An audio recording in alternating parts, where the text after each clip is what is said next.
While gathering the pitiful settlers' remains so they wouldn't become vulture food, Victor dispatched elite scouts of the 5th Cavalry Regiment to track the raiders. Interestingly, 2 of these scouts were Native Americans, naturalized citizens, in fact. Just as some natives left their tribes to join the federal government, some whites abandoned the feds to side with the tribes. It was through these white defectors that the natives learned to ride and shoot, turning into the feared musket cavalry of the North American plains. Trained by Victor, the 5th Scouts, built around a SWAT corps, were seasoned trackers. They quickly picked up Red Wolf's trail, followed it, and located his band. You're saying Red Wolf and his men are camped by a river 15 miles away? Good. Mount up. Let's teach the bastards a lesson they'll never forget. After leaving 2 men on watch, the rest raced back to the 5th's bivouac and reported to Victor. With solid intel, he assembled the regiment and advanced on Red Wolf and Crazy Horse. Chief. Federal horse, several thousand strong. Their uniforms look just like Custer's 7th we wiped out last time. After marching a while, Victor's beast instincts prickled with the sense of being watched, though he couldn't spot the watcher. He didn't know that once his column crossed a certain radius, they'd been spotted. One of Red Wolf's warriors was blessed by the eagle spirit and shared vision with his trained hawk circling high above. Realizing scouts had pinpointed them, Red Wolf set a trap. The 2 unlucky watchers couldn't escape that keen hawk-eye and were overrun by the natives. When Victor reached the river, Red Wolf, just as expected, had formed for battle. What should have been a surprise raid turned into a head-on clash. Both sides lined the banks, deployed, and at their commander's signal charged with a roar. Flashes and cracks of rifle fire rang down the ranks, riders toppled. The front riders, rifles slung, drew sabers and crashed into close combat. Once the volleys ended, the field dissolved into a melee. The 5th lost its fire superiority, and the natives' superhuman physique told. Blessed by the spirits, these warriors were giants. They heft close combat weapons and hacked elite 5th troopers from their saddles with titanic strength. Howling, they killed every federal cavalryman in sight and cursed their souls to never reach the spirit world. Damn it, officer, we're buckling. They outnumber us, and those fur-cloaked devils are butchering our boys. Reading the drift, Tom galloped to Victor. No words were needed, Victor already saw the tide had turned. Allied tribes had rallied every spirit-blessed champion beneath one banner. Gone were the days when the tribes scattered and fought piecemeal. They had a common foe and a single leader strong enough to command the spirit's warriors, Red Wolf, Crazy Horse. They fought for vengeance against the whites. They were the native avengers, determined to make the invaders pay blood for blood. No need to tell me. Rally the men for withdrawal. I'll cover you. We'll find another way to handle them. Victor spurred forward, cut down several common native riders, then spotted his quarry, a leopard-robed native woman. He snatched a charging rider, snapped his neck, and hurled the corpse like a missile at the leopard-blessed woman. Leopard Maid, about to slit a U.S. lieutenant's throat, sensed the threat and dodged the flying body. When she spun and saw the white man who dared ambush her, her pupils shrank in shock and dread. Her beast instinct screamed, apex predator. She felt no human before her, only a saber-toothed tiger bearing its fangs. You dare slaughter my brothers before my eyes. You'll pay for it. With that, Victor charged her. Luckily they were in the U.S., finding a horse able to carry a 2-meter, several hundred-pound Victor at full gallop would have been impossible elsewhere. Massive size meant massive momentum, their colossal strength detonated the instant they met. Even their mounts couldn't bear it, rearing and screaming in pain. In that clash the outmatched Leopard Maid was unhorsed. To spare his mare further agony Victor dismounted to finish her on foot. Go, find Tom. I'll join you when I'm done here. He slapped his mare's neck, sending her off, then turned and stalked toward the struggling woman. Speed was her gift, yet she'd been fool enough to pit strength against saber-tooth Victor. One blow crippled her. Save her. I'll handle that white demon. She wasn't alone. As Victor closed, a tomahawk thudded at his feet, barring his path. The thrower was the very man he dreamed of killing, Red Wolf, Crazy Horse, war leader of the natives. A cold, blood-hungry smile curved Victor's lips. He abandoned Leopard Maid and sprinted full tilt toward Red Wolf. Sometimes you have to admit, while Red Wolf, Crazy Horse may not equal Victor as a fighter, as a commander he is far superior. The moment Victor spotted him and charged, Crazy Horse did not rush forward for a duel. Instead he whistled, summoning a warrior better suited to the task. With a roar, a brawny Native American even taller than Victor blocked the path of the charge. The impact sent shockwaves in every direction, briefly creating a vacuum. The rock beneath their feet cracked and shattered under the force. I am Grizzly Bear, granted strength by the Bear Spirit. After announcing himself, the Bear Spirit warrior lunged at Victor again. Notably, his charge was fast, but his bulky frame made turning a bit awkward. Before long Victor had spotted the weakness and Sabretooth toyed with him, leaving the big man to stumble into and injure many of his own comrades. Damn it, looks like I have to step in. All warriors, with me, kill that white devil. Take his head as the trophy of our victory. Out of caution, Red Wolf prudently called the other blessed warriors to join him against Sabretooth Victor. Thus Victor found himself in real peril. Against any one of them, except Red Wolf, he held overwhelming advantage. But once they fought together, especially with Red Wolf, only slightly his inferior, tying him down, Victor began to look rather battered. Healed Maiden of the Leopard exploited her speed, shifting into a true cheetah that circled Victor, striking whenever she saw an opening. Red Wolf and the Bear Spirit warrior pinned Victor, preventing his escape, while Eagle Spirit watched from afar, loosing a cold arrow now and then. With Victor drawing most of the Native American braves, Tom seized the chance to rally the 5th Cavalry Regiment and break out. Once the melee turned into a running fight, the Federal cavalry's firepower told. Against their bolt-action rifles the natives' muskets were outranged. Volleys fired over the saddle inflicted heavy losses on the pursuers. Yet the natives would not let the prize slip, they kept up the chase. Off they went, hunter and hunted, soon vanishing from Victor's sight. Only 4 blessed warriors and a handful of tribal horse guards remained on the field, still swarming Victor. Victor had no worries about Tom shaking off the pursuit. The man had marched with him since the Civil War and later joined SWAT for plenty of special ops. He sure ran off neatly. My own situation's a mess. Am I heading for Logan's World War II fate, captured? My scalp'll grow back, but will the hair? I might end up with a damned comb-over. While Victor was lost in such thoughts, Red Wolf sprang at him, having recognized his old foe. This time he meant to wash away the disgrace. He even waved the other warriors back, ordering them merely to keep the ring so Victor could not flee. He would defeat Victor single-handed and reclaim his honor. Looks like baldness isn't my biggest worry. Reading the man's intent, Victor realized opportunity had come, but seizing it would need careful thought. For now he had to deal with Red Wolf's assault. He raised an arm to block the fist aimed at his face. Victor snapped a counterpunch with his free hand, but Red Wolf slipped it and lashed out with a side kick that sent Victor stumbling, largely unhurt. Seems I'll have to get serious, you've improved a bit. Realizing he'd underestimated the man, Victor rolled his neck and attacked with everything he had. Bang! Along with the burst of wind, Chief Crazy Horse was hurled back. He had still underrated Victor's power. Victor increasingly suspected his strength might have surpassed the original Sabretooth's, reaching a higher tier, though without instruments or comparison he could not be sure. One thing was certain, Wolverine was weaker. Every bar arm wrestle ended with Logan beaten. In the source material, pre-adamantium Logan had never matched Victor's strength anyway. Chastened, Red Wolf set aside contempt and went all out. Blows and blocks flickered between them faster than most onlookers could follow.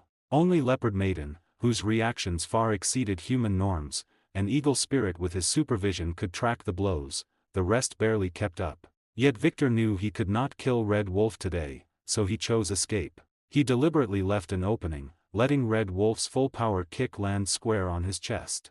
Behind him stood no blessed warriors, only a pair of ordinary guards. Victor crashed into those 2 Native American sentries, carrying them more than 10 meters before they all hit the ground. The pair, used as cushions, died on impact from massive fractures. Victor, ribs driven into his lungs, ignored the damage, sprang up and sprinted away. Howling with rage, Red Wolf's band gave chase, humiliated, Victor escaping and 2 of their own dead by mischance. Leopard Maiden sprang first, shifting into a sleek jaguar that rapidly closed the distance. Meanwhile Victor's healing factor had already mended the injuries. When she pounced from behind he sidestepped, clamped her neck, and drove a bayonet through her eye into her brain. Red Wolf watched in anguish as Victor tossed aside Leopard Maiden's corpse, leapt into the river, and vanished without a trace. Huff, puff. I really almost became a prisoner. That was truly pathetic, Victor. It seems I'll have to find another way to deal with these Native Americans. Sowing discord probably won't work anymore, I'll have to think more. The priority right now is to find a way to regroup with the troops. Victor, who had escaped using water release, had shaken off the threat of the Native Americans but also successfully lost contact with his own troops. A damp scent floated in the air as droplets of water fell from Victor's body. He closed his eyes, letting the wind swirl past him, embracing him and bringing information about his distant comrades. But he failed. He didn't smell any members of the 5th Cavalry Regiment. There was only a thick scent of buffalo dung. Yes, a very, very rich, raw scent of wild bison dung. If one were to say 10,000 alpacas were stampeding through Victor's heart, then before his eyes, 10,000 American bison were truly stampeding past. These American bison were actually new immigrants to North America as well. Their ancestors migrated from the European continent to the Bering Strait and then arrived in the Americas during the Ice Age, where they thrived. They are covered in coarse hair, with camel-like humps and lion-like manes. A male bison stands 5 feet 6 inches to 6 feet tall, with a body length of 9 feet and a weight of 2,000 to 2,800 pounds. These creatures are sturdy and powerful, spontaneously forming herds consisting of a patriarch bull and as many cows, adult bulls, and calves of various ages as can be gathered. Doesn't it look like a Kittian novel harem protagonist with his harem and lackeys?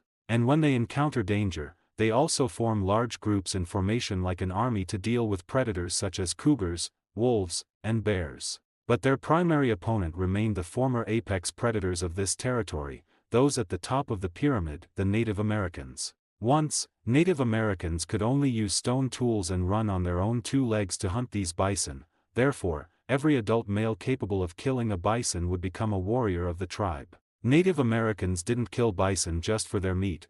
They would hang the bison's carcass by the neck from a pole similar to a clothes rack before skinning it. The hides could not only be made into clothing but also used to build rafts to cross rivers. The bones could be used as tools for cutting trees, as weapons, or as pipes. Furthermore, in their culture, the American bison was the animal symbol of the sun's power. Is this the origin of the Tauren Paladin Sunwalkers in World of Warcraft? They used bison skulls as ritual objects. Tribal priests would place a bison skull above the altar, and then warriors would intentionally cut their own skin so that the spiritual power of the American bison could enter their bodies. None of this changed even after white colonizers arrived on this land. The arrival of white people brought horses and muskets to the Native Americans, allowing them to kill American bison more efficiently. Yet, facing bison with sacred power, the Native Americans did not choose to use muskets for mass hunting. Instead, they still chose to use bows and spears. These primitive but not barbaric people understood the way of natural balance well. However, their method of hunting bison still changed. They went from chasing them on foot to driving and killing them on horseback. And the scene of 10,000 bison stampeding that Victor saw this time was due to a large-scale joint hunting activity by a Native American tribal alliance. Mounted on fine horses and wielding spears, the Native American riders followed closely behind the herd, fighting tenaciously and bravely killing the bison to earn food and glory for themselves and their tribes. Beneath the boundless sky, the magnificent scene unfolding across the vast land, full of wildness and nature, shocked Victor's heart, making him momentarily forget what he wanted to do, wishing only to merge into this nature and become a part of it. But soon, this tranquility was shattered. Victor reached out and caught a sharp arrow flying toward his head, then rolled behind a hillside. The spot where he had been standing was already riddled with arrows. The Native Americans who were chasing the herd discovered his presence and recognized the 5th Cavalry Regiment uniform he was wearing. Compared to hunting beasts, even the sacred American bison,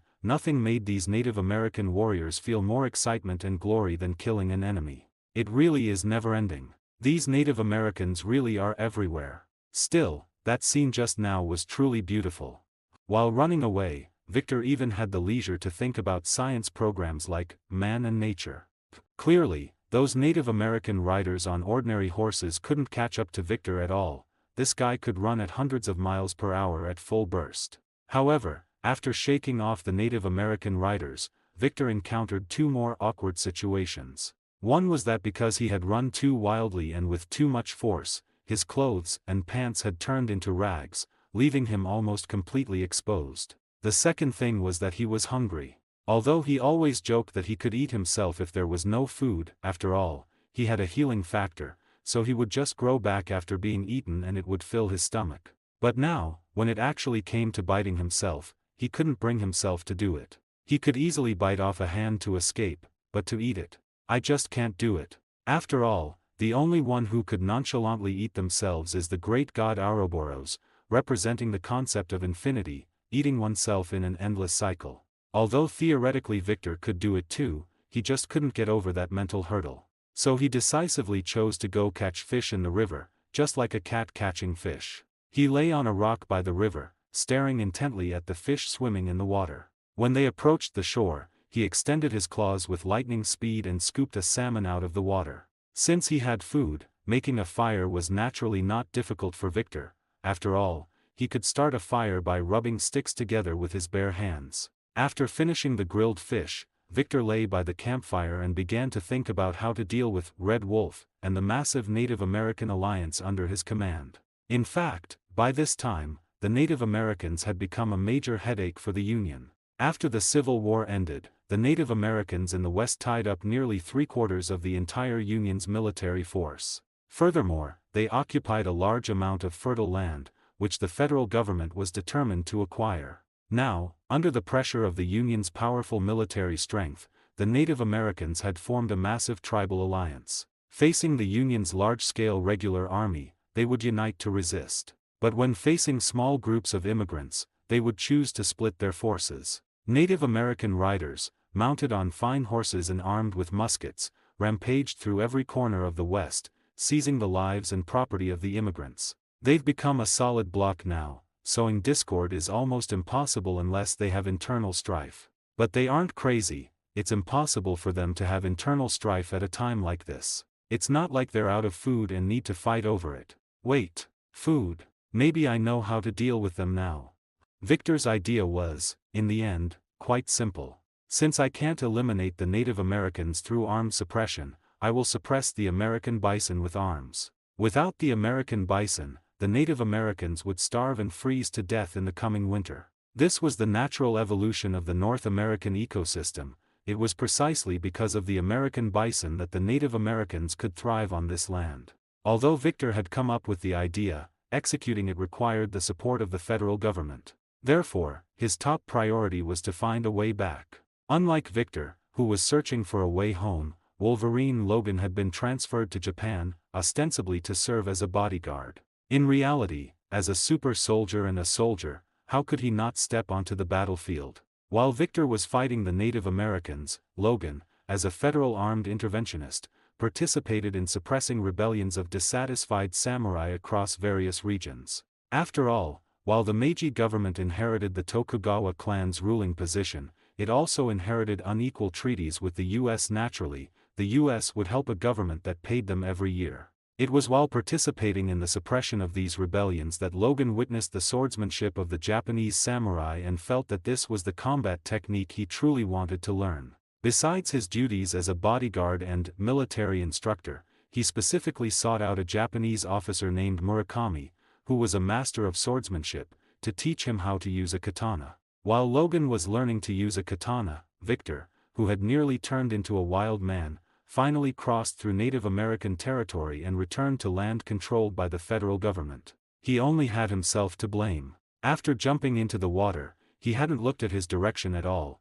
He just closed his eyes and drifted with the current for an unknown distance before climbing out. After all, at that time, he was still very worried about being hunted by Red Wolf and his group. After proving his identity to the local garrison, Victor was given the chance to wash up and change. When he stepped out of the bedroom in a brand new military uniform, a telegram from Secretary Tina was already waiting on his living room table. Tina had received his plan and had provided a detailed explanation and analysis of the relationship between the Native Americans and the American bison to Congress. The final conclusion was, if you want to eliminate them, then go kill the bison. It must be said that setting the state machinery in full motion was like an all-consuming beast, and this time, what it intended to devour was the animal that had lived on this land for countless years, the American bison. The federal government began subsidizing railroad companies to hunt bison. Originally, the railroad companies hunted bison only to obtain beef as a food supply for the track workers.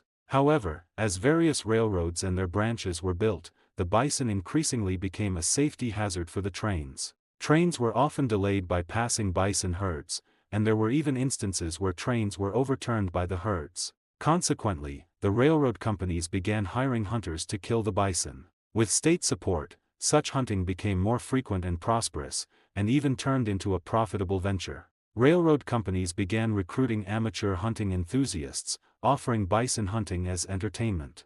The train cars were essentially indoor shooting ranges on wheels, allowing those who loved hunting to easily shoot bison without any danger or inconvenience to themselves. If it had only been that, it wouldn't have been enough to drive the bison to extinction, but the government also brought in the power of capital. The successful development and use of bison leather proved to be the final straw for the bison herds. Bison leather was tougher and more elastic than the leather of domesticated steers. Consequently, in tanneries, bison leather was made into conveyor belts, leather furniture, floor and wall coverings, leather carriages, sleds, and wagons. Bison leather was also used for harnesses, belts, shoes, and other leather goods. Tanneries in Pennsylvania bought bison hides for $1 to $3 each. Because of this, many hunters and speculators, traveling by train, horse, or on foot, rushed to the Great Plains to kill the animals for their hides, seizing a new resource for wealth. Bison hunting teams consisted of 6 to 7 people.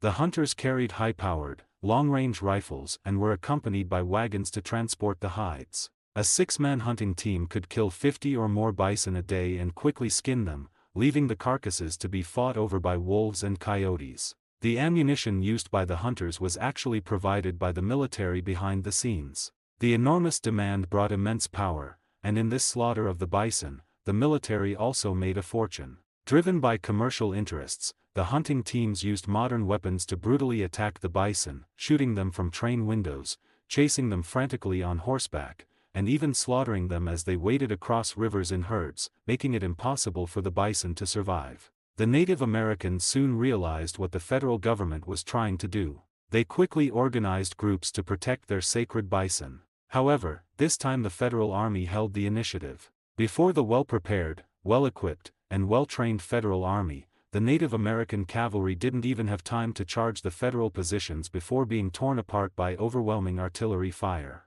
The federal army no longer needed to scatter everywhere to find the locations of Native American tribes. They only needed to set up near large bison herds and ambush the Native Americans who came to protect them. Even a powerhouse like Red Wolf could play only a limited role when faced with absolute fire superiority. He could charge into the federal army's positions alone, but he couldn't stop them from killing his people and subordinates. With the mass slaughter of the American bison and the arrival of winter, the Native American tribes, deprived of their source of food and daily necessities, suffered through cold and hunger. Eventually, they were forced to give up their resistance and relocate to reservations designated by the federal government. Some of them even joined their former enemies, the federal army, becoming members themselves. But there were also hard bones who swore to resist until the very end. And Red Wolf was the toughest of them all. Even Chief Sitting Bull, who had fought alongside him and successfully annihilated the Federal 7th Cavalry Regiment at the Battle of the Little Bighorn, fled north to Canada after enduring that harsh winter. Now, the last Native American resistors on the plains were only Red Wolf, Crazy Horse and his Sioux tribe. However, hunger also threatened his life and the lives of his people. Ultimately, with no other way out, Red Wolf was forced to lead his thousands of tribesmen to surrender to the federal army. And here, Victor had been waiting for him for a long time. I've been waiting for this moment for a long time, so long that I was almost out of patience. Finally, you've fallen into my hands. I think you understand, your life in exchange for the lives of your people. As Victor said, Crazy Horse's tribesmen were insignificant, but Crazy Horse, as the Red Wolf, had to die. He had become a banner, a symbol. As long as he lived in this world, the Native Americans' will to resist would never vanish. With a single call, he could incite an armed uprising of Native Americans at any time. When I chose to come here, I already anticipated my end. Come, let us finish this. I only hope you can keep your promise and spare my people. Even without Victor saying it, Crazy Horse knew the fate that awaited him. But he had never fought for himself, so he chose to accept it. Your people, rest assured, whether you live or die, they will receive a piece of land and enough food to last them 10 years. But as for you, I'll give you a chance, kill me, or be killed by me. If he kills me, let him go. Victor's last sentence was directed at the surrounding Federal Army soldiers. In truth, if Victor were killed by Red Wolf, Crazy Horse, no one else could stop Crazy Horse anyway. As for Victor's other words, they were meant to make Red Wolf cast aside his burdens and fight with all his might. He didn't just want to kill him, he wanted to defeat him and destroy him. For in a place hidden from Crazy Horse's view, all the Native American chiefs who had chosen to surrender had been gathered. They would witness the final battle between Victor and Crazy Horse. This was what Victor had planned all along. He wanted to defeat their idol and crush their fighting spirit right in front of all Red Wolf supporters. Then, let us begin.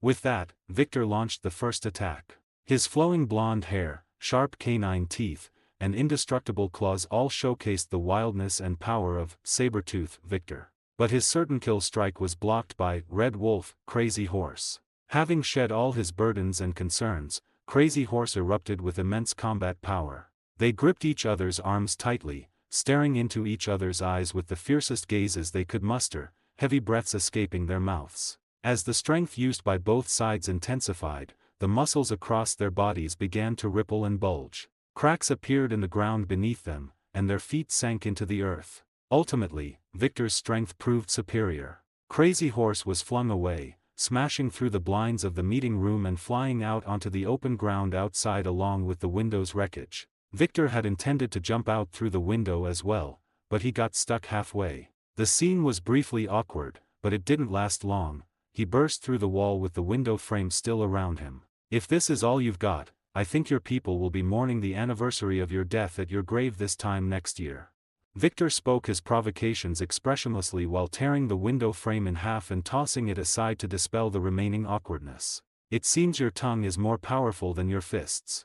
Facing Victor's provocation, Crazy Horse struggled to his feet, wiped a trace of blood from the corner of his mouth, and retorted without showing any weakness. What greeted him, naturally, was a heavy punch from Victor. This time, Crazy Horse chose a different tactic. He realized he shouldn't get tangled up with Victor in a contest of strength but should instead use a more flexible approach. After dodging Victor's heavy punch, Red Wolf, Crazy Horse threw a punch of his own. When his fist was parried, he decisively withdrew and retreated, waiting for another opportunity to attack. Victor, who had tried and failed to grab Crazy Horse's arm, now realized his opponent's intention. Thus, he decided to reveal his specialty and settle the matter of life and death. Victor bared the sharp claws at his fingertips once more. This time, he no longer tried to grab Crazy Horse or wrestle with him. Instead, he attacked directly with his claws, attempting to tear him apart. Facing Victor's frenzied claw strikes and lunges, although Red Wolf managed to narrowly avoid most of them, he couldn't dodge them all and was eventually wounded. Huff, huff.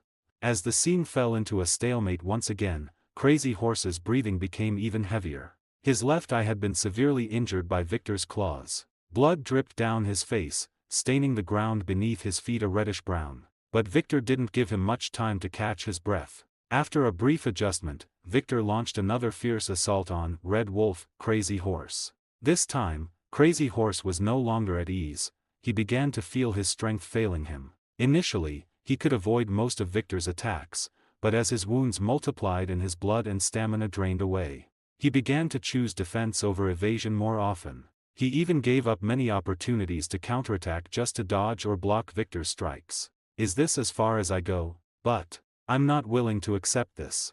Crazy Horse also felt his condition deteriorating. As time passed, his chances of victory grew increasingly slim. His injuries grew more severe. Along with his blood, his life force was also draining away, and double vision even began to plague his sight. Victor naturally noticed Crazy Horse's state. He knew that Crazy Horse was at the end of his rope, and with just a little more effort, he could deliver the fatal blow. And so, he did. With another heavy punch from Victor, Crazy Horse could no longer maintain his guard. His arms were knocked aside, and he took a powerful blow straight to the face. What followed was a storm-like beating from Victor. Finally, Victor seized Crazy Horse by the throat and lifted him until their faces were less than 5 centimeters apart. It's over. Everything for you ends here. Yes, it's over.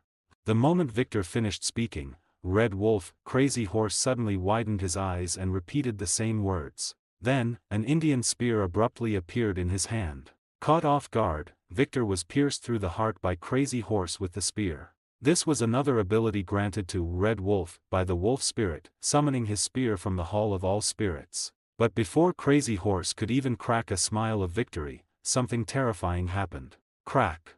With the sound of wood snapping, Victor broke the spear embedded in his body, pulled it out, and thrust it back into Crazy Horse's heart. Having done this, Victor tossed the corpse of the slain Red Wolf aside. Then, clutching the wound in his chest that was gushing blood, he collapsed to the ground. While Victor was out west accidentally playing the fall guy, Logan was running into plenty of trouble of his own in Japan, or opportunity, depending on how you looked at it. He had no idea that his sword instructor, Murakami, was actually one of the leaders of Japan's ancient organization, the Hand. Logan never imagined he'd be dragged into a civil war between the Meiji government and the Satsuma rebels. He'd only come here as a bodyguard. As some people say, kill the person you're protecting and you never have to worry about assassins again. Of course, he wasn't that unprincipled, but his protectee still ended up dead. This colonel, who shared Custer's name, wasn't content merely training new recruits for the Meiji government behind the lines. He insisted on heading to the front. Then, during a fog-shrouded surprise attack, the Hand took his head, and Logan was dragged off alive by the Hand's ninja. This is how it happened. You worthless fish heads, chests out, chins up, or I'll kick your butts into next week. Colonel Custer was whipping his raw recruits into shape. These sons of fishermen and farmers stood meek as lambs before the towering American foreign lord. Much like their modern descendants, come to think of it. Most of the conscripts were poor peasants who'd never seen a rifle before, yet after 6 months of drill they at least looked like soldiers. Meanwhile, the Meiji official Okubo Toshimika's plot to assassinate Saigo Takamori fell apart when 23 of his spies were uncovered by local cadets. Enraged, the students stormed the arsenal, seized weapons, and Saigo Takamori had no choice but to rise in open revolt. Saigo Takamori's Satsuma army numbered 12,000, reinforced by another 30,000 disgruntled samurai and lower-ranked warriors from across Kyushu. They had also hired the ancient ninja cult, the Hand, at great expense to eliminate political enemies. Lieutenant Colonel Bagley, the American advisor whose reforms had left hordes of samurai unemployed, had already fallen to the Hand's blades. The Hand was born centuries ago in feudal Japan when oppressed peasants fled to Iga and Koga. There they met 5 renegades from Kunlun who took them in and secretly taught them Kunlun arts. Over the next 100 years they recruited and trained relentlessly, swelling their ranks. Hand ninja mastered unarmed combat, swordplay, disguise, escape, medicine. Harsh training forged superhuman will, stamina, and battle prowess, turning them into consummate spies and assassins. They sold their skills to warlords or wealthy patrons, but their greatest magical secret was an elixir that granted immortality and could even raise the dead. Brewed from the bones of the dragon Sholau, stolen from Kunlun by their 5 founders, this potion, combined with their lethal expertise, let the Hand endure and grow for centuries. Bagley's successor, Lieutenant Colonel Custer, knew the Hand had murdered his predecessor, but he trusted Logan to keep him safe. Besides, he considered both the Hand and the Satsuma samurai backward savages who would break before government rifles and cannon. Reality begged to differ. The new conscripts had trained for mere months, most were peasants, lacked nerve and skill, and couldn't hit a barn door. The Satsuma troops, by contrast, were veteran samurai who had fought in the Anglo-Satsuma, Satsumachoshu, and Boshin wars, professional killers who feared nothing. Unaware, Colonel Custer preened at the sight of his neatly ranked recruits and deemed the Satsuma force a pushover.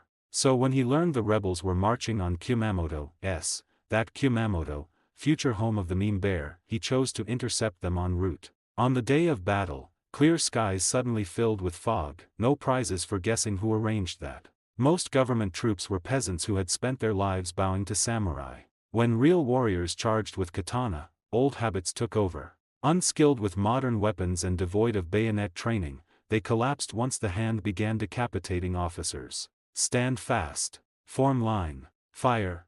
Even as the line crumbled, Custer tried to reform ranks while Logan cut down several samurai who came too close. Their prowess drew the Hand's attention. Shuriken killed the horses, a swift raid split the pair. Custer died from a lance in the back, Logan found himself ringed by hand ninja.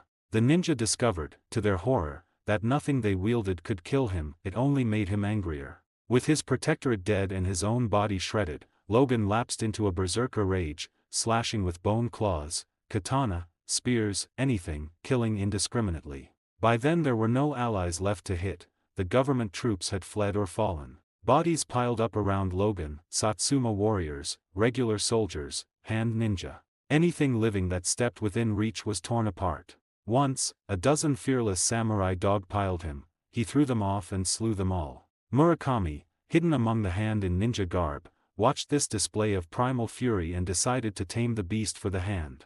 When Victor received news of Logan's disappearance, he was lying in a hospital bed wrapped in bandages, flirting with a busted nurse who was tending to a wounded soldier in the next bed. I knew it, Logan is a magnet for trouble. He manages to go missing even while working as a bodyguard. What? The hand. It looks like I'm starting to get a toothache. This guy manages to provoke some troublesome local characters every single time. Although Tina didn't know where Victor had obtained information about the hand being troublesome, after reviewing the intelligence provided by the Japanese side, she also felt that this organization with its supernatural and mysterious aura was not to be trifled with. But this also revealed from another perspective that Victor held more secrets than she had imagined. Many times, he hadn't even accessed the files, yet he still knew information about the targets. However, now was not the time to look into these matters, as everyone has their own secrets. Besides, the top priority was to go to Japan and find the missing Logan, right? He was, after all, a valuable asset of the division. Therefore, she quickly prepared a boat ticket to Japan for Victor. His identity for this trip to Japan was also quite interesting. He would succeed the fallen Colonel Custer and continue to serve as the chief military aid officer for the federal government. As for how Victor was discharged from the hospital, it was simple. He ripped off the bandages on his body and then performed a series of moves in front of the attending doctor. First, he flexed his arms upward, showing off the strong biceps on both arms, followed by a side chest pose, and finally a front double abdominal and thigh pose, before asking him, "Do I look sick or injured to you?" Seeing Victor's twitching 8-pack abs and the look in his eyes as if he wanted to eat him, the doctor naturally didn't dare say he was sick. Since he wasn't sick, being discharged was only natural. This was the power of philosophy. After being discharged by fully demonstrating the power of philosophy, Victor had to put on the blue military uniform he had long resented since the Civil War and boarded a warship bound for Japan. After seeing Victor off, Tina turned and returned to the X-Division's science laboratory. She was there to find Mr. Sinister, or rather, Dr. Nathaniel Essex. How is the development of the anti-aging serum coming along? Some people at the top can no longer wait. Additionally, resume the research and development of that biological enzyme that can suppress the healing factor. This is also the will of the superiors, you should understand.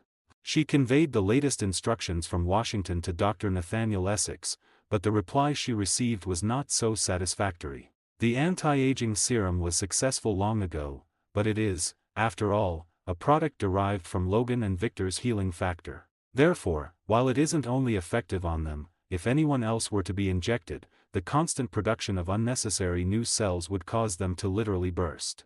In other words, this serum is essentially a regeneration serum, achieving anti-aging effects by continuously producing brand new cells to replace old, dying ones. But this uncontrollable regeneration serum clearly did not satisfy Tina. What she wanted was a perfect serum without side effects. Since you are a doctor of genetics, do you have a way to make the side effects of this serum ineffective for specific people? Just like the serum you and Edward Hyde developed. Originally, she had just said it in passing, wanting to find a reason to give Dr. Nathaniel Essex a hard time. She didn't expect that her unintended words would give the doctor a whole new train of thought. Perhaps I could try fusing someone else's genes with the healing factor cells. It might be feasible, but I need enough materials. Tina naturally had no way to get materials for Dr. Nathaniel Essex. After all, human experimentation was not allowed, not even with corpses, let alone living people. Otherwise, back when Dr. Victor was creating Frankenstein's monster, he wouldn't have had to become a grave robber.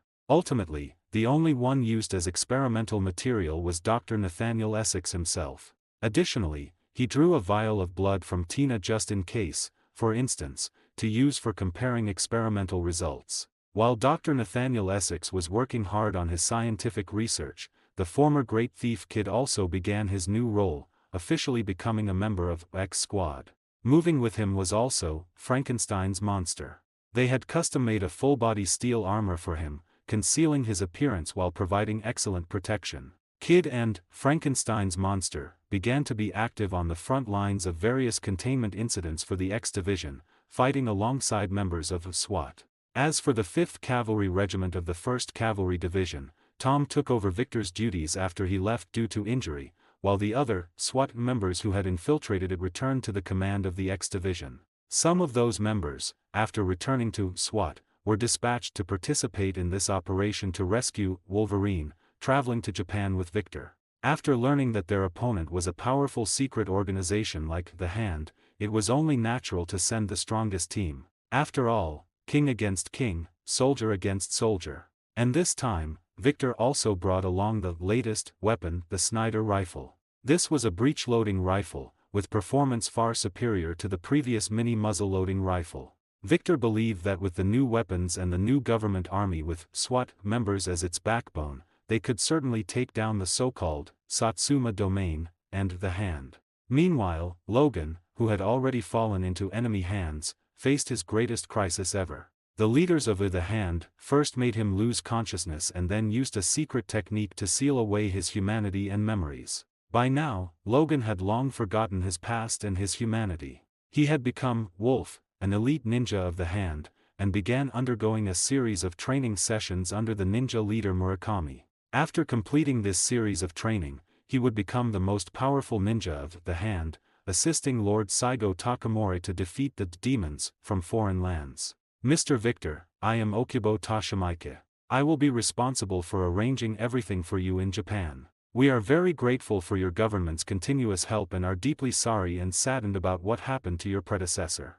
After months of sailing, Victor finally arrived in Japan. At this time, the new army of the Meiji government was retreating on the battlefield. Therefore, in the face of aid from the Federation, they sent the high-ranking Okubo Toshimike to welcome him, hoping that the Americans could help them resolve their current predicament. But to everyone's surprise, as soon as Victor stepped off the warship, he was immediately targeted for assassination by ninjas from The Hand. With the sound of smoke grenades exploding, shadows charged out from different corners of the harbor, some of whom were even the guards in charge. Stop them. We cannot let them harm the federal envoy again. Guards! Guards! Kill these damn ninjas! Although Okubo Toshimike shouted for the guards with all his might, that motley crew was still useless, scattered and fleeing as they were slaughtered by the ninjas of The Hand. Instead, it was the police of samurai origin who drew the blades at their waists and traded blows with the ninjas of The Hand, fighting back and forth. Aside from a portion of ninjas intercepted by the police, the other ninjas, led by their leader, charged toward Victor. But they had only charged halfway when they were hit by a volley of rifle fire from the SWAT team. Even more excessively, the SWAT team had set up machine guns on the warship and began firing indiscriminately in the direction they were charging. Caught off guard, the ninjas of The Hand encountered this method of attack for the first time. After leaving behind a large number of corpses in a hail of bullets, they began to retreat in all directions. But their leader miraculously used the katana in his hand to deflect the bullets fired at him. Even the bullets that weren't deflected didn't stop his forward progress when they hit him. Oh, shit. I knew Logan would cause a huge mess, but I didn't expect it to be this big. Others didn't know, but Victor recognized the ninja leader at a glance from his build, his eyes, and the extremely unique connection between the two of them. It was none other than the missing Wolverine, Logan. Victor waved his hand, signaling his SWAT teammates to stop firing. Meanwhile, he grabbed Okubo Toshimike by the collar with one hand and lifted him up. "Envoy my lord, what are you doing? Saving your dog's life." After saying that, Victor tossed Okubo Toshimike into the arms of the guards who had rushed over to protect him. In the spot where Okubo Toshimike had originally stood, 3 kunai were now glinting. Having done this, Victor charged toward Logan's direction. The two hadn't had a real fight with real weapons in a long time, and Victor's hands were itching for action. Moreover, he wanted to see if Logan's skills had improved at all during his time with The Hand. However, as soon as they clashed, Victor regretted it. He tried to catch the katana Logan swung at him with his bare hands, only to nearly have his claws sliced off. Damn it, this pitch-black scabbard, the demon blade Muramasa. The hand really went all out for you. Although Victor avoided the disaster of losing a hand with the help of his beast instinct, he fell into an absolute disadvantage. Facing this indestructible blade, without adamantium, any object before it was nothing more than a single strike away from being cut. Fortunately, this blade was the first Muramasa, not the second one specifically forged by Muramasa for the Wolverine, Logan. Therefore, even if he was cut, he could still recover through his healing factor. If it were the second one, things would be truly troublesome. That blade could perfectly block the effects of the healing factor. The former sabretooth, Victor, had once died from being decapitated by that Muramasa. But the first Muramasa also had its extraordinary effects. It would grant many physiological traits of Superman power to the wielder and influence their mind. Clearly, after brainwashing Logan, the hand used this blade to further exert influence over him to achieve the goal of complete control. Judging by the current results, they seem to have succeeded. Alright, looks like I need to get serious. However, even in a serious state, Victor still had no way to deal with Logan wielding the demon blade.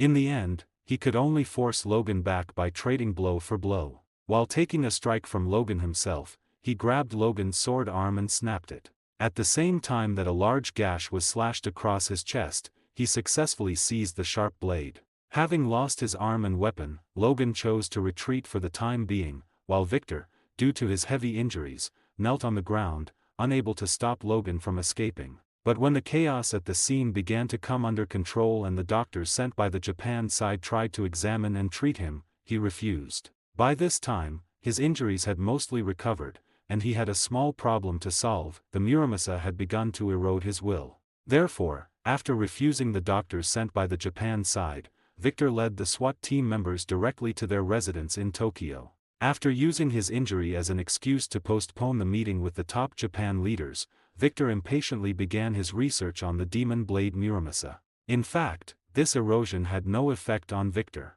Mental abilities similar to this almost never worked on him. However, he could feel these energies or whatever they were trying to invade his mind, so it still caused him some discomfort. While it didn't affect his combat or daily life, having something extra inside would always feel uncomfortable, wouldn't it? Thus, Victor began to concentrate. He wanted to overcome this katana with his own will and claim it for himself. Even if it didn't have the effect of suppressing the healing factor like the second-generation Muramasa, it was still a sharp blade comparable to adamantium. It's been a long time. The reason Victor made such an exclamation was that he had once again entered the consciousness space that he only accessed during meditation. And this time, a katana had appeared in the space, the Muramasa. The battle Victor had anticipated did not occur. The Muramasa directly chose to submit, acknowledging Victor as its master. Holding the demon blade Muramasa in the consciousness space, Victor manifested a steel wall. With just a gentle swing, the wall was split in two. This was the latest application of this consciousness space that he had discovered through long-term meditation. As long as he could fully understand and analyze an item, he could manifest it in this space. And the things manifested possessed the same characteristics as in the real world. Therefore, he often conducted weapon or skill tests here. While Victor was researching the Muramasa, the one-armed Logan also fled back to the hand's secret base. By this time, his arm had already grown back, though it hadn't fully recovered yet. The 5 leaders of the hand, who had already learned the news from other ninjas, sent him to rest and then convened a meeting once again. This time, their target was Victor. Another beast has appeared, and he is even stronger, with a firmer will. No matter, he will eventually submit to us as well. We only need to. After Logan lost the Muramasa, the elders of the hand had no choice but to prepare a new weapon for him. Of course, it couldn't be a Muramasa too. After all, the Muramasa was just one of the precious assets accumulated by the hand over hundreds of years. It wasn't something they had commissioned Muramasa to forge, but rather something that had simply ended up in the hand's possession through various hands. It was no simple matter for them to produce another weapon comparable to adamantium. Therefore, they provided Logan with a slightly inferior katana. Although it was also a famous blade, it was not as indestructible as the Muramasa. As for Victor, although he immediately moved into their own residence after suffering the assassination attempt, intelligence about him was still obtained by the pervasive hand.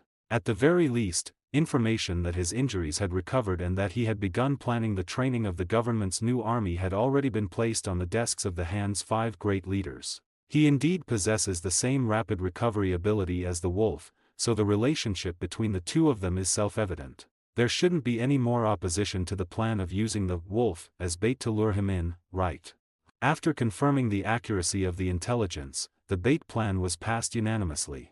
They would dispatch Logan to assassinate the newly appointed commander of the government forces to achieve the goal of drawing Victor out. After 2 consecutive federal military chiefs were murdered, neither the Federation nor the Japan government dared to let the new federal military chief go to the front lines to take command in person. Even if that person was Victor, Victor was required to retreat to the rear before the start of the war once the government forces were ready for battle. But what the Hand needed was exactly such an opportunity. While Victor was instructing the government army commander, they would take the chance to launch an assassination against the commander. Since Victor obviously wouldn't stand by and watch, the opportunity would arise. As for why they didn't assassinate Victor directly, it was because they couldn't kill him. The plan was for Logan to kill the commander, lure Victor to a suitable location, and then have the ambushing ninjas subdue Victor together.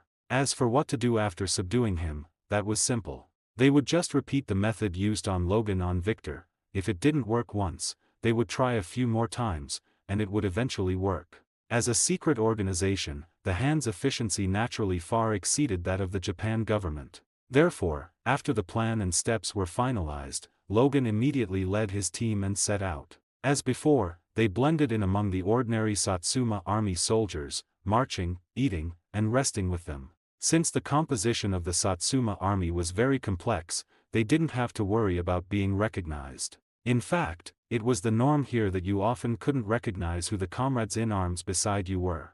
Moreover, they themselves had legal identification provided by the high-ranking officials of the Satsuma army, ensuring that the probability of their exposure was minimized. Soon, Logan and the others followed the Satsuma army to the vicinity of the battlefield. When the Satsuma army began to set up camp, Logan and his group quietly left the ranks. Shortly after leaving the camp, they split into 2 groups. One group, led by Logan, went to carry out the assassination and bait operation. The other group needed to rush to the planned ambush site to wait for the arrival of Victor and Logan. Victor was naturally completely unaware of the Hand's plan. Even if he had known, he wouldn't have cared, because he had a plan of his own. Initially, he had planned to disperse the SWAT members and insert them into the government army units, just as he had done with the 5th Cavalry Regiment. However, he soon discovered a problem. As tall Federals standing in a group of short government soldiers, they were like cranes among chickens. Moreover, their hair and skin colors were completely different. Ultimately, Victor had no choice but to make the best of a bad situation and gather all the SWAT members together to form a separate, well-equipped team. Carry out tactical planning according to the method for containing X items. Classify all the Hand ninjas as derivatives and clear them all out. As for their leader, I'll handle him. Victor's plans were always like this, simple and crude, yet very effective. When Logan led the group of ninjas to assassinate the government army commander, Victor just watched as Logan hacked that wretched short man named Nogi Mersuk into pieces, showing no sign of being moved at all. I've found him an eyesore for a long time. Thank you for helping me resolve that visual pollution. Now, let's begin. Just as Logan was wondering why the script was wrong, Victor suddenly said something strange. Then he pulled out the Muramasa and slashed at him, forcing Logan to raise his blade in response. Clang, clang, clang. The katanas in their hands constantly clashed and separated, the flying sparks and splattering blood all testifying to the intensity of their battle. Seeing Logan and Victor locked in a fierce battle, just as the Hand ninjas were about to step forward to help, the SWAT members performed their specialty once again. From the beginning, they hadn't followed Victor to the forward positions. Instead, they had set up a camouflaged ambush on high ground hundreds of meters away. After Victor was attacked, they began an ultra-long-range operation, each manning a sniper rifle. As for the Hand ninjas who rushed forward, while being sniped, they were also intercepted by the government army's sword-drawing squad, suffering heavy losses and becoming completely unable to provide effective support to Logan.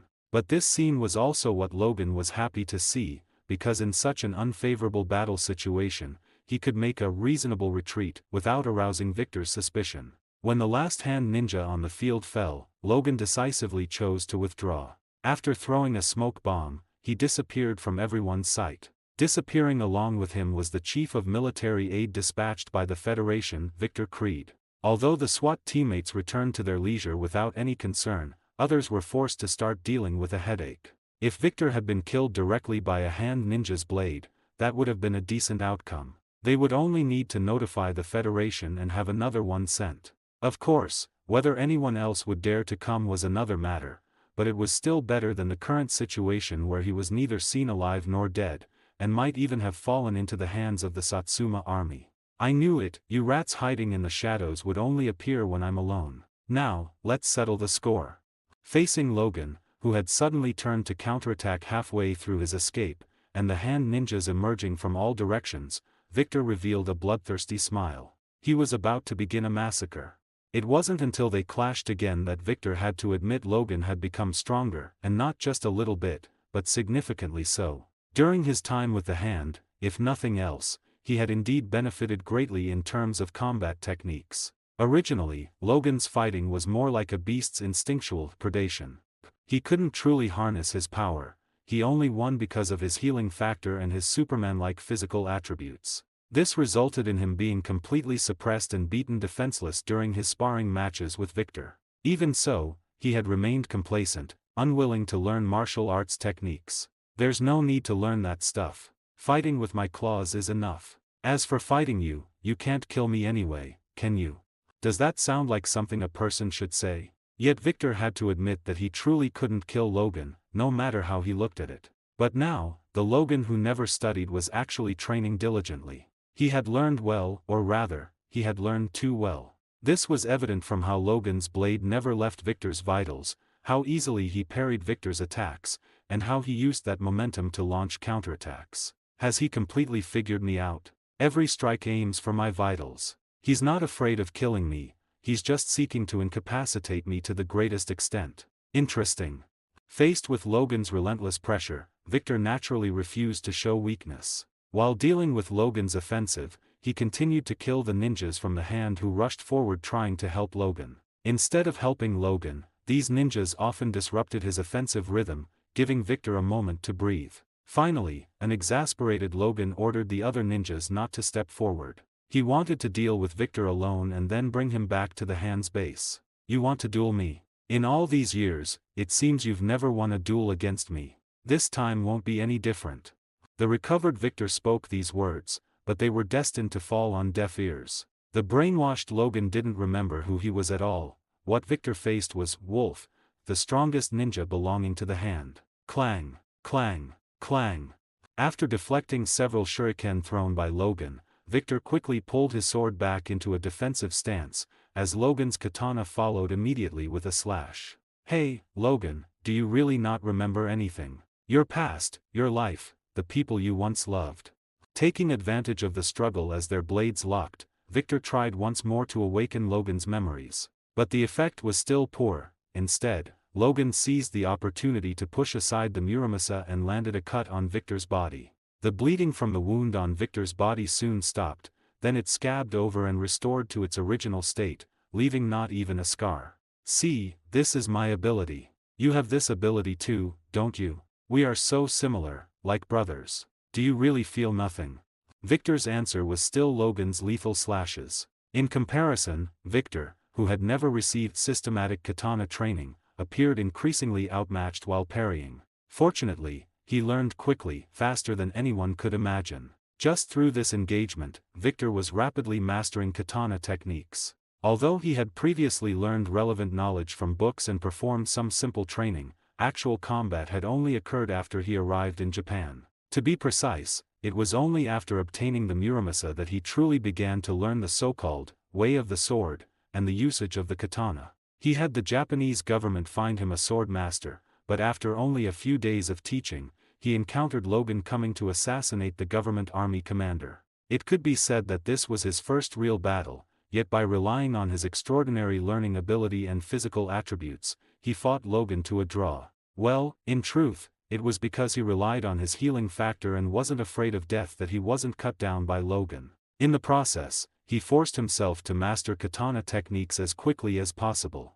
On the surface, it seemed Victor was increasingly struggling to parry, but in reality, it was because his rate of improvement was so fast that Logan had to employ more advanced swordsmanship to defeat him. Is this how you found the method you once used against me? Since I won't be killed, I can take my time to learn.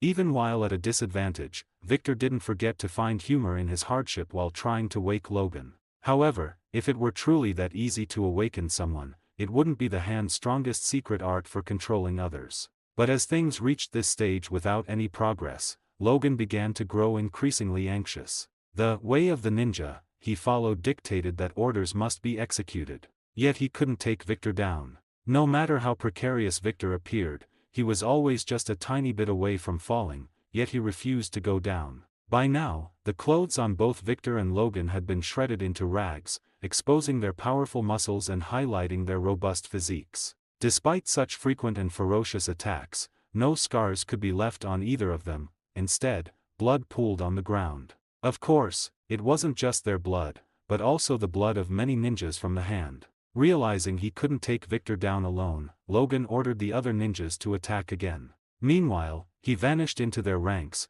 waiting for an opportunity to find a flaw in Victor's defense and land a fatal blow. In fact, several times, he had almost succeeded. Sometimes it had to be said that numerical superiority was very effective, especially when the individual quality was also decent.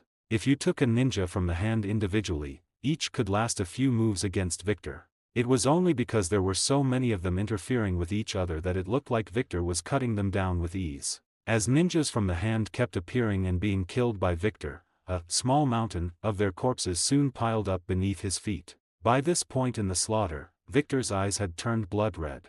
The long-absent animality had reappeared, or rather, the beastly side of Victor had been fully unleashed. Just as the red-eyed Victor sliced two leaping ninjas in half with one stroke, a cold, gleaming katana suddenly appeared from behind him, thrusting straight toward his kidney.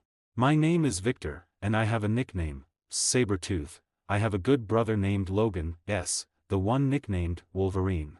In the past, when I sparred with him, I never lost. I always thrashed him. Although they said it ended in a draw, everyone knew I won. I thought things would stay that way forever, until one day, I took a blade to the kidney. Only then did I realize I was wrong." At that time, Victor was on a killing spree, slaughtering the ninjas of the hand until they were too terrified to step forward. But at that moment, Logan seized the opportunity when Victor's feral nature erupted and ambushed him. Actually, he wanted to stab Victor's left kidney, but Victor's beast instinct detected it. As a result, the blade went into his right kidney instead, because Victor turned around and slashed him back. Logan, who was sent flying, healed the scars on his face and chest the moment he stood up. But Victor clutched his lower back and walked over to a large tree, then leaned against the trunk to pull the katana out of his kidney. "Damn it, you're fucking ruthless. Just wait, I'll deal with you later. Now, come on, keep going."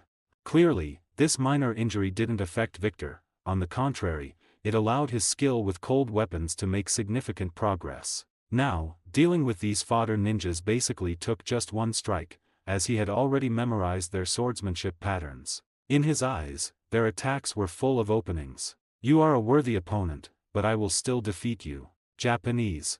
Logan, who hadn't spoken until now, actually spoke up, and in Japanese no less. Listening to Logan's fluent Japanese, Victor couldn't help but feel it was awkward. "They brainwashed you quite thoroughly, didn't they? You're not even speaking English anymore, just Japanese. Fine then, let me help you recover properly." Victor decided to say no more and took the initiative to attack. After cutting down two ninjas from the hand, he once again fought his way in front of Logan. The two engaged in a fierce clash once more. Sparks flew and the sound of clashing blades was incessant. The surrounding ninjas of the hand were shocked to find that they could barely track the movements of Victor and Logan's blades. Clang! With a loud boom and a circular shockwave, the katanas in their hands clashed again. This time, they didn't separate immediately but locked together in a test of strength. Just then, Victor suddenly broke into a slight smile, while Logan's expression changed. Both of them sensed a large number of people approaching. The long-awaited SWAT team members finally arrived, setting up mortar positions around the perimeter. In fact, This thing was supposed to have been invented on a whim by the Russians during the Russo-Japanese War. However, thanks to a few pointers from Victor, it appeared early in the Federal Army, though currently only SWAT was using it for equipment trials. As the mortar shells whistled through the air, the area where Victor and Logan were fighting turned into a sea of fire almost instantly. Meanwhile, the ninjas of the Hand who tried to charge the mortar positions were riddled with bullets by the prepositioned heavy machine guns. The peasants and fishermen of the government army were no good at operating cannons and mediocre at rifle volley fire, but they were experts at spraying with machine guns. Anyway, all they had to do was handle the cooling and point the muzzle at people. The rest was just turning the handle continuously. Of course, there were some idiots who turned it too fast and caused jams. But such idiots were usually dragged out and executed during training for causing damage to the Empire's precious property. That's just how barbarians who don't understand the value of human life are. Although the federal officers were speechless, it was their family matter, after all, so they didn't bother to intervene. Anyway, I'm getting off track.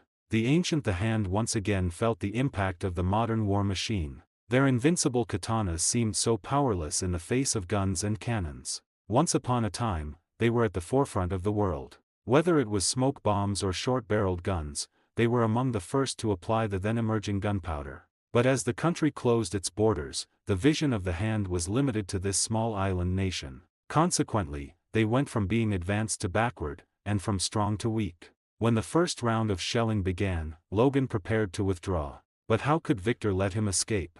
Braving Logan's fierce counterattack, Victor sliced off one of Logan's thighs. Then, both were swallowed by the barrage. Those heartless bastards from SWAT, after their mortar trial, even called for naval gunfire from the government army warships in the nearby river. In any case, the battlefield after the naval bombardment had turned into flat ground. Severed limbs of the Hand ninjas were everywhere, a complete corpse was nowhere to be found. Logan and Victor were also blown to pieces. In the end, the SWAT members stuffed whatever parts they could find into sacks and dragged them back. Wake up, Logan. I'm your long-lost brother, Victor. Ahem, just kidding. I'm not your brother, but damn it, you're not some ninja named Wolf from the Hand either. You're James Logan. You're Wolverine. As Victor delivered another slap to Logan's face, Logan, tied up tightly with iron chains, still chose never to yield. Over a month had passed since the last assassination attempt. During this month, the previously active the Hand had suddenly vanished without a trace. Meanwhile, the government army, having received the latest weapons from federal aid, was winning victory after victory on the battlefield. The downfall of the Satsuma army was imminent.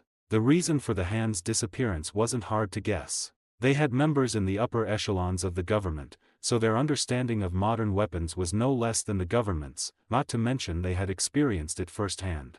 The immense power displayed by these gunpowder weapons on the open battlefield shocked them.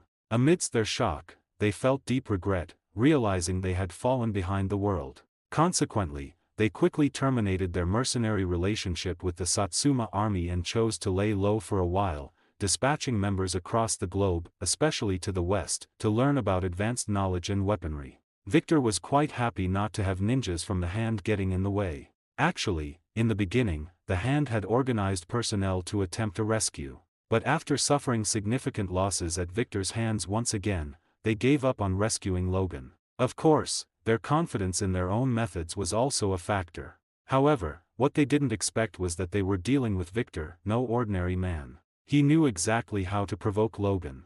Yo, isn't this my dear brother James? It's been a long time. Looking at those familiar eyes, you really are still a beast. As he spoke, Doug Logan kicked Wolverine hard in the face. Of course, this wasn't the real Doug, it was Victor playing the part, hoping to make Logan remember the past this way. Moreover, he believed that as long as Logan recalled what happened that night, no matter what kind of mental mystic art it was, it would be broken, because that event truly affected his entire life. What? You don't remember me? Then have you even forgotten Rose? It seems I need to help you remember properly. Although Victor pretended to be cruel, well, he wasn't pretending, he was playing himself. You couldn't blame him for looking fierce, after all, looks are given by parents. But he still keenly noticed that when he mentioned the name Rose, Logan's expression changed slightly. Sure enough, as long as his first love was mentioned, James Logan Howlett would have a different reaction. After all, that was the origin of the later Logan's preference for red-haired women. Even in the later times when he didn't have those memories, he would still subconsciously approach red-haired women and feel an attachment to them. Since it was working, he had to press the advantage. This was Victor's usual style, and so he did. It was a night of the full moon. After a long journey, I finally found you again. Then you and I fought. When I was defeated and lying on the ground waiting for death, you bared those damned claws of yours. Then, you didn't kill me, but you killed Rose. Rose O'Hara. She died because of you. No.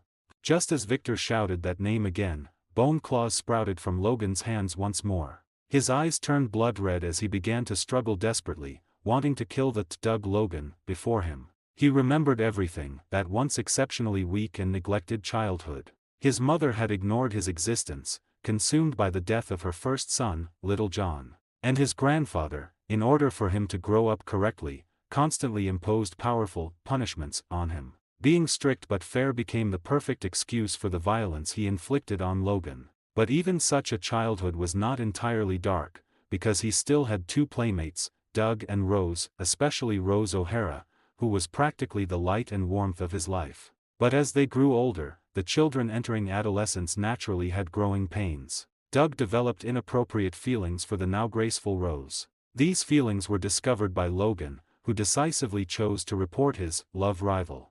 In retaliation against Logan, Doug killed his dog. Doug's violent behavior led to severe punishment, and he and his father were nearly driven out of the Howlett estate because of it. It was because of this conflict that an unbearable Thomas, after a bout of drinking, rushed into Logan's home with a gun. He wanted to take away his former lover and his younger son. John Howlett, who tried to protect his wife and child, had his head blown off by Thomas without mercy. At the moment John's head was blown off, Logan happened to walk into the room. Witnessing his father being killed by their own gardener, Logan fell into a complete frenzy. It was at this moment that his mutant ability awakened. Bone claws extended from his hands. Thomas, who was both the intruder and his biological father, died at his hands. Doug, who was assisting Thomas, was also knocked to the ground, Logan's bone claws leaving 3 ugly scars on his face. Elizabeth, who had long been lost in the grief of her first son's death, was finally driven mad by the scene before her. Her former lover had killed her current husband, and then her son with the former lover had killed his own biological father. This world was too cruel for her, too insane. She could not accept what she saw, so she chose to end her own life, using the gun Thomas had brought to blow her own head off. Having witnessed his mother's suicide, James, in a panic, had no choice but to take Rose to seek his grandfather's help. However, Doug, who had narrowly escaped death, framed Rose for the murders. Since he couldn't have her, he would destroy her. No matter what old Mr. Howlett had done to Logan in the past, he firmly believed it was so Logan could become better.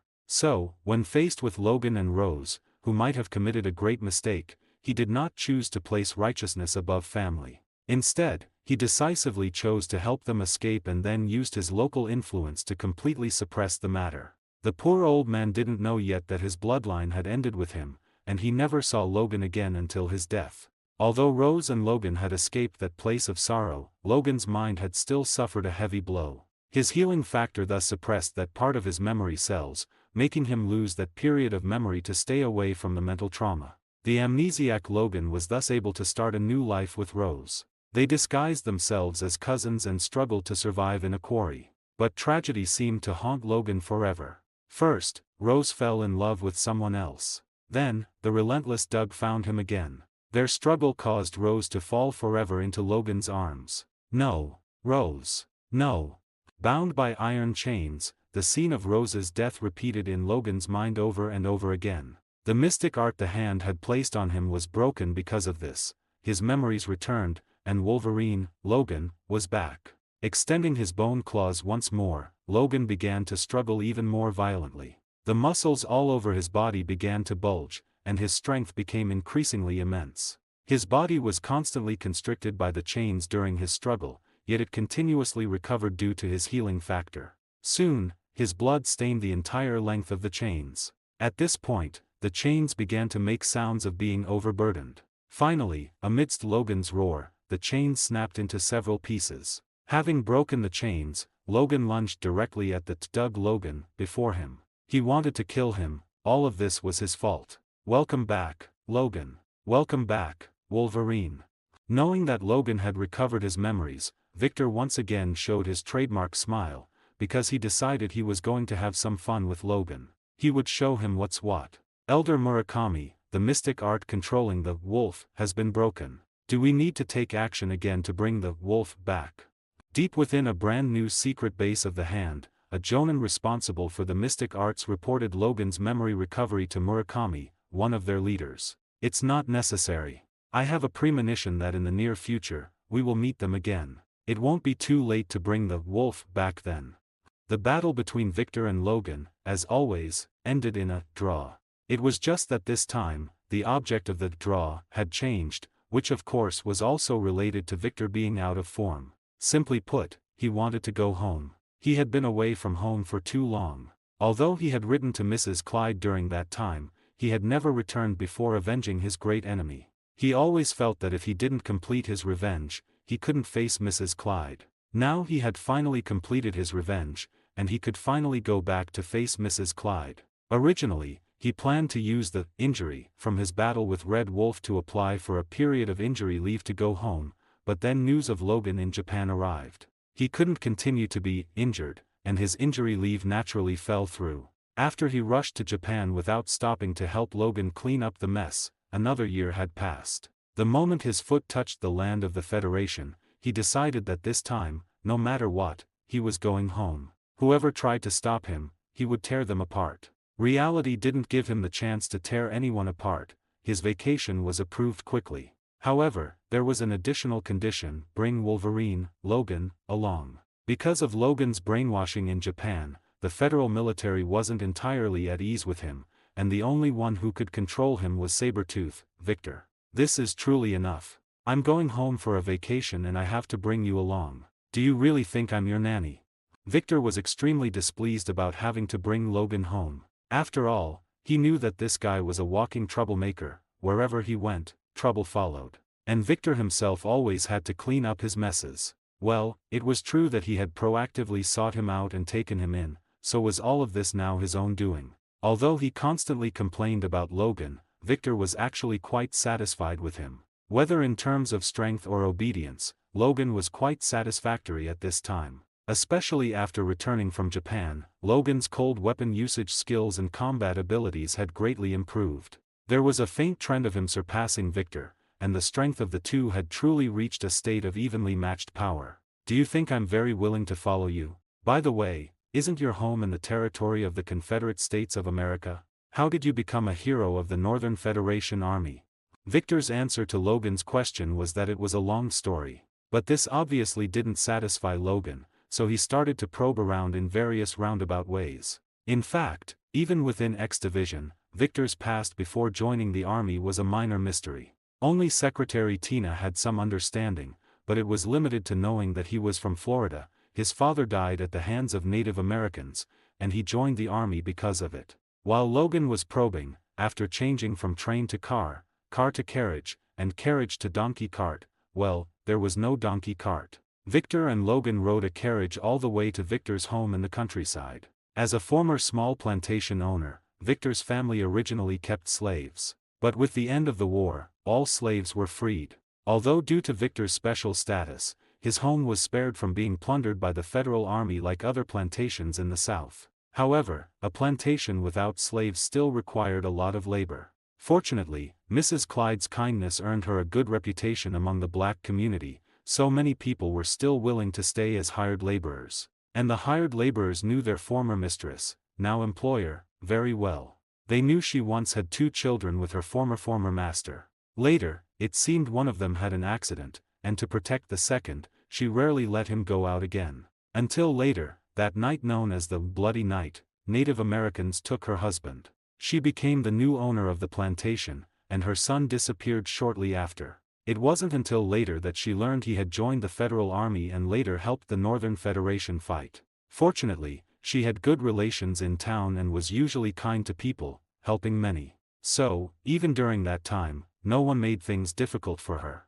But she still became increasingly reclusive, initially because she had lost track of her son. Later, it was because although her son sent letters, he still didn't return. In fact, she didn't care who he fought for, nor whether he could get revenge. She only hoped that he would be safe and return soon, because he was her son, her only son. Actually, when she later received Victor's letter and knew he was safe, she was very happy. And she also found a way to write back to him, hoping in the letter that he could return to her side. But Victor clearly didn't take her words to heart, expressing in his letters that he had to find that Native American to avenge himself, and telling her to take good care of herself. To this, she could only sigh countless times that her child had grown up, his wings had hardened, and he was disobedient, but there was nothing else she could do. Later, as the Southern Army suffered successive defeats, the Northern Federation's army also marched into the small town where she lived. But the expected looting did not occur. It wasn't until the commander of that unit personally visited to offer condolences that she realized the Northern Army hero, who shared her son's name, was indeed her son. Life, however, had to continue. Even a hero's mother still had to follow basic laws. So, she also lost her slaves, but fortunately, most people were willing to stay on as hired laborers. And the newly established local government also gave her many policy benefits. It could be said that her life was even better than before. It was just that the people in town were slightly dissatisfied with this, but no one chose to gossip, because after all, the townspeople owed her a favor, having been spared from looting. But all of this was meaningless to her, because even though the war had ended, her child still hadn't returned. The only thing worth celebrating was that he still sent letters every month, and the accompanying photos let her know that he was doing well. But she still wasn't happy, because she still hoped he could return to her side. As she aged, this longing grew stronger. Recently, however, the hired laborers surprisingly noticed that their kind but rarely smiling female employer suddenly had more smiles on her face. It turned out that Mrs. Clyde had received Victor's latest letter. Her son, Victor, was finally coming home. When Mrs. Clyde walked out of the door and saw the man who looked almost exactly like old Clyde in his youth, her eyes moistened. Like most mothers and sons reuniting after a long separation, Mrs. Clyde hugged Victor's tall body and cried like a fountain, while Victor could only gently pat her back to comfort her. Seeing such a scene, although Logan appeared nonchalant on the surface, he was actually as sour as if he had eaten dozens of lemons. "Child, is your name Logan? Poor child, I've heard Victor talk about you. If you don't mind, this can be your home from now on." Just as Logan continued to feel sour, he was caught off guard and hugged by Mrs. Clyde. Clearly, with her maternal instincts flaring, Mrs. Clyde felt great heartache and sympathy for this child who had experienced things similar to Victor. Logan did not resist the kindness shown by Mrs. Clyde, but he also didn't know how to respond, so he could only look awkwardly at the smiling Victor beside him. Victor was actually happy to see this situation develop. Logan's nature wasn't bad, one could even say he was protective of his own. If his mother could become Logan's godmother, then this guy would truly become his younger brother. In the end, Victor and Logan received a grand reception and welcome, with a sumptuous dinner that allowed the two of them to feast to their heart's content. While these two gluttons were devouring the food, Mrs. Clyde chattered away about family matters and her longing and concern for Victor. As the saying goes, a mother worries when her son travels 1,000 miles, let alone when Victor had run away from home and been gone for so many years. Although he hadn't been completely without word, it was true they hadn't seen each other in years. Subsequently, Victor and Logan spent a period of time living like ordinary people, helping Mrs. Clyde with chores on the farm every day. Working at sunrise and resting at sunset, that heart which had been restless due to killing found peace and tranquility. Victor suddenly understood a bit why Thanos chose to become a farmer after completing his life's work. Although Victor enjoyed the pleasure of growing stronger and fighting most of the time, after a long period of tension, he occasionally wished for such peace. As for Logan, when he was normal, he dreamed of living such a life. As for when he went wild, he could probably tear down the entire farm. Reference: Husky House Wrecking. However, such days did not last long. An urgent telegram was soon delivered to Victor's home. They were about to set out on a journey once again. But during the holiday, an interesting little thing happened. After Victor and Logan returned, the farm's poultry began to go missing frequently. At first, Mrs. Clyde thought Victor and Logan had stolen them to roast and eat, so when the hired hand reported it to her, she didn't pay much attention. She even told Victor that if he wanted to eat, he should ask the kitchen to prepare it and not steal it himself. Of course, if this was a hobby of his and Logan's, she wouldn't scold him, but he should gradually break the habit. She thought that because Victor and Logan had suffered a lot while wandering outside all these years, they had developed the habit of stealing poultry. Victor was left bewildered by his mother's words, but by questioning the hired hands and maids at home, he soon learned the truth of the matter. Although Logan was indeed a major suspect, since he had done similar things while following a wolf pack back then, Victor knew it definitely wasn't him because he had already found the culprit. Victor followed the bloodstains found at the locations where the poultry went missing, as described by the maid, all the way into the woods near the farm. So it was you, little guy. The one stealing the poultry turned out to be a rare North American ocelot. However, in this era, this future endangered animal was still somewhat common, though it rarely appeared near human towns. Meow roar. Meow roar. Under Victor's gaze, the North American ocelot felt an extremely strong sense of crisis. Its instinct told it to run fast or it would be petted, but its pride made it launch an attack. As for the ending, it goes without saying, in the end, it was carried back in Victor's arms. It wasn't that it didn't want to run, but it was so terrified by his killing intent that it didn't dare move at all. Oh, Victor, where did you bring back such a little fellow from? Look at those little eyes, how pitiful. Is it starving? Just as Victor stepped into the living room holding the ocelot, he ran into Mrs. Clyde. Then Mrs. Clyde also joined the ranks of cat petters. The ocelot wanted to resist but was intimidated by Victor and could only submit. All right, mother, I caught it from the woods. This little guy is the one who's been stealing our farm's poultry lately. I'm going to bring it back and train it well so it can catch mice for you in the future. However, Tina did not give Victor the chance to train the ocelot. With a single order from the military, she recalled him to X Division. But unwilling to release the ocelot just like that, Victor brought it back to the division with him. In this era where there were no regulations against keeping cats in the office, naturally no one cared about the little pet Victor brought back. Not to mention that Victor's nickname used to be Lincoln's pet cat. But Victor knew this fellow was still wild and untamed.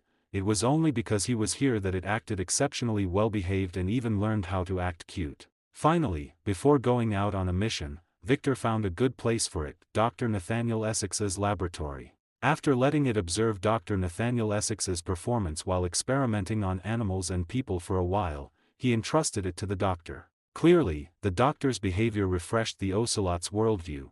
Its fear of the doctor even exceeded its fear of Victor. If it could still pretend to be honest and act cute in front of Victor, then in front of the doctor, its legs trembled with fear, terrified that it too would be sent to the experimental table. Well then, doctor, I'll entrust it to you.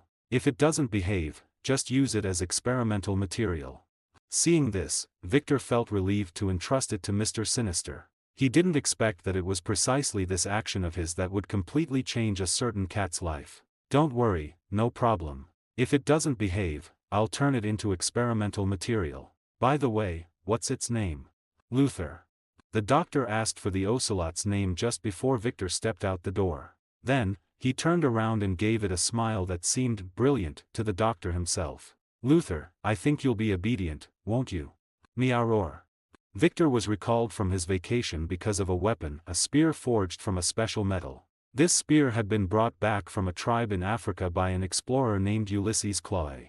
The reason the spear fell into the hands of the federal military was that the adventurer had been fished out of the sea by the United States Life-Saving Service, the predecessor to the Coast Guard, which was under the Revenue Cutter Service. After leaving Dr. Nathaniel Essex's laboratory, Victor quickly arrived at a secret military base in North Carolina. There, a scientist named Dr. Hammer received him and explained the specifics of the spear. Initially, we just processed him as an ordinary smuggler, but when our personnel tested the material of this spear, they discovered a metallic substance never seen before. And, look.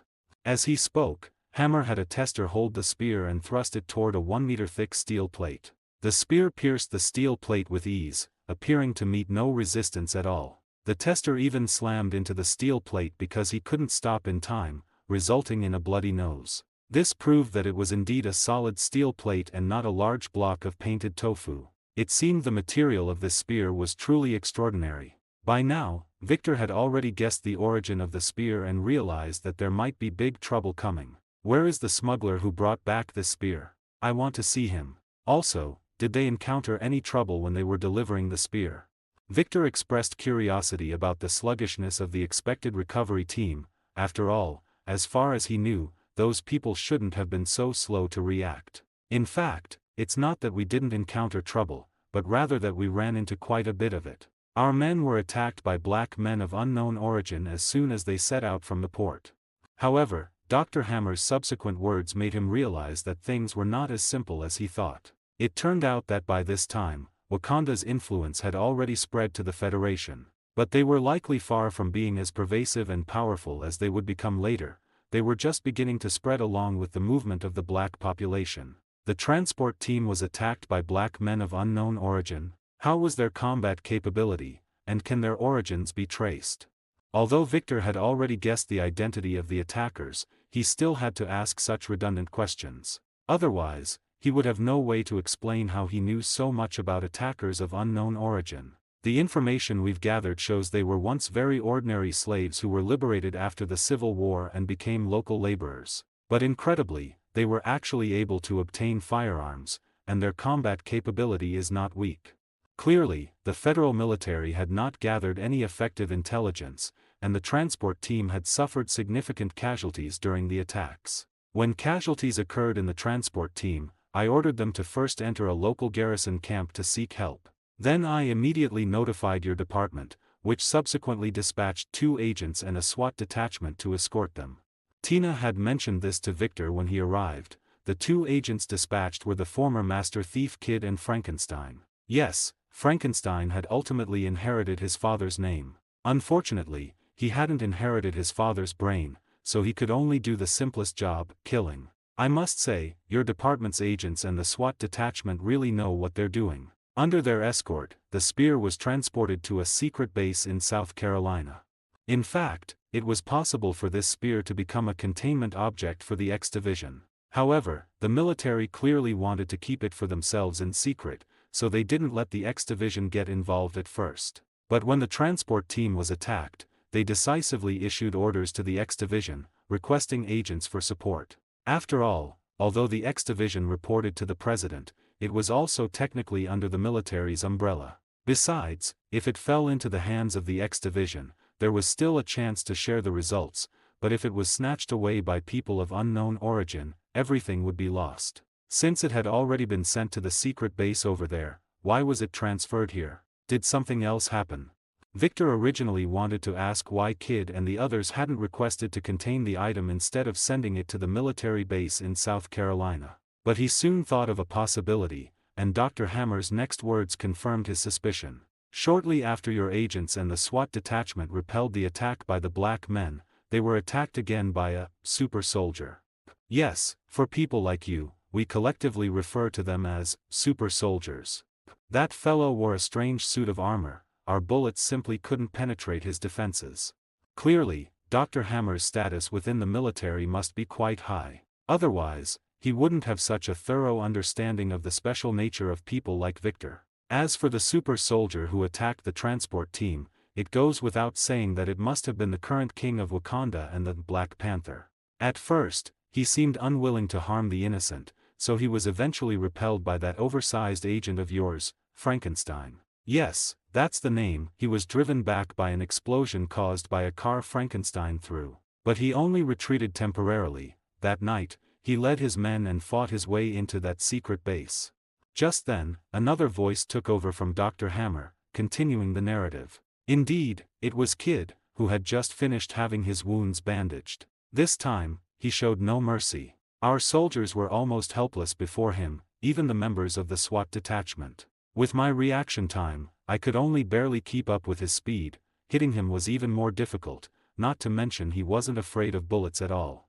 Even though he was out of danger now, Kid still felt a lingering fear when recalling the scene. That kind of aura and power was something he had only seen in Victor and Van Helsing. Fortunately, he didn't set out to kill people intentionally. His goal was only to reclaim these weapons forged from the strange metal.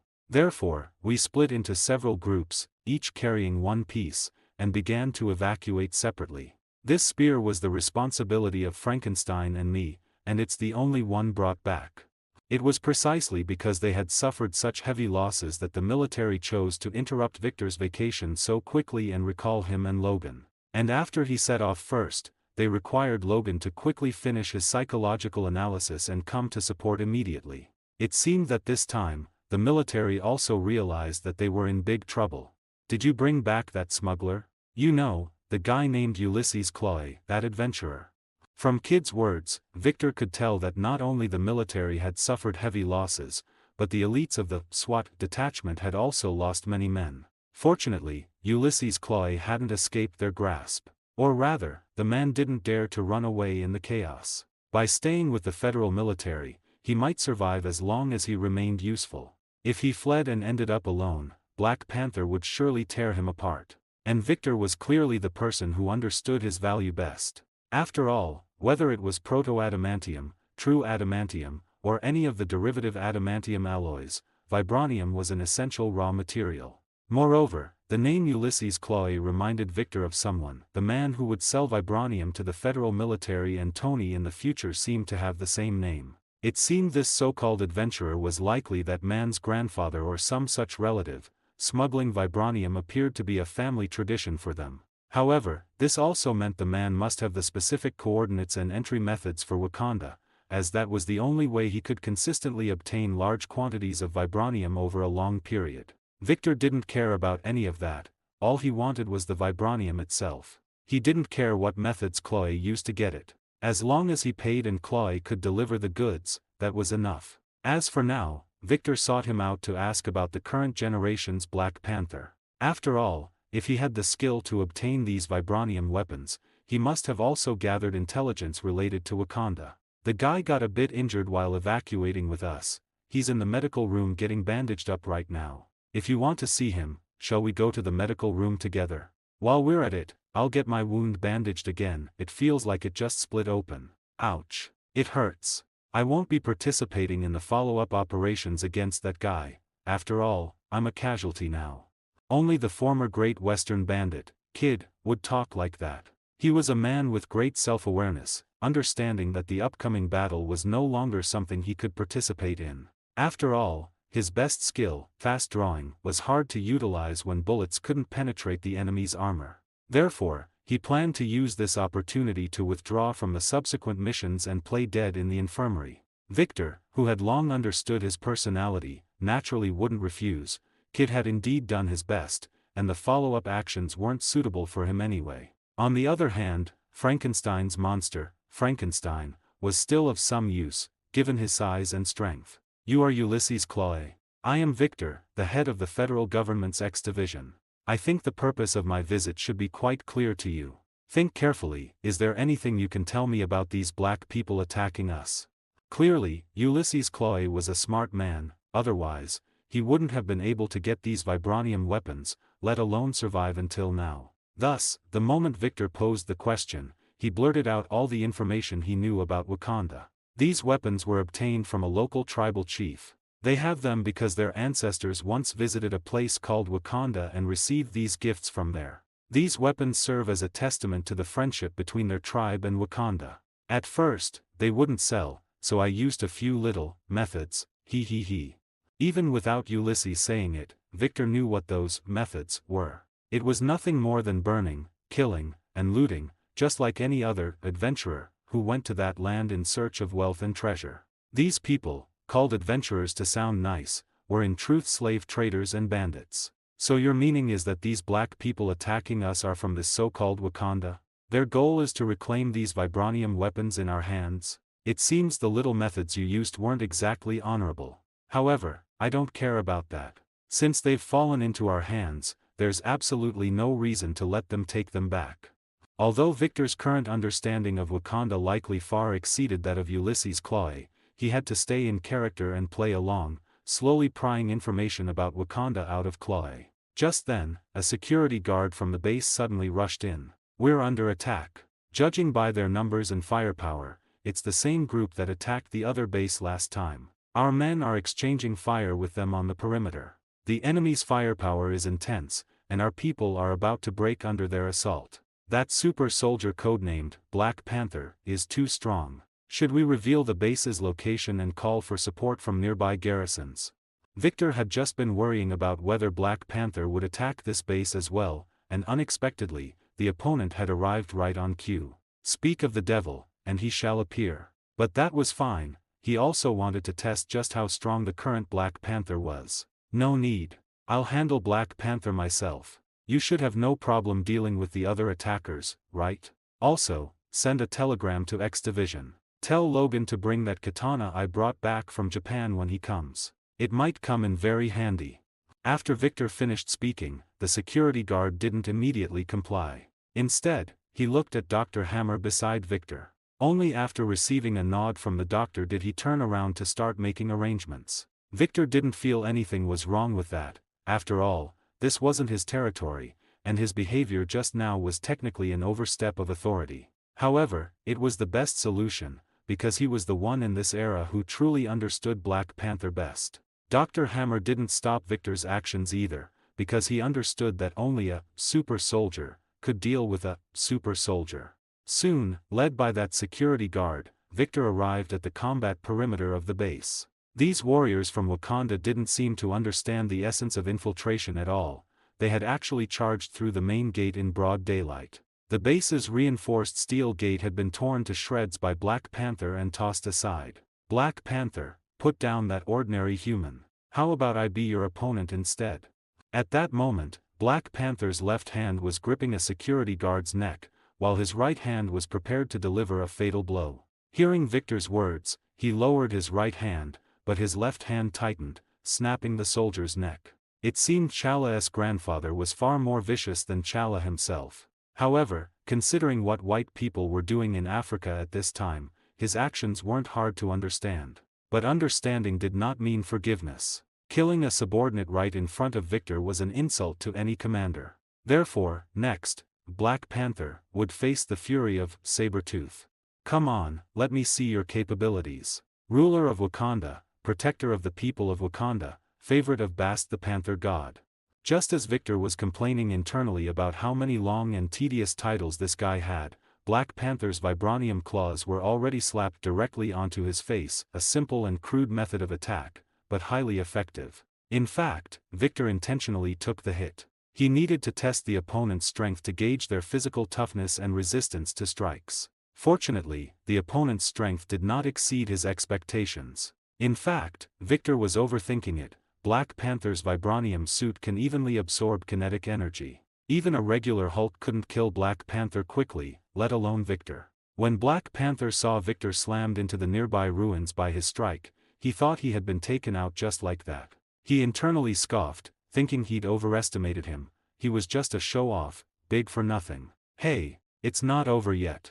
Just as Black Panther turned to continue his assault into the base, Victor's voice emerged from beneath the pile of ruins. Following a tremor and the rolling of rubble, a large slab of stone that had fallen onto Victor due to the impact was lifted from underneath by Victor and thrown away. This time, Victor didn't wait for Black Panther to attack, he chose to strike first. However, Black Panther was clearly not easily dealt with, as he effortlessly blocked Victor's punch. But the fierce counterattack that followed also failed to hit Victor, who managed to dodge it. Just like that, the two engaged in a fierce brawl, trading punches and kicks. There were no fancy move names or cool energy effects, only the sounds of air breaking due to high-speed movement and the shockwaves caused by their collisions. Wherever these two fought, the buildings and objects there were completely destroyed. In every sense, these two had transformed into object pulverizers. Anyone or anything that came near them was affected and met a miserable end. Although Victor's punches could send Black Panther flying, the force could not penetrate his vibranium suit and inflict damage on Black Panther's body. Black Panther's claws and punches could inflict seemingly massive damage on Victor, but due to the effect of the healing factor, the injuries only looked severe and were actually negligible. Instead, it was the base's architecture and various items that suffered.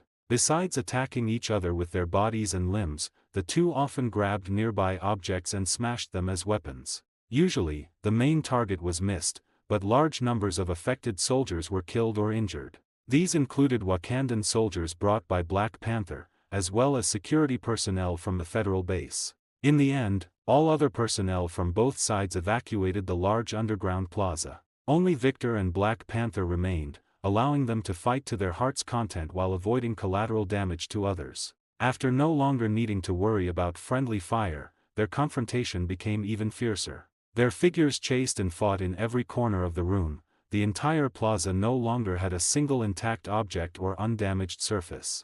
Even two of the pillars supporting the room were broken. If the two hadn't deliberately avoided them while fighting, the place would have collapsed long ago. However, the room was now on the verge of collapsing. Walls and bricks were constantly falling from the ceiling. Collapse was only a matter of time. Even so, it couldn't stop the two from continuing their fight. Of course, they had no intention of being buried underneath, so they moved the battleground to the hallway. Just as they rushed out of the room, the permanent underground fortification, built to military standards, collapsed. Fortunately, there were other exits and ventilation shafts, otherwise they might genuinely have had to stop fighting, dig a way out with their claws together, and then continue the battle. But at this moment, the room's collapse did not stop the two from continuing their fierce fight, and the base security personnel who were originally guarding the hallway retreated completely the instant the pair rushed in. "Hand over the vibranium spear and that damned killer. We do not wish to be enemies with your country. This will bring war," unknown powerhouse. When Black Panther realized that Victor's fists were hard enough that he might not be able to easily defeat him, retrieve the vibranium spear, and take the life of Ulysses Claw, he decisively chose another method, one that was more peaceful and more likely to succeed. He chose to negotiate with these greedy white devils. Once something is in our hands, there is no logic in it being taken back. Moreover, we didn't steal it from you, we purchased it from an adventurer at a cost. As for Ulysses' life, I don't care. However, I cannot let you kill him on federal territory, at least not here. Black Panther did not choose to continue talking in response to Victor's words. Instead, he chose to attack directly. Clearly, Victor's uncompromising attitude had enraged him. These damned white people were exactly as he thought, incredibly greedy, completely unwilling to hand over the vibranium spear belonging to Wakanda. They simply did not understand the importance of this vibranium. It was meant to resist the aliens prophesied to invade Earth, not for them to use to manufacture weapons for humans to kill each other. What did you say? Exit Plaza at Channel 1 collapsed. These guys' destructive power is too strong. Are they still fighting? Just as Victor and Black Panther continued fighting, the base's security captain reported the collapse of the exit to Dr. Hammer. Yes, the two of them are still fighting and are constantly advancing deeper into the base along the passage. Should our personnel continue to evacuate? Also, we received a telegram that support from X Division is arriving soon. Finally, Dr. Hammer saw the support personnel from X Division at Exit 2, a guy with a buzz cut, carrying a katana on his back. Well, when Dr. Hammer heard the security captain say that X Division support was only one person, he decisively chose to evacuate, taking the vibranium spear with him. Two guys like this were already tearing the base apart, adding another one. He didn't want to be buried alive down there. He still had a wife and children to support. It turned out his guess was correct. Wherever those two fought below, the underground base collapsed. When Logan navigated through large areas of ruins and collapsed tunnels to find the two, they had already demolished nearly one-third of the base. Perhaps it was a lingering effect of the brainwashing by the Hand, but this time, Logan did not choose to attack openly. Instead, he chose to ambush Black Panther. In the dimly lit underground room, a brilliant flash of blade light swept past. Following Black Panther's heart-wrenching scream, Victor stopped his attack. "All right, Logan. Our goal isn't to kill people here. I want to have a good talk with him, while it's just us." Victor stopped Logan from making any further moves to kill Black Panther, instead suggesting they talk. Although Logan was a bit confused, it didn't stop him from complying. Cough, cough, his blade. "And what exactly do you want? Wakandans will never surrender. I'd rather die than be part of your conspiracy." Apparently, Black Panther misunderstood Victor's intention, thinking he wanted to capture him alive to exchange for more vibranium, or to plot something detrimental to Wakanda. It wasn't that he had a prejudice against white people, but rather that slave traders of this era treated their compatriots in such a way. "His blade is called Muramasa. Don't worry, it's not made of vibranium. Of course, I can't be certain, because it's a spoils of war we brought back from Japan, not something we forged, and our instruments can't analyze its material either. As Victor spoke, he veered off topic again, and Black Panther hoped he would say more, so he could seize the opportunity to regain some strength. Alright, I don't want to do anything to Wakanda. I know you have a special mission bestowed upon you by the leopard god, just as I know you are the king of Wakanda. When Victor said he knew Black Panther was the king of Wakanda, both Black Panther and Logan's pupils widened in surprise. Of course, their points of curiosity were completely different, but this didn't stop Victor from continuing his speech. I will help you leave, but that vibranium spear must stay. As for Ulysses Chloe, we will give him a sum of money and then deport him. What to do after that, I think you should understand. Black Panther was deeply suspicious of Victor's proposal, as it was too simple. It was as if he had no desire for Wakanda's vibranium. He didn't believe that this person, who knew Black Panther was the king of Wakanda, wouldn't know the detailed situation of the kingdom of Wakanda. Don't look at me like that. The vibranium spear left behind is the price for your life and for attacking the federal military base. I know what you're thinking, but, as you said, we don't want to fight a secret war with your country because of your death here. The truth was, Black Panther had no idea that Victor already knew what would happen in the future. He didn't need to go to Wakanda to stir up trouble for vibranium at all. Ulysses Chloe's grandson, who shared his name, would continuously transport vibranium from Wakanda to black markets around the world. Why create a blood feud with a powerful nation like Wakanda now for something not immediately useful, when it could be resolved with money later? In fact, due to technical limitations, the federal military indeed had no way to process vibranium. Therefore, Victor appeared so nonchalant about vibranium. Cough, cough, you can keep that spear, but I don't want to see any more of your people coming to our nation to steal the leopard god's gift. As a qualified king and leader, Black Panther naturally knew how to assess the situation. He also guessed the other party's bottom line, and he understood even more clearly the price of a secret war. Wakanda was not yet ready to be exposed to the world, so he ultimately chose to compromise, and the art of politics is compromise. Soon, with the help of Victor and Logan, he escaped from the federal military underground base, which had already collapsed by a third. In fact, his quiet recovery of his wounds on the ground did not escape Victor and Logan's perception. Since both sides had reached a consensus, there was no need to be petty, right? On the contrary, Black Panther himself felt frustrated and confused when Victor and Logan showed no surprise at his wounds having healed well, like punching into thin air. Can I see his blade? Even after reaching a consensus, Black Panther remained curious about the katana that could cut through his vibranium armor and wound him. Because this katana with a black scabbard was probably the sharpest weapon he had ever seen in his life. You can look at it, but this blade has some issues. It constantly erodes the wielder's will. Even if Logan uses it, he can only swing it for about 10 seconds at a time before having to sheath it. Victor did not reveal that he could use and hold Muramasa for a long time, because he did not want to expose his trump card of being immune to mind control abilities. The moment Black Panther grasped Muramasa, he even had the thought of killing Victor and Logan with this weapon. However, he quickly realized that something was wrong. This did not align with his usual demeanor. He didn't even have time to examine the sharp blade closely before plunging it into the ground and releasing his grip on it. This is indeed a demonic blade. It can grant immense power, but it can also induce madness and malevolence. If I hadn't experienced the leopard god's baptism, I might have been corrupted by it just now. Moreover, rather than a scientific creation, it might be a magical one. In fact, both the black scabbard Muramasa and Muramasa II can be considered products of magic, as their forging materials contain the souls of Muramasa and Wolverine, Logan, respectively. And precisely because of this, their exhibited characteristics also differ. The black scabbard Muramasa can bestow great power, but it drives people mad. Muramasa II, on the other hand, can cut objects at a molecular level and suppress the healing factor. It's no wonder Virgil would steal the Wolverine Muramasa to gain more power. This meme comes from Marvel vs. Capcom 3. Well then, farewell. Perhaps we will never meet again, and I imagine you wouldn't want to see us again either. Finally, with the escort of Victor and Logan, Black Panther and his subordinates successfully reunited. And he made a very important decision to temporarily recall all Wakandan agents abroad. He was going to start looking at this world anew, because he had a premonition that a great change in this world was imminent. After bidding farewell to Black Panther, Victor took Logan to Dr. Hammer. Regardless, He and Black Panther demolishing the other party's underground base was an undeniable fact, so he gave up on containing the vibranium spear and handed it over to the military. And the vibranium contained within this spear also became one of the raw materials for the US military's future research and development of adamantium. And most of it was used to make the frisbee made of original adamantium.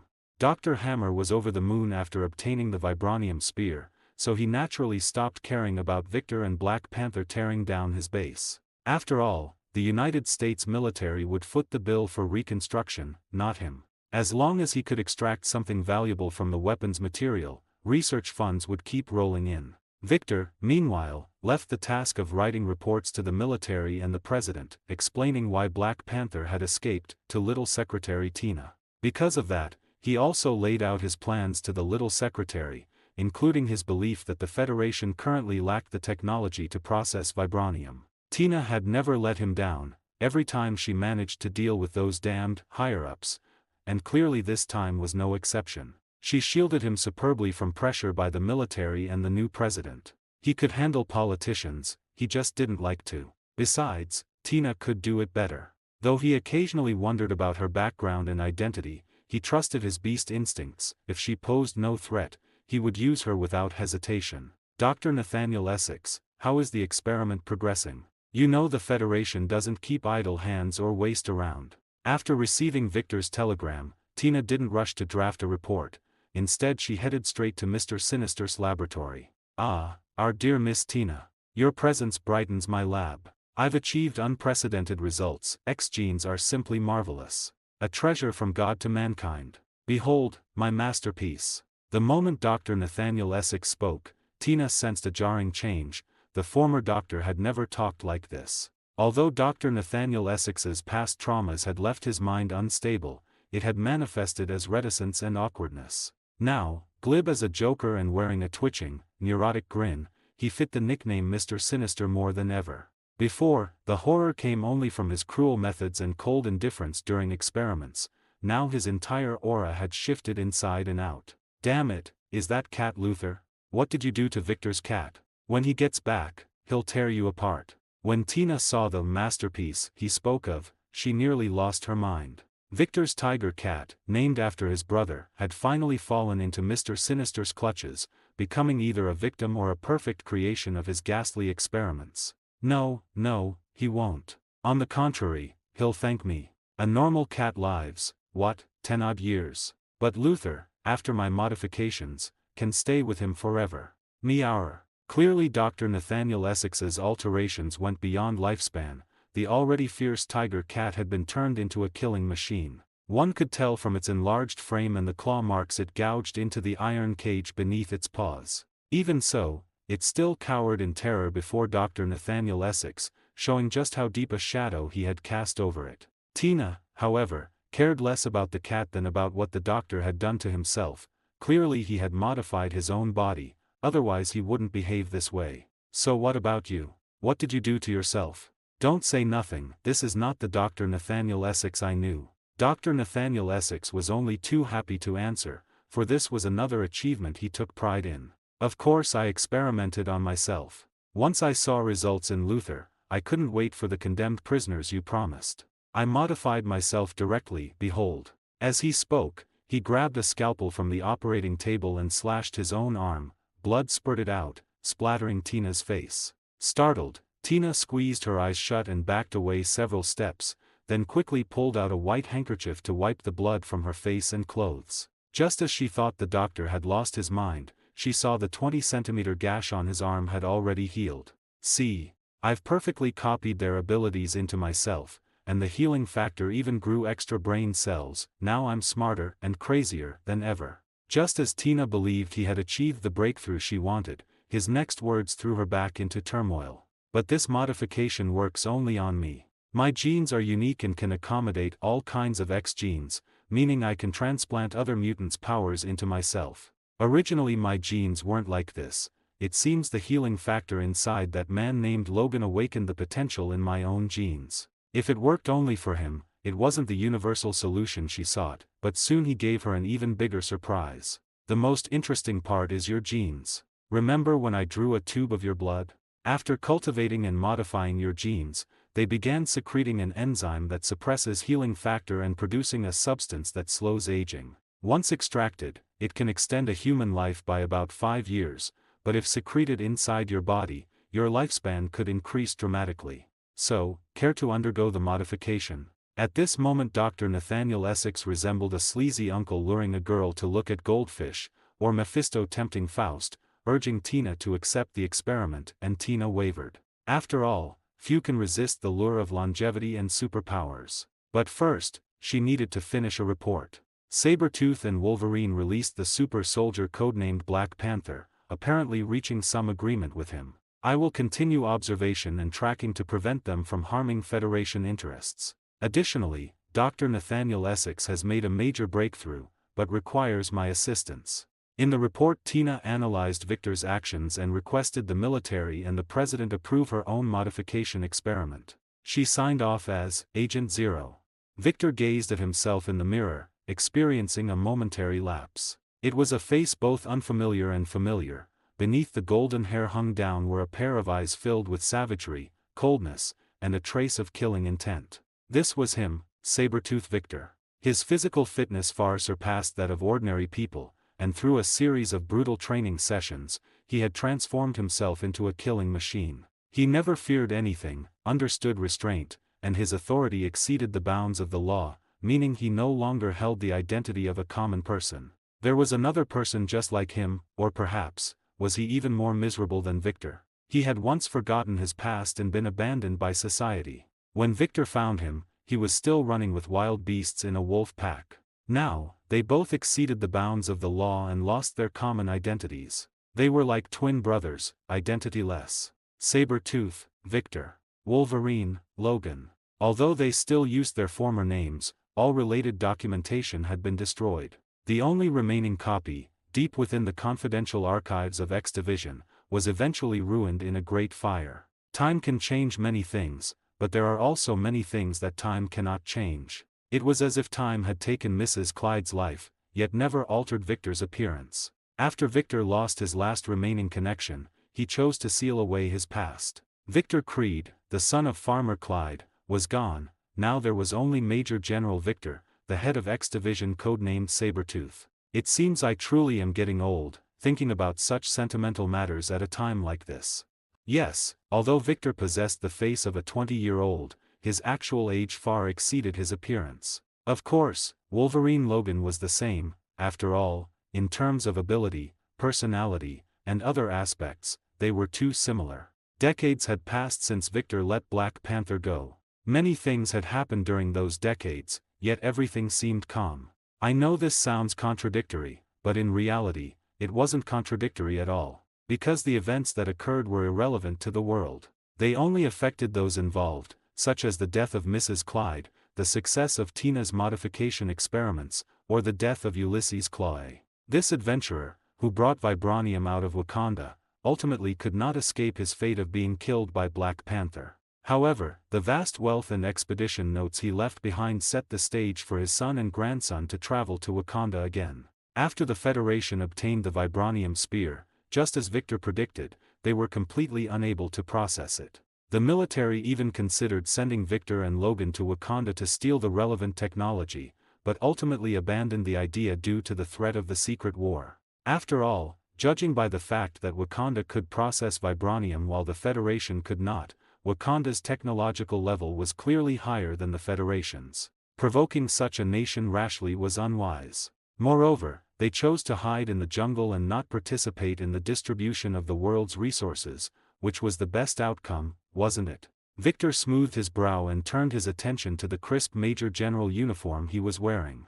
After the era stepped into the new century, khaki military uniforms replaced the original flashy blue ones. Clearly, practicality had triumphed over aesthetics. This time, Victor would represent the Federation in Europe, accompanied by Wolverine Logan. After so many years of working together, they had become the best partners in the world. They had a tacit understanding like twin brothers, intimately close, moving with the coordination of a single person. When they looked at each other, it was like seeing another version of themselves in the mirror. They were each other's shadow, limbs, and arms. Victor sometimes felt that the two of them alone could save the world. And this time, perhaps they were going to save their French allies. As the situation in Europe changed rapidly, two massive military blocs were forming. However, the newly appointed federal president Wilson did not want to get involved, especially since the Federation currently lacked the necessary military strength. The Federal Army might be more than capable of bullying South American nations, but they were too green when facing the established great powers of Europe. However, they could not ignore the pleas of the French, who were owed a debt for their support during the Federation's founding. Ultimately, they had the sudden idea to send Victor, in the capacity of a federal major general, to visit France for military exchange. Of course, all of this was just the surface reason. In reality, the French had encountered attacks from a mysterious force originating in Germany, led by Baron Strucker. Lacking super soldiers and special operations experience, France was ill-equipped to handle this type of enemy. Then, these Gallic roosters actually dug up records from the archives detailing the great battle Victor and others had with Mr. Hyde in Paris back then. Upon learning that the Federation possessed such super soldiers, they decisively asked for assistance. Furthermore, upon learning that the two original participants were still alive, they specifically requested that those two be dispatched. After receiving this series of information, Victor also deduced the origin of the mysterious force from the name Baron Strucker, a branch of the ancient force, Hydra. Hydra, which was originally thought to appear only during World War II, had already surfaced in Germany at this time. That made sense, they had already made contact with the mustache before he founded the NC Party. Moreover, two of their famous members, Baron Zima and Baron Strucker, were themselves hereditary nobles of Prussia. "Officer, are you ready? Wow, you look so handsome, I envy you. Time hasn't left a single mark on you, unlike me, I'm getting old." Tina, who had pushed the door open, felt her eyes light up as she looked at Victor in his military uniform. Just as she said, even with Doctor's biological modifications, she could not escape the instinct of biological aging, only greatly delay it.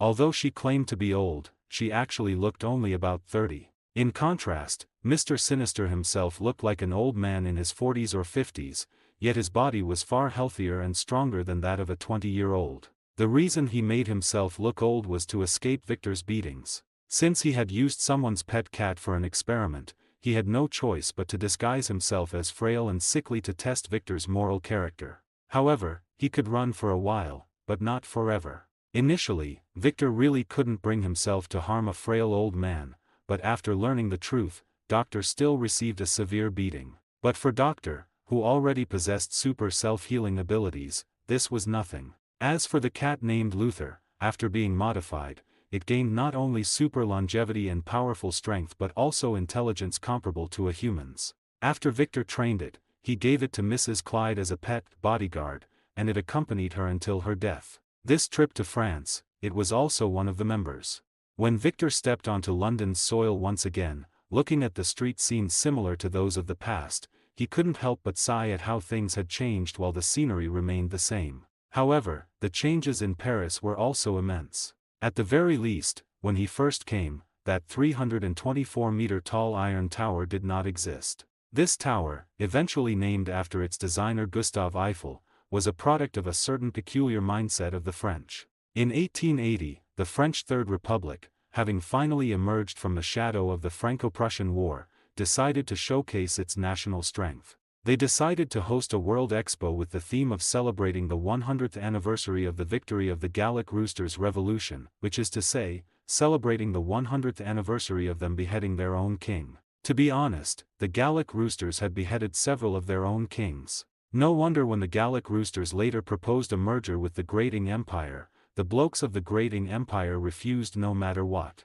They were probably afraid that if the Gallic Roosters went mad, they would behead their queen too.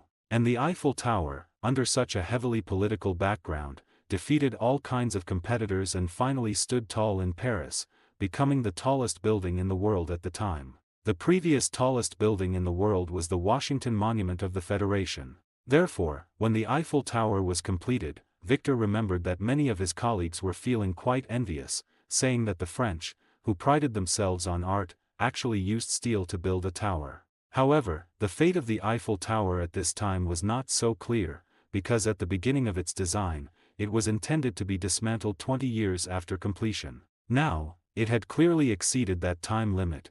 It was already 1913, but the Frenchies were still agonizing over whether to dismantle it or not.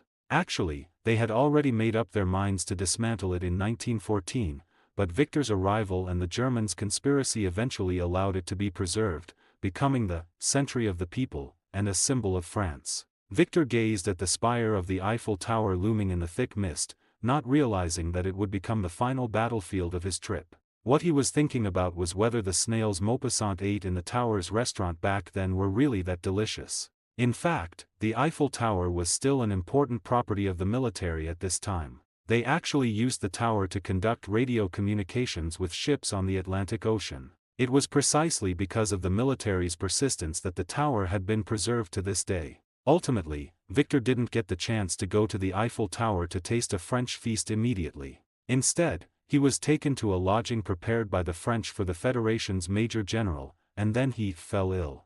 The actual situation was that this place would serve as a front to attract the attention of various countries. The real action base was located near the Champ de Mars beneath the Eiffel Tower. "Hello, General Victor. My name is Victor Dorian, and I belong to the Paris Brotherhood. I have always wanted to meet you because my father once fought alongside you and held you in high regard."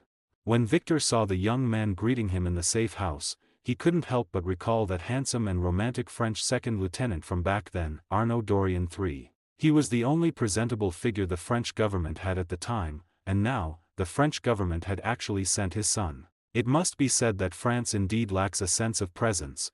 Its superheroes and supervillains are pitifully few. No wonder they would be beaten soundly by the Little Mustache and Hydra in the future.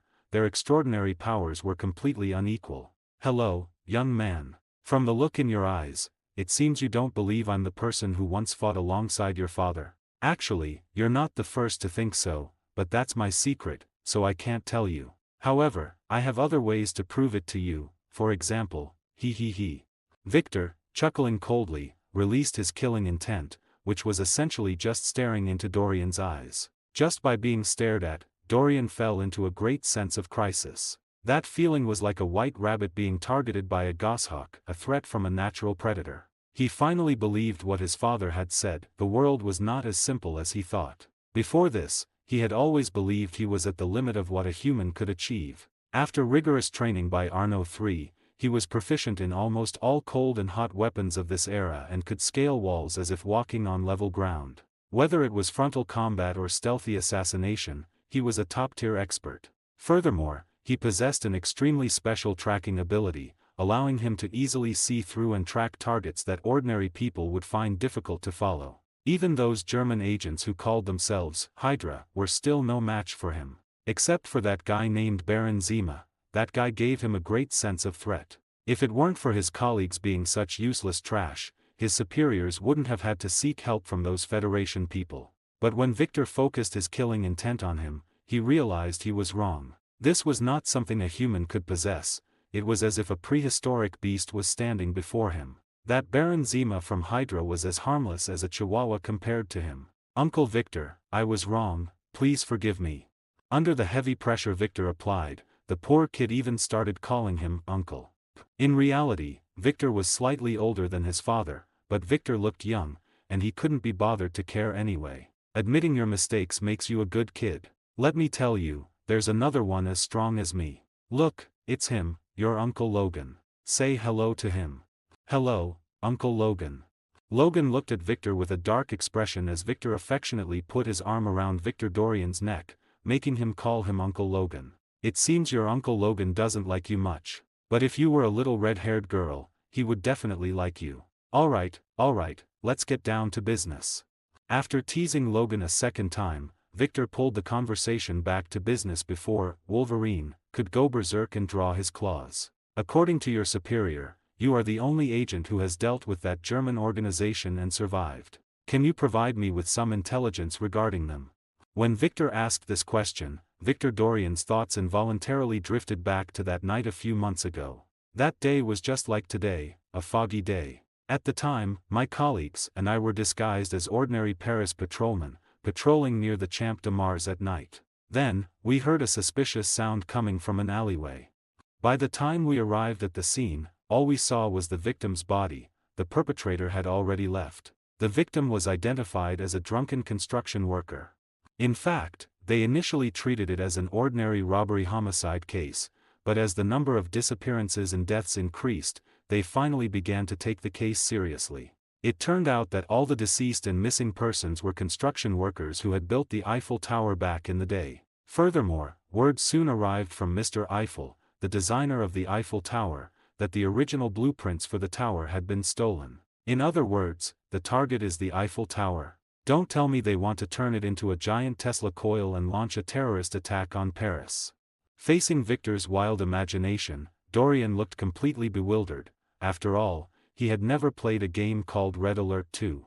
He had no idea that in that game, the Eiffel Tower, an iconic French landmark, would become a weapon of mass destruction for the Soviets. After all, the Soviet Union had not yet been born, and Tsarist Russia was still their ally against the Germans. However, Victor wasn't entirely wrong. Hydra had indeed set its sights on the Eiffel Tower to use it for a grand conspiracy. At this time, Hydra had not yet colluded with the Nazi Party. Their goal was still dedicated to saving their heavenly father and savior, Hive. This individual was a product of the Kree experiments on Earth. Originally a Mayan warrior, he was captured by the Kree Reapers and became the first person to undergo their Terrigen mutation experiments. In other words, Hive was the first Inhuman in this universe. The Kree experiments transformed him into a singular organism composed of cellular parasites. He could survive indefinitely by continuously occupying and converting the bodies of others, gaining their memories in the process, and he could manifest a head with tentacles. This is somewhat similar to a certain bald apocalypse, except that the Great Apocalypse turned bald while this one turned into tentacles. Back then, Hive was not a villain. On the contrary, he was once a hero. It was he who led the Inhumans and humans to drive the Kree off Earth. But as time passed, he continuously consumed and parasitized humans in order to survive. His actions incited fear in other Inhumans and humans alike. Combined with his ability to control Inhumans at will, he was eventually betrayed by his own subordinates and exiled to a distant planet named Maveth. History always repeats itself. Where there are opponents of Hive, there are naturally followers of Hive. After losing Hive, his followers went into hiding. They united to form a secret society whose purpose was to one day bring about Hive's return. This society was the origin of HYDRA. Consequently, in every era, Hydra's branches and main body would use the monolith portal to send humans to the planet where the Inhuman resided, hoping to save and sustain his life. When the Eiffel Tower was completed, as the tallest man-made structure in history and the closest thing to the sky, it naturally came under Hydra's scrutiny, especially after the French installed electric lights on the Eiffel Tower in 1900. Although the number had not yet reached the peak of 20 million seen in later years, it still made the site one of the largest power hubs in Paris. This was Hydra's objective. During its initial design, the Eiffel Tower included a secret scientific laboratory. It was originally built as a temporary entrance for the 1889 World's Fair and was therefore not intended to be permanent. So, after the World's Fair ended, its existence was buried in the torrent of history until one day, it was unearthed by HYDRA. To this end, they not only dispatched Baron Zima and their elite members lurking within the German intelligence departments but also deployed their most powerful weapon, Mata Hari. Once, Mata Hari was merely the daughter of a Dutch farmer. Although her father was once wealthy, failed investments eventually left him with nothing. After her parents divorced, Mata Hari, whose birth name was Margaretha Geertruida Zell, chose to live with her father. Shortly thereafter, her father, unable to bear the pain of failure, went to Amsterdam to seek an opportunity for a comeback, but he never returned. In her 15th year, her mother also passed away from illness. But as time passed, the growing Margaretha became breathtakingly beautiful, possessing both an exotic Eastern charm and a proud figure. Following a marriage advertisement in a local newspaper, the innocent young Margaretha married a distinguished naval officer. However, married life was not as wonderful as she had imagined. It turned out her husband was a drunkard who frequently beat her after drinking. Well, as they say, beating your wife is satisfying for a moment, but doing it constantly is even more so. As the saying goes, good and evil have their rewards. The man who beat his wife eventually met his end. First, he lost his son, then Margaretha divorced him and gained custody of their daughter. Unwilling to lose everything, he chose to kidnap his own daughter. In her hardship and helplessness, Hydra found the poor Margaretha. They helped her reclaim her daughter and brought her to Paris. They gave her a brand new identity and a brand new job. They gave her the stage name Mata Hari. In Sanskrit, the name means Mother of God, and in Indonesian, it can be translated as Eye of the Day, meaning Son of the Malays. With her debut performance at the Musée Guémet in Paris in 1905, she successfully captivated the entire audience with her mysterious Eastern culture and Western allure. The name Mata Hari spread throughout Paris overnight. Subsequently, the members of Hydra spared no effort in fabricating a series of legendary tales for her new identity. In this story, she was no longer a poor orphan from the Netherlands. Instead, she was the descendant of a Hindu monk from Java who had learned sacred Hindu dances since childhood. Due to the limited communication of the time, Hydra successfully established this identity as fact. Her achievements in the art of dance, along with her seductive temperament and sexy, charming image, allowed her to move as a courtesan among the political and military elites of France, Germany, and Russia. And this was exactly what Hydra needed. From then on, she became Hydra's secret weapon. Military and political leaders from various countries became her lovers, bringing countless pieces of vital intelligence and benefits to both her and Hydra. This time, Mata Hari was ordered to come to Paris, France, to provide assistance and convenience for the operations of Baron Zima and his associates. The most important part of her mission was to use high-level French military and political circles to discover the movements of the French military intelligence and police departments. After all, Hydra had chosen to support Germany, which needed them more. As a newly rising nation, Germany was desperate to make its voice heard in the world. Therefore, they were willing to accept any forces and powers willing to join them, and Hydra was the standout among those forces. This operation at the Eiffel Tower in Paris also received official support from Germany, referred to by its intelligence department as Project Distant Star. As Project Distant Star progressed, the incompetence and corruption of the French government were fully exposed. Their police and intelligence departments were played like puppets by Hydra. Their combatants were no match for the Hydra agents led by Baron Zima. In fact, Baron Zima alone could handle the vast majority of the fighting. This was because he had obtained a divine artifact passed down by Hydra, the Moonstone. In reality, the Moonstone was originally a Kree artifact that fell into the hands of the Inhumans after the Kree were repelled. Years ago, after the Inhumans exiled Hive, his followers, Hydra, clashed with them, resulting in heavy losses for both sides. It was from that time onward that the Inhumans began a life of isolation. They migrated to Atalan, an outpost the Kree had built on the moon. The Moonstone fell into Hydra's hands at that time as well. This stone, which in the original comics should have been discovered in the Kree ruins of the moon's blue area, had unexpectedly ended up with the Hydra of this universe. It must be said that history had played a massive joke on Victor, as he was about to face it and its owner, Baron Zima. Hermann Zima was born into the Zima family, a hereditary Prussian noble house. His family followed the rise of Prussia to become one of the nobles of the newly born German Empire. But their family's hidden identity was equally extraordinary.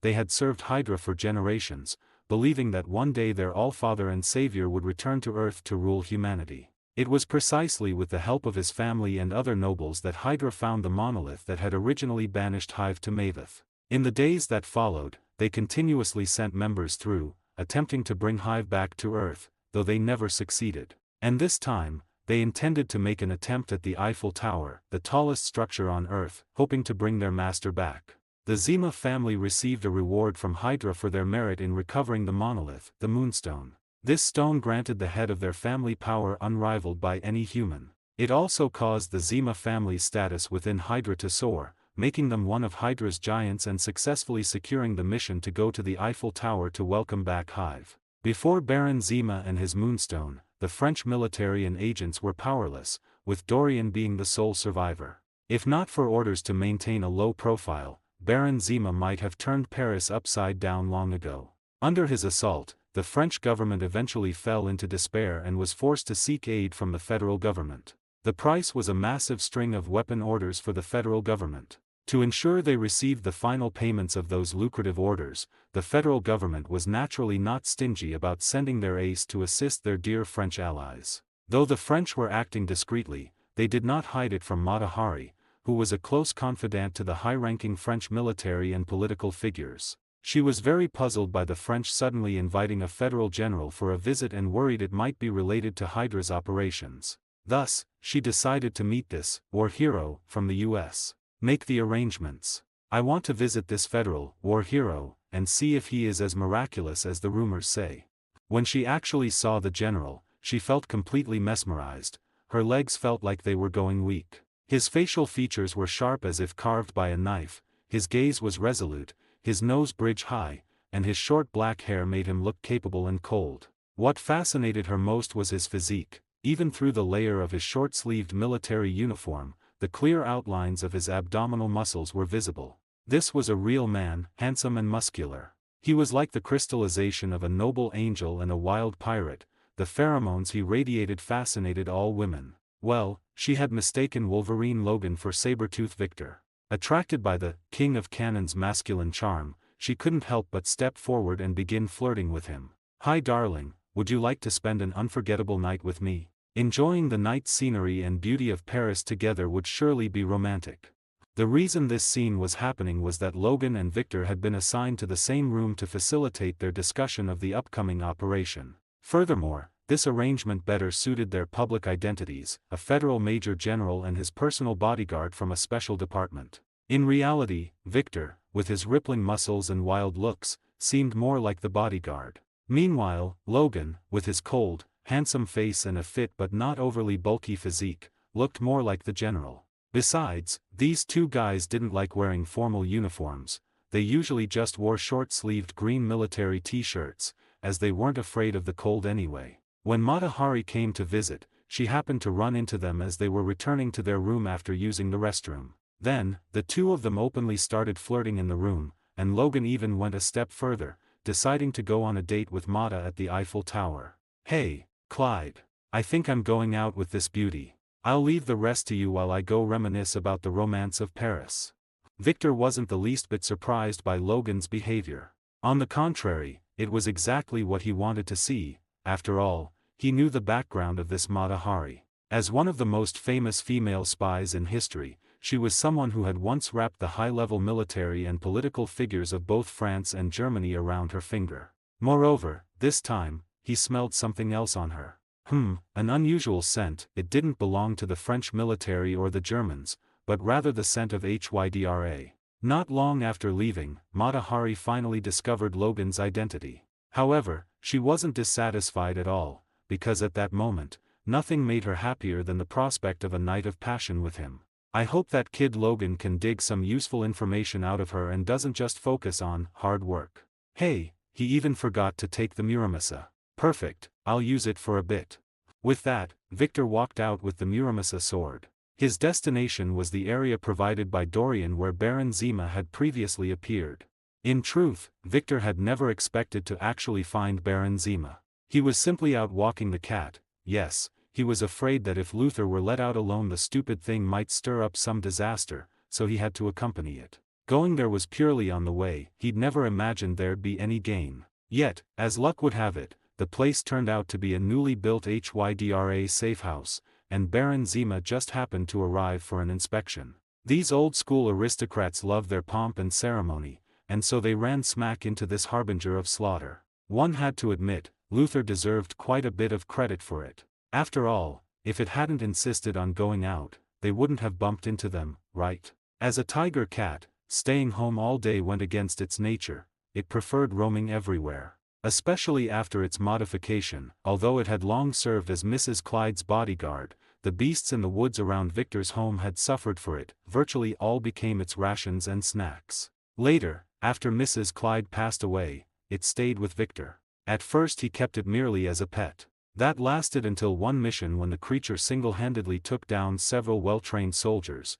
Only then did Victor realize it was a tough customer. In that same op it also saved the life of one Theodore Roosevelt, which was why Roosevelt later pulled strings to have the military promote Victor to Major General. But in the end, Roosevelt had courted that danger himself. After the Union and Spain declared war on each other, the man hastily raised a volunteer regiment. That's right, the Brooklyn 14th Militia Regiment had also been volunteers. The biggest difference between Roosevelt's volunteers and the 14th was basically their composition. The new unit was made up of Ivy League athletes, hardcore ex-convicts, Native Americans who had surrendered to the Union, and sharpshooters from the Southwest, a collection of human refuse turning over a new leaf. These troublemakers had lousy discipline and even worse logistics. Their horses were even shipped to the wrong place, turning a cavalry regiment into infantry. The entire 1st Volunteer Cavalry had only Roosevelt himself on horseback, so of course the enemy shot at him. Luckily Victor had been assigned to Cuba to coordinate with Union forces and rescued him in time. Victor regretted it almost immediately after the rescue. Once the cavalry routed the Spaniards, one ex-Confederate soldier shouted in excitement, "We done run them damn Yankees off." Victor's embarrassment at hearing that was beyond words.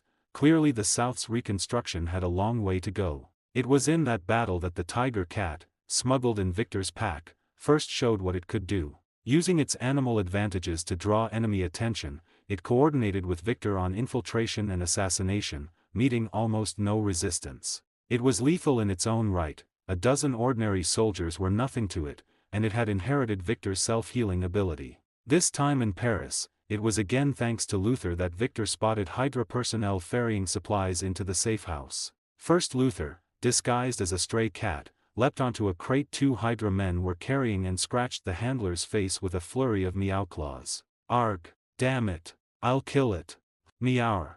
The ruckus drew nearly everyone's attention, giving Victor a perfect opening. He started on the perimeter, working inward. Every visible and hidden sentry had its neck snapped and was tossed into the roadside shadows. But these Hydra troops lived up to their elite name. The moment Victor took out the 5th hidden sentry they sensed something was wrong. The alerted agents dropped their crates, pulled weapons, and began searching for the intruder. A scream rang out as a Hydra sentry was hurled from the shadows into the street, and Victor's tall figure stepped into view. Of course he wore a mask painted with a sabretooth head. The style often drew jibes that it looked like a cat, but as long as he knew it was a saber-toothed tiger he was fine. "Hey, kid, here for performance art? Whoever you are, you picked the wrong place."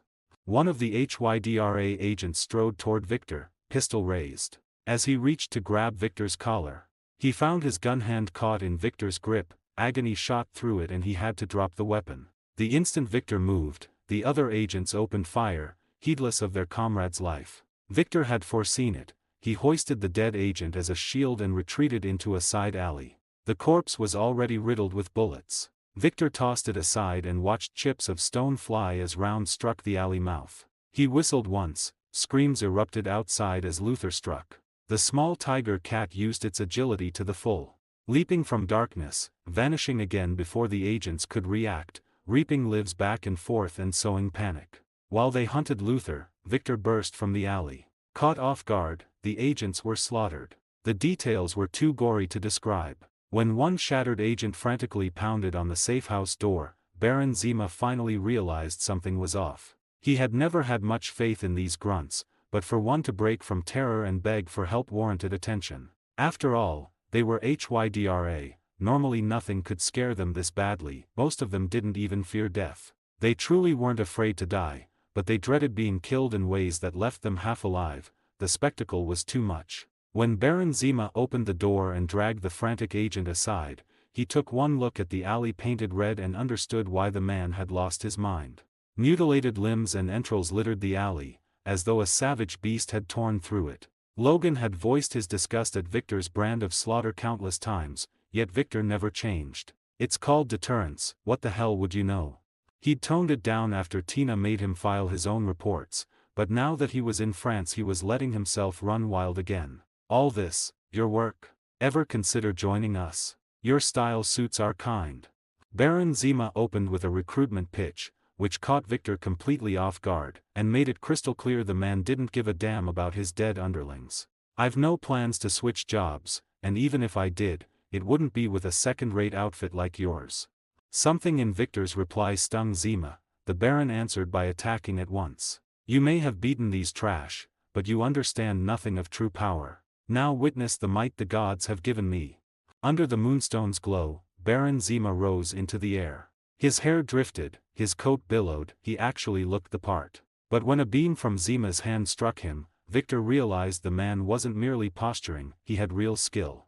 The ray hit Victor's arm, the skin charred almost instantly, the muscles beneath badly burned. Fortunately, the beam came in pulses. If it had been continuous, Victor figured he might have lost the limb. This is bad, what now? Damn it, Luther. Don't. Meow ow. A flash of light, then Tiger Cat's shriek rang in Victor's ears as his poor cat flew smoking through the air, clearly hurt. You hit my cat. My mom never even spanked it. You dare lay a hand on it, do I mean nothing to you? Zima obviously thought so. Even a berserk Victor couldn't trouble the Baron in the slightest. No matter how many leaps he made, Zima dodged effortlessly. The inability to fly was a fatal handicap. Against an airborne foe Victor was nearly helpless. Unless he could jump as high as Hulk, any height he reached posed no threat to the flying Baron. Instead, Zima toyed with him, hovering just out of reach and slamming Victor at the apex of every jump. Empowered in every way by the Moonstone, Zima's strength now far surpassed an ordinary man's, and Victor's. One blow drove Victor into the ground, yet he burst out moments later and charged again. In raw strength and speed Victor was slightly outclassed. Without his potent healing factor, he'd already be dead. Zima had never faced such a tenacious foe, most crumbled before his power. At last he had a perfect punching bag, so he eased off a little, reluctant to break his new toy. But the whole world knows underestimating your enemy invites disaster, and villains like Zima are no exception. After all, he's only a villain, not the protagonist. Victor's chance came with a single successful strike, yet his vaunted claws couldn't even scratch Zima's skin. That revelation stung, though it was hardly surprising. His claws were merely a byproduct of his mutant power, not a protagonist-grade cheat like adamantium. Speaking of cheats, he remembered the cursed Muramasa blade on his back, the same editor-gifted trump card once prepared for Logan. If it could parry adamantium, its edge was at least a match for the metal. Had enough? Great Baron Zima offers you one last chance. Lick my boots, swear loyalty to Hydra, and I'll let you live. Unaware he was about to become Victor's test dummy, Zima kept ranting from the air. Victor answered with a raised middle finger. You'll pay for your ignorance and arrogance. You squandered the mercy of Baron Zima, I'll tear you apart. As Zima dived, Victor gripped the Muramasa sword. For the first time he tried to connect with it, to borrow its power instead of forcing it into submission. He felt its frenzy and might, its hunger for slaughter and blood, shrieking in his ear to be drawn so it could grant him unstoppable power. As you wish. With the blade freed, Victor felt its strength flooding into him, yet the sword realized it had been duped. Its power flowed out while Victor remained untouched by its madness. Instead, Victor was calm, once again Zima's equal in strength and speed. He still couldn't fly. Victor, shut up. Unaware of that detail, Zima saw the drawn katana and dismissed it. If bullets couldn't harm him, what could a mere blade do? He swooped in, skimming the ground, fist raised to smash Victor aside. A white arc flashed across Paris's pre-dawn sky, and Baron Zima's blood blossomed like early cherry blossoms. Your sword. What are you? How could it cut me? Cough, damn it. I'll have my revenge. As the tardy French police arrived, Victor slipped from the wreckage, scooping up a mostly healed tiger cat that was still playing dead.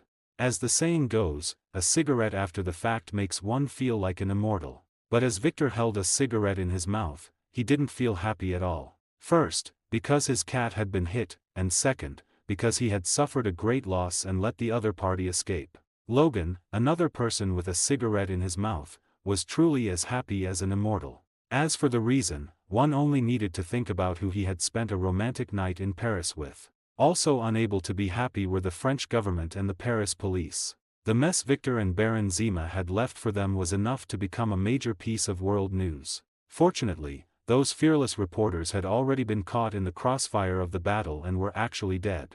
As for the reporters who feared death, they hadn't had time to enter the scene before the police cordoned it off. When Logan, cigar in mouth, returned to his residence with a happy stride, he saw Victor leaning on a katana and petting his cat with one hand. Yo, our Canadian king of cannons is back. Was it romantic? Did you get any useful information? As Victor spoke, he used the thumb of the hand holding the sword to push the Muramasa out of its scabbard. It looked like if Logan had only focused on plowing without any harvest, he would draw his sword. He would draw his blade and cut off the tool. After all, it would grow back anyway, wouldn't it? His pet cat, Luther, shared the same look in its eyes as Victor. This man and cat had been staring at Logan since he entered the door, until he sat down in front of Victor, pulled out the whiskey Victor had hidden under the table, and downed half a bottle. Well, Victor understood now, this guy really had gone to do free labor. Moreover, he was like a dead pig not afraid of boiling water, acting as if Victor could cut him if he wanted since it would grow back anyway. If it weren't for the fact that this Muramasa is a black blade and can't suppress your healing factor, I'd turn you from the king of cannons into the king of eunuchs. You wouldn't even have a place to cry then. After complaining in his heart, Victor decided to continue with business. After all, this was the French state guest house. If he really tried to cut him, the ensuing commotion might tear this place apart, which would be embarrassing. At that thought, Victor's thumb relaxed, and the Muramasa slid back into its scabbard. Along with it, Logan's heart, which had been in his throat, also settled. After being lifted high and then gently set down, Logan also knew he should show some attitude, or else Victor really might cut him next time, the kind where he'd cut it off as many times as it grew back. Now, someone is standing in our way. We must work together to clear this obstacle. Regarding Victor's sudden words, Logan obviously hadn't realized what had happened yet. But he knew this was very unlike Sabretooth. It wasn't Victor's usual style. What happened? Did your brain get damaged? Didn't you say there's no problem you can't solve now? Am I just a little brother? Victor completely agreed that Wolverine, without adamantium, was a little brother.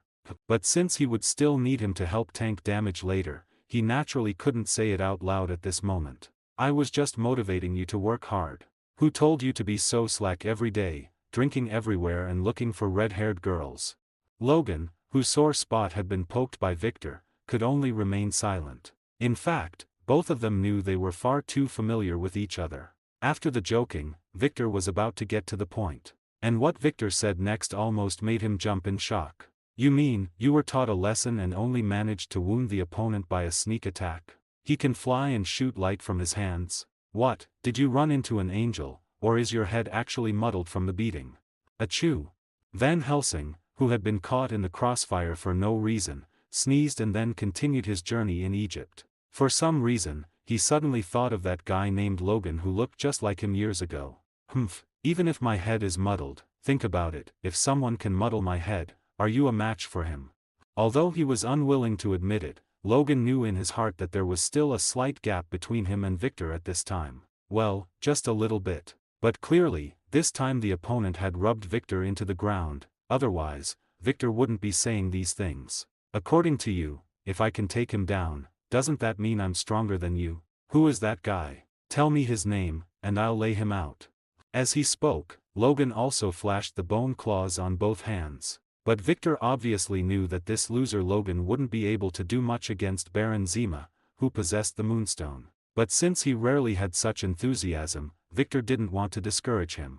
Moreover, this way, when he had to let Logan draw aggro and tank damage against Baron Zima later, he wouldn't feel guilty anymore, since Logan had said it himself. While Logan and Victor were discussing how to deal with Baron Zima, the Paris Police Department and the City Defense Forces were also in an uproar. Neither side wanted to take the blame for tonight's events, but they didn't dare to actually cause trouble for the main parties involved. If they quit, the guy who could shoot light would probably tear Paris apart. After multiple investigations, the Paris police, acting as the local power, used their home turf advantage to roughly reconstruct what had happened that night. Naturally, they guessed that the reason for the formation of these ruins and mass graves was the clash between their American allies and their enemies. From the mess at the scene, it wasn't hard for the person in charge of the French government to guess the destructive power of those who had fought here. Why don't we have our own super soldier? Damn it, we must have a super soldier belonging to France. But before they had one, they had better hold on to these two thighs, invited from the United States. After all, without these two, they would have no idea how to deal with Hydra. Look, even a shady villainous organization like Hydra can have super soldiers, yet our noble France does not. Along with the officials' resentment, Baron Zima's nose began to itch, but in the end, the sneeze that should have come didn't happen. We need a new safe house, the original one has been abandoned. Also, go investigate who exactly it was that I fought last night. While tracking Victor's identity, Baron Zima didn't relax the execution of the Eiffel Tower plan in the slightest. Because he knew that in the face of the grand event of Hive's return, any personal grudges could be set aside. Hive's return was the top priority. In fact, the French intelligence departments were not unable to track Hydra's whereabouts. Rather, every time they located them, the agents dispatched would suffer unfortunate fates. The only time there was a survivor, their ace agent Dorian was also severely injured, barely escaping with his life. It was precisely because of various reasons like this that they were ultimately prompted to seek help from the federal government. Fortunately, the reinforcements they invited from the Federation were quite reliable, at least, that's what they thought, as they hadn't seen the scene of Victor being rubbed into the ground. The only thing they knew was that after the clash, Hydra failed to kill Victor. Instead, they suffered heavy losses themselves, leaving behind dozens of bodies as they retreated. Although Victor left them a massive mess to clean up, it was progress nonetheless, wasn't it? In the aftermath of the clash between Victor and Baron Zima, the French government's intelligence departments began operating at full capacity. Although lacking in raw strength, the French intelligence departments, holding all the advantages of timing, geography, and human relations in terms of information, soon caught the tail of other Hydra cells still in Paris. They then directly handed the intelligence over to Victor and Logan, who were responsible for going door to door to conduct the cleanup. Victor and Logan were quite well versed in these kinds of matters. With the cooperation of the Paris military and police, Victor and Logan cleared one secret HYDRA base after another. Their identities finally reached the hands of the already exasperated Baron Zima. This intelligence wasn't gathered by ordinary HYDRA agents, but was overheard by Harley in the bed of some French military bigshot. The so-called war hero invited from the Federation was actually a participant in the Hyde incident in Paris decades ago. You're saying that so-called Civil War hero, the Federal Major General, is actually a super soldier with superpowers. He's lived for decades, yet he still looks as young as a 20-year-old. And his physical quality far exceeds that of ordinary people, plus he can rapidly recover from injuries. It must be said that these Frenchmen, when they don't have women or foreigners as their bosses, are a complete mess. Not only are they incompetent themselves, but they also desperately screw over their teammates. Such important intelligence was actually used to show off to a woman in bed. Of course, this was also due to overtrusting the noble Mata Hari. After all, in their eyes, this mysterious dancer from the East couldn't possibly be a spy for another country. They only needed to tell her not to leak it. After combining Harley's intelligence with the situation of his own clash with Victor that day, Baron Zima confirmed the accuracy of Harley's intel. He then made a decision: strike first to gain the upper hand. That's right, he decided to take the initiative and attack the place where Victor and Logan were staying. That night, France's national guest house came under mortar attack. This portable individual weapon, invented by the Federals, had already become standard equipment for the infantry of various countries. This weapon is incredibly effective at destroying and attacking fixed targets. Therefore, all countries have equipped their troops with it, and the French are no exception. Thus, with Hydra's influence, getting hold of these things in Paris was simply too easy. Sometimes things are just that contradictory. On one hand, the French intelligence departments are working themselves to death to find trouble for HYDRA. On the other hand, there are still many high-ranking officials who are secret members of HYDRA, providing them with funding.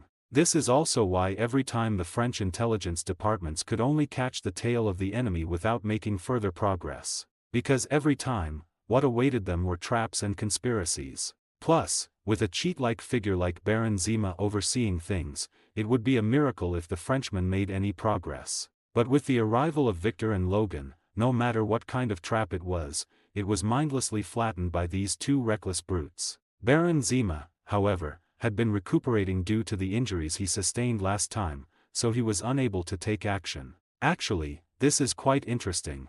Although general weapons cannot easily harm him under the protection of the Moonstone, once he is injured, he needs to recuperate like an ordinary person. Though his recovery speed and vitality are faster and stronger than an ordinary person's, of course. During his recuperation, with the help of the French intelligence departments, Victor and Logan flattened a total of 4 of their secret bases. No matter what kind of traps or ambushes they set, they were all charged through by the iron heads of these two reckless brutes. This was also the biggest reason why he decided to attack Victor and the others immediately after he had just recovered. If they were allowed to continue flattening things at this speed, except for a very few secret strongholds, the HYDRA bases in the entire city of Paris would be wiped clean.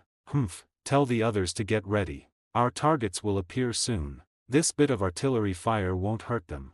While Baron Zima was hiding in the shadows, giving orders, Victor finally tasted the flavor of the weapon he had invented for the first time. At that time, he was studying French caviar with Logan when a mortar shell landed directly in the plate in the middle of the table. Not only were the two of them splashed with soup and water, but the subsequent explosion also left them covered in dust and grime. But the well-trained duo did not panic. Instead, they chose to quickly evacuate the scene. Of course, while they were parkouring away, they didn't forget to bring along a certain tiger cat that was currently eating.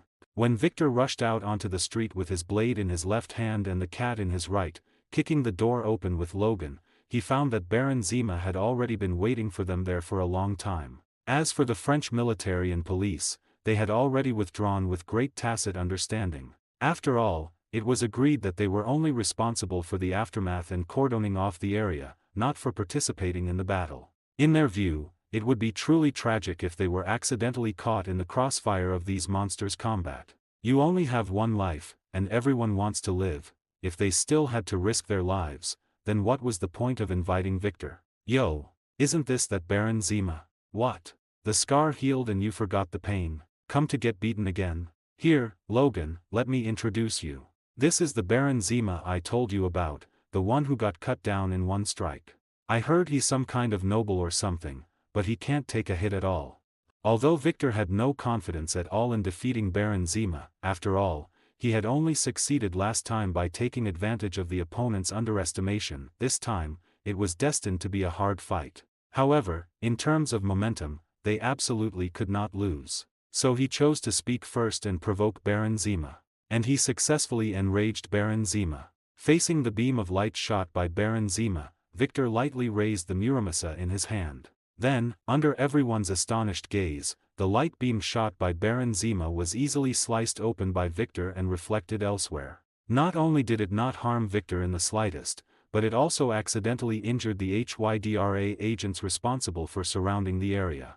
As expected, this blade is just as I thought. It truly lives up to the name of Muramasa.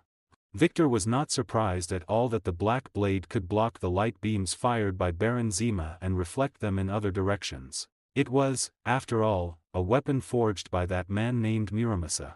Unfortunately, after this blade eventually came to belong to the Silver Samurai, it was like a pearl covered in dust, never to be used again. On the other hand, its younger brother, the Muramasa specially forged by Muramasa for Wolverine, gained immense fame because Logan had once used it to slay Sabretooth. Compared to the Muramasa II's ability to suppress the healing factor, the Black Blade, Muramasa's power was even stronger, but its side effects were also greater. It could directly grant an ordinary person extraordinary abilities, but the price was that madness would gradually consume the wielder's heart, eventually turning them into a slave of the blade. This was likely the reason why the Silver Samurai stopped using the blade later on. Even if it could grant him great power, the cost was far too high. However, once this blade fell into Victor's hands, it seemed to have met its match. Victor accepted all the power it offered, yet remained completely unaffected by the madness factor. Facing such a new master, the Muramasa was helpless.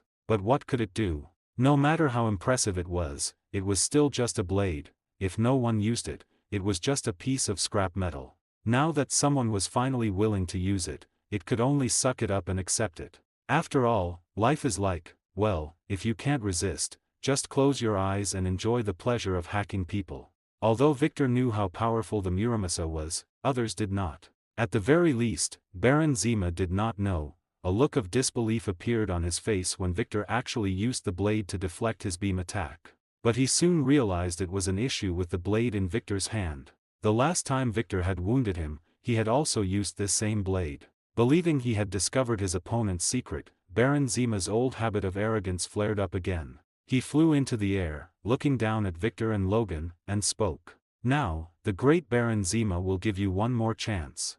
Hand over that blade. Then kneel and repent for your sins. If you do, I might give you a chance to join HYDRA. This time, what he received was a middle finger from Victor and 2 high-held middle bone claws from Logan. Well, it looked like Logan's were much longer than Victor's. Damn it. You dare to insult the great Baron Zima. You will pay for your choice. I will tear you to pieces.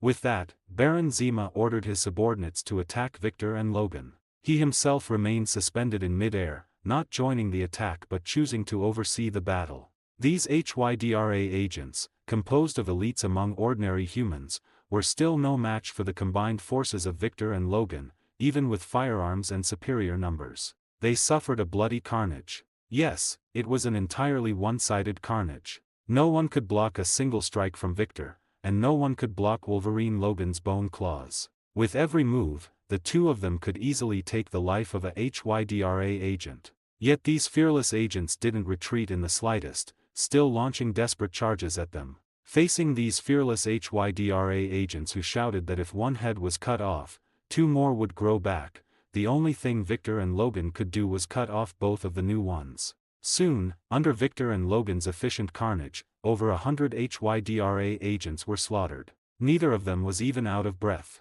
Instead, they looked up with provocative eyes at Baron Zima, who was still acting tough in mid-air. I must admit, you have some skill. But if you think I can be compared to these insignificant small fry, you are dead wrong. As he spoke, a beam of light shot from Baron Zima's hand. He had learned his lesson this time. He chose to attack Logan first, and Logan, who had no blade in hand, was naturally sent flying. Although he had extended his bone claws at the moment of the attack, crossing them to block his chest, it turned out to be useless. He still ended up with broken claws and being sent flying. The tiger cat, which Victor had brought out, had already hidden in the shadows of the street under the cover of night the moment Baron Zima attacked. Being as smart as it was, it naturally knew its own limits. It could help out when Victor and Logan were dealing with ordinary HYDRA agents. Against that guy flying in the sky, it would just be throwing its life away. Although its previous injuries had healed, it still remembered the lesson. With Luther having fled, Logan sent flying, and the HYDRA agents wiped out, it once again became a one-on-one scene between Victor and Baron Zima. But this scene didn't last long. Logan crawled out from the ruins of the house he had crashed into and bared his bone claws once again. Unsurprisingly, he was sent flying again by another beam from Baron Zima. This time, however, Victor did not remain indifferent and chose to launch an attack. But Baron Zima, being well prepared, easily dodged Victor's slash. Instead, taking advantage of the opening where Victor had no leverage in the air after missing, he kicked him into the ground. See, your strength is vulnerable before me. If you choose to surrender and join Hydra now, I can still give you a way to live. To Baron Zima's renewed recruitment attempt, the answer was another attack from Logan and Victor. First, Logan leapt high into the air, arms spread wide, performing a move, Angry Crow Takes Flight. Naturally, this move missed, but Victor's subsequent strike slashed directly toward the direction Baron Zima was dodging. But this was still destined to be in vain, as Baron Zima easily changed direction in mid-air, dodging Victor's slash. After dodging Victor's strike, just as Baron Zima was about to attack the two who had no leverage, he discovered that they had actually performed a relay in mid-air. Just as Victor's old strength was spent and new strength hadn't yet formed, Logan, who had already begun to fall under the force of gravity, landed beside him. Then Victor kicked Logan's crossed hands, using them as leverage to launch a second slash at Baron Zima. The kicked Logan fell to the ground at an even faster speed, sinking into the earth, but his sacrifice was not in vain. Caught off guard, Baron Zima tried his best to dodge but was still grazed on his left arm by Victor. After completing all this, Victor pulled Logan out of the human-shaped crater in the ground. Then, the two of them chose to turn and run. After exchanging a few brief blows with Baron Zima, both Logan and Victor came to the same realization. Even with Muramis's blessing, Victor now matched Zima in speed and strength and finally had the means to injure him, yet for two men who couldn't fly, facing an airborne Baron Zima left them far too vulnerable. That disadvantage only grew worse once they realized they had no reliable ranged attacks. During their escape they tried firearms. The result was exactly what they'd expected, utterly useless. The pair, now focused solely on fleeing, soon vanished into the darkness of back alleys. After pursuing them for a while and finally losing their trail, Baron Zima hesitated at the sight of an open manhole at the alley's far end. He understood their plan: if flight gave him the edge, they would simply duck into the sewers. Once underground, his aerial advantage would shrink. He could still burst through the ceiling at any time, but his supremacy in the air would be greatly blunted. In the end, blind faith in his own power sent him down in pursuit. He never imagined that this single chase would end up costing him his life. Baron Zima's entry was almost amusing. Instead of setting foot on the ladder, he hovered directly above the shaft and descended like an elevator, still floating. The instant he reached the sewer, a flash as bright as sunlight exploded through the darkness. It was a flashbang Victor had manufactured back in the Federation, following a recipe he'd once obtained from a priest. As it turned out, besides being brutally effective against low-level vampires, the device also worked admirably as a tactical breaching tool. At the very least, it caught Baron Zima completely off guard. Blinded by the sudden glare, even the mighty Zima instinctively threw a hand over his eyes. His other hand fired a beam that slammed into the lunging Logan and sent him flying. The moment Logan was blasted away, Zima sensed killing intent from his left. He turned, saw only Victor's pet cat, and missed the real killing stroke already descending. Under cover of the flash and with Logan's assault as a diversion, Victor slid Muramasa silently into Baron Zima's body. The black blade pierced his heart and began to devour his life. Even a Kree artifact as potent as the Moonstone couldn't stanch the flow of life once Muramasa had skewered Zima's heart. As his vision dimmed, Baron Zima looked at Victor and opened his mouth. He seemed about to speak, but Victor gave him no chance. A twist of the wrist shredded the heart completely. The last spark of life faded, and the light died in Zima's eyes. One of Hydra's supreme leaders fell in the sewers beneath Paris. The instant Baron Zima died, the Moonstone materialized above his corpse. Thinking it some trick, Victor reflexively slashed at it with Muramasa. Fortunately, in his haste he struck with the spine of the blade. The treasure wasn't destroyed, only sent flying to embed itself in the sewer wall. Only then did Victor see what he had struck. As he pried the gem from the wall, the Moonstone flared with light and melted into his body. Does this count as murder and looting? Nah, he came to kill me and got himself killed instead. At most he's a generous little cash delivery boy. For that, I'll call the French police later so they can collect the corpse. No need to leave him for the rats. Feeling the new power coursing through him, Victor finally understood both the source of Baron Zima's might and the origin of the gem. He sheathed Muramasa, deciding to keep the blade for himself.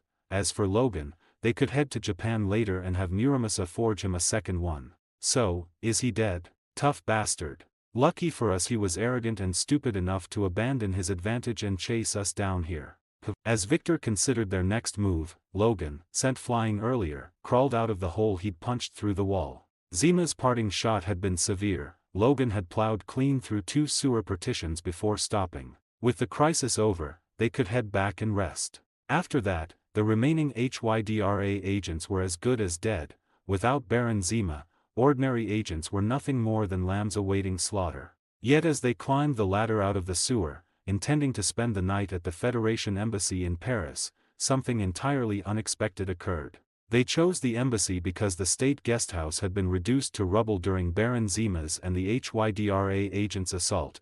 Parisian military police were still working overtime to clear and secure the site. Although the best spoils had already fallen into Victor's hands, the authorities hoped to find some clue that might boost France's strength, or even produce a French super soldier. They were doomed to disappointment, but events would soon leave them no time to worry about it. HYDRA agents had at last located the secret laboratory beneath the Eiffel Tower. A strike team seized the facility. They transported the black stone capable of opening a portal to the site and began the activation sequence. As the gateway slowly formed, storm clouds gathered above Paris and the Eiffel Tower, the very sky seeming to herald the end of days.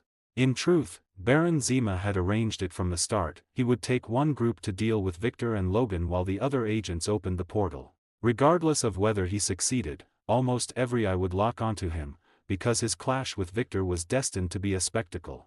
The plan worked halfway. Nearly every Parisian soldier and cop was lured to the site of his fight with Victor and Logan.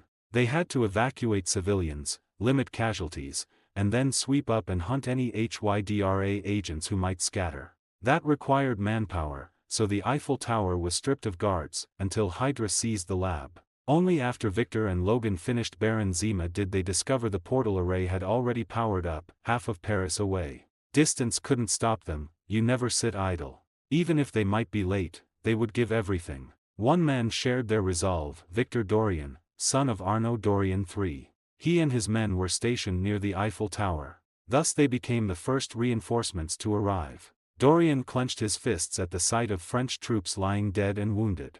Then something inside him stirred. He brushed the hidden blade his father had passed to his wrist and made a choice that would change his life. He recalled every lesson his father had drilled into him since childhood, and stepped toward the heavily guarded secret entrance beneath the tower. Too late to stop him, his men watched their officer charge the Hydra line and vanish into the night's shadow. Dorian had often used his father's training in routine work, but infiltrating alone to kill a squad was a first. He would not admit it aloud, but nerves couldn't touch him now. Watching two Hydra sentinels below, he slipped into an almost trance-like calm. With a leap that sliced the air in silence, he landed. Twin blades snapped from his sleeves, piercing both agents' throats and muting their death rattles in the dark. He flicked a throwing knife an instant later. It buried itself in the temple of a patrolling agent in the corridor. After clearing the entrance trio, he pressed deeper, already grasping his ancestors' creed, kill every witness and your infiltration is flawless. Step by step, using shadow and every trick, he cut down HYDRA agent after HYDRA agent. Yet the bodies finally raised the alarm. When inside lost contact with outside, they knew something was wrong. By then it no longer mattered, the portal was opening, their savior arriving, every sacrifice was justified. Across every room HYDRA agents watched the widening ring of fire, breathing raggedly. After millennia, their mission was complete. At that moment Dorian finished the last guard outside. Even he could scarcely believe the tally. He had stormed the Eiffel Tower expecting death, yet had slaughtered nearly every defender.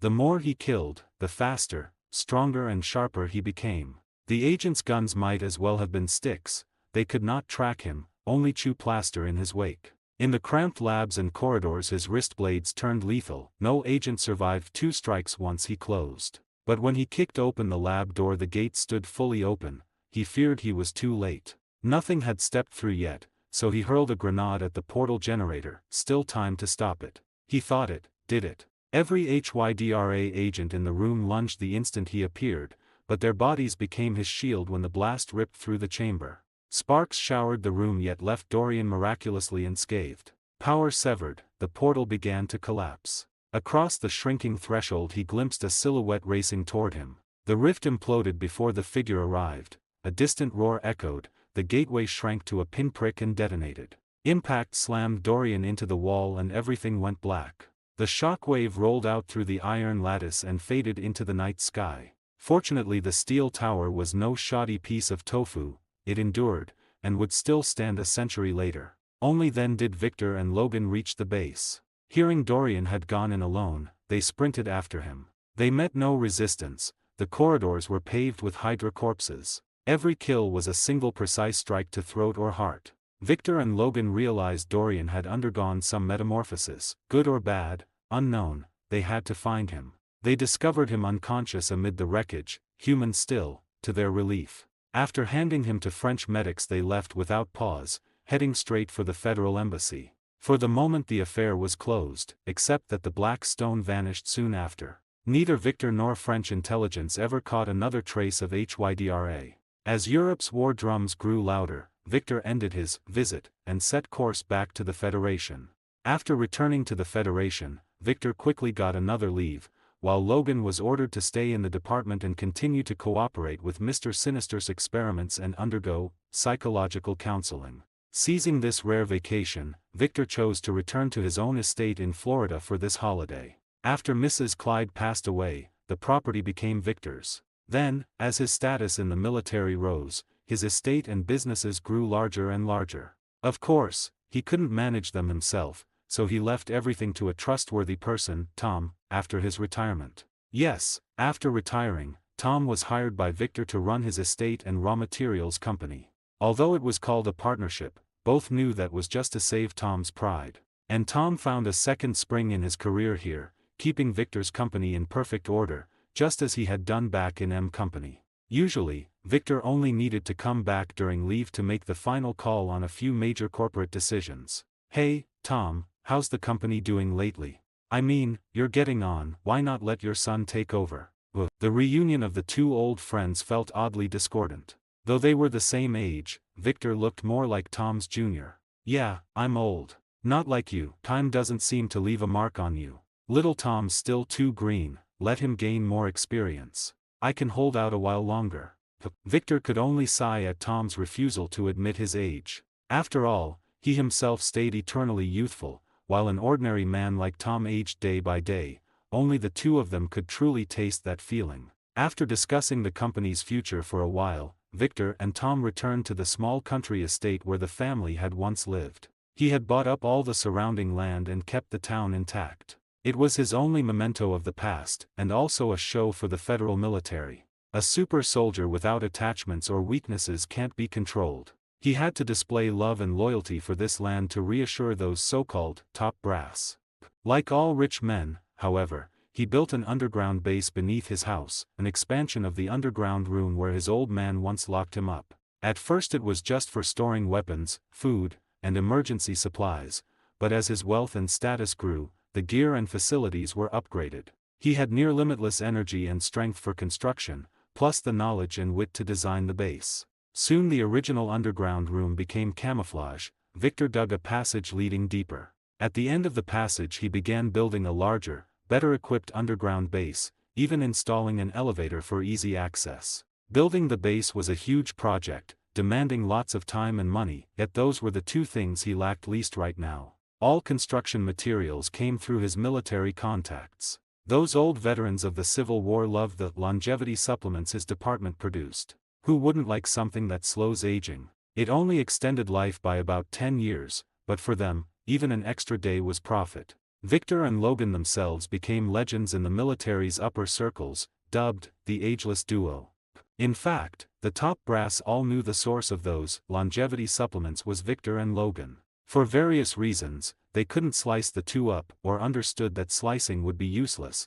Some things can't be forced. Of course, that was what a certain doctor nicknamed Mr. Sinister told them. Other contemporaries couldn't even manage a composition analysis. So they chose to believe him. Rather than risk mutual destruction, they preferred stability. Old age saps one's drive to gamble. As for Agent Zero Tina, once loyal to the Federation, her outlook shifted a bit after undergoing modification surgery to become a mutant. Though still loyal, she now served only the Federation, in her mind, not these decrepit, top brass.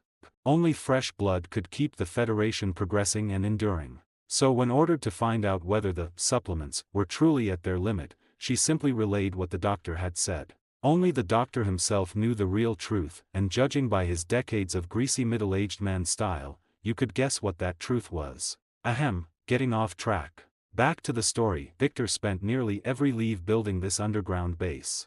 At last, hard work paid off. By the late 19th century the base was basically complete.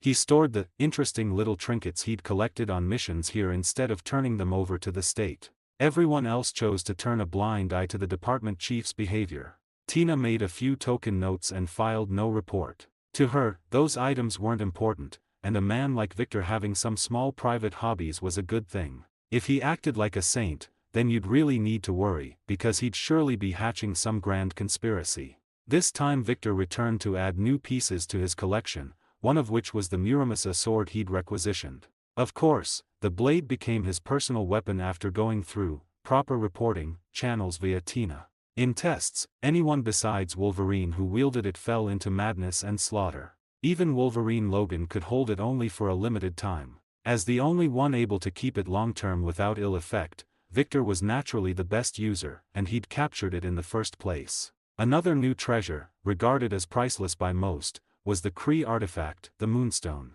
He chose to extract it from his body and lock it inside a sealed lead cabinet.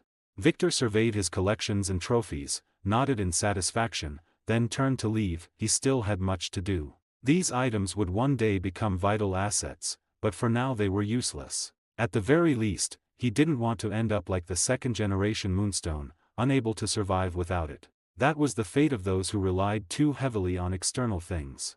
Victor was confident he wouldn't become like that, but who could say for sure? And though he possessed a certain foresight, that didn't mean he could control everything. The battle in Paris had proven that when Baron Zima obtained the Moonstone, it had dealt him a harsh lesson. Reality wasn't a comic or a movie, anything could happen. He had to prepare for every contingency. I'm supposed to be the reckless brute type, why do I feel more and more like Tony and the Professor? Is this the curse of knowledge?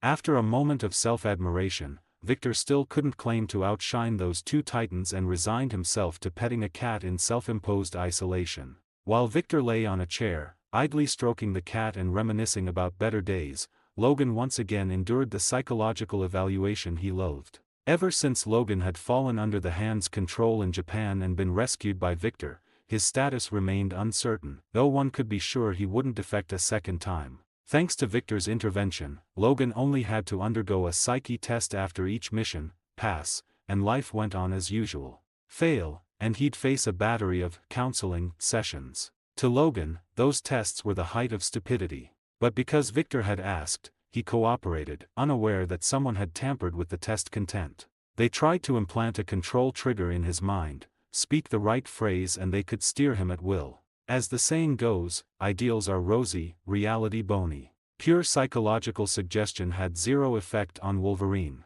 Psychology of this era was crude, and they'd also underestimated Logan. The Hand's success had required sorcery and a steep price. Murmur a few lines and control Wolverine. Who do you think you are, Cthulhu? When hypnosis alone failed, they added tech to the mix. But their limited skills still produced nothing, nearly rousing Victor's suspicion. What kind of therapy needs electrodes and electric chairs? In the end, the higher-ups abandoned most tests, keeping only the most basic hypnotic sessions, hoping quantity might flip to quality. That left every evaluation long and tedious, torture for a man like Logan. Eventually the old man who'd ordered the tests kicked the bucket, yet other higher-ups kept the program alive. One had to admire decades of persistence on a project going nowhere. But their efforts were doomed. With healing factor, such feeble hypnosis was useless. The mental trauma from Logan's childhood had been suppressed by his healing factor, a bit of hypnotic chatter stood no chance. While Victor took leave and Logan endured therapy, another X-Squad partnership faced its farewell. The former fastest gun in the west of the Federation, the Outlaw Kid, reached retirement, something he'd never imagined. Once the most vicious bandit in the West, his deadly aim and cunning had earned him infamy and a federal warrant. He'd expected to die at a sheriff's hand, during a robbery, or in a quarrel over loot, not from a slip that offered two choices, a top-security prison or a strange government outfit. At first he scoffed at the organization, but he came to believe he could atone for past crimes through covert service. Collecting and destroying supernatural items to keep ordinary folk and the world safe was thrilling, far more fun than train heists. Yet time caught up, he grew frail, and many times his partner Frankenstein's monster saved him. Born of tragedy, the big man had a heart of gold. Though Victor molded him from a blank slate, he kept his virtues, loyalty, mercy, and the dark-born kid balanced him perfectly. They became X-Squad's second-best duo after Victor and Logan, handling most of X-Division's containment missions. Their adventures could fill a biography, spin-off, maybe. But every feast ends. Unlike Frankenstein, Kid couldn't escape mortal decline. Refusing doctor's augmentation, he signed the non-disclosure and retired. The tipping point, a drunken fling after a mission, had produced Kid II. Years of neglecting his son for work, he now sought to mend fences and guide the gifted youth into X-Squad. That chance came with the crack of a rifle in Sarajevo. The Great War erupted on schedule. The federal government seized the profit opportunity, dispatching agents to escort arms merchants to Europe for deals. Kid's son, among them, impressed intelligence with his marksmanship and wits, earning a shot at glory. His freighter was torpedoed by a German U-boat, rescued barely breathing. Only one man could save him, Nathaniel Essex. After the augmentation surgery, Kid II abandoned the name his father had given him and took the name David Nord. Dr. Nathaniel Essex healed his injuries and, in the process, discovered and activated his gift. He could absorb kinetic energy. The kinetic energy he absorbs can be converted into superhuman physical attributes and aging suppression factors, and he's a far better thief than his father because his body emits no scent that can be tracked or identified. He can also secrete an acidic enzyme from his fingertips that inhibits regenerative abilities, though doing so still requires absorbed kinetic energy. The moment he awakened, Tina sought him out, hoping he would become her protege and successor, at least on the surface. The real situation was that certain high levels of the Federation wanted him to inherit Tina's role as Agent Zero within the X Division. After all, he was already an agent affiliated with military intelligence, once sworn to the Federal Army and the President, and his background made him easy for the rest of X Squad to accept. He inherited his father's gift for firearms almost perfectly, and surpassed it. Kid could handle only one pistol, whereas Nord could dual-wield. With the superhuman boost from kinetic conversion, his marksmanship is godlike, his rate of attack so fast it's dazzling. Training received during his time as an agent made him an expert in hand-to-hand combat and demolition, fluent in every form of communication and every major language. He was the perfect candidate for Agent Zero, especially after Tina tested him under orders and found he was still willing to stay loyal to the Federation. So, on paper I joined this organization, but in reality I'm supposed to watch these superpowered people, and if any of them turn rebellious, eliminate them. Nord neither agreed nor refused Tina's recruitment. He worried that, now possessing superpowers himself, he might one day end up on that same elimination list. That's the official line, but since you're one of them now, how you handle it is up to you. I can see you're like me, loyal, first and foremost, to yourself. From Tina's words Nord understood her mindset and method: serve as a bridge between X Division and the government, high levels, play both sides, and extract the greatest benefit. Once they became mutants, they lost the high levels, the absolute trust, yet their backgrounds could still guarantee a degree of loyalty. Thus they became the department's most special members, trusted and yet watched. Most of the time their interests aligned, but occasionally they also served as the direct conduit between the division and the high levels. Victor, in fact, acquiesced to this arrangement. The SWAT Supreme Commander has always been the current Agent Zero. The special members of X Squad, including Dr. Nathaniel Essex, take their orders from Sabretooth Victor Creed, following his lead. Of them all, Dr. Nathaniel Essex, Mr. Sinister, maintains the most ambiguous stance, though his status secures him a special place. The very existence of X Division owes not only to President Lincoln back in the day but also to his successors, who wanted this power kept in federal hands. Rather than letting it become an enemy of the Federation, for over time X Squad's operational effectiveness had been fully proven. The high-tech items they collected and developed allowed federal technology to catch up with and then surpass the European nations. That is why X Division could endure. Of course, people like Victor are few, still within controllable limits and unlikely to cause major social unrest. By now Victor had become almost a legend among the populace, rarely appearing in public, yet the urban myth of the ageless war hero still circulated. He still held a place within the military and the Federal High Command through X Division, serving as both bridge and symbol between the super soldiers and the government. Certain high officials had once been his admirers, so he did have allies of his own. With the World War erupting in Europe, Federal High Command was already quarreling non-stop over whether to enter the war and on which side. But one point was already agreed: sell weapons to both sides first. The Germans, however, played dirty and attacked a Federal merchant ship bound for Britain. That enraged the Federal leadership, yet they still hadn't decided which side to take, for President Wilson was busy pushing domestic reforms. But the Germans refused to back off, continuing to sink Federal merchant ships, and during a SWAT operation Nord led in Mexico they seized a secret order. In it the Germans declared they would support Mexico in reclaiming the lands taken by the Federation since the mid-19th century. That was tantamount to carving flesh from the Federal High Command. Add the relentless German attacks on merchant ships that killed large numbers of Federal citizens. In the end, amid rising anti-German sentiment, the Federation joined the Allies to help eliminate those tactless Germans. It was this war that first bared the Federal Army's fangs. It became the decisive force of the entire conflict. Without the Federation's entry, world history would have changed. When the 1st Federal Infantry Division landed in France and paraded through the streets of Paris, the Federation officially entered the war. By then the avenue destroyed in Victor's earlier battle with Baron Zima had been rebuilt, and HYDRA, once hidden in darkness, returned alongside the Germans. Indeed, Only with Hydra's help could the Germans field so many unprecedented weapons early in the war. Whether aircraft or anything else, these weapons secured a string of German victories, especially on the Eastern Front where they crushed poor Tsarist Russia. But with the arrival of the Federal Army and Victor, their good days finally came to an end. In fact, Victor did not encounter much danger during the First World War. Instead, Logan ran into quite a bit of trouble. Before Victor arrived in Europe, Logan had already been dispatched to the European battlefield. He then participated in the Battle of Ypres in Belgium.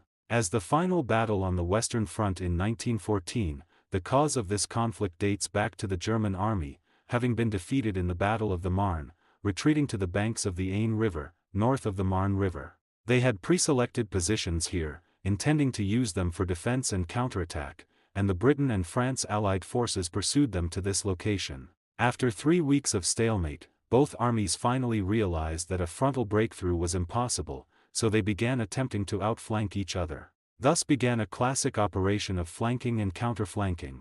Whenever one belligerent prepared to flank the other, they were always foiled by the opponent's counterflanking maneuver, ultimately achieving nothing. So, both sides continued advancing toward the northwest while engaging each other, heading straight toward the sea. During this period, the continuous probing attempts at flanking and counterflanking caused the casualty count on both sides to rise steadily. It wasn't until mid-October of that year that this race of flanking and counterflanking toward the sea finally ended upon reaching the English Channel. But the German army still wouldn't give up, attempting to tear through the weak Allied defenses. With the support of HYDRA, they gathered their troops and selected a point of attack. This point of attack was an ancient small town in southwestern Belgium called Ypres. The town featured a centuries-old church. This church was precisely where the angel of death Azrael resided. He was a subordinate of God, the angel responsible for managing death. His duty was to record human deaths and take the lives of those who violated the natural laws of mortality. To evade him, one must either deceive death or defeat him upon his arrival. Of course, these were just local legends, and no one took his existence seriously. However, Logan, who was currently mixed into the British Army, knew that this legend might be true. Because in his memory, he had already met an angel responsible for delivering messages to God. The reason he was so deeply impressed was that the guy looked almost exactly like him. Could it be that I was a fallen angel in my previous life? What kind of angel would I be? The romantic Italian canon king angel.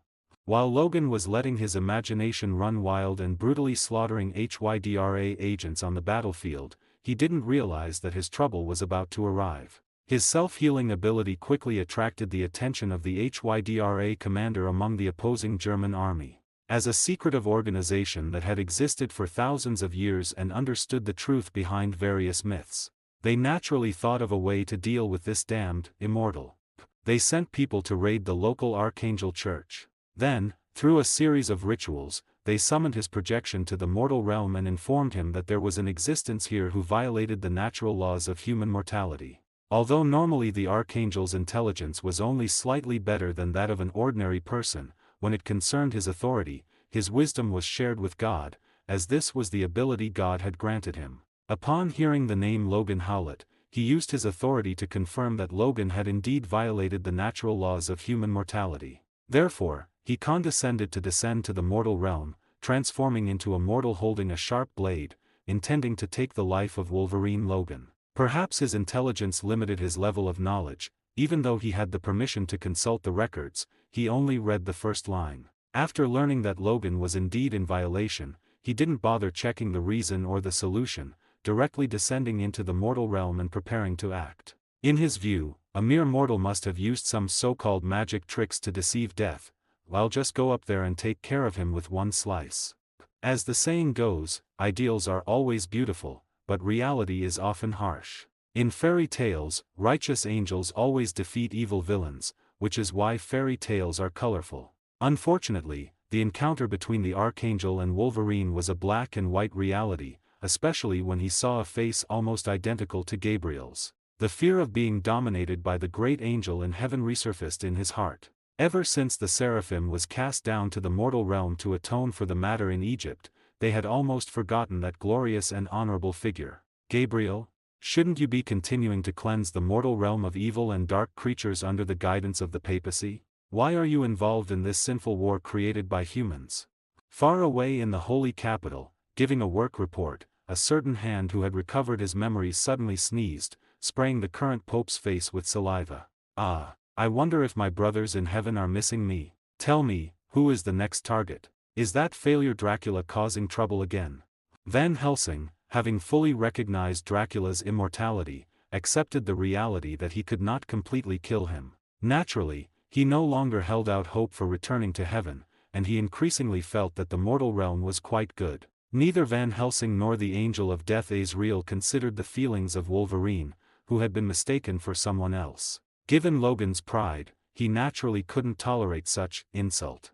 So he unsheathed his bone claws and lunged forward without a word. Only he knew how much of his anger stemmed from being mistaken for someone else, and how much came from the name reminding him of a certain unpleasant emotional affair from years ago. Facing the suddenly enraged Gabriel, the Angel of Death Azrael was initially quite flustered, unsure what he had done to provoke the other party. But he quickly noticed something was wrong. His Excellency the Great Angel's fighting skills shouldn't be so weak. Could he have mistaken the person? Unfortunately, having condescended to the mortal realm, he could no longer use his divine authority to access the other party's data. However, he was almost certain he had made a mistake. No longer fearful, the Angel of Death Azrael quickly displayed the combat level expected of an angel.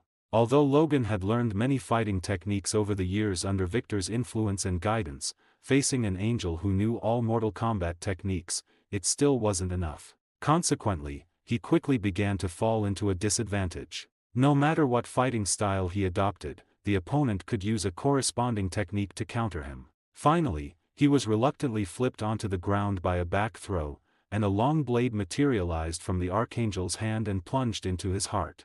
After the blade of death was thrust into Logan's body, along with the spurting blood, Angel of Death Azrael soon felt Logan's destroyed heart stop beating. As expected, it's not Lord Gabriel. He is but a mere mortal after all. Even if he cheated death, he cannot escape my judgment.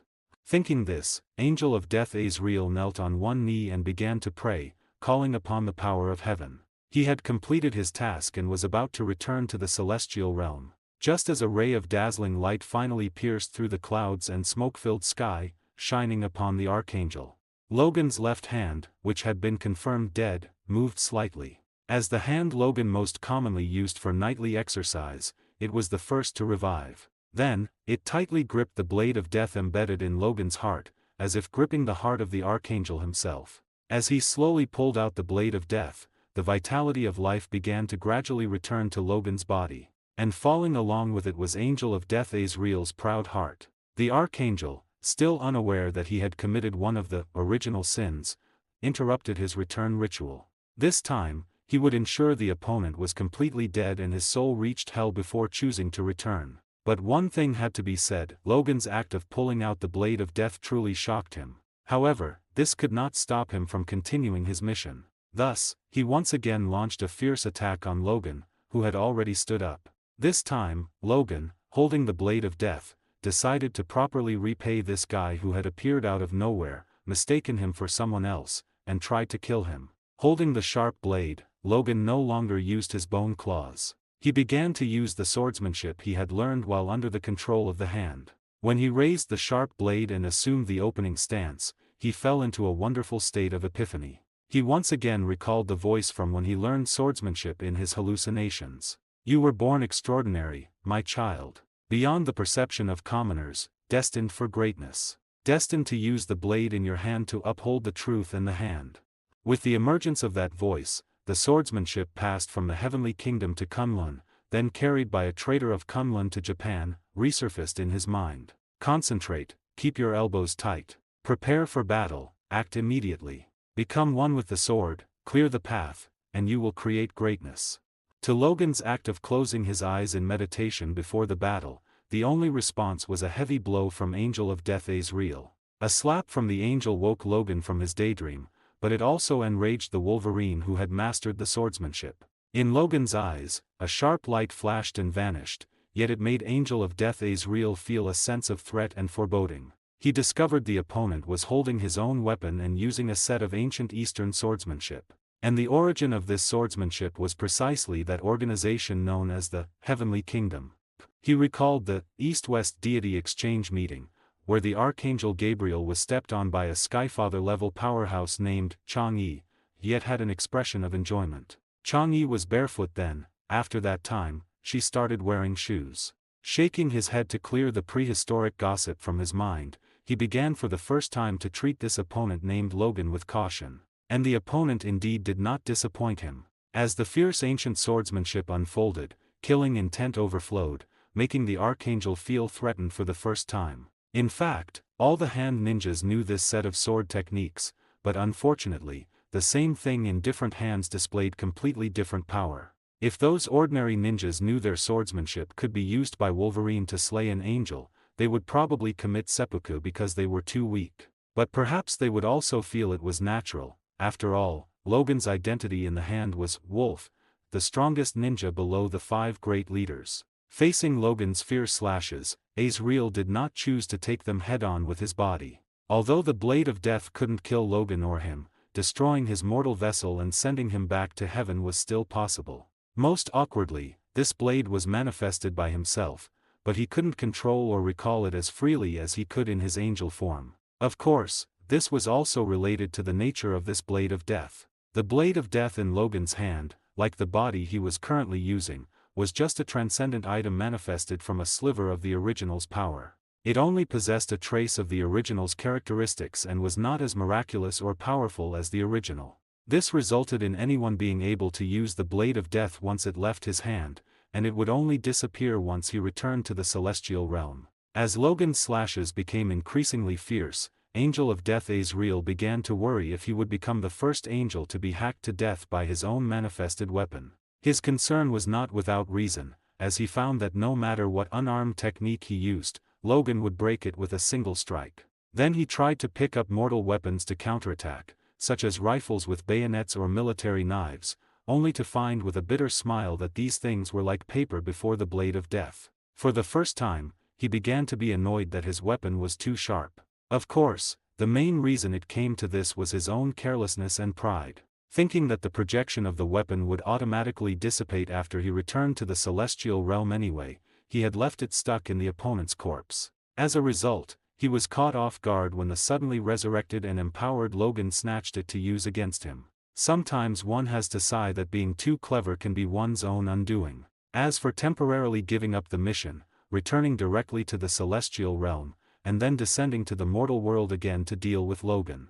First of all, as Angel of Death Azrael, doesn't he need to save face? If he went back like this, he would surely become the laughingstock of heaven.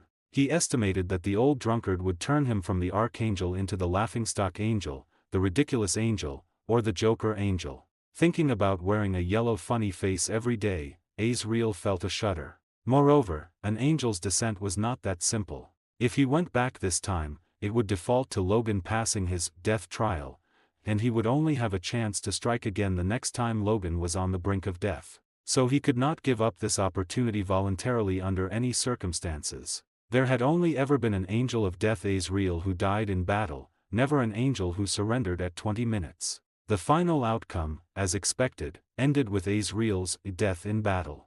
The angel, his heart pierced by his own weapon, turned into light along with the weapon and returned to the celestial realm, leaving behind only a familiar threat, "I'll be back."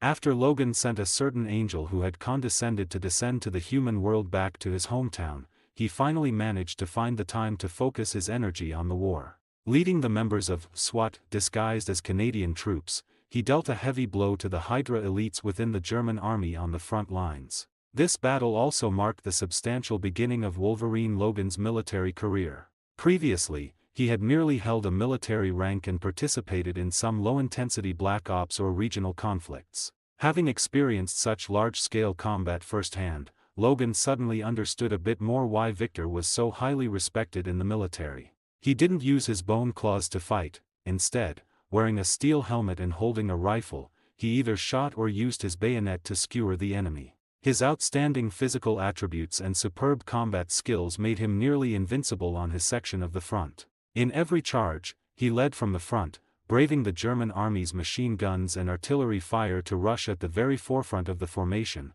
just like in this battle. Heads down. Watch the artillery. Our target is the high ground ahead. Everyone still breathing, get up and follow me.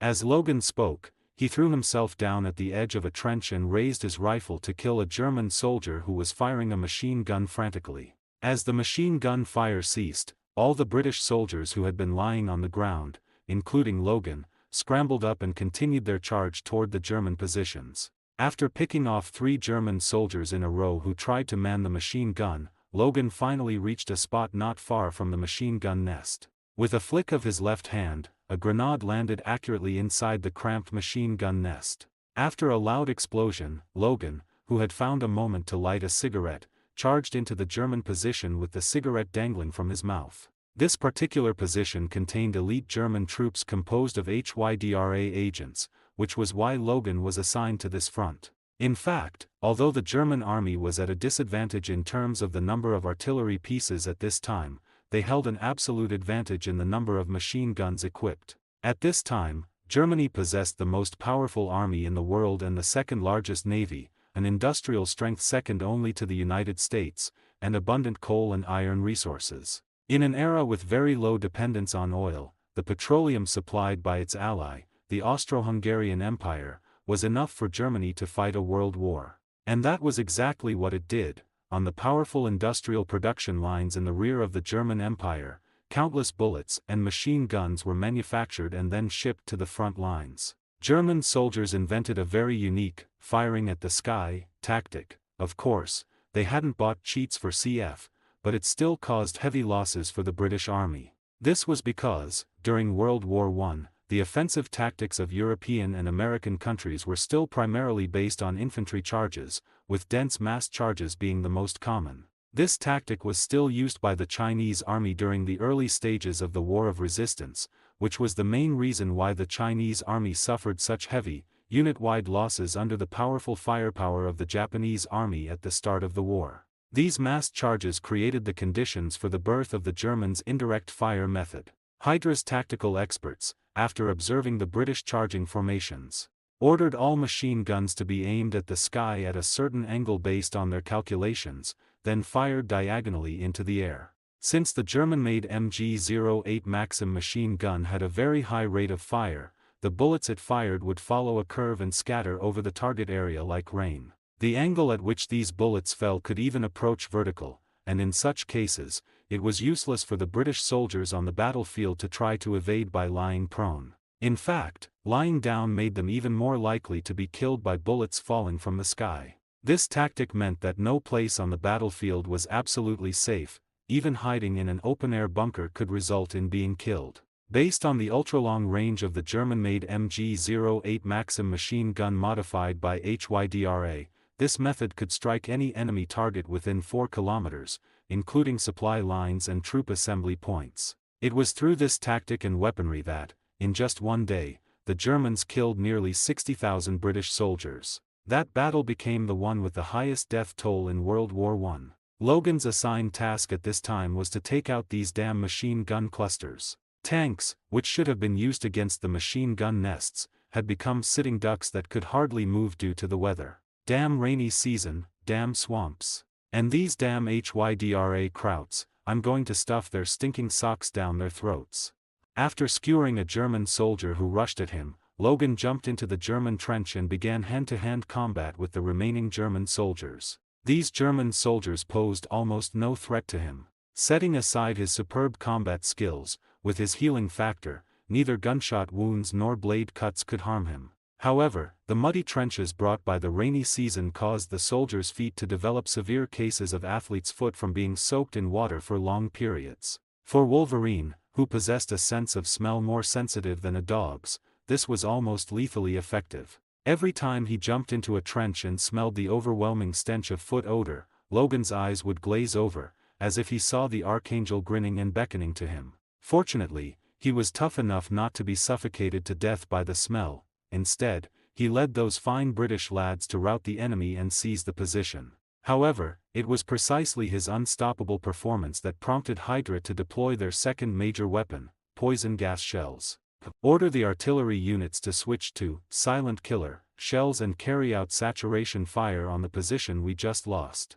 After observing through binoculars and confirming that the position was completely lost, the HYDRA officer in command issued this order. But officer, there should still be our remaining troops and wounded on the position. Do we really have to do this? Fine, I understand. For HYDRA. The messenger hesitated for a moment upon hearing the order and questioned the commander. However, under the commander's cold gaze, he chose to carry it out. As the sound of artillery fire rang out, countless shells loaded with silent killer landed on the position Logan and the others had just captured. These battle-hardened veterans, the moment they heard the whistling of incoming shells, each sought cover to hide. After all, artillery bombardment after a position was lost had become routine. But this time, they didn't get the expected sound of explosions. Instead, a strange, white mist began to envelop the position. Until many years later, Logan, the Wolverine, could not forget what happened that day. It was something that shouldn't have occurred in the mortal world, but belonged in hell. It was also because of that day's events that Logan somewhat understood why this war would be called the War of Sin for humanity by a certain washed-up angel. At the time, he was leading his best young men, alongside Allied forces from the Grating Empire, to capture a large German machine gun nest. These clustered machine gun nests set up by the Germans used an overwhelming rain of bullets to harvest the lives of their comrades and allies like the god of death. Therefore, the task of destroying these thorns in the side of the Allied command fell into the hands of Logan and his detachment. And they indeed did not disappoint the command. They defeated the enemy forces with ease and were soon about to complete the mission brilliantly. Just then, the nightmare descended. Along with the whistling sound of overwhelming artillery shells, everyone dove into the trenches to take cover from the bombardment. But this time, the customary sounds of explosions and vibrations did not arrive. Instead, it was a white mist known as the silent killer. At first, no one felt anything unusual. Instead, they felt the air was filled with the smell of garlic. Logan, who had dealt with vampires before, was particularly sensitive to this scent. But as time passed, everyone began to feel that something was wrong. First, red spots began to appear on everyone's skin, and then their eyes and respiratory tracts began to burn with pain. Subsequently, everyone's skin began to ulcerate.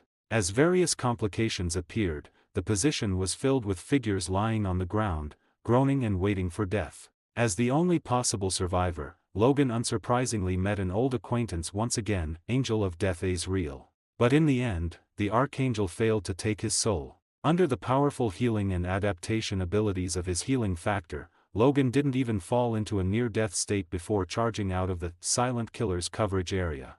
Although he told himself to forget the tragedy behind him, how could he possibly do that? He gritted his teeth and chose to evacuate the position. Of course, the users of these silent killers also paid the price. Even after the white mist had mostly dispersed, a large number of German soldiers were poisoned while taking over the position and handling the corpses without protective measures. This weapon, called the silent killer by HYDRA, had a different name among the German army, Yellow Cross.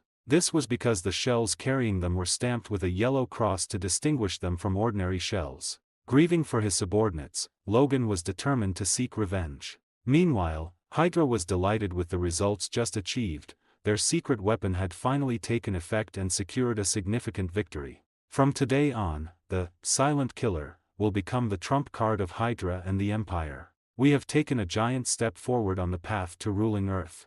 While HYDRA and the German army celebrated their victory, Logan, having learned from the painful experience, proposed an extremely whimsical tactic to the command. The initial inspiration for this tactic was a certain action Victor took during Operation Fox Hunt, back in the Civil War. Logan requested the command to manufacture a cannon-launched airborne craft, placing soldiers into airborne pods and then firing them to achieve airborne operations behind enemy lines. The reason for needing airborne pods was that ordinary soldiers simply didn't have the impact resistance of Logan or Victor. If they were stuffed directly into a cannon barrel and fired, they would either be mangled into stumps or smashed to pieces upon landing. Furthermore, the airborne pods could be simply modified with weapons or trajectory-shifting fins for tactical maneuvers in the air. Initially, the British thought Logan was crazy. However, the French, who had witnessed the miraculous feats of Logan and Victor, believed this might be some kind of secret weapon from the Federation. I don't.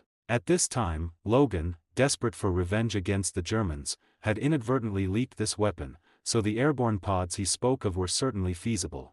Therefore, after the British rejected Logan, the French military came running to him eagerly. They discussed with him in all seriousness how to manufacture such a weapon and eventually actually produced a finished product. Due to the urgency of the war, they didn't even have time to take the thing to a firing range for testing.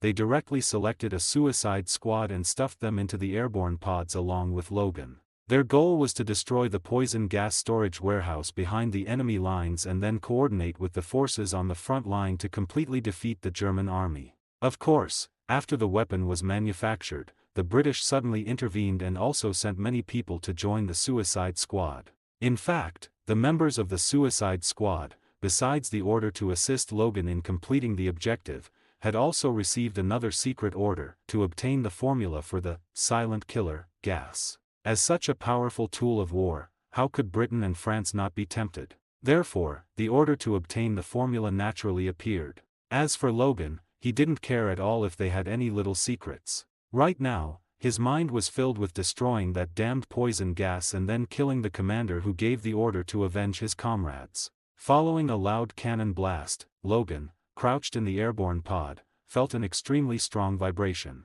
The subsequent sensation of weightlessness let him know he had been shot into the sky. As time passed, the expected deceleration did not occur. Well, the deceleration devices on all the airborne pods had malfunctioned. Their landing method had turned into a hard landing. Bang! The massive airborne pod slammed directly into the ground without any deceleration. The impact and rolling from inertia battered Logan inside until he was dizzy and his head was covered in blood. In the end, not even 1 in 10 of the suicide squad members crawled out of the airborne pods alive. However, they did not choose to give up, but continued with Logan to carry out their mission. This was a fact they had known from the beginning. From the moment they stepped into the airborne pods, accidents could happen at any time. They just didn't expect the accident to come so quickly. Before they even had a chance to execute the mission, they had lost the vast majority of their personnel, and the remaining ones were all injured. The only one who could be considered intact was their commander, Logan. Logan didn't even have time to gather all the survivors. The commotion caused by their landing had already attracted a small German detachment checking the situation. Facing the abruptly arriving Germans, the vengeful Wolverine bared his sharp fangs. For Logan, it was a simple slaughter.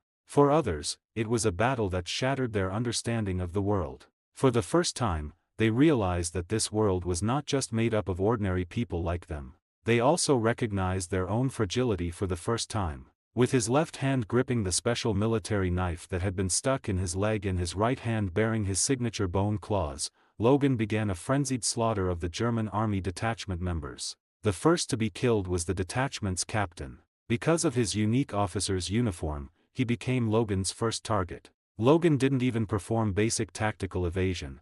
He simply used the military knife and bone claws to shield his head and charged straight ahead. As it turned out, no one but a protagonist could pull this off and survive. Ultimately, under the terrified gazes of the German officer and his subordinates, Logan twisted off the officer's head. Like turning a faucet, blood erupted from the neck. Covered in blood, Logan kept his head low and continued the killing without a word. The German army detachment, whose morale was on the verge of collapse due to the commander's death, suddenly exploded with an unusual resolve to resist. They realized Logan had no intention of letting any of them live. He was torturing and toying with them. Every German soldier who tried to turn and flee was brutally killed in an instant. But every soldier who chose to resist was also killed. At least, they died with dignity. Soon, only a pile of mangled corpses remained to prove the German army detachment had ever existed. However, this did not mean the crisis was over. The firefight between Logan and the German detachment was bound to draw more German forces to investigate. If they didn't relocate soon, they would be surrounded and wiped out by the German main army. Finally, the remaining suicide squad members showed the resolve expected of cannon fodder. Using the wreckage of the airdrop canisters and weapons, they established a temporary position. They would fight to the death here to draw the German army's attention, covering Logan so he could successfully break through and complete their most important mission, blowing up the German gas shell warehouse. The people will remember your sacrifice. You fight for the integrity and freedom of the country, you are the guardians of the people and the land. I will complete the mission and will never betray your trust. In truth, Logan wasn't one for motivational speeches, he had plagiarized these words from Victor. Unfortunately, Victor was no expert either, but for these Suicide Squad members who had already resolved to die, it was at least some comfort. After finishing his speech, Logan turned and dashed into the woods, intending to use the approaching darkness to break through the encirclement. Not long after Logan left, German reinforcements arrived at the scene. Soon, the sound of intense gunfire echoed from behind him. But his pace didn't falter for a second, and his expression didn't even change. Some things don't need outward expression, they are etched into the heart. Although they were comrades for only a single battle, the spirit of sacrifice they displayed moved Logan. It made him start to view these soldiers, ordinary people he could easily kill, in a new light. For him, participating in this war and surviving wasn't difficult. He possessed superhuman attributes, extraordinary combat skills, and the healing factor that made him immortal. But for these ordinary soldiers, life or death was decided in the blink of an eye by a single bullet. Yet they still joined the fight without hesitation and chose to die heroically when death was imminent. However, he quickly put these thoughts aside because he had more important things to do now than wallow in sentimentality. Besides, he and Beifong both liked the same season, spring, when all things began to reproduce, didn't they? Under the cover of night, Logan quickly slipped through the gaps in the German encirclement. Then, relying on the tactical map in his mind and his extraordinary sense of smell, he located the warehouse. He successfully proved that Wolverine was not just a king of frontal assaults, but also a master of assassination who could write his own creed.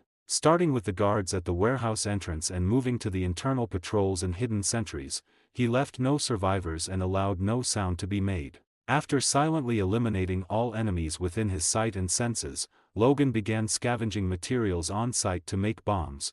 He was going to blow this place sky high. While he was working on the bombs, something unexpected happened. Before he could finish the bombs and evacuate, the armory blew up on its own. The last thing Logan thought before losing consciousness was, "I haven't even attached the fuses yet, how did it explode?" In reality, all of this was orchestrated by a man named Wolfgang von Strucker, a hereditary noble from the Strucker estate in Bavaria, Germany. His family had served in the military for generations and were loyal members of HYDRA. After Baron Zima met his downfall in Paris and lost Hydra's important artifact, the Moonstone, the two most important figures from the Paris incident, Logan and Victor, came to his attention. Compared to Victor, who rarely left photos in formal settings and could only be found in old photos from the last century, Logan, who had once enjoyed a tryst with Mata Hari and left a photograph behind, became the primary target. Their agents had encountered him once in Italy when he was using the alias Van Helsing. However, the subsequent capture operation resulted in heavy losses. Their camp looked as if it had been ravaged by some large beast, everything was destroyed, and not a single soldier's corpse was intact. This time, when news came from the front lines of a possible Logan sighting, Baron Strucker decided to personally visit this centuries-old small town to meet the legendary Wolverine.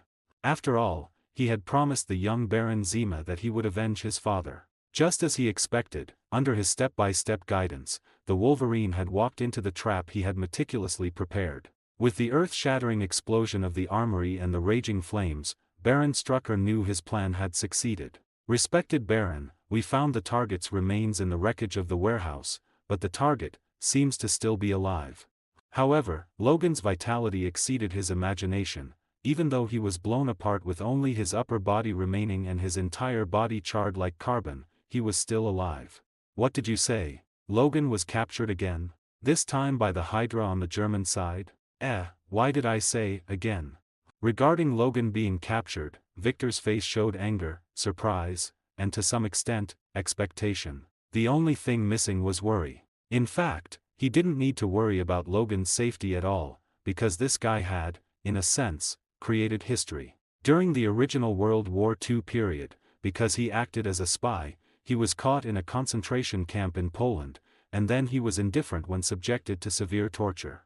And the fact that he would be resurrected after every execution caused the three commanders of the concentration camp to suffer physically and mentally, eventually breaking down completely. And this time, Logan's performance in the POW camp was equally eye-catching and outstanding. At first, the other party just threw him into a cell to wait for death. As a result, he survived and lived quite well. Not only were all the wounds on his body healed, but the lost lower part of his body had also grown back. And all this terrified the jailers and other prisoners responsible for supervising him. Fortunately, Logan didn't torture their nerves for long before being taken away by HYDRA agents. He was imprisoned in a secret HYDRA base, in a special prison tailored for him. And HYDRA scientists salivated over his body every day. Physical fitness far beyond ordinary people, and a healing factor that can quickly recover after being injured, it is simply a perfect weapon of war existing in ideals. But at this time, Logan himself was in a coma.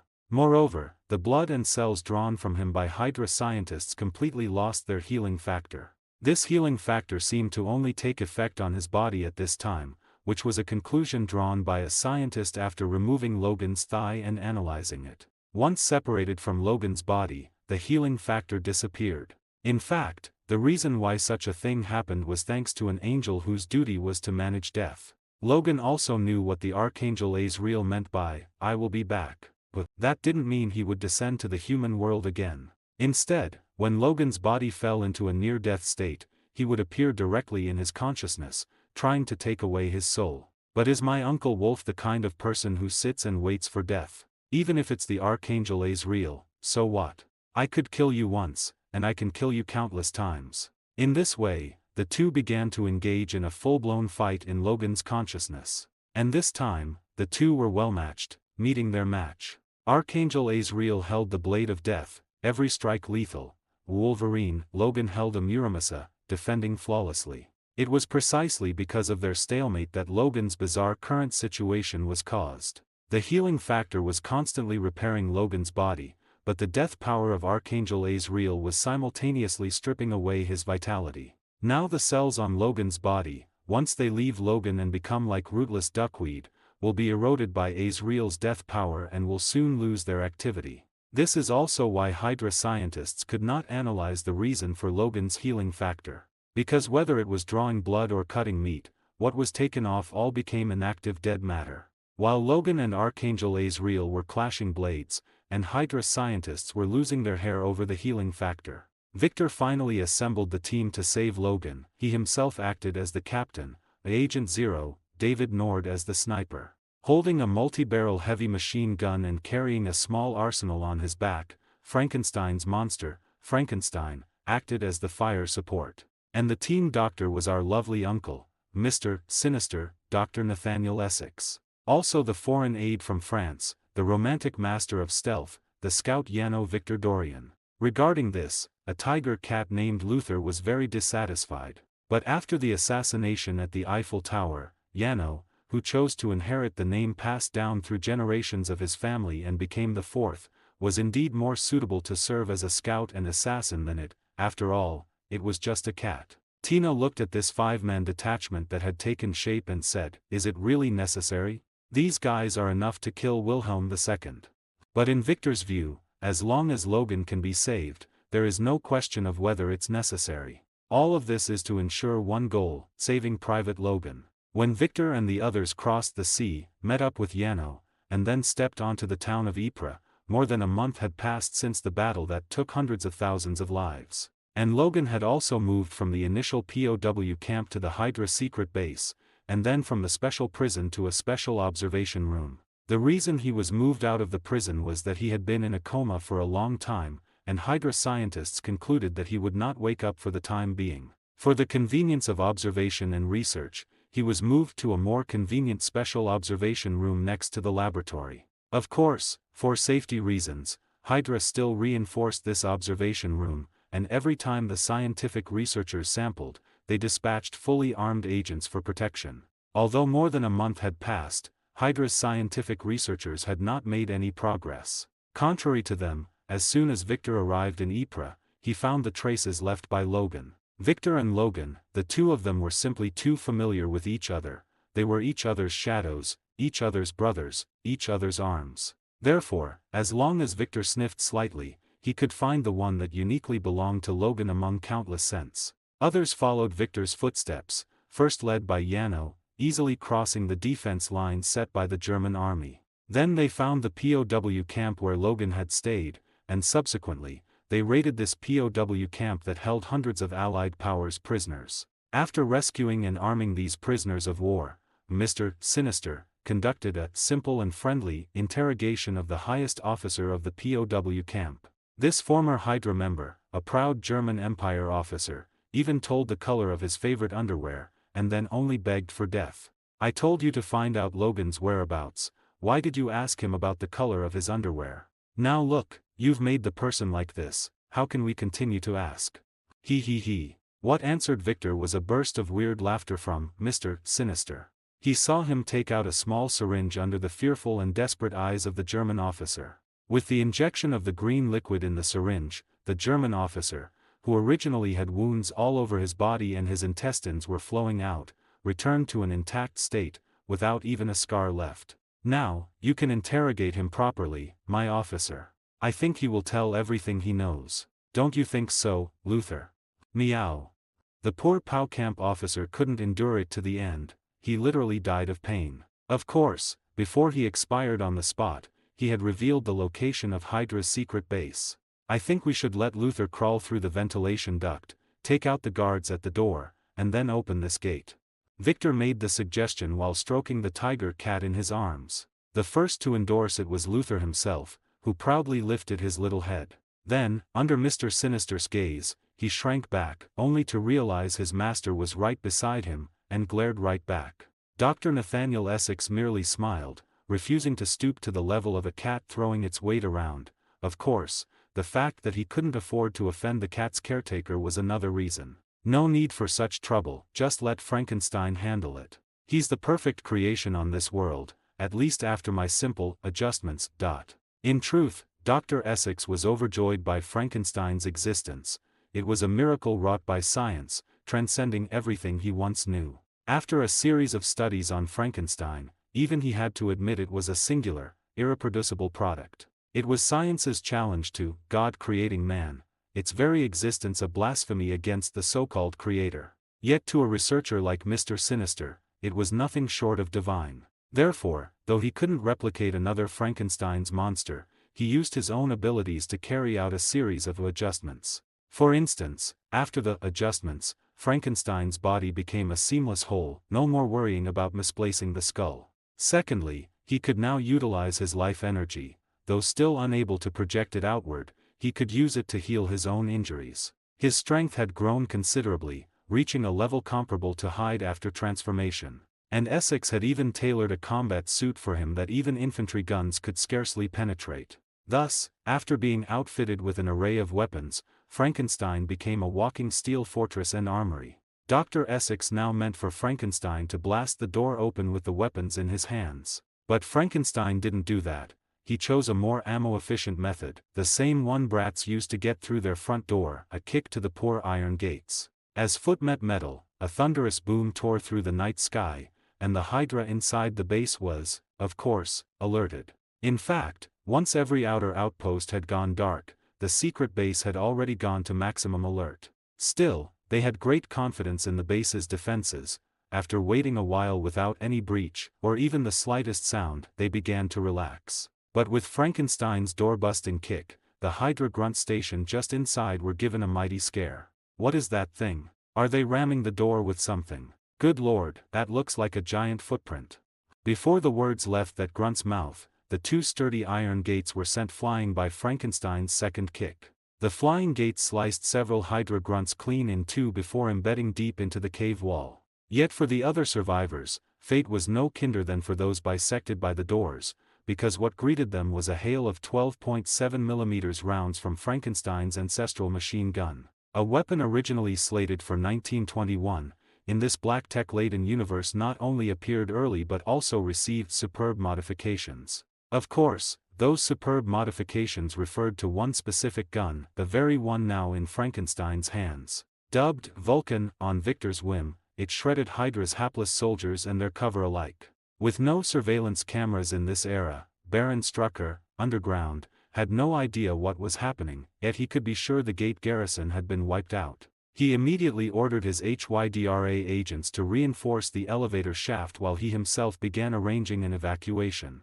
Meanwhile, inside the rapidly descending elevator, the originally roomy space became cramped thanks to Frankenstein's presence. Fortunately, the lift had been designed to carry cargo, so it hadn't exceeded maximum weight. Still, the fact that Luther had to perch on Frankenstein's steel-helmeted head gave some idea of how crowded it was. With a yawn from Tiger Cat, the elevator chimed, ding, they had reached their destination, the lowest level. Hydra soldiers lying in ambush around the elevator swallowed nervously, flicked off every safety, and waited for the doors to open. But the moment the doors parted a crack, all they caught was a cat crouched atop a hulking figure, when a weird, giggling Joker head rolled out. In an instant, every tense HYDRA agent shifted focus to that bizarre clown head. Ah!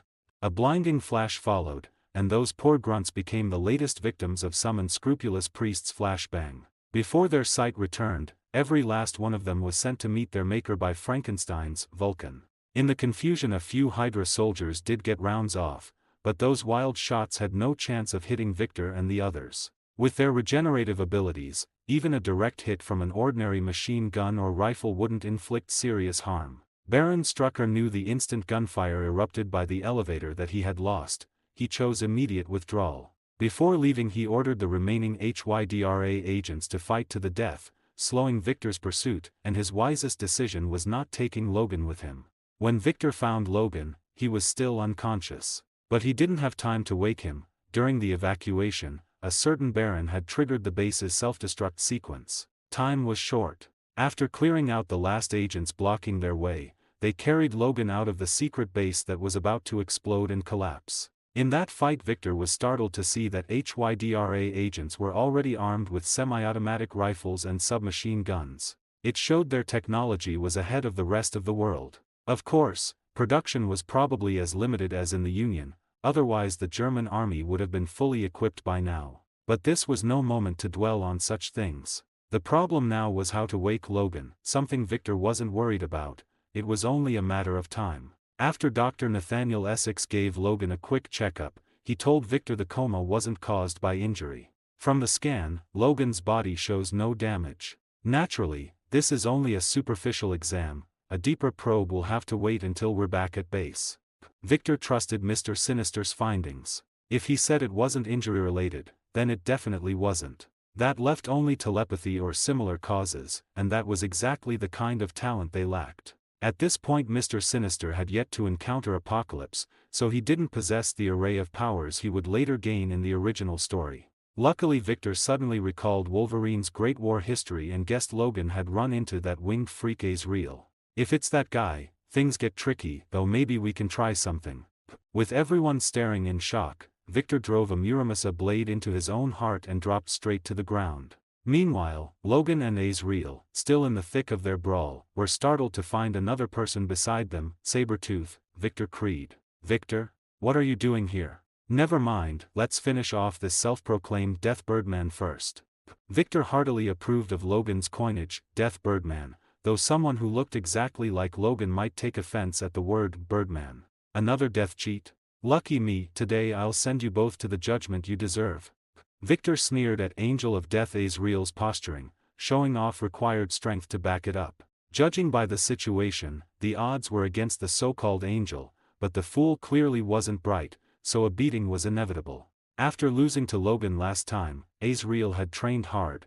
He wasn't about to repeat the humiliation. That was why he'd managed to stalemate Logan this long, but Victor's arrival turned all that effort sour. The new parrying skills he'd mastered through grueling practice now served only to let Victor and Logan hit him even harder. Last time Logan had wielded his blade of death against Azrael's bare hands. This time both Victor and Logan held Muramasa swords, leaving him without an unbroken spot. Fortunately he hadn't manifested his wings, or the scene would have been feathers, no, bird feathers, flying everywhere. Unable to fend off two foes at once, the battered Angel of Death slunk back to heaven in disgrace. This time he didn't even leave a parting threat. He wasn't a masochist and had no wish for another thrashing. When Victor and Logan opened their eyes, they found themselves lying on top of a crate strapped to Frankenstein's back. Someone had tied them together with hemp rope and hung them like a pair of dried salted fish against the ammunition crate. Luckily the bulletproof crate, made of superalloy, was big enough for these two giant fish. Cats love fish, so when Victor woke it was no surprise to find Tiger Cat Luther doggedly licking his cheek. "Logan, how are you? And, whoever's there, cut us down. How long was I out? Where are we?"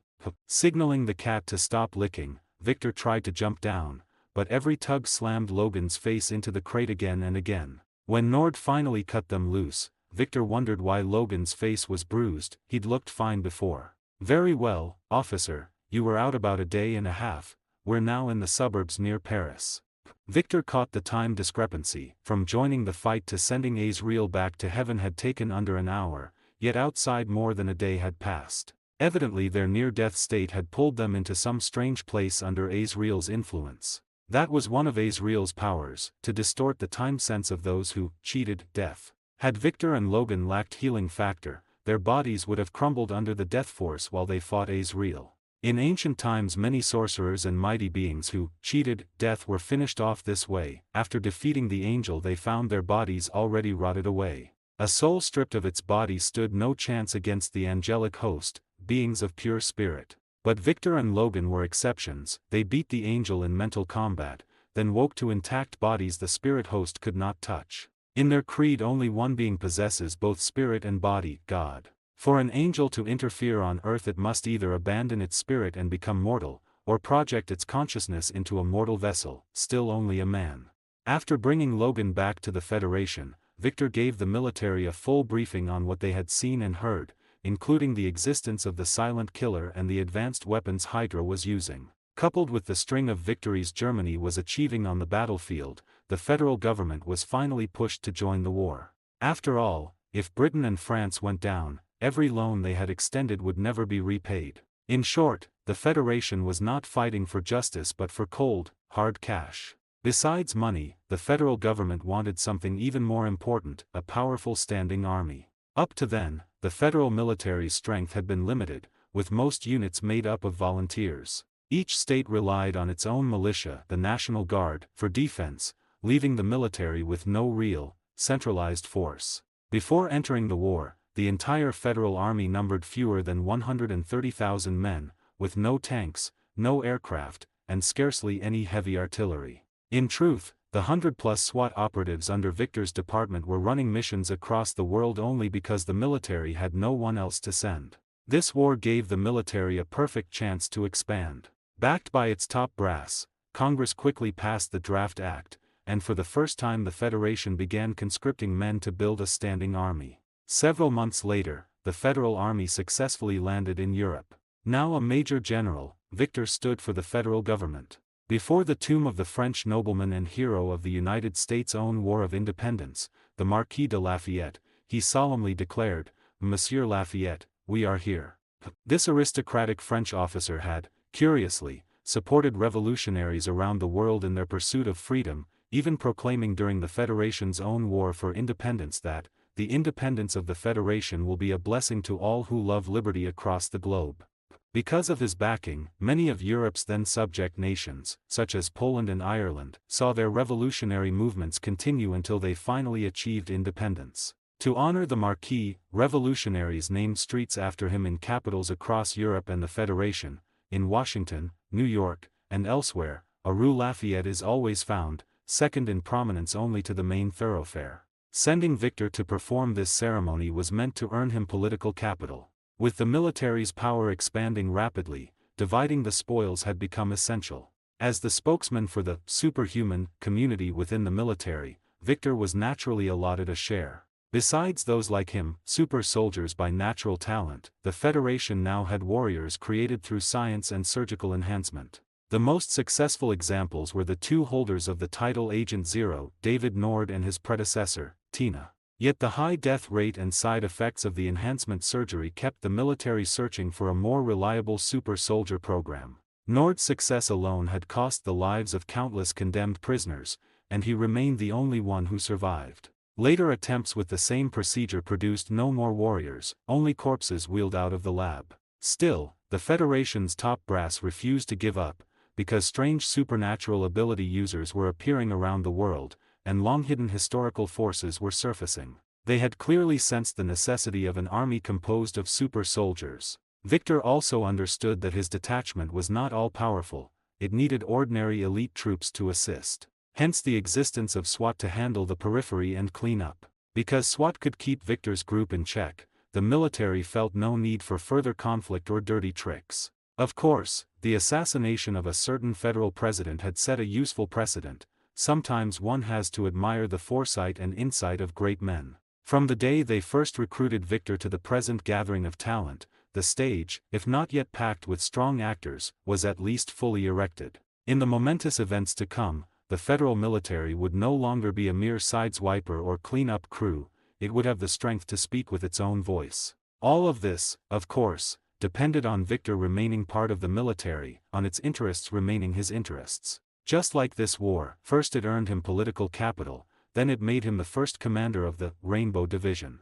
But when Victor saw the chief of staff assigned to him, he was momentarily mortified. He had once copied the man's speech at a long-ago memorial service. MacArthur was no longer a green kid, barely past 30, he arrived in Europe full of lofty ambition. Yet when he discovered his immediate superior was a man barely in his 20s, pride gave way to fury. He even wondered if he had offended some high official who now meant to humiliate him by assigning such a young chief. And look, this fellow even seemed a bit bashful. "Good day, Colonel MacArthur. I'm Victor, Victor Creed. I believe you've heard my name. I look forward to working with you."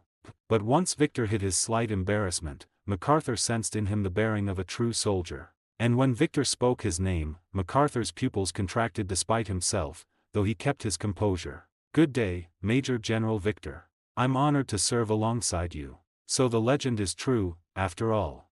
Victor silently applauded MacArthur's steadiness, but kept his face stern as they turned to the command matters of the Rainbow Division. Victor knew his own limits. Commanding large-scale operations required a gift he simply did not possess, but MacArthur did. Whether for the sake of victory or out of a little personal convenience, he handed full command of the Rainbow Division to MacArthur. He himself, with Logan and the now reinforced X Squad, set off to make life miserable for HYDRA, while nominally remaining at headquarters to oversee the big picture.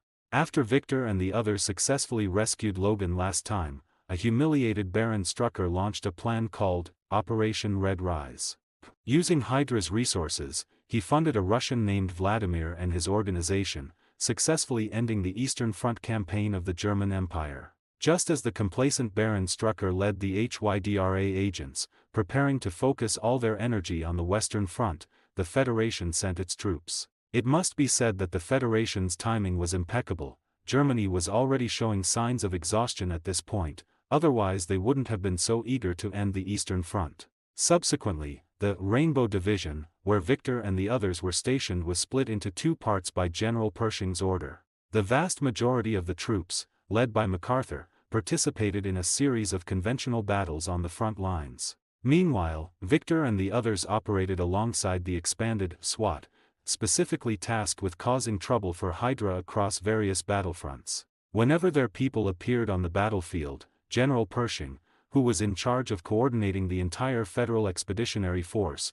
would dispatch Victor and the others to strike. Baron Strucker discovered to his frustration that facing the SWAT detachment led by Victor and the others, Hydra was at an absolute disadvantage in both numbers and quality. Their slogan was that if you cut off one head, two more would grow. But X Squad was like the divine fire in the hands of the hero Heracles, cauterizing Hydra's wounds so that no new heads could grow back. While Hydra's forces suffered heavy losses, the German Empire's army on the front lines also took a beating from the Federal Army and began to retreat steadily. The Federal Army was like a red-hot knife, easily slicing through the entire German-occupied territory like butter. Soon, the front line advanced to the German border. At this point, Hydra finally decided to abandon the Imperial Emperor they had supported. Using their influence within Germany, they quickly supported opponents of the imperial government, sparking a series of armed riots and uprisings.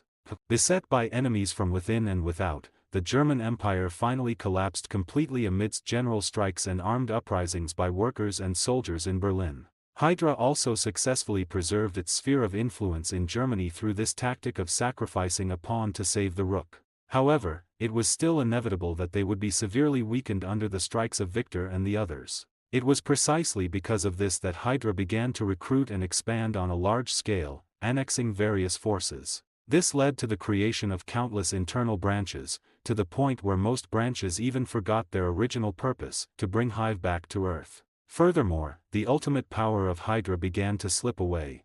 It was no longer the exclusive domain of the two giants, Baron Strucker and Baron Zima. A man named Johann Schmidt joined HYDRA. His childhood could be described as disastrous. Not only did he suffer from poverty from a young age, but his father even tried to drown him because his mother died during childbirth. As the old saying goes, like father, like son. With such a father, it was inevitable that the Red Skull would grow up twisted. Thus, although Schmidt was sent to an orphanage after the war ended, the young man proved himself to be a future big shot by climbing over the orphanage wall and escaping at the age of 7. Of course, his reasons for escaping over the wall are unknown, but we can speculate. For example, there might have been an old priest in that orphanage who particularly liked cute boys or something. In short, after escaping the orphanage, he struggled to survive like a weed in the dark and chaotic society of post-war Germany. After spending more than 10 years amidst violence and crime, he finally encountered a turning point in his life. He found a job as a waiter in a tavern. There, he met a man named Adolf and gained his appreciation while serving him. Adolf even personally trained Schmidt and gave him a special uniform and a Red Skull mask. Thus, the Red Skull was born. After that, he became Adolf's loyal follower and enforcer. He also joined the mysterious organization, Hydra, which chose to cooperate with Hitler at this time. Subsequently, relying on the experience he had accumulated through years of struggling, he climbed the ranks of Hydra step by step while also cultivating and recruiting a group of his own forces. Of course, his ability to reach this stage was inseparable from Adolf's support. In fact, this was also Adolf's plan, to completely control the entire Hydra organization through the Red Skull. The final result was that he both succeeded and failed. He succeeded in that Red Skull, Johann Schmidt did indeed become one of the giants of HYDRA. Moreover, he controlled the largest and strongest branch of Hydra at the time, and other branches could not ignore his orders, following his lead. But this was also where he failed. In the hearts of the Hydra members, the Red Skull status had already surpassed his own as the Führer. This point showed no problems while the Red Skull was still loyal to him. However, once the Red Skull developed other intentions, it would lead to the betrayal of the entire HYDRA. While HYDRA and Adolf were biding their time in a defeated Germany, preparing to launch the next World War, Victor and the others, who returned to the Federation in victory, once again became war heroes. Of course, the biggest beneficiaries this time were still Pershing and MacArthur. One became the Chief of Staff of the Federal Army, and the other became the Superintendent of the West Point Military Academy. During his tenure, MacArthur left behind the motto Duty, Honor, Country. Compared to them, Victor, who had already achieved fame and success after the Civil War, finally had his rank raised to Lieutenant General. He was then given a nominal position at the General Staff Headquarters and sent back to Florida to retire. As for the others, only Logan and Nord received promotions, as they were also personnel within the military establishment. Frankenstein and Mr. Sinister did not belong to the military sequence. Strictly speaking, they were subordinates of Victor's department. Yano, on the other hand, returned to Paris after the war ended. He decided to reorganize that ancient organization known as the Brotherhood, to work in the dark and serve the light. So, what kind of matter would bring you all the way to a manor in Florida to find a retired old fellow like me? Looking at the slight Federal Army soldier before him, Victor said while leaning back in a rocking chair and stroking the tiger cat in his arms. "Hello, my name is Jack Russell, or you can call me Jacob Russoff. Mr. Van Helsing recommended I come to see you. He said you could solve the problem I'm facing." After hearing the self-introduction, Victor and his cat both looked at this strange fellow as if he were an idiot. Who would name themselves after a dog? His other name was actually not bad. "Well then, Mr. Jack, what is your problem? Why would that fellow Van Helsing think I could solve it? He should know that I'm better at solving the person who raises the problem." No sooner had Victor finished speaking than he seemed to realize something. Then, an extremely intense sense of crisis washed over him, making even his beast instinct feel a sharp sting. Damn you. Are you playing with me? I'm going to tear you to pieces. Then make you today's dinner. I'm rejecting my humanity. Although Victor performed a backflip from his chair and successfully dodged the attack from Werewolf Jack, his lounge chair was inevitably reduced to a pile of splinters under the werewolf's claws. Hey, that was a rattan chair I had air freighted from China. It was very expensive, you'll have to compensate me later. Besides, didn't Van Helsing teach you to respect your elders and love the young?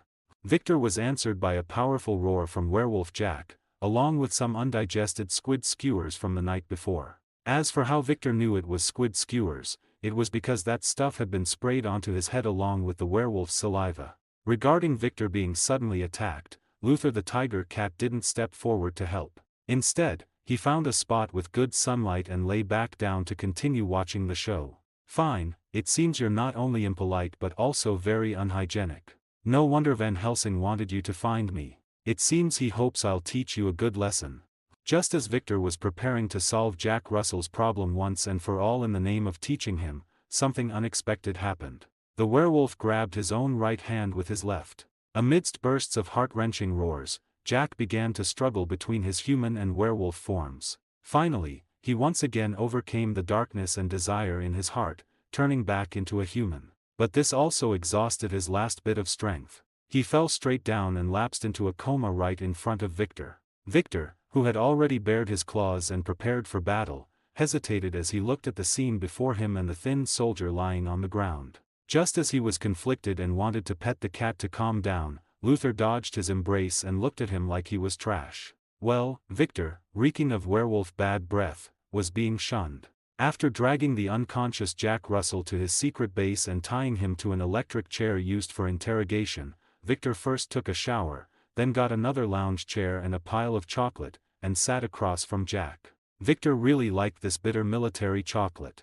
At this time, although chocolate was already being distributed to soldiers as a type of military ration, it hadn't yet reached the level of those later modified military rations where the chocolate was freakishly unpalatable. In fact, the reason World War II chocolate was made so poorly was because World War I chocolate had been too delicious. Soldiers often ate the chocolate as a snack before they actually needed it. As a result, when an emergency arrived where they needed the chocolate, they could only continue to starve. Something this delicious, no wonder it will sweep the world in the future. Back then, having Tom invest in Milton Snavely Hershey was indeed the right choice. By now, 10 years had passed since the end of World War I, ever since the Hershey's Company, which Victor had invested in 5 years ago, began selling chocolate in Shanghai. He had fallen in love with the dark chocolate his own company produced. It was precisely because of Victor's preference that this chocolate became popular within the Federal Army. Later, Hershey's also relied on Victor's connections in the military to secure the Federal military's first order for emergency military chocolate rations. Hey, damn it. You're a cat, don't you know cats can't eat chocolate? Spit it out right now. Just as Victor tore open a piece of chocolate and looked at the newspaper while waiting for Jack to wake up, a certain tiger cat stealthily jumped onto his lounge chair and bit off the chocolate bar in his hand in one go. By the time Victor reacted, it had already swallowed the chocolate bar. Originally, Victor wanted to hold it by its hind legs to make it spit the thing out. But in the end, he decided to just let it drink more water. It probably wouldn't die anyway. It was a mutant cat that had inherited his own healing ability. After all, it wouldn't die from a piece of chocolate. As it turned out, a piece of high-concentration chocolate indeed couldn't kill a mutant tiger cat, but it could make its legs go weak from diarrhea. Looking at Luther, who was so weak from diarrhea that he was honestly lying in his bed, Victor gave him a big smile. Then, right in front of him, Victor tore open another pack of chocolate and took a large bite. After receiving a weak, disdainful look from the tiger cat, the unconscious werewolf finally woke up. Then, smelling the aroma of the chocolate in Victor's hand, his stomach made a gurgling sound. What's that smell? It's so fragrant. Oh, Mr. Victor, why am I here? I didn't hurt you, did I? Upon waking, Jack found himself tied to a strange chair. He struggled a bit and found that while he wasn't completely immobile, he couldn't break free from the restraints. The reason you're here is because you turned into a dogman and almost bit my head off. So I got you a chair to help you control yourself. Saying this, Victor bit off half of the chocolate bar in his hand and chewed slowly, enjoying the delicious, smooth texture. Jack smelled the fragrance coming from the chocolate bar and felt the hunger in his belly, unable to help swallowing a mouthful of saliva. However, his guilt over almost hurting Victor and his family's good upbringing made it impossible for him to ask Victor for food. What? You're hungry. Want to eat? Come on, eat. His predicament naturally couldn't be hidden from Victor, who decisively chose to tease him, placing the chocolate just out of reach where he could almost bite it, constantly mocking him and provoking his endurance. Victor's behavior decisively sparked Jack's anger, and long wolf fur began to grow on his body again. But this time, it only grew halfway before being suppressed back by Jack's own will. Please don't do this anymore, Mr. Victor. I'm about to lose control over it. I don't want to hurt anyone. Please help me. It's fine, listen to me, just transform. Let me have a good talk with your kobold form. Don't worry, even Van Helsing, the king of kobolds, couldn't hurt me, let alone a pup like you. Victor patted Jack's somewhat handsome face, encouraging him to open up his heart and transform into the werewolf form he resisted most. After hearing Victor's advice and recalling what Van Helsing had told him, Jack decisively gave up his resistance and transformed directly into a werewolf. Whoa! This feeling is more exhilarating than ever before. Whoa! Let go of me. You puny human, how dare you lock me up? Ewan at hashtag Ewan. As soon as Jack transformed into a werewolf, Victor immediately gave him a show of authority, using an electric current to clear his head a bit. Can we communicate properly now? I think this bit of current shouldn't hurt you. At most, it'll just make you a bit uncomfortable. Werewolf Jack was clearly unwilling to accept Victor's kindness. He gathered a mouthful of saliva and was about to spit it in Victor's face when the quick-handed Victor beat him to it and flipped the switch on the electric chair. Given Werewolf Jack's behavior, Victor increased the current slightly after turning it on. As a result, the paralyzed Werewolf Jack sucked that mouthful of saliva into his windpipe. Choking on his own spit and rolling his eyes, Werewolf Jack couldn't even manage to clutch his own throat, not to mention the thousands of volts helping him stay clear-headed. Finally, Victor didn't stop the electric chair switch until he smelled the aroma of roasted wolf meat. Looking at the werewolf with its head slumped, Victor began to worry if he had electrocuted him to death. Werewolf Jack suddenly snapped his eyes open and spat the saliva stuck in his windpipe toward Victor's face. However, the prepared Victor dodged it. The saliva then landed on the face of the tiger cat, who was napping on a storage box. Meow. Now, I think we can communicate properly, right, Mr. Kobold? In fact, I'm quite interested in you. You're the second werewolf I've seen who can freely change between werewolf and human forms.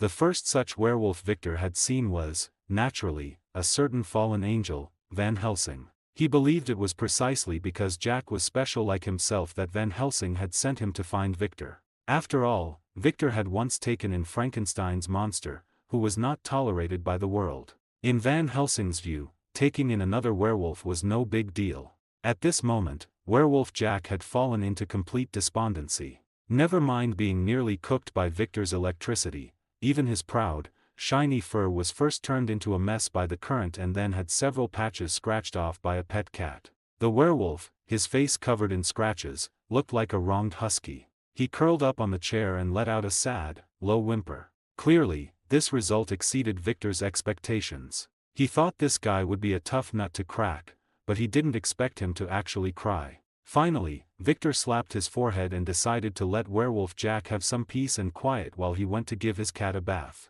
When he returned after bathing Luther and blow-drying his fur, he found the werewolf stretching his neck, opening his bloody maw, and trying to use his tongue to hook the chocolate Victor had conveniently left by the electric chair. At this point, Werewolf Jack's heart was nearly broken. He didn't know what material this crappy chair was made of, but his strength, which could tear through steel, couldn't break it. If being bound to a chair was bad enough, he had to endure periodic electrotherapy, and most importantly, be bullied by a cat. Luther, you started it. Moreover, the cat in this damn place was so terrifying. His fur, which even bullets had difficulty piercing, was easily scratched open by its claws. As the saying goes, life is like that. If you can't resist, choose to open your arms and enjoy it. Thus, driven by hunger, the werewolf's behavior successfully refreshed Victor's understanding of the species. Alright, I forgot you haven't eaten anything. Although dogs and wolves can't eat chocolate, since you're a werewolf, you should be able to, right? As he spoke, Victor tore the wrapper off the chocolate and held it to Werewolf Jack's mouth. This time, he pulled his hand back again. Are you planning to eat my hand along with it? If you really intend to do that, I assume Van Helsing warned you about the consequences of making me angry. The werewolf, who had bitten his tongue by snapping too quickly, looked at the murderous Victor with tears in his eyes. He really didn't mean to bite Victor's hand, he was just too hungry and had bitten a bit too fast. Ultimately, the werewolf still got to eat the chocolate he had been longing for, though the method of eating was a bit humiliating in his eyes. After Victor completely removed the wrapper, he tossed the chocolate lightly like throwing a bone. Werewolf Jack stretched his neck and caught the long-desired chocolate in his mouth. Is there more? Give me another piece. Feeling the texture of the chocolate melting in his mouth, Werewolf Jack shed tears of emotion. He finally got to eat. He was going crazy, though he once thought he was already insane. Speaking of which, how can you talk? Generally, werewolves who lose their sanity can't speak, and werewolves who can speak should retain their sanity. On this point, Werewolf Jack couldn't explain it himself. After all, in the past, he would completely lose his sanity and language ability after turning into a werewolf. But at some point, he noticed a change in himself. It was as if he had split into two people, the weak and kind ordinary Jack, and the fierce and cunning werewolf Jack. It was from that time on that, although he was still controlled by bloodthirsty impulses in his werewolf form, he possessed the ability to speak and think. I think I probably know why Van Helsing sent you to me. That guy is really good at passing the buck. But it's true, I can indeed help you solve your problem. However, what price are you willing to pay for it? There's no such thing as a free lunch in this world, and I'm not a selfless angel like him. In fact, when Victor said these words, he had already planned Jack Russell's future quite clearly in his mind. All he had to do now was wait for the other party's answer. Upon hearing his words, Jack, who was originally in his werewolf state, actually reverted to his human form and said the word Victor most wanted to hear. Everything. Since you're ready to give everything, let's create a miracle together. Miracles demand sacrifice. After Victor spoke those meaningful words, he released Jack's restraints. As expected, the freed Jack didn't immediately transform and attack, he stayed human. Thank you, Mr. Victor. Where do we begin? I can't wait to start making miracles. Victor didn't answer, he simply led Jack out of his underground secret base. Whatever you plan to do, first we eat. No one forges miracles on an empty stomach. The instant Victor finished, Jack's stomach growled again. Embarrassed, Jack flushed. He quickly forgot the shame. In the dining hall, servants had laid out a lavish spread. To Jack, who'd been starving and had tasted only a little chocolate, the feast was irresistible. Many thanks, Mr. Victor. I haven't had such a meal in ages, truly nostalgic. Watching Jack wolf everything down, Victor smirked inwardly, not bothering to mention that Jack had taken Luther's seat. His smile vanished when Tiger Cat, seat usurped, leapt onto Victor's own chair and began devouring the food. Finally, face stiff, Victor sat in the guest spot and ate his portion, while plotting how to punish the pair. After every dish was cleared, Victor, carrying Luther, took Jack to the training dojo. Step 1 to control, accept yourself. Your current mess stems from your own choices. Victor's opening line sounded profound to Jack. As expected of Mr. Victor, every word familiar, yet the meaning lost once strung together. Transform. You want your problem fixed? Become the werewolf first, then I'll help. Seeing Jack's blank stare, Victor knew the lecture had been wasted. He gave the simple order. This time Jack understood. But Mr. Victor, won't you bind me? If I change here, I might hurt you or your house. Human Jack was kindly and overly worried. Even transformed, he'd be no match for Victor. Van Helsing sent you, so obey. You're split in two because of this mindset. Hurry up, I want it done before dinner. At last, trusting Van Helsing and Victor, Jack released the inner beast and let it take over. Thanks for freeing me, coward. My reward, you'll be my dinner.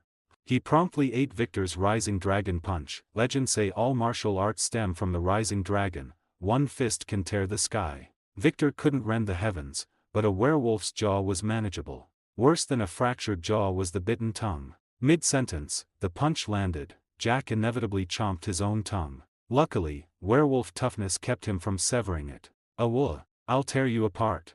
The minor wound only enraged him. On all fours he pounced. Your posture annoys me even more. Fine, since you won't listen, take your beating. As Victor finished, Jack slammed him into the reinforced concrete wall, leaving only a small dent. Pinning Victor, claws raised, Jack was seized by the chest fur and flung away. Pure beast, fighting on instinct. Thought speech meant skill, but maybe he never had any. Victor pressed the advantage, grabbing the scruff before Jack could rise. He blocked a slash, then hurled the werewolf by the scalp into another wall cavity. Undeterred, Jack charged again. This time he didn't even manage to tackle Victor. An uppercut snapped his jaws. Victor used the stunned instant to lift and slam him. Before Jack could breathe, Victor leapt, elbow crashing onto his chest. Tiger Cat Luther had already covered his eyes with a paw. He knew this was just the warm-up. Warm-up done, Victor began the real lesson. Whatever attack Jack tried, Victor found the flaw. Relentless strikes and throws followed, lethal to humans, agony to a werewolf. With newfound awareness, Jack lost the mindless beast's pain tolerance. He could sense mortal danger and flee, rather than fight to the death. This time, though no life threat loomed, he still chose retreat, a retreat unlike any before. No, Mr. Victor, it's me, don't hit my face. He's gone, he's retreated deep inside my mind, it's me, Jack. Mr. Victor. Just as Victor was about to slam his fist into the werewolf's face again, the creature beneath him suddenly reverted to the human Jack. Staring down at the trembling, skinny human Jack pinned under him, Victor instantly lost all interest and fighting spirit. What's going on? How did you change back so fast? We've only been at it 3 hours, still an hour till dinner. Hearing Victor's threat to keep beating him, Jack shrank back in fright, yet still didn't transform into the werewolf to resist. Alright, get up. I was just scaring you. Looks like your werewolf personality is pretty interesting, actually knows how to run. But that also meant Jack's condition was turning worse. His two personalities had already split to such an extent. If this continued, he really might become two people, the kind human Jack and the savage werewolf Jack. The last guy who ended up like that was Edward Hyde. He made his own mess and dragged the originally kind Henry Jekyll down with him. Since you've fallen into my hands, even if you're hopeless I'll still save you. Even if you're rotten to the bone, I'll straighten you out. After confirming Jack's state, Victor mentally tailored a physical-style psychotherapy regimen just for him. Since we still have an hour, how about telling me your past? It might help a lot in solving your problem. But Jack couldn't say much about his past, he'd spent most of it asleep. When he woke, it was always because of hunger and the need to hunt.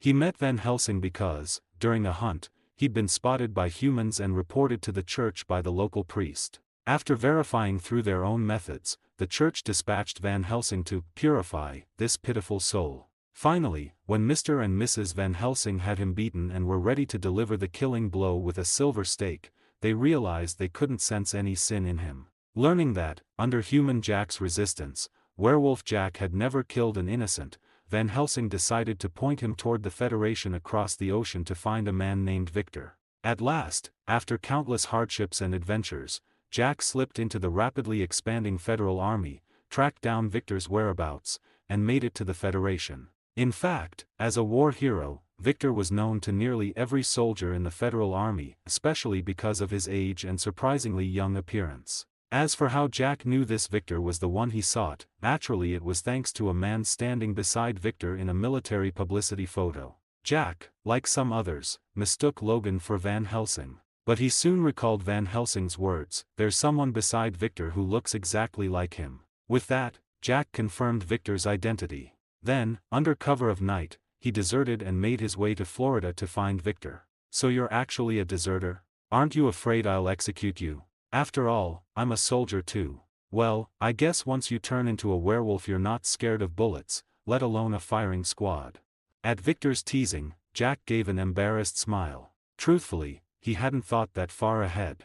His mind held only one thought: find the man Van Helsing spoke of and beg him, at any cost, to lift this damned curse. From Jack's description of the curse, Victor had a rough idea. He wasn't the type turned by another werewolf's bite. The werewolf blood in him far surpassed that of mindless low-level dark creatures.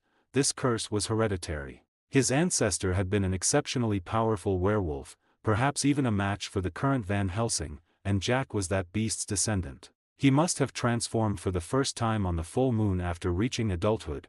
Before that he'd had no idea of his identity. That explained why his human side was so kind. He'd already formed a gentle personality and worldview before ever becoming a werewolf. After accidentally turning, he couldn't accept what he was, yet the inherited gift meant he could control his werewolf form. But certain moments, like the night of the full moon, are inescapable fate for any werewolf. Unable to accept his werewolf self, he'd forcibly split his personality in two, the human him and the bloodthirsty beast. Yet the human Jack, as the dominant personality, could still suppress the werewolf Jack to some degree. That was why, even transformed, he never slaughtered innocents. His victims were criminals or blood-soaked mercenaries. Most of the time he chose to sleep, to avoid being discovered and to keep from harming others. Then the demon hunter Van Helsing arrived, nearly killed him, and brought a turning point to his hopeless life. Clutching that last straw, he hid in the bottom of a merchant ship, crossed the ocean to the Federation, wandered,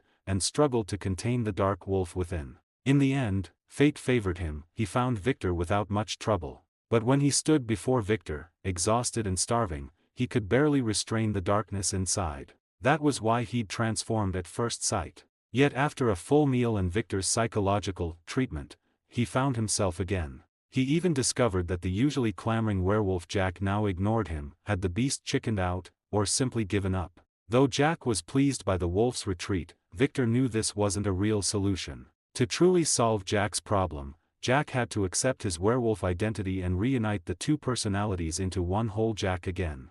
After temporarily resolving the issue of Jack's werewolf transformation, Victor had a heart-to-heart talk with him, explained the existing problems, and let him go back to think it over. Your curse cannot be lifted because it stems from your family's bloodline inheritance. You must either accept your identity as a werewolf or stay in your current state forever.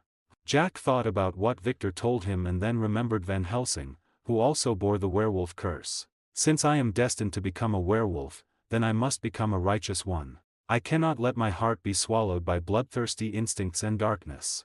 After making this decision, Jack fell into a groggy sleep while thinking. Early the next morning, he found Victor and told him his decision. Victor was not surprised by Jack's choice. After all, no one wants to be a schizophrenic patient, and no one wants to turn into a beast. Now Victor gave him a chance. Although he couldn't turn back into a human, he could control the transformation and maintain his sanity. So, if he didn't actively transform, what was the difference between that and turning back into a human? Besides, it provided an extra means of survival in times of danger, so why not? Since you have accepted my proposal, then next, what we need to talk about is the price you have to pay. Victor had mentioned this to Jack at the beginning, so he was mentally prepared. However, the price Victor mentioned still caught him off guard. Once I help you master your power, you must join my command and become a member of the Howling Commandos I am about to form. Additionally, after you retire, you will serve as my family's lifelong butler.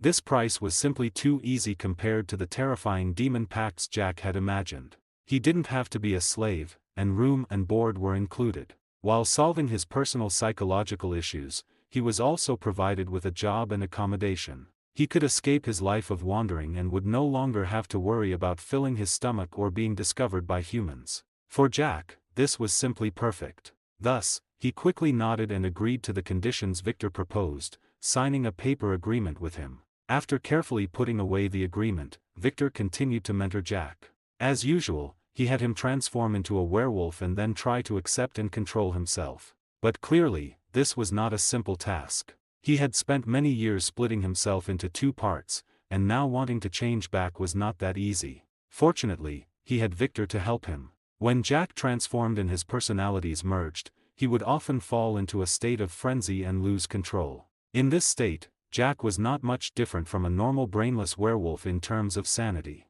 It was just that his strength was greater and his speed was faster. If Jack were in the wild right now, the surrounding people or animals would likely suffer. Because at this moment, he had no reason left, knowing only slaughter and devouring. But the place he was in now was the dojo Victor usually used for training. The architectural structure and objects here were sturdy enough that they wouldn't be easily destroyed by him, allowing him to escape. Most importantly, there was a faster and stronger Victor here to assist him and help with his psychological counseling. Whether it was psychological counseling or physical persuasion, Victor did a very good job. Similarly, as a sparring partner, Werewolf Jack also did very well. No matter how many times they clashed, each time ended with Jack covered in wounds, losing his strength, and falling unconscious. As for Victor, clashes of this level no longer counted as high-intensity combat. Since being merged with the Moonstone last time, although Victor had quickly removed it, its powerful energy seemed to have activated something. However, at this time, Victor couldn't fully sense it yet. But the most obvious change was that his healing factor's activity had become even stronger. His physical strength and power had also been further enhanced. If his limit strength was only 25 tons before, his current strength had reached the level of 100 tons. Furthermore, his speed had also been greatly enhanced, with full bursts even reaching Mach speeds. This was why he could completely suppress the werewolf. He was no longer the same as before. Moreover, he had been collecting and training his combat skills. He was proficient in almost all cold and hot weapon operations in the world today and had learned over 100 types of fighting techniques. After fully mastering all this, he possessed a brand new combat style of his own. He still relied on his claws and body for unarmed combat, because in his view, his body at this time was the deadliest weapon in the world. Another typical example was the Hulk. Hulk needed almost no weapons to crush the vast majority of superheroes and villains. This was the qualitative change produced by a quantitative change after power reached its peak. Victor naturally knew he hadn't reached the Hulk's level yet, so he would occasionally use Muramasa as a weapon to deal with those more troublesome opponents. However, the Muramasa at this time was just an exceptionally sharp weapon for Victor. Its physical attribute bonuses were now negligible for the current Victor. But what Victor needed was merely its sharpness. After all, it was an existence that could rival Wolverine's adamantium claws in terms of hardness and sharpness. And it did not possess the ability to suppress the healing factor, so he wasn't afraid of it being taken by an enemy and used to harm Victor himself. While providing psychological counseling to Jack, Victor was also adapting to and adjusting his own physical state. He already had a premonition that war was about to arrive. Time was running out for him, and the moment for him to make his comeback would soon be here. As for Jack the werewolf, Victor wasn't afraid of beating him to death at all. As long as it wasn't damage from silver weapons or decapitation, the werewolf could recover even from the most severe injuries. But this recovery was not entirely without cost. The most direct manifestation was that it would consume a large amount of his stamina and cause his appetite to increase greatly afterward. Of course, these issues were not issues at all for Victor. When Jack lost his strength and fainted, Victor would naturally stop. As for the appetite issue, let alone an appetite comparable to 10 people, even if he had the appetite of 100 pigs, Victor could afford to feed him. Such massive consumption also allowed Werewolf Jack to gain equivalent benefits. First, his two personalities began to gradually merge. Second, his werewolf form actually became even more powerful as his human form recovered and grew stronger. Or rather, there was a mutual influence between his two forms. Even in his normal human form, the werewolf's physical attributes were far stronger than those of an ordinary person. It even exceeded the limits of a normal person to some extent, and a strong ordinary person would also become stronger than an average werewolf after transforming. As for someone like Jack, who became a werewolf due to bloodline inheritance, he already had an excellent foundation. However, due to his long-term slumber and wandering, his body had become extremely weak. But even so, after he transformed into a werewolf, he was still much stronger than ordinary werewolves. He even reached the level of the werewolf that Dracula once kept as a pet. Now, he could eat and drink his fill every day and get enough exercise. It was simply a change from the treatment of a stray dog to that of a domestic husky. His body also recovered extremely quickly during this process. Even when he didn't transform into a werewolf, he showed superhuman physical attributes. And after he transformed into a werewolf, he naturally became even more powerful. But only Victor knew this. Jack himself didn't feel it at all. Because whether it was before he got stronger or after, when Victor dealt with him, it was always about 2 or 3 moves to take him down, followed by a series of beatings. Fighting Victor, who also possessed beastly instincts, while in an incoherent state, the werewolf couldn't utilize his advantages at all and could only be completely suppressed. But this situation didn't last long. After nearly a year of continuous beatings, Jack's two personalities finally completed their preliminary fusion. At this time, although he would still be dazed from time to time, he was basically no longer that schizophrenic patient. This also meant that he could maintain a preliminary level of sanity after transforming into a werewolf. In the beginning, this sanity actually caused him to take more beatings, because he would feel fear and have subconscious dodges. This made him unable to fully utilize his superhuman reaction speed. This allowed Victor to easily find his flaws, and he took more beatings before he could get stronger. After all, beating a sane human who would scream in pain was much more interesting than beating a beast that only knew how to howl and pounce. But since Jack had already preliminarily mastered his werewolf body, Victor could no longer just bury his head and beat him without saying a word as before. He needed to provide Jack with guidance during the combat process, allowing him to learn fighting techniques and better adapt to and master his body. However, from the perspective of actual content, 90% of Victor's so-called teaching consisted of a series of swear words commonly used by military instructors. Useful guidance didn't exceed 10%. Because Victor knew that as a werewolf, Jack was still different from himself. After all, a werewolf's body structure was vastly different from a human's. Similarly, using teeth to bite, Victor, with his hard canines, was naturally stronger than an ordinary person. But compared to werewolf Jack's massive maw, it paled in comparison. You need to use your teeth to bite, not spit at me. Is your bad breath some kind of poisonous gas? Are you trying to smoke me to death with it? Amidst such words, Victor also mixed in countless sharp-tongued insults and verbal abuse. He used this to stimulate Jack's emotions and teach him to adapt to and control his anger. It had to be said that the bloodline Jack possessed was exceptionally excellent and powerful. While his physical attributes grew rapidly, he also displayed superhuman learning ability. In the battles with Victor, although he was often provoked by the other's sharp tongue and lost his reason, he still learned many fighting techniques and adapted them for use by a werewolf. Although Jack would be extremely angry when insulted by Victor, after the psychological counseling ended, he would express his gratitude with full sincerity, because he knew that everything Victor did was for his own good. More importantly, the time he spent here was the most peaceful and beautiful period of his life. Here, there were no ignorant villagers who saw him as the incarnation of darkness, nor did he have to worry about food and safety. Someone spoke to him every day and accompanied him on walks. Although the daily, psychological counseling was a bit hard to endure, the rest of the time was the beautiful life he had dreamed of. Even though he was often looked down upon and teased by a cat, he was as friendly to it as ever because he knew this cat was raised by Victor and shared the same name as Victor's brother. After bullying Jack many times, Luther finally lost interest in him.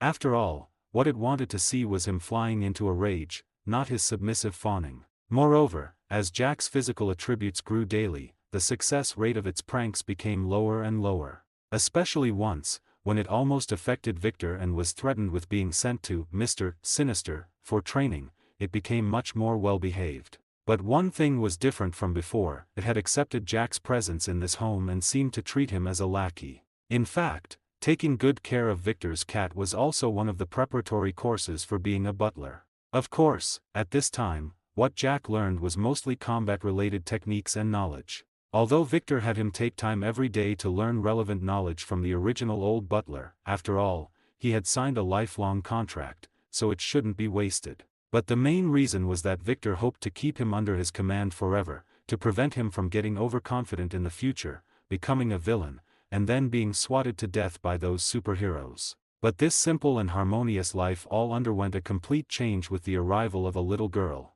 And because of this, another mouth to feed was added to Victor's home. At that time, Jack, who had finished a day of psychological counseling and study, was accompanying Luther on a walk in the garden. A little girl wearing a gothic Lolita dress suddenly appeared before them and said to him, "Hello, please, are you my Uncle Jack? The Uncle Jack who turns into a big werewolf. Mommy said if I find you, I'll have something to eat. Are you him? Are you Lissa's child? I always thought she was dead. What happened? Where is your mother?" Jack quickly recognized that the little girl before him was his sister's child, as she looked almost exactly like his sister did when she was young. "Mom isn't dead. She married Dad and then had me. But now they don't want me anymore. Mom told me to come find you."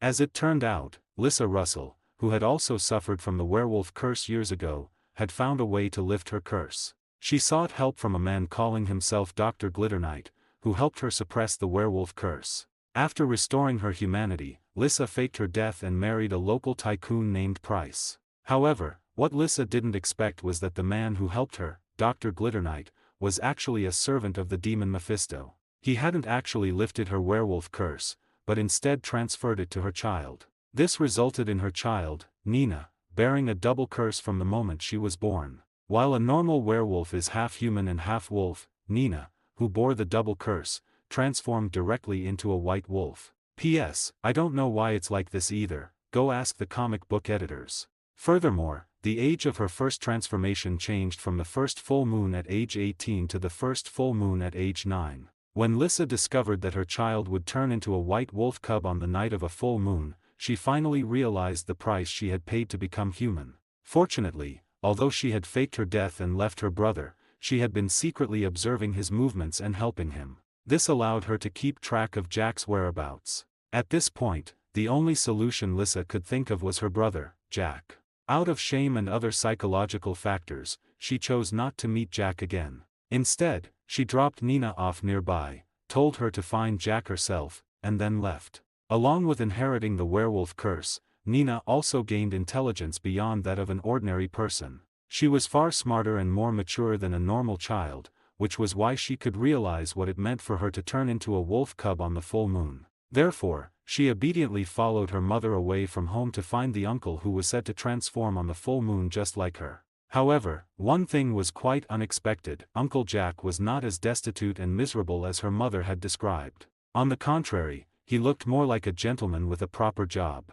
Through a simple conversation, Jack finally confirmed Nina's identity and learned her name and his sister Lissa's current situation. He could understand Lissa's act of entrusting Nina to him because he deeply understood how ordinary people treated freaks like them. After the relatives recognized each other, it was naturally time for the cliché scene of weeping in each other's arms. Of course, it was only Jack weeping unilaterally. Little Nina's reaction was relatively cold. In her heart, she even began to think of her uncle as a pervert. After all, when a strange adult male suddenly hugs you and wails, even a mature little girl would start to think the wrong way. Clearly, she couldn't understand Jack's inner thoughts. For Jack, who had been hated by people for years and once thought he had lost his only relative, every family member and friend was a treasure to be cherished. Nina, who had been exceptionally bright since childhood, was completely different from Jack. Her father was busy with business and rarely came home. And her mother, though she doted on her,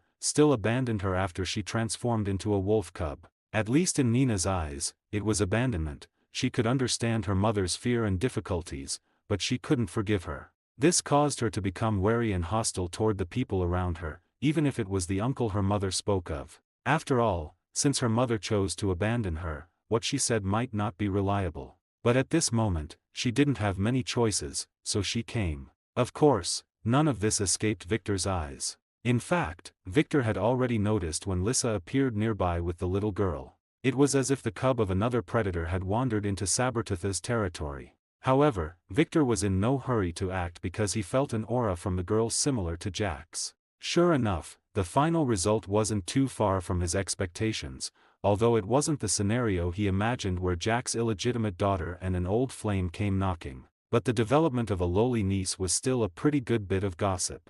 However, it was clear he couldn't just remain a spectator forever. Because if Jack wanted to take in his niece, Victor, as the master of the manor and Jack's landlord, was an unavoidable hurdle. After Tiger Cat impatiently scratched Jack's pant leg, Jack finally calmed down. Then, he prepared to take his little niece, Nina, to meet Victor. Mr. Victor is the master here, and he's a very good person. I was originally destitute just as your mother said, but he helped me. I think he should be able to help you too. Just as Jack was praising Victor and being looked down upon by Luther, the good man Victor appeared before them. Jack, is this your daughter? She's so cute. Come here, let Uncle pat your head. Do you like chocolate? I have every variety of chocolate from the Hershey Company here.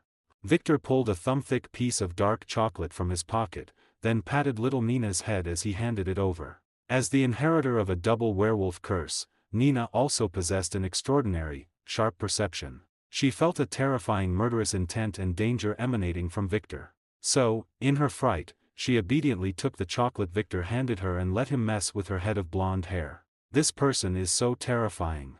If I don't eat it, will he eat me? Eek! This chocolate is so bitter. Afraid of being eaten by the humanoid monster before her, the little girl ate all the bitter dark chocolate Victor gave her. But because of it, she shed tears of grievance. Ultimately, no matter how smart she was still just a little girl. Why are you crying? Don't cry. Do you not like this flavor? I have milk chocolate too, just tell me which one you like. Hey, Jack, don't look at me like that. I didn't mean to bully her. Really, you can't transform here. Oh boy, here we go. Before Victor could finish, Jack, thinking his niece was being bullied, had already completed his transformation and lunged forward. Victor had no choice but to grab little Nina by the collar with one hand and catch Tiger Cat as it jumped into his arms with the other, then he began to bolt. Behind him, the enraged werewolf Jack was in hot pursuit. Aside from the furious werewolf Jack and the hastily retreating Victor, the remaining person and cat were quite calm. One of them believed in Victor's strength, while the other was marveling that Uncle Jack could really turn into the big bad wolf from Little Red Riding Hood. Well, this was all to blame on the wolves in fairy tale picture books. They looked no different from werewolves. Compared to the calmness of these two little ones, Victor was actually a bit nervous. Although with his strength, dealing with werewolf Jack was more than enough. But if he were carrying these two little guys and wanted them to remain uninjured, he estimated that only a powerhouse like Sentinel could manage it. However, this situation didn't last long. The security personnel who rushed over saw this bizarre chase scene and immediately chose to pull the bolts of the weapons in their hands. These security personnel were essentially veterans of the original SWAT. Many of them had no other survival skills, so they were all recruited by Victor to work as security guards. After all, considering that his future enemies would surely include those with supernatural abilities, having these experienced former SWAT members as security was better than finding a group of ordinary people to just throw their lives away. But this time, Victor waved his hand to stop their further actions. Instead, he tossed the cat and the little girl in his hands into their arms. While the security guards scrambled to catch the person and the cat, Victor, now free of the burden, turned back to launch a counterattack against Werewolf Jack. Uncle Jack, in a state of rage, had no reason to speak of at this moment, which also meant his attacks were completely disorganized. To summarize, they were nothing more than pouncing, scratching, and biting. And these three things posed almost no threat to Victor. Rather than saying they were fighting, it had become Victor's personal show. Facing Uncle Jack, who had transformed into a werewolf, Victor, as always, adopted the method of striking after the enemy had moved. But he forgot that this wasn't an indoor dojo, but the night. After missing a pounce and suffering a crushing 8-hit combo from Victor, Uncle Jack actually let out a howl and turned to flee. Hey, don't be like that. If you can't win, don't force yourself. Isn't it better to just turn back into a human? Tell the butler to take good care of this little girl and Luther, I'm going to bring Jack back. Watching Werewolf Jack turn and dive into the small woods, Victor slapped his forehead. After giving instructions to the security, he also chased in. Just like that, these two men dove into the woods together late at night. A werewolf entering the jungle was like returning to his home field. With the trees as cover, he could fully conceal himself and then launch a fatal blow at his prey. It had to be said that even though he had lost his sanity, the werewolf Jack transformed into had, to some extent, a qualitative improvement. At the very least, he couldn't have thought of these things before. Unfortunately, this time he chose the wrong target. Facing sabretooth Victor, who possessed beastly instincts and superior tracking abilities, the jungle was equally his home field.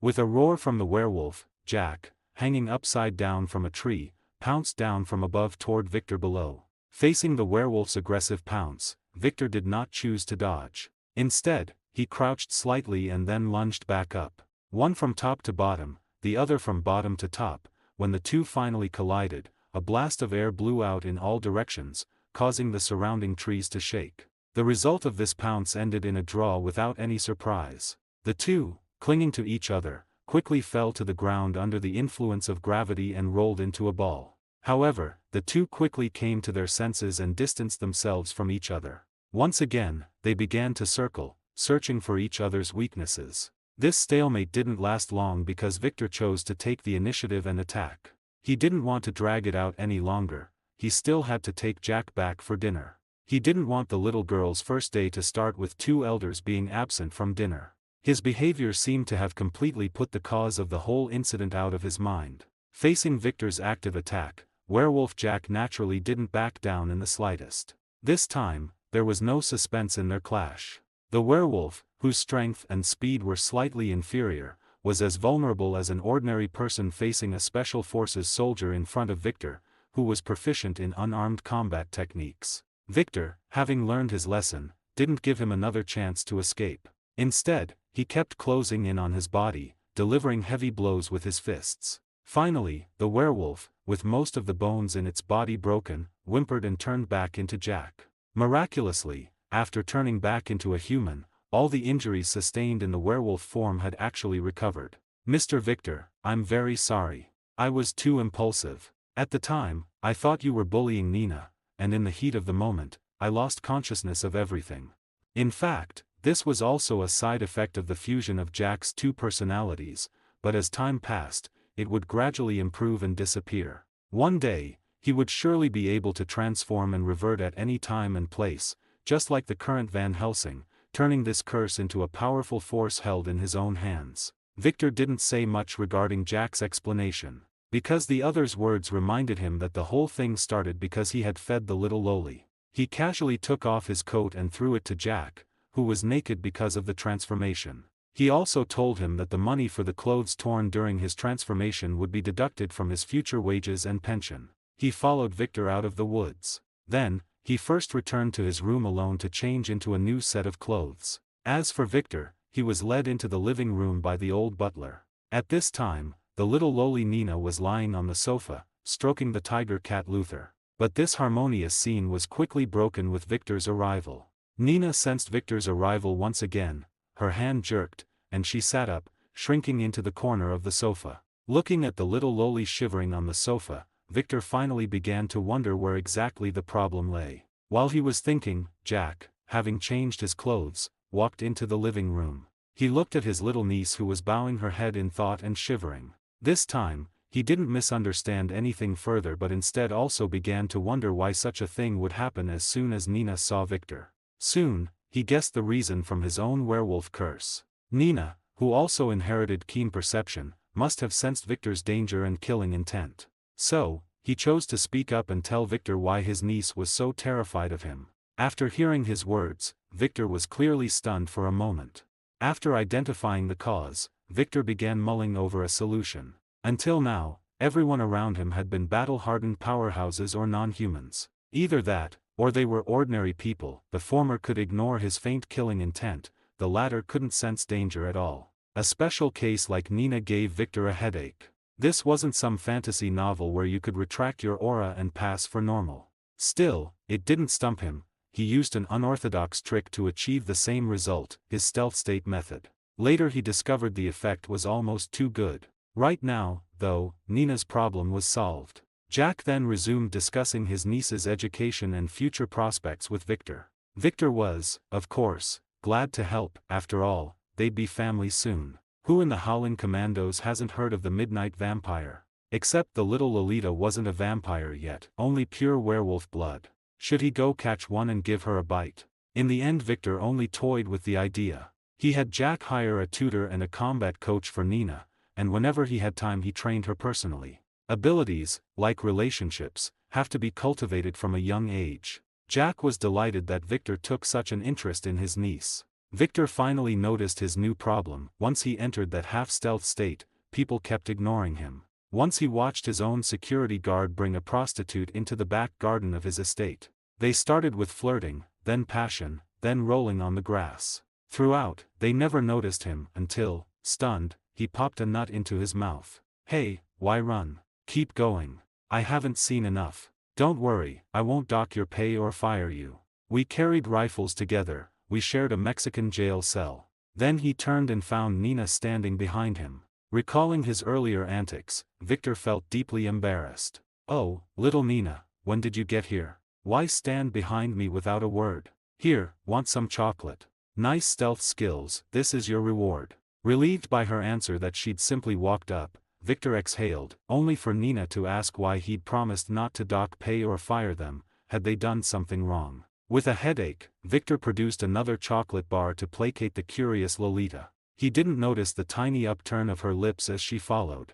"Mr. Victor, I came to tell you the full moon is almost here. Should we prepare, maybe lock me in a cage?" Victor brushed off Nina's reminder. In his eyes, what damage could one little wolf cub cause? Several nights later, under the full moon, he paid dearly for that complacency, because Uncle Jack transformed alongside her. The two of them, big and small, howled miserably under the moon's pull. Fortunately no outsiders were in Victor's home, servants and butlers were ex-SWAT. In fact, some still served the federal government, at Victor's own request.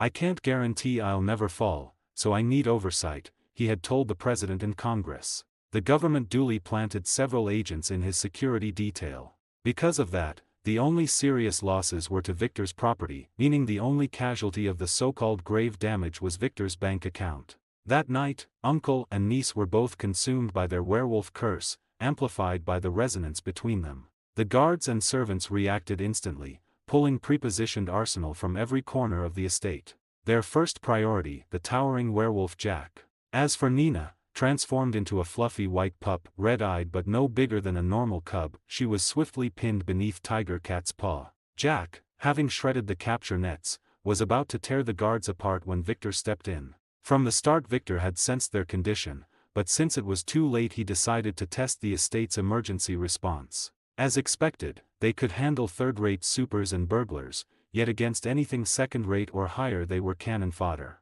Still, they were his employees and comrades. He couldn't let them be massacred. So the instant the werewolf broke free, Victor acted, using the chance to awaken Jack's humanity. If this full moon shift could let Jack's reason overpower instinct, future rampages might be avoided. Victor therefore applied his usual physical therapy. If words failed, fists would do, slap some sense into him. Combined with a bit of verbal garnish, it made perfect counseling. After a relentless beating, the pinned werewolf's eyes cleared with every punch and shout. "Jack, seize this moment, remember this feeling. Don't let instinct rule you. Who you choose to become depends on right now." With that, Victor loosened his hold. The beast surged again, but this time Jack suppressed it. After an inward struggle too personal for words, Jack's triumphant howl declared victory over his wild side, or rather, acceptance of it, under his command. "Now, let's deal with the little one." All eyes turned to the adorable white wolf cub that was Nina. Looking at the wolf pup still bearing its fangs beneath Tiger Cat's paw, the two men, whose combined height topped 4 meters, were out of ideas. This simply wasn't their specialty. Victor knew who could handle it, yet he also knew he'd probably never even get an audience with them. One big shot in particular had better things to do than bother with him. In the end, the two muscle-brained giants took Nina's own suggestion. They built a small cage and locked her inside. "Are we going too far? She's just a kid, first dumped on us by her mother, now stuck in a cage."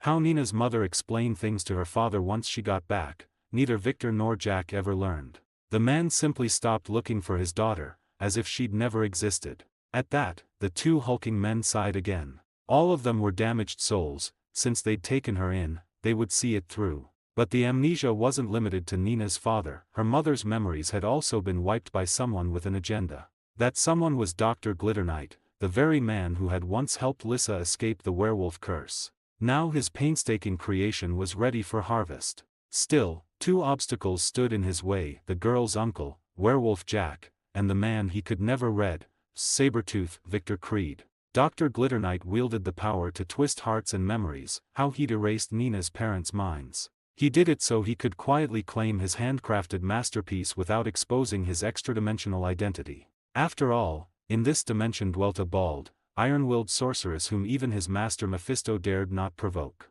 If that old woman noticed, she'd drag his soul out of hell and obliterate it. For years he'd stayed hidden, scheming in the shadows, first helping Lissa suppress her curse, then engineering her meeting with Price. Next, using dark sorcery, he transferred the long-suppressed curse into their child, forging a being the world had never seen. Nina's very birth had been orchestrated in secret, and so far every thread remained in his grasp. Now he only needed a chance to spirit her away unseen. The Sorcerer Supreme would never know, and he would be safe. The reward he stood to gain was immense, but the moment Nina came to Victor, the timeline veered like a runaway horse, destination unknown. Yet, strangely, the Sorcerer Supreme seemed not to notice, or perhaps she knew and had her own design. Meanwhile, another group had fixed its gaze on Victor's home, vampires from Romania, old retainers of Dracula. Their target was the descendant of Gregory, once Dracula's mightiest werewolf servant, Nina's uncle, Werewolf Jack. Though Jack lacked his ancestors' power and fell far short of Van Helsing, among werewolves he was already formidable. Werewolves who can control their transformation at will are few, those who combine that with raw strength number only two, Van Helsing and Jack. Even if he could not be made to kneel, they might still learn how he and Van Helsing tame the curse, then turn that knowledge against their master's archenemy, Van Helsing. Yes, the great vampire progenitor Dracula had returned. This time he'd forged an alliance with an ancient organization, Hydra, out of Germany. The Reich now brimmed with talent, Hydra's full backing, plus a mysterious black arts master advising the Führer, Herr Adolf. That was how a single Germany could throw all Europe into turmoil. Dracula dispatched his trusted lieutenant, Lord Valney, for this mission, only to learn the target had taken refuge in the home of his old foe, sabretooth Victor Creed. Lord Valney excelled at mind magic, that was why he'd been chosen. He meant to bend Werewolf Jack's thoughts. A transformed werewolf is savage, it won't heal like a dog. Yet Victor, inconveniently, is immune to such spells. Unaware of this, Valney only knew Victor had once been his master's deadly enemy, and he stayed wary. In the end, loyalty to his lord overrode caution and fear, he chose to strike on this full moon night. Surely a rampaging werewolf Jack would cause Victor trouble, and he could seize the chaos to snatch his prize. What he didn't expect was that Dr. Glitterknight also chose this night of his creation's next transformation to reap the harvest. The two old foxes hadn't even crossed the threshold before they found themselves at a standoff outside the Creed mansion. After a brief psychic clash, the power-suppressed Dr. Glitterknight realized he and Lord Valney were evenly matched, perhaps the vampire had the edge. While the two faced off, Victor inside had already dealt with Werewolf Jack and was now hunting for a cage for Nina. Not too small, sturdy enough, and comfy, can't let her feel miserable. What a pain.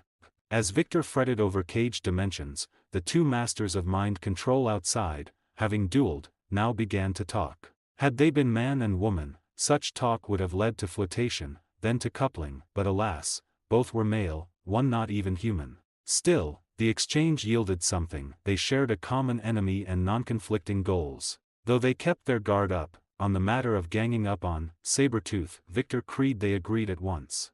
After reaching a consensus, the two of them chose one to go and attract Victor's attention, while the other would be responsible for bringing out the target. However, on the matter of who would attract the attention and who would take the target away, the two had a slight disagreement.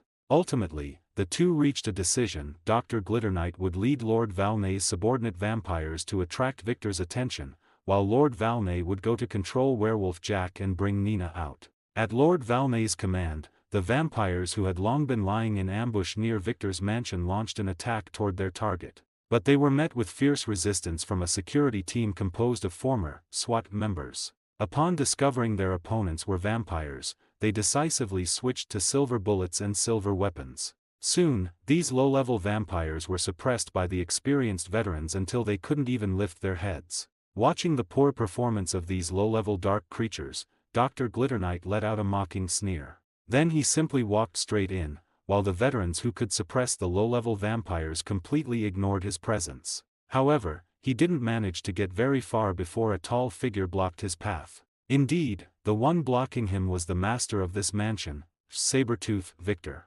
It's certainly lively tonight. Come to think of it, we've indeed had quite a few guests at our home lately. I suppose I should marvel at how this is truly a prelude to the coming of a major event. Victor spoke words that Dr. Glitterknight couldn't understand, but his hands weren't slow at all. He lunged directly at the opponent, only to be blocked by a concrete floor that suddenly rose up. As a master of mind control, Dr. Glitterknight also possessed no weak telekinesis. After discovering that mind control was ineffective against Victor, he attempted to use telekinesis to bind his opponent directly. However, he found the other party's strength to be more powerful than he had imagined, so he chose to control things that were easier to manipulate to stop the opponent's assault. After all, he only needed to stall his opponent.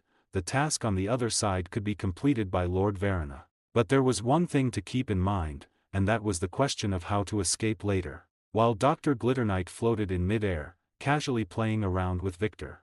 Lord Valney, who had sneaked into Victor's mansion from another direction, also successfully found his target for this trip, Werewolf Jack. Who is it? The moment he approached the room, Jack, who was still in his werewolf form, sensed his presence, then burst through the door and launched an attack at him. Having prepared beforehand, Lord Valney dodged the other's claws, then used his swift speed to circle behind Jack and placed both hands on his temples. Having been suddenly attacked, Jack stopped his assault, his eyes began to turn white, and his consciousness was gradually being eroded by Valney. Just then, the tiger cat, who was originally responsible for suppressing Nina, also noticed something was wrong. After releasing its suppression of Nina, it lunged toward Lord Valney. But just as it was halfway through its pounce, it was frozen in mid-air by Lord Valney using magic with one free hand. Then, a flash of light flickered, and the tiger cat fell into the fountain pool downstairs, emitting blue smoke. Just as Lord Valney blew on his hand and intended to continue controlling Werewolf Jack, the little white wolf Nina, having lost the tiger cat's restraint, followed her instincts and launched an attack on the target, emitting an aura she detested. She opened her small mouth full of sharp teeth and bit hard into Lord Valney's buttocks. Awooh, awooh, awooh.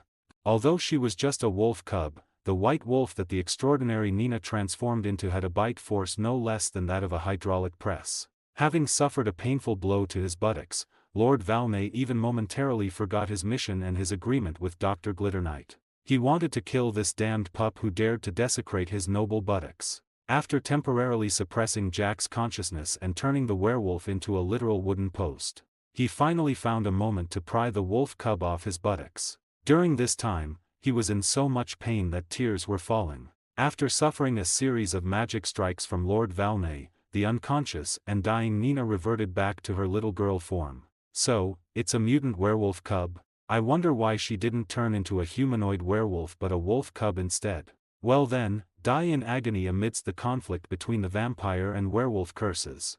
Saying this, Lord Valney did something bizarre that only Dracula had ever done in history. He performed the first embrace on a werewolf who had reverted to human form. The werewolf who had been given the first embrace by Dracula had exploded and died after wailing for 3 days and nights, unable to withstand the conflict of the two powerful forces within his body. But how could Nina, whom Dr. Glitterknight held in high regard, be as simple as an ordinary werewolf? This was a bloodline that even the demons of hell favored. In fact, Nina did not disappoint Dr. Glitterknight. After receiving the first embrace, not only did Nina not explode and die, but she instead fused the two powers into one. She gained an immortal body like a vampire's. Time would no longer leave its mark on her. Furthermore, no matter how severe the injury, she could recover quickly. Moreover, she overcame the vampire's greatest weakness. She was not afraid of sunlight and could even enjoy sunbathing. She also inherited the mental power of Lord Valney, who had given her the first embrace,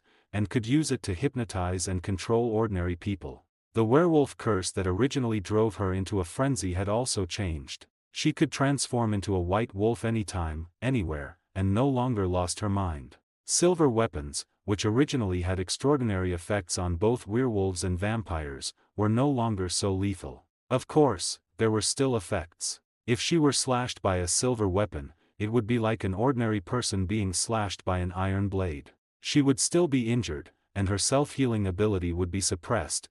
If the injury were too severe, she would still die. However, all of this was something that would happen in the future. Now, having just received the first embrace, Nina only felt discomfort all over, and her entire body turned a strange crimson flush. Seeing his niece being harmed, Uncle Jack finally broke free from Lord Valney's mental control and began to attack the vampire in a frenzy. As for Victor's side, after being toyed with for a long while, Victor finally lost his patience and composure. He gave a soft sigh and pulled a lump of lead from his pocket. As his 5 fingers gripped tightly, the lump of lead that should have been flattened instead strangely crumbled into powder and drifted from his hand. Wisps of dazzling golden light leaked from the gaps between Victor's fingers, and Victor himself began to float in mid-air. Every time he used the moonstone, Victor marveled at its formidable power. It truly was an artifact that, once obtained, could grant its owner power on par with Captain Marvel. Of course, acquiring any power comes with a price. And the more powerful the strength, the more it adheres to this rule. The side effect of long-term moonstone use is a gradual dependency. If one were to lose its energy radiation and infusion one day, they might die of total body failure. Under the influence of his healing factor, the possibility of this happening to Victor was not high. However, he still disliked using the moonstone because he felt this power ultimately did not belong to him and could be stripped away. But he wasn't an overly pedantic person either. When it was necessary to use it, he would bring it out boldly, just like in the current situation. After using the moonstone, the essence of Dr. Glitternite, who had been somewhat inscrutable before, was immediately exposed before Victor. This thick smell of sulfur, and the ability to manipulate and toy with human hearts. You wouldn't happen to be a demon that escaped from the hell dimension, would you? Aren't you afraid of being discovered by Sorcerer Supreme Gu-E? When Victor spoke that name, Dr. Glitternite's entire face twitched. From this, one could see how powerful the Sorcerer Supreme was and how deep of an impression she had left on him. Of course I'm afraid of being discovered by that old woman, but I only need to kill all the witnesses and those in the know. Then, won't it be as if I never came at all? Just as his voice fell, several earth spikes suddenly thrust out from the ground, aiming to impale Victor's body. But Victor, who was also preparing to attack, was no longer in his original spot. As expected, dealing with you demons requires constant vigilance at all times. Otherwise, it's very likely one could be sneakily killed in one go. As he spoke, Victor suddenly appeared in front of Dr. Glitternite and raised his fist high. This time, he accurately struck the other's expressionless face. Hit by the heavy blow, Dr. Glitternite flew backward while scraping against the ground of Victor's garden. Soon, the originally beautiful green garden had an extra long, yellow dirt trench. But before Victor had time to feel distressed over his garden, the opponent's counterattack arrived. Dozens of sharp stone spikes flew toward him. However, before they could reach Victor, they were annihilated by the beams of light he shot out. No wonder those people liked using beam skills, they were indeed cool and powerful. While thinking this, Victor shook his right hand, which still had flames burning on it due to excessive force. Although beam skills were very flashy and strong, Victor still preferred the sensation of fist-to-flesh impact. In his view, a real man should use his fists to strike his enemies. On this point, a certain someone whose ultimate move was Hulk Smash would surely have a lot in common with him. After all, they were both people who liked solving problems with their fists, just with different levels of force. At this moment, facing Victor's powerful attacks and unable to exert most of his strength, Dr. Glitternite could only be miserably suppressed. Of course, he didn't dare, nor was it possible, to reveal his true form and exert all his power here. Otherwise, he probably wouldn't even have soul remnants left to return to hell. Did he really think Earth was an amusement park? Setting aside Sorcerer Supreme Gu-E, if he attracted the wrath of God, his end wouldn't be any better. Using a stolen human body, Dr. Glitternite eventually had his telekinetic shield forcibly shattered by Victor and was beaten into 2 small pancakes with a single punch. Seeing this, everyone must be confused. How can one punch beat someone into 2 small pancakes? Actually, the principle is very simple. One only needs to achieve the following points. First is the strike location, preferably at the waist in the middle of the human body. Second is the force. It must be fast, accurate, and ruthless, capable of evenly splitting the human body in 2 with one hit. Finally, and most importantly, the punch speed must break the sound barrier. Thus, the pressure wave generated by breaking the sound barrier will evenly compress the split human body into 2 pancake-like objects. In this way, one can achieve the legendary effect of 1 punch, 2 pancakes. As for how the person being hit feels, probably only the one being hit would truly know. In any case, this demon didn't even have time to scream before being beaten into 2 meat pancakes by Victor. After dealing with him, Victor did not linger but immediately flew to where Jack was. At this time, Werewolf Jack was locked in a fierce battle with the vampire Lord Valney. Jack, who could maintain his sanity during battle while perfectly stimulating his beastly instincts, was not at all inferior to this capable lieutenant of Dracula. But since Dracula would send Lord Valney to capture the werewolf, it meant he had his unique strengths, namely his mind control ability. Besides being able to hypnotize and control enemies, he could also distort the opponent's senses. This resulted in 9 out of 10 of Jack's attacks hitting empty air. If it weren't for his sufficiently firm will and strong physical recovery ability, he might have already been controlled or defeated by the opponent by now. And Lord Valney naturally knew that the longer time dragged on, the more disadvantageous it would be for him. Furthermore, based on information from his keen hearing, the battle on Victor's side had already ended. He just didn't know who won or lost. If Victor was killed, that would naturally be a good thing. However, he might also have to face the wrath of Dr. Glitterknight because he had bitten to death the target the other wanted. Of course, if the one killed was Dr. Glitterknight, then he would have to find a way to escape quickly, or he might be left here as well. Finally, having made up his mind to retreat and wait for another opportunity to act later, Lord Valney concentrated his mental power and launched mind control at Jack once more. Taking advantage of the opponent's inability to attack due to the mental assault, he turned into a shadow and flew toward the outside of the manor. Just as he took to the sky, he was intercepted by a golden light. After a brief aerial clash, Lord Valney reverted to human form with a bitter smile and crashed to the ground. "I don't know who gave you the guts to run into my home and make such a mess. Do you really think this is a place where you can come and go as you please?" Clearly, the angry Victor had no intention of listening to the other's explanation and directly took his life. He had no time to waste on such a fellow. At this moment, Nina's situation looked very bad. Her whole body was burning hot, and even her skin had turned a flushed red. Neither Victor nor Jack understood magic or medicine, so they were naturally helpless in this situation. As for sending her to a hospital, that was even more impossible. Finally, Victor remembered someone who might be able to save her, Nathaniel Essex, also known as Mr. Sinister, one of the men who had reached the pinnacle of biology on the scientific side. Having found a clear candidate, Victor picked up the unconscious Nina and held her to his chest, then rose into the air. Yes, he planned to fly there directly while holding Nina. It was the fastest way. Moreover, safety was guaranteed, as there weren't many strange people or things flying around in the sky these days. He could take this opportunity to test how fast his full flight speed was when using the Moonstone. In fact, it was even faster than he had imagined. Before he could even start timing, while his mind was wandering, he realized he seemed to have overshot his destination. He had to turn back and fly for a bit, eventually arriving above the X-Division headquarters in Washington. As soon as he appeared, he was met by federal ground forces on high alert, who even called in Air Force planes for support. But once the light faded and the frontline commander in charge of the troops realized it was actually Victor, he immediately ordered everyone to lower their weapons and gave Victor a military salute. After freeing a hand to return the salute, Victor immediately demanded to be led to Dr. Essex's laboratory. He had already delayed too long, and Nina's condition was worsening.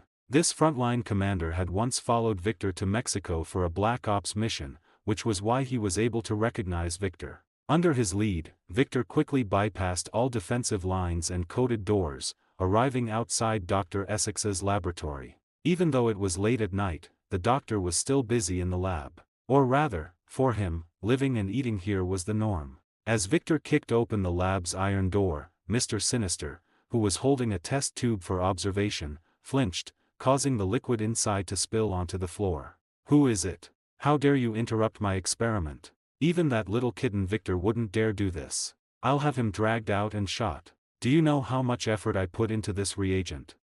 Victor? Why are you here?" Dr. Essex, enraged by the destroyed reagent, was clearly speaking without thinking, but when he saw it was truly Victor, he began to worry whether this brute would blow his head off for calling him a little kitten. After all, back when he had bragged to Victor that he wouldn't die even if his head was blown off, Victor had actually grabbed the peacemaker belonging to Agent Zero's father, Kid, and blasted a bowl-sized hole in his head.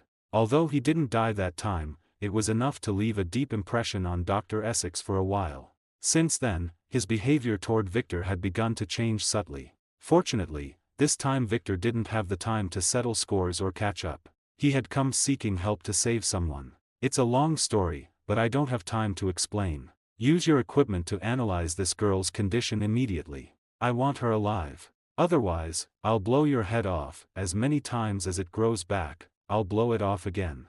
After hearing Victor's threat, Dr. Essex shuddered. Then, his eyes began to gleam with excitement. Anyone Victor was interested in would make excellent genetic material for him. Also, don't get any ideas about her, or I'll make you regret it. Dr. Essex, you know I'm a man of my word. But Victor's threat before leaving made him hesitate for a moment. Ultimately, he decided he would just collect a little bit. Yes, just a little bit would be enough. Then, he turned on his equipment and began to analyze the girl lying on the examination bed. "Yo, Officer Victor, quite the rare guest. What brings you here? Are you here to inspect the work of us juniors?" The person who could say such things was naturally one of the current heads of X Division, Agent Zero Nord, the son of the former Master Thief Kid. After Victor was ostensibly promoted but effectively retired, he and Wolverine Logan took over X Division.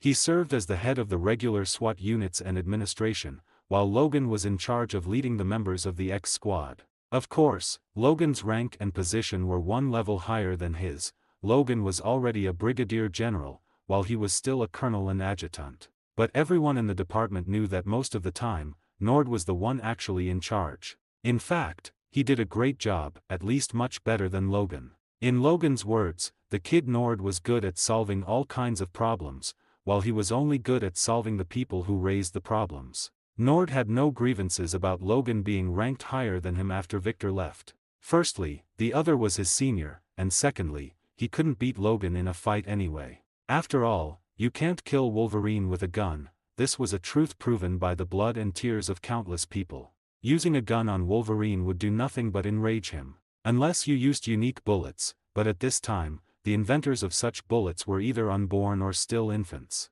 Of course, this didn't mean Nord was completely helpless against Logan, but they were colleagues after all. There was no need for a life-and-death struggle, right? Your teacher Tina and I founded this department under President Lincoln's orders and poured our hearts into it. Your teacher even dedicated her whole life to it. Is there a problem with me coming back to take a look? Victor wasn't offended by Nord's words. On the contrary, the two of them had to act as if they weren't on particularly good terms. Otherwise, reports that Victor could still easily control the entire X Division even after leaving would quickly find their way onto the desks of the current president and Congress. For someone like Victor, who was immortal and held a high position, the president and Congress found things difficult. After all, even kingship isn't eternity, let alone Victor. But if they were to take action against such a war hero, the faith and cohesion of the entire Federation might collapse. Ultimately, they had no choice but to tentatively try sidelining him, making him hand over his power and retire. Victor, knowing there wouldn't be any major events for now, was naturally happy to enjoy the leisure. Besides, he needed time and energy to build his own underground secret base. Both sides being in agreement, after a series of maneuvers that left others dumbfounded, Victor was successfully promoted and went home to retire. Now, returning to this place after many years, Victor discovered that many new things had begun to appear. And for him, the moment of return was fast approaching. After all, the election for a new president was about to begin, and the federal president who ended World War II would certainly not be as fatuous and incompetent as the current one. Speaking of which, Nord, I heard you inherited your father's marksmanship and that the student has surpassed the master. Are you interested in having a match with me? After handing Nina over to Dr. Essex, Victor was no longer worried about her life being in danger. So, he decided to find some fun. Since a certain young man had delivered himself to his doorstep, he wouldn't be polite. Thus, he extended an invitation to Agent Zero, Nord. Regarding the invitation from Victor, especially in the marksmanship he was most skilled and proud of, Nord naturally had no reason to refuse, so he readily agreed. The two finally decided to wager $10 on the outcome. With the bet established, they went to the firearms training room together. So, shall we start with rifles? And skip fixed targets, going straight to shooting moving targets.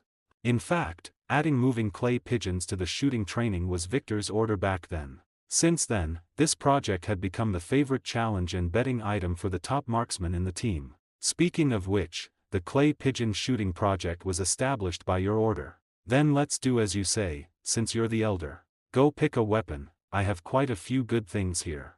Just as Nord said, Victor actually found a prototype of the M1 Garand rifle inside. So, he naturally chose this gun as his weapon. Seeing that Victor had chosen one of the prototype guns sent by the Springfield Armory a while ago, Nord chose an identical one. After choosing their respective weapons, they took their ammunition and went to their shooting windows. With a glance from Nord, the prepared staff began to launch clay pigeons with the machine. Following a series of gunshots, the two quickly exhausted their bullets. The number of targets they hit was, unsurprisingly, exactly the same.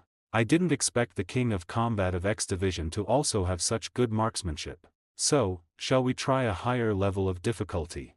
Victor naturally had no objection to Nord's proposal. His neural reaction speed, which was already far beyond ordinary people, had reached the level where he could even dodge bullets after being enhanced by the Moonstone. Of course, Agent Zero, Nord, who was still kept in the dark, naturally didn't know this. He never imagined that if Victor used his full power, bullets would appear in slow motion to him. This contest was unfair from the start. Although Nord fully inherited Sundance Kid's firearms talent and possessed reaction speed and physical fitness far beyond ordinary people, he was still a far cry from Victor after using the Moonstone. It was like Nord was using an ultimate skill while Victor was using a cheat code. The difference was clear, the winner was already decided. As the results were tallied, Nord, with a bitter smile of surprise, took $10 from his pocket and handed it to Victor, who was already beaming. Originally, Victor wanted to compete with Nord in pistol shooting skills. After all, that was Agent Zero's trump card. But Nord, who had just been brutally crushed, refused to agree to another match no matter what. In the end, after being extorted for a Cuban cigar, Nord continued to lead Victor on a tour of the upgraded X Division headquarters. Just as the two were visiting the conference room, they happened to encounter Frankenstein's monster, Frankenstein, returning from a mission in the hallway. This honest big guy was clearly very excited upon seeing Victor. After all, Victor had saved him and his father back then. Moreover, after his father died, Victor helped him seek revenge, took him in, and gave him a new home. He had always been very grateful and obedient to Victor. He had even hoped to leave with Victor when Victor left. Ultimately, he stayed behind under Victor's persuasion. However, Victor also promised him that one day, he would definitely return. Or, if Victor were to form a new team, he must take him along. After asking about Frankenstein's recent situation, Victor found that this guy was still doing his old job as a human tank. But this was probably the most suitable for him. Although he wasn't stupid, he wasn't smart either, at least compared to certain old schemers, he was still far off. Being a brute, charging into battle with armor thicker than a tank's, was already a very good job for him. After telling him to keep up the good work, Victor began to ask Nord about Wolverine Logan's whereabouts. Nord's answer plunged him into worry. Logan was no longer in the country and had been out of contact for a long time. But according to the last message he sent back, he should have gone to Mexico. Back then, he had received a vacation mission to deal with gangsters smuggling prohibited alcohol. For people like them, this was basically a vacation-like task. Moreover, such missions had long cycles, so they were known within the department as vacation missions. But while Logan was executing the mission, an accident occurred. He first used a real identity forged for him by the department to infiltrate a gang specialized in smuggling brandy from Mexico. However, while crossing the border, they were frantically pursued by Texas Rangers. These Texas rednecks, who grew up with guns in their hands, chased Logan and his fellow smugglers until they had no way to heaven and no door to the earth. Eventually, they fled into the desert within Mexico to escape those crazy sharpshooters. As it turned out, bad luck still followed Logan. He was sent by the lead smuggler to steal horses in a desert town, only to be discovered by a local little boy. Logan, who didn't want to slaughter civilians and expose his abilities, ended up being miserably thrown into a jail in the Mexican countryside. What he didn't expect was that in that area, the crime of horse theft was actually punishable by death. Thus, Logan, sentenced to death, was blindfolded and tied to a post. However, he didn't care much, he could just play dead after being shot. Escaping from a body disposal site would be much easier than breaking out of prison. But just then, a voice beside him asked if he was a murderer. Logan replied, "Worse, I'm a horse thief."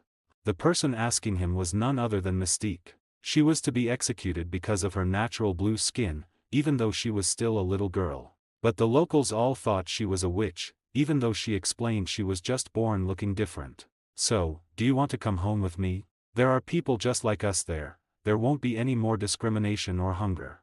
As he spoke, Logan's hands, which were tied behind his back, extended his bone claws. Logan, who had already resolved to save Mystique, easily broke the hemp ropes binding him. As Logan went on a killing spree, these poor soldiers eventually met their ends. Will there really be such a place? Where no one discriminates against me because of my blue skin, and there's enough food and a place to live. Mystique Raven really wanted to believe Logan for saving her. However, her long-standing experiences forced her to remain vigilant. Of course there is such a place. Before I went there, I was only slightly better off than you. Although I wasn't hunted as a witch and killed, I was naked, living among wolves, and leading a primitive life. Raven imagined the tall, handsome man before her fighting over food with wolves while naked. Suddenly finding it quite an eyesore, she let out a secret chuckle. Although Logan noticed Raven's smile, he didn't mind. After all, to him, mutants were his compatriots and family. This was what Victor had taught him, and the answer Victor gave him years ago when he asked why Victor had saved him. There are so few of our kind to begin with. If we can't stand united, we will eventually be destroyed by the fear of those around us and the stupidity of some. Although Logan didn't quite understand some of the meanings in Victor's words, it didn't stop him from choosing to save the young Mystique now. However, after Logan fought his way out of the town with the young Mystique, he discovered a significant problem. He had no way to take the young Mystique across the border to return. On his own, he naturally had 100 ways to shake off those crazy Texas Rangers and even play tricks on them. But if he brought along a blue-skinned little girl who wasn't bulletproof, she would likely be shot full of holes. Moreover, he didn't want to set a bad example for her. She was still young and shouldn't be influenced by him to walk the wrong path. Although Logan often killed indiscriminately and without compassion under Victor's orders, occasionally, he would wonder if his actions were right. But every time, his thoughts told him that this was his only choice unless he chose to leave. And leaving was something even more painful than killing. He had long since regarded Victor as his family and elder brother. Victor had brought him out from among the wolves, helped him integrate into society, and taught him knowledge and how to master his power. He had even crossed the entire Pacific Ocean to save him when he was in danger. And upon leaving, he entrusted the entire X Division to him. If there ever comes a day when you don't want to do this anymore, you're welcome to come home. Mom and I will be waiting for you in Florida.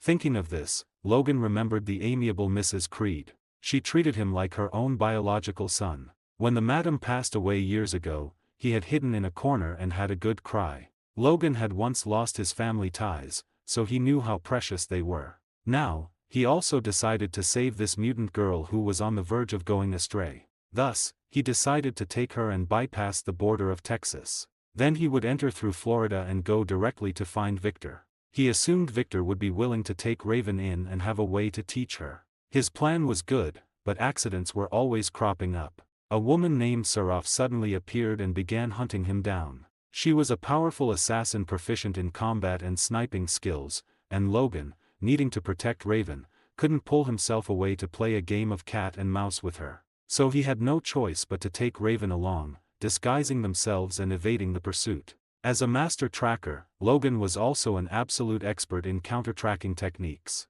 But as a result, his return journey was greatly delayed. Furthermore, with the destruction of the smuggling gang he had infiltrated, the X Division also lost track of Logan's whereabouts. However, out of trust in Logan, they did not send SWAT units into Mexico to search. They simply felt he must have been delayed by something or was taking the opportunity while still in Mexico to relax for a while. But Logan's situation at this time was becoming increasingly troublesome. It turned out that the assassin Seraph, who was hunting them, was no longer limiting her attacks to just the two of them. Instead, she killed those who helped them as well, leaving her name and a threat after each murder. Everyone close to you will meet with misfortune, including this child you are protecting.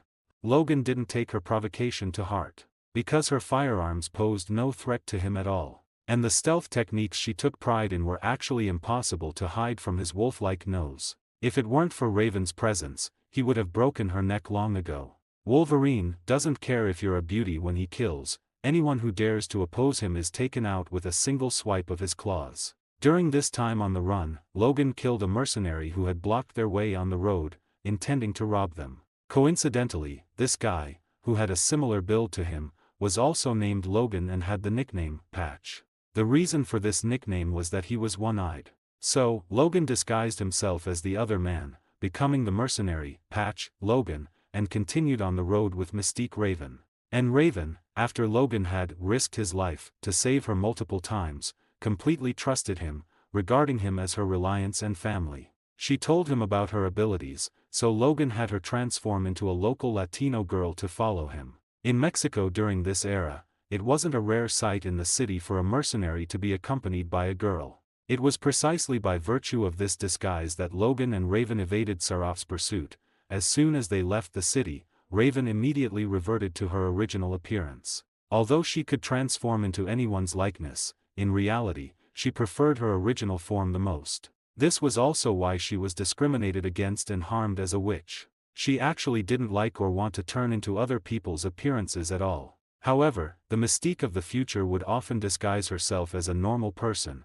One can imagine how much grievance she must have suffered for such a change to occur. Meanwhile, Seraph, having lost her target, was still wandering around the city, because she hadn't noticed an adult male leaving with a blue-skinned little girl. After shaking off Seraph, Logan finally successfully crossed the Florida border with Raven and arrived at Victor's home. Looking at Victor's residence, which had been turned into ruins, and werewolf Jack, who was staring blankly at the moon in the mansion, Logan first carefully placed Raven on the ground and then angrily unsheathed his bone claws. The moment Logan revealed his killing intent, the werewolf felt an extremely intense sense of crisis. Then, he saw the pouncing Wolverine Logan and his sharp bone claws. Jack wasn't about to sit and wait for death, he reacted quickly. Letting out a roar at Logan, he charged forward as well. The two soon collided, the collision triggering an extremely intense impact, causing air currents to blast out in all directions. Several already crumbling walls finally collapsed under the force of this impact. However, the two combatants did not fall, they were only just getting started. Logan was not without experience in fighting tall werewolves. He thought back to his days in Romania and the man who looked almost identical to him. Meanwhile, after their first exchange, Jack caught a clear glimpse of Logan's face. He initially thought Logan was Van Helsing, but then noticed something was off. Van Helsing's hands didn't grow bone claws. He then realized that Logan was the man Van Helsing had mentioned, the one who looked exactly like Victor and stayed by his side. Once he recognized Logan, Jack lost his desire to fight. But Logan didn't know his identity, and soon, Jack found himself at a disadvantage. Furthermore, every time he stopped his attack to try and explain or offer a greeting, he was met with even more piercing attacks from Logan. As wounds accumulated on his body, the fire of anger also built up in Jack's heart. Even if you are Mr. Victor's companion, you can't bully people like this. Jack, who had fought until he had a real fire, began to counterattack without backing down. At that moment, a plate was suddenly placed in front of the dumbfounded Raven. On the plate was a slice of chilled watermelon. The hand holding the plate belonged to a very kind-looking old butler. "You must be the child young Master Logan brought back. Since you're here, just treat it like your own home. Have some watermelon first." Young Master Logan is as energetic as ever. Hearing the old butler's words, Raven was clearly stunned for a moment. Then, she cautiously picked up the slice of watermelon and took a bite. So sweet and delicious. By now, the battle between Logan and Jack had reached the point where dog brains were being beaten out. Of course, it wasn't their brains, but a stray dog named DeWong from next door who had run out. It was struck in the head by a stone kicked up by the aftermath of their battle and died on the spot. It was then dragged onto a grill by the spectating former SWAT members. They were already long accustomed to such scenes, especially when Logan was the one fighting and the opponent was an acquaintance. These two would surely reconcile and clear things up in the end anyway. Since there was a chance to watch the show and eat melons, they naturally had to seize the opportunity. A few bold ones even started a betting pool to see who would win. "Will Logan be okay? He looks like he's in a bad spot. You should have the others go up and help him."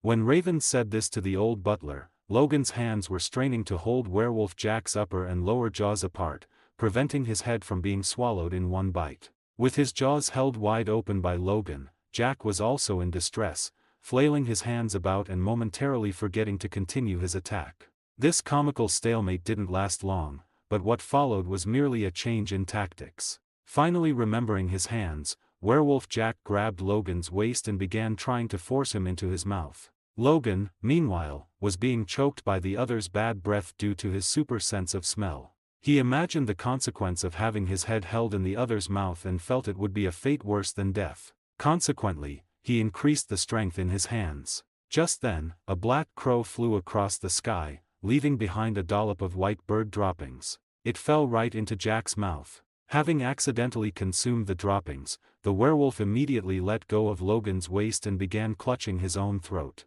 That bird dropping had unluckily fallen right into his windpipe. Just as Logan, now free, was about to move in for the finishing blow, he was stopped by the old butler. Subsequently, the old butler explained the current situation to him, as well as the identity of Jack, who was currently practicing the salted fish flip style on the ground. Upon learning that Victor had actually run back to X headquarters, Logan had no choice but to gloomily take over the work that should have been done after Victor's return, rebuilding Clyde Manor. After all, no matter how one looked at it, this was his home now. Seeing that the show was over, the security guards who were betting and eating barbecue quickly packed up their things and stood in a neat line before Logan, awaiting his orders. Well then, let's rest for tonight. Get some wine to celebrate me bringing home a new family member. As for the reconstruction, we'll talk about it tomorrow. Maybe Victor will be back by then.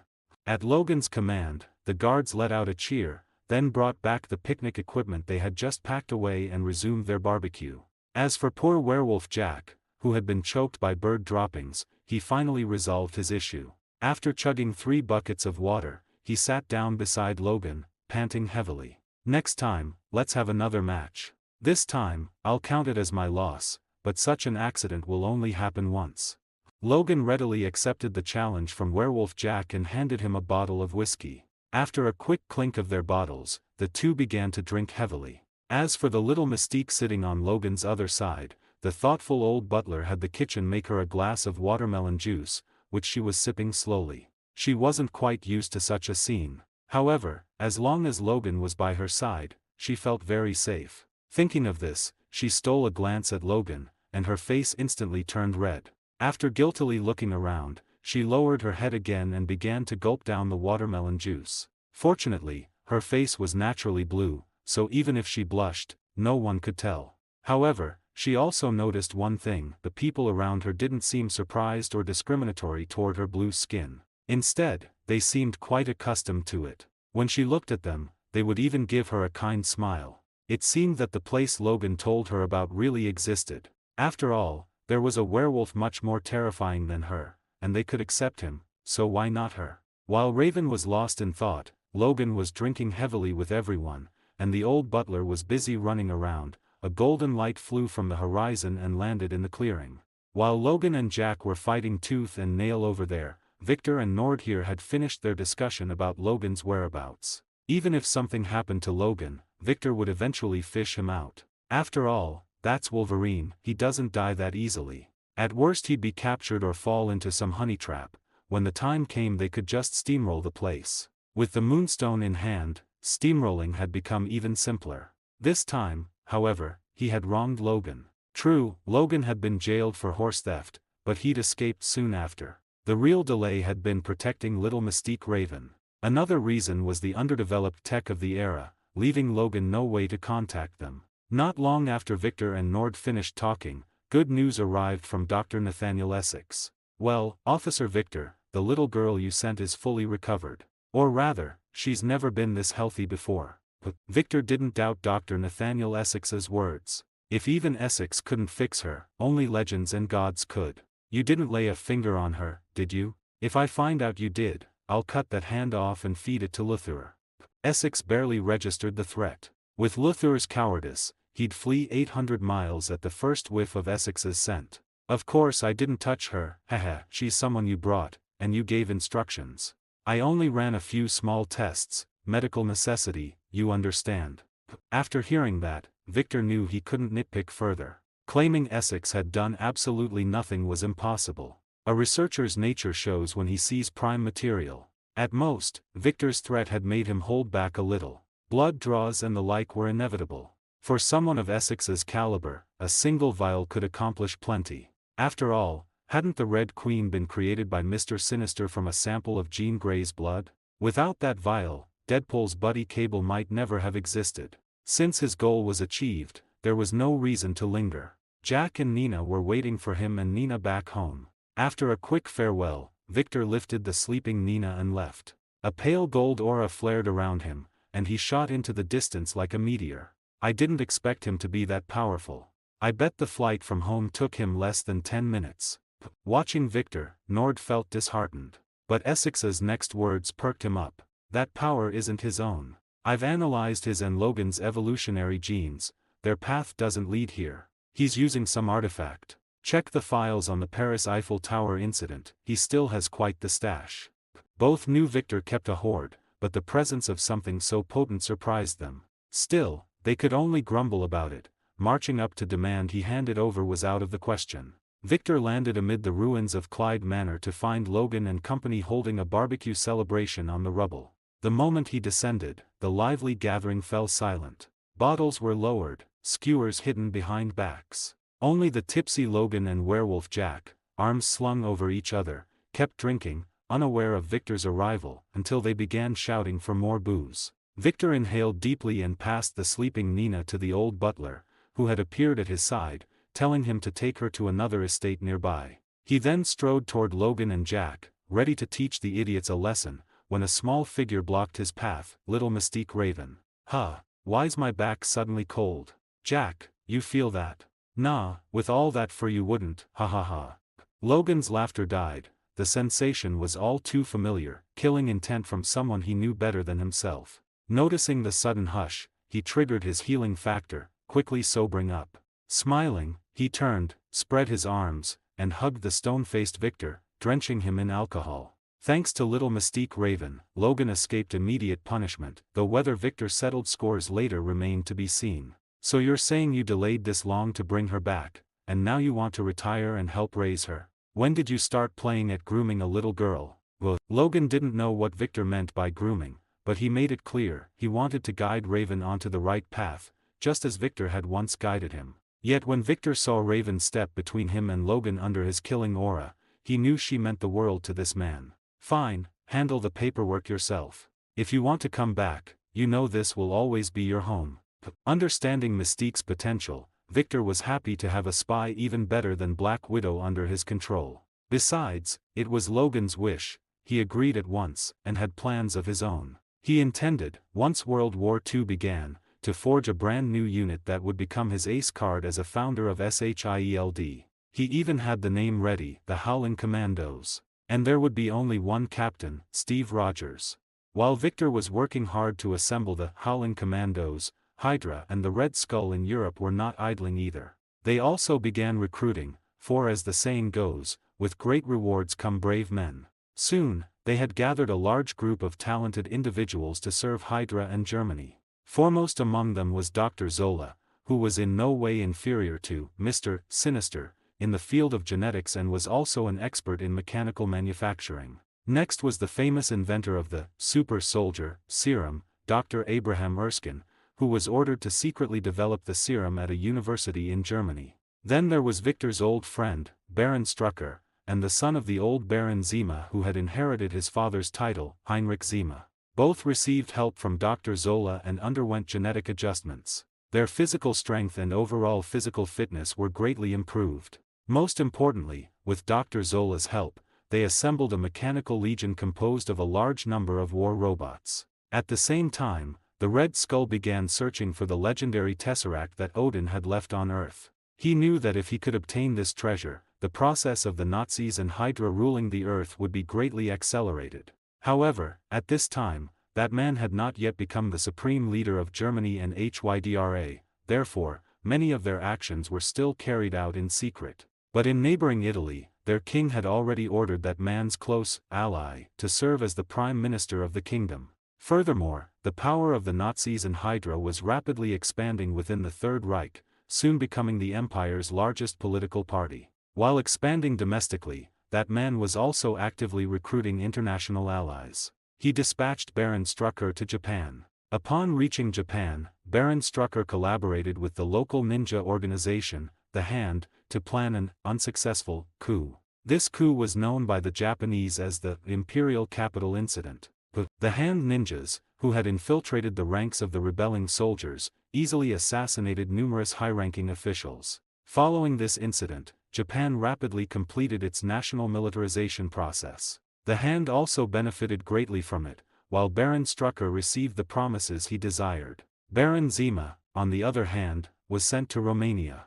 At this time, Romania had ultimately fallen into the hands of the vampire king, Dracula. Of course, he did not turn the place into a ghostly realm inhabited only by vampires. On the contrary, on the surface, the people there seemed to be doing quite well. The specific reason for this was simple: the wool comes from the sheep's back, after all. Through certain methods, Baron Zima eventually convinced Dracula to stand with that man and Hydra, becoming their ally. While the Third Reich and Hydra were aggressively expanding and building up their strength, the French Third Republic, long weary of war, was exactly the opposite. Under the rule of Poincaré, they experienced a period of great post-war prosperity. Consequently, they had the financial resources to build the so-called Maginot Line. Rather than just a defensive line, it was more like a complete militarized underground city. Its main structure consisted of permanent fortifications built of reinforced concrete. Its interior also housed various cannons, trenches, bunkers, kitchens, power stations, hospitals, factories, and more. The tunnels stretched in all directions, and the larger fortifications even had tramways. Building such a magnificent defensive line naturally came with a staggering cost.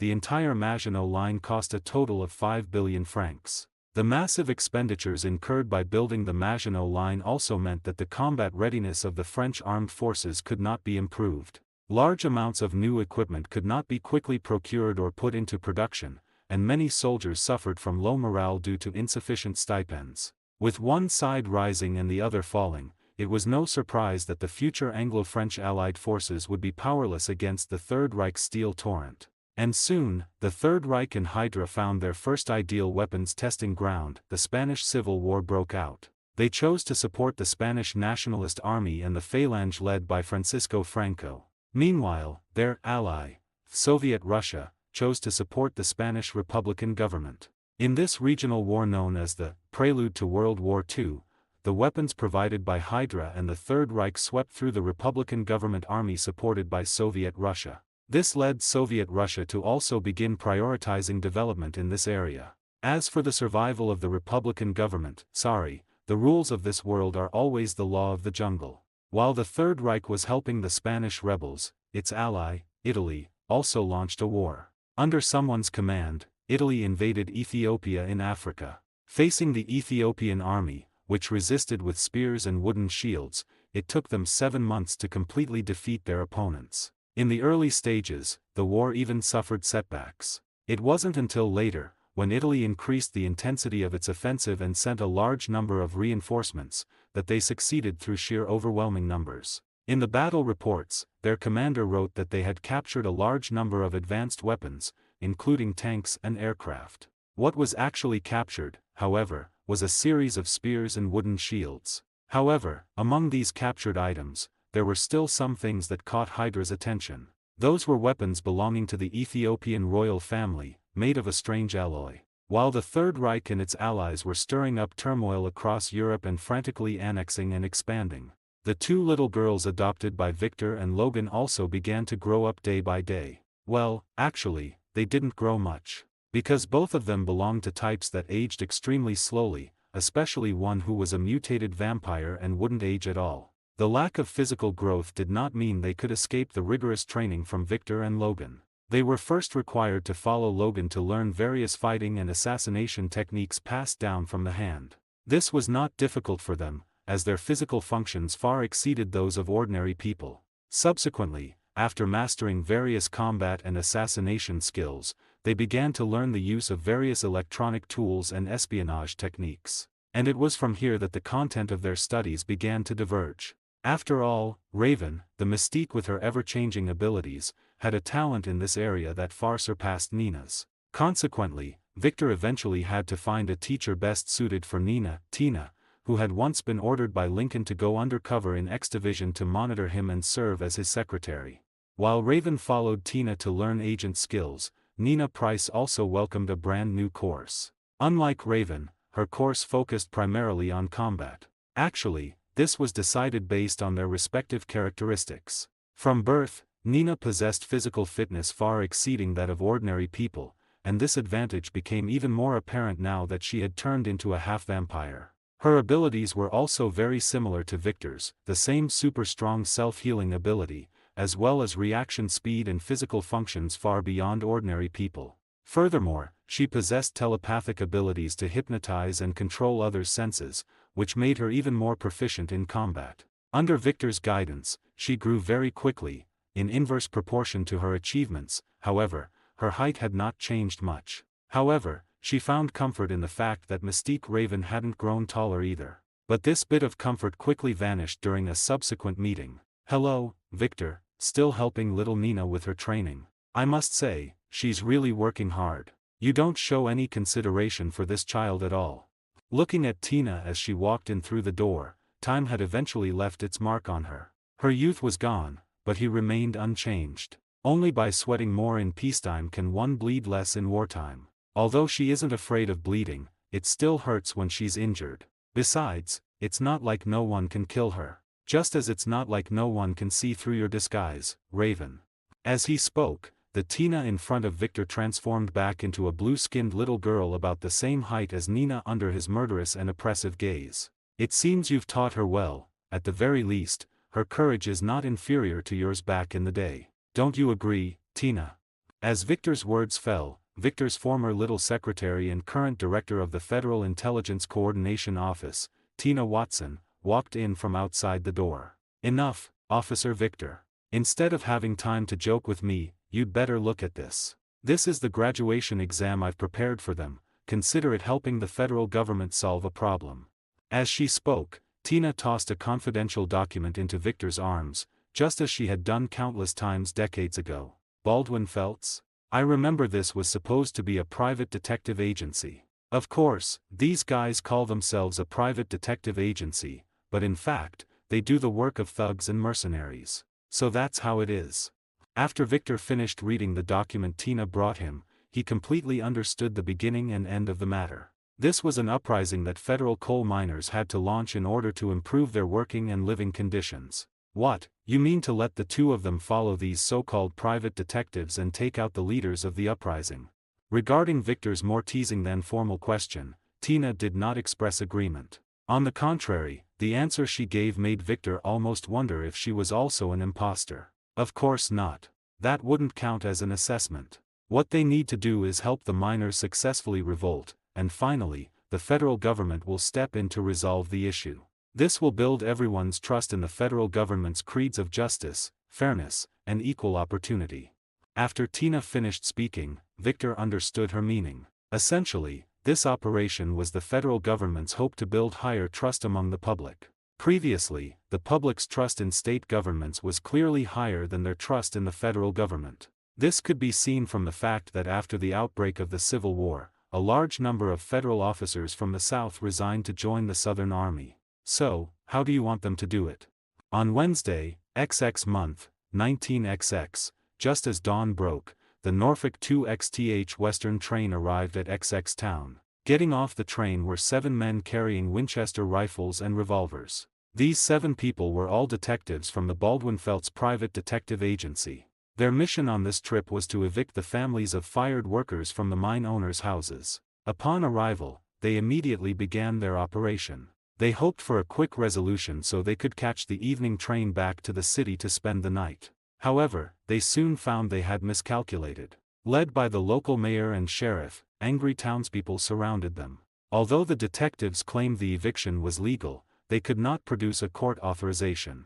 Ultimately, having achieved nothing, the detectives had to return to the station to prepare to take the train home. But at that moment, Mayor Testerman, who had originally said he would let them go, suddenly appeared. Behind him followed a group of miners and police officers who had been suddenly gathered. As Mayor Testerman pulled out his pistol and fired the first bullet, a fierce gunfight broke out at the station. Finally, after the chaos, 10 bodies were found. They were Mayor Testerman, 2 miners, and the 7 Felts detectives. Enraged by the atrocities of the Felts, the local workers quickly swore to join their spontaneously formed union. Subsequently, under the call of the union, an unprecedented general strike broke out. However, a mere strike could not stump the mine owners. Soon, trains from all over the South, and even from New York and Chicago, arrived at the mining area loaded with more labor. These workers were called strike breakers. The mine owners were thus able to continue mining, and they also recruited more security personnel. In retaliation, the miners began blocking railway tracks and ambushing strikebreakers. They also used explosives to damage mines and tracks. Moreover, the tactical capabilities of these miners quickly changed from an initial disorganized mess into planned and regular strategic sabotage. Obviously, someone was guiding them from behind. Finally, as the governor ultimately rejected the miners' requests, the conflict triggered by the strike evolved into a massive uprising. These workers once again put on the military uniforms they had worn during World War I, those who hadn't served wore work clothes with blue aprons. However, almost everyone had one thing in common: a red bandana tied around their necks. This soon became the characteristic of the rebel army. But the rebel army lacked a leader, because their leader had been imprisoned by the state government while going to petition. The sheriff responsible for the prison's defense, Kiffin, firmly swore, "No armed thug can take a single criminal from this prison." But the infiltrator that night slapped his face hard. According to his last memory before being knocked unconscious, what he saw was a white wolf cub. In fact, Kiffin, to fulfill his vow, gathered many mercenaries, and he also received the response and support of the local militia. Unfortunately, the opponent he faced was not an ordinary person. Although he, the mercenaries, and the militia were ready for battle in the prison. However, as night fell, some still managed to sneak into the prison under the cover of darkness, knocking out the sentries at the gates and on the walls. Soon, the entire perimeter of the prison fell into the hands of the chosen insurgent workers who had participated in World War I. After helping the workers occupy the prison's outer perimeter, Nina quickly began moving towards the interior of the prison. She needed to rescue the person before the shift change. But soon after she entered, she accidentally made a sound, alerting the patrolling enemies. However, when the patrolling mercenary came to check, all he saw was a white puppy. "Yo, little one, you're really cute. Are you lost? But this isn't where you should be. If you're hungry, eat this jerky and leave quickly."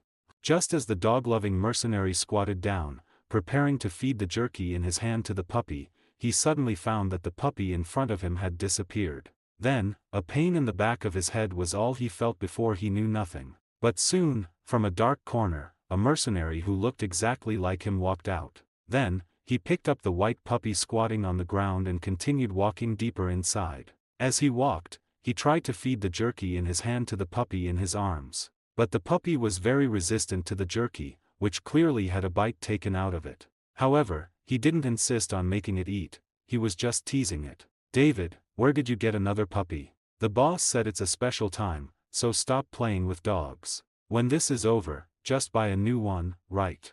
But soon, his steps were blocked by two other patrolling mercenaries. Apparently, these two were companions of the mercenary named David. "In that case, hold it for me for a while. I'll go get the boss's permission. Watch it for me, don't let it run away."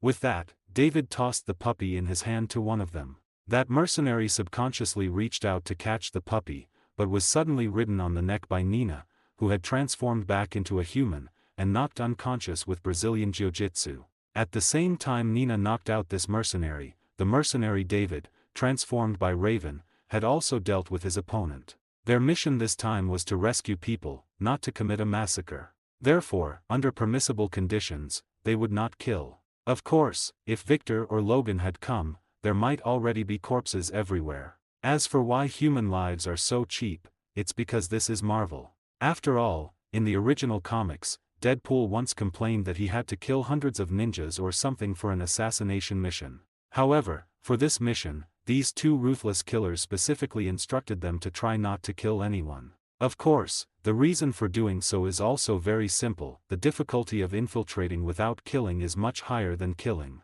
The knocked-out mercenaries could wake up at any time, so time was very limited for them. Fortunately, they did not disappoint the training they had received over the years, overcoming all obstacles and successfully reaching the part of the prison where the Union members were held. It's beyond my expectation that you could make it this far. However, this also means your journey ends here. Waiting for the two of them here was not Sheriff Kiffin. Kiffin had already been knocked out by Nina, who had transformed into a wolf cub, while he was drinking coffee in the outer room. At this moment, they faced a tall, strong, burly man wearing a hood. From the fact that other mercenaries were patrolling while he could sit here, he should be the leader of these mercenaries. Nina and Raven were startled by what the mercenary leader said. Raven had transformed into Sheriff Kiffin, and Nina had secretly crawled in through the ventilation shaft. But the opponent not only exposed Raven's identity without hesitation but also sensed Nina's presence. It seemed like a tough opponent. The subsequent exchange further demonstrated this. Raven was the first to attack. She did not revert to her original appearance but maintained Kiffin's form. After all, Kiffin's build was much taller and stronger than her own. However, she quickly realized that she was not her opponent's match, because she had just thrown a punch when her wrist was grabbed by the opponent. After a dizzying spin, her back made a harsh, intimate contact with the ground. The fall even impacted her internal organs. Raven, who sustained considerable injury, could no longer maintain Kiffin's appearance. With a transformation, she shrunk back into the little girl with blue skin. But the mercenary leader did not press his advantage, instead suddenly turning and punching into the air. It turned out that just as Mystique was thrown to the ground by him, Nina took the opportunity to pounce out from the ventilation shaft, launching a sneak attack on him. But as soon as she jumped down, she was sensed by the opponent. Then, being in mid-air, she couldn't change direction. She was hit hard by the opponent's fist and sent flying backward. Nina, sent flying by a punch, slid down the wall to the ground after creating several cracks in the room's wall. The blood she spat out stained her originally pure white fur a glaring crimson. She first reverted from wolf form to human form, then struggled to get up from the ground. After doing all this, she picked up a katana that had fallen to the ground from her impact and attacked the mercenary leader again. Nina's sword art was learned from Logan, a killing technique inherited from the hand. After realizing the danger of her target, she decisively chose to kill him. Because she had already seen from the opponent's previous moves that he genuinely intended to kill them. So, to avoid being killed, she had no choice but to kill the opponent. So, the intruders are actually two little girls. But katanas are very dangerous things, not suitable for children like you. Go home and play with dolls. As the mercenary leader's words fell, Nina's attack reached him. Facing the incoming sharp blade, he merely dodged to the side unhurriedly. After nimbly evading Nina's slash, the mercenary leader caught the hilt of her blade with his left hand while his right fist, huge as a clay pot, smashed into Nina's stomach. The blow made Nina feel her internal organs were about to spill out. Her grip on the katana loosened involuntarily. With the sword now in his possession, the mercenary struck the flat of the blade across her pale cheek. A crimson welt flared across Nina's delicate face. The impact snapped her airborne body and flung her across the room. As the mercenary leader moved in for another cut, Raven, who had been sprawled on the floor, lurched up and wrapped both arms round his leg. Staring at the murderous mercenary and the raised katana, Raven squeezed her eyes shut and inexplicably thought of the man named Logan. But the expected strike never fell. Nina had interposed a shorter katana, catching the blow. Her pupils glowed faint red. She had called on her vampire power. She no longer feared the sun, yet every use still demanded a price. The price was a craving for blood. After healing or fighting with that strength she had to drink deeply, or she would slip into a bloodthirst and slaughter without control. Heavy cost, but heavy power, perhaps the only rule that still held true in this world. At the very least, the surge let Nina match the mercenary's strength and speed, the sole reason she could parry his strike. Well, a little vampire. A pup that can turn wolf, one of those half-breed legends. Or maybe the perfect bloodline. Though his mouth tossed out guesses, the mercenary leader's blade never paused. His strikes flowed like water, gorgeous and lethal. If Nina had learned from Logan a style meant only to kill. Then the mercenary's swordplay wove splendor with danger, dazzling arcs hiding countless killing intents. Nina, trained to attack, could not seal every gap. Under the mercenary's onslaught she was soon slashed across arms and ribs. Each wound closed almost the instant it opened, courtesy of her regeneration. But the spilled blood stayed, and the torn cloth did not mend. Her garments turned scarlet and fell away in tatters. Raven, still clinging to the mercenary's leg, was flung aside. She crashed into the wall and blacked out. When she came to, she saw Nina kicked into the air and pinned to the wall by the katana. Nina. Grief and rage flooded Raven's eyes red. Then she noticed the pistol lying beside her. They had lifted the weapon after knocking Sheriff Kiffin out. It had stayed on her person all along, forgotten in the fight. Now its appearance felt like providence to the cornered Raven. She no longer cared whether the gunshots would expose them and doom the mission, she had to save Nina. A string of shots cracked out, yet the mercenary leader emerged unscathed, having sliced every bullet from the air with his blade. The katana, unable to endure the impacts, snapped. As he stared at the broken stub, the slumped Nina erupted upward. He raised the remnant to parry, forgetting it was only half a sword. Forced back, he gave Nina the opening she needed. Backing against the wall, the mercenary took slash after slash and collapsed in a spreading pool of blood. "Get them out, now," Nina gasped, half kneeling on her sword. "Gunfire will bring the militia, our people can't hold long." Raven nodded, shifted into the shape of a mid-ranking Union clerk, unlocked the inner gate with Kiffin's keys, and freed the imprisoned Union leaders. Leading the limping officials out, she found the room empty. Nina had already vanished. Knowing Nina had pulled out, Raven said nothing. The leaders could ask questions once they were clear of the prison. The sight of the blood-spattered room was answer enough. Under Raven's guidance they crossed the deserted offices and joined the workers waiting in the outer yard. Under cover of night they slipped away. The militia drawn by the shots were hoodwinked by Sheriff Kiffin, and sent off on a false trail. Shortly after Raven's group left, the mercenary leader rose from the crimson floor. He walked to the desk, pulled a bottle of whiskey from underneath, took a long swallow, and strode out. He still had to calm a certain little brawler teetering on the edge of bloodthirst. If she ran amok in town it would be messy. He sighed, drank again, and muttered, "That's the trouble with being the grown-up." After Nina finally escaped from the prison, she began to quickly move away from the town, a populated area. She felt that she was already on the verge of losing control. She didn't want to hurt these innocent townspeople, and previously, this problem had always been solved by the blood provided by Victor. However, at this moment, she clearly had no time or opportunity to get blood from Victor. Thus, she could only leave the town as quickly as possible to avoid harming the innocent. As for what would happen to her after she lost control, it was temporarily beyond her consideration. It had to be said that, in a way, Victor had taught her too well. As an egoist, he had taught a superhero disciple. Of course, this was also out of consideration for future plans.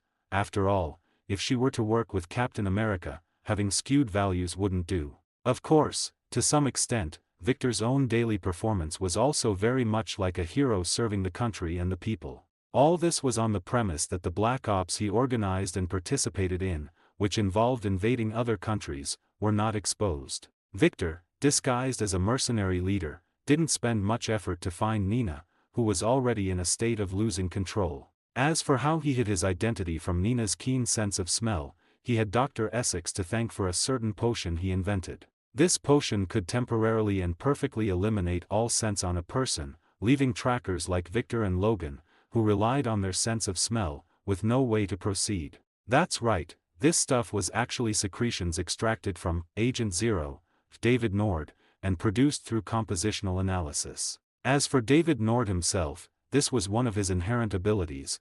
He could maintain such an odorless state indefinitely, easily shaking off trackers with supersensitive smell. After using this potion, Victor used certain methods to change his physique. Then he put on a mask. As long as the mask wasn't removed, he basically wouldn't be exposed. Even if the mask was removed, he had someone paint a peeking opera face on him. He didn't believe that in this era without facial contour analysis, anyone would be able to recognize him. Even wearing that dirty and torn hood, Victor didn't spend much effort to find Nina's location. However, the young girl at this time had already fallen into a state of losing control. Her originally blonde hair had turned white, her pupils had become blood red, and a patch of blood vessels bulged near her left eye. "I told you not to push yourself too hard. Why are you still being so reckless? You really don't listen at all. This might be a bit tricky now."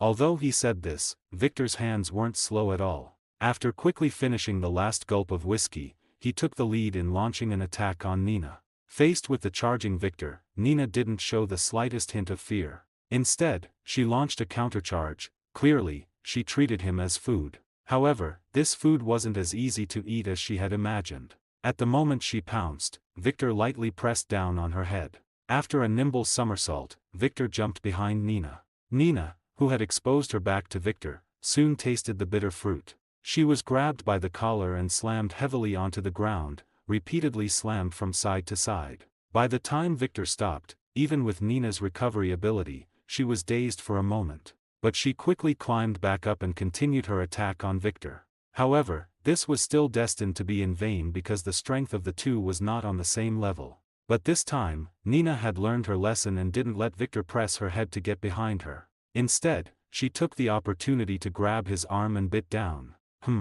Victor, whose arm was bitten, was shocked. Although Victor had previously drawn blood to feed Nina when she went berserk while testing her abilities. But actively drawing blood to feed someone and being sucked are two completely different concepts. Furthermore, Nina didn't know that what Victor had fed her before had always been his own blood. The reason Victor did this wasn't because he couldn't get other blood, but because he felt that after using the Moonstone, his blood had also begun to be filled with cosmic energy. If he fed her this blood, perhaps it might trigger some kind of surprise. However, after several attempts with no changes, he gave up on the idea. Another reason was that if she didn't use her vampire powers extensively, her intake of blood was limited. And that one time Victor drew blood, it was several buckets. In his words, it was called being prepared for any contingency. As for drawing blood, one gets used to it after a while. Of course, these blood supplies weren't just for feeding the lowly, they also needed to be provided to Mr. Sinister for research. It was also Dr. Essex, Mr. Sinister, who discovered that Victor's blood had begun to be filled with cosmic energy. Although this energy would gradually dissipate after being drawn from Victor's body, one point was worth noting: even after Victor took out the Moonstone, the energy still existed in his blood.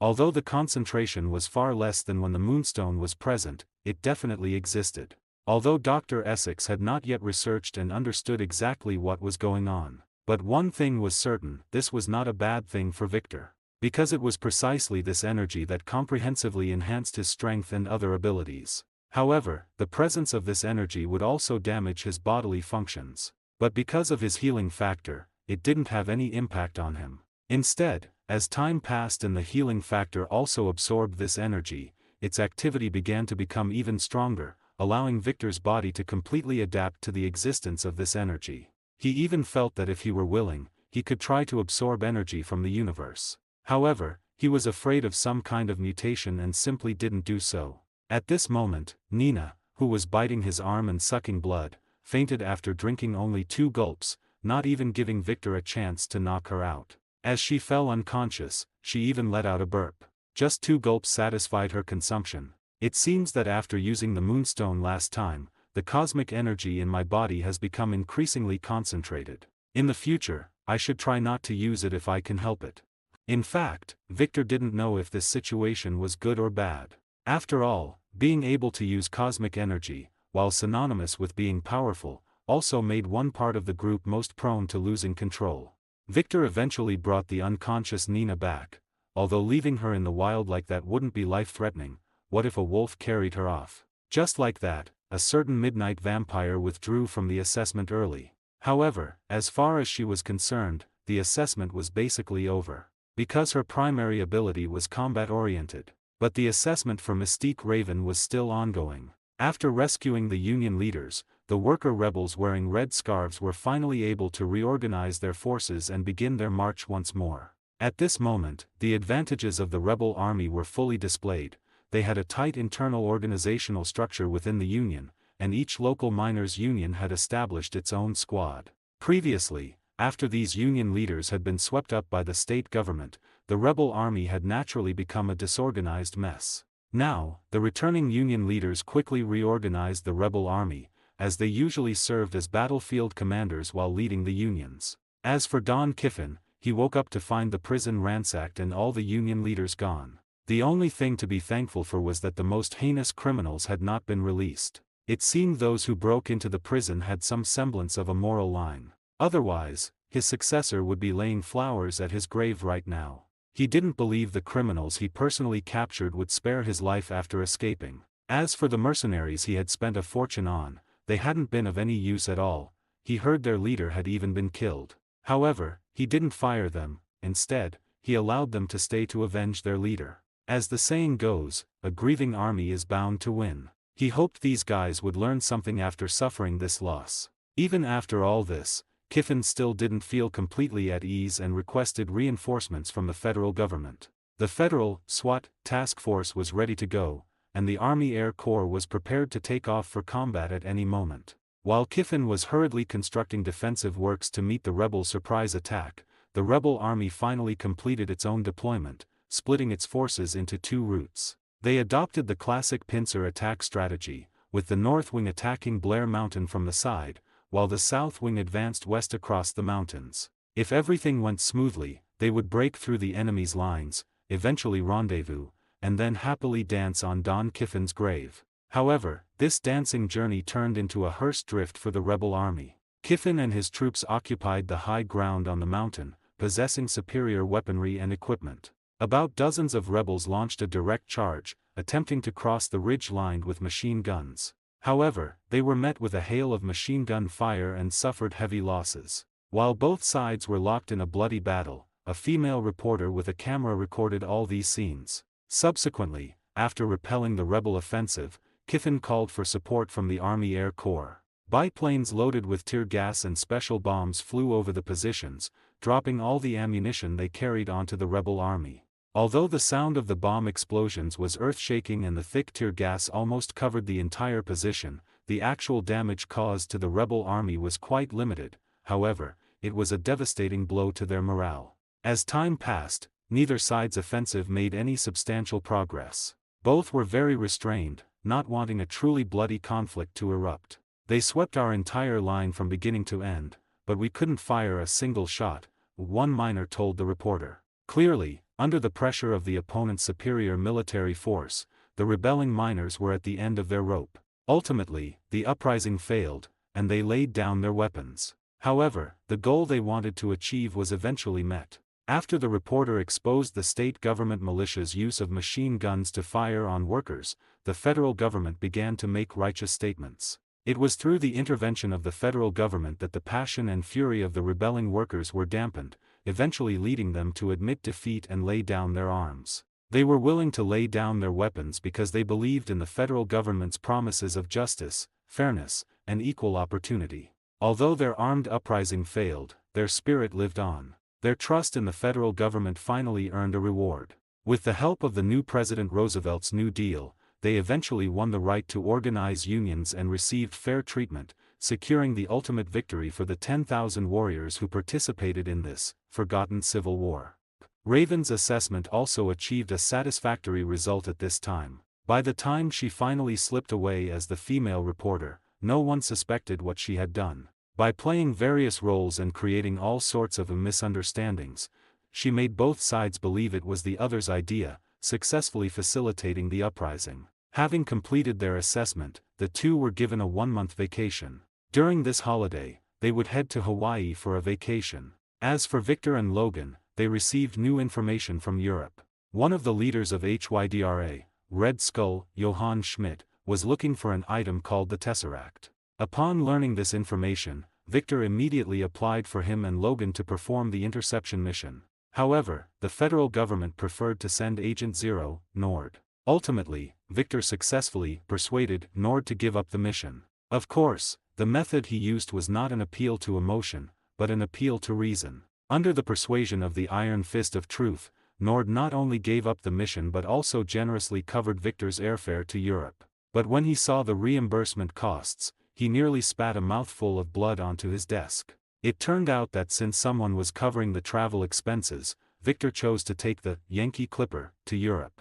The interior of the Clipper was divided into several spacious cabins, equipped with sofa seats instead of airplane seats. These passenger cabins could be converted into luxury sleeping berths at night. There was also a dining room, a dressing room, and separate bathrooms for men and women. Matching such luxurious treatment was, naturally, an extremely expensive ticket price. A one-way ticket alone cost nearly $1,000, equivalent to tens of thousands of dollars today. While Nord was spitting blood over the travel reimbursement form, Victor held a glass filled with red wine, comfortably enjoying the scenery outside the cabin.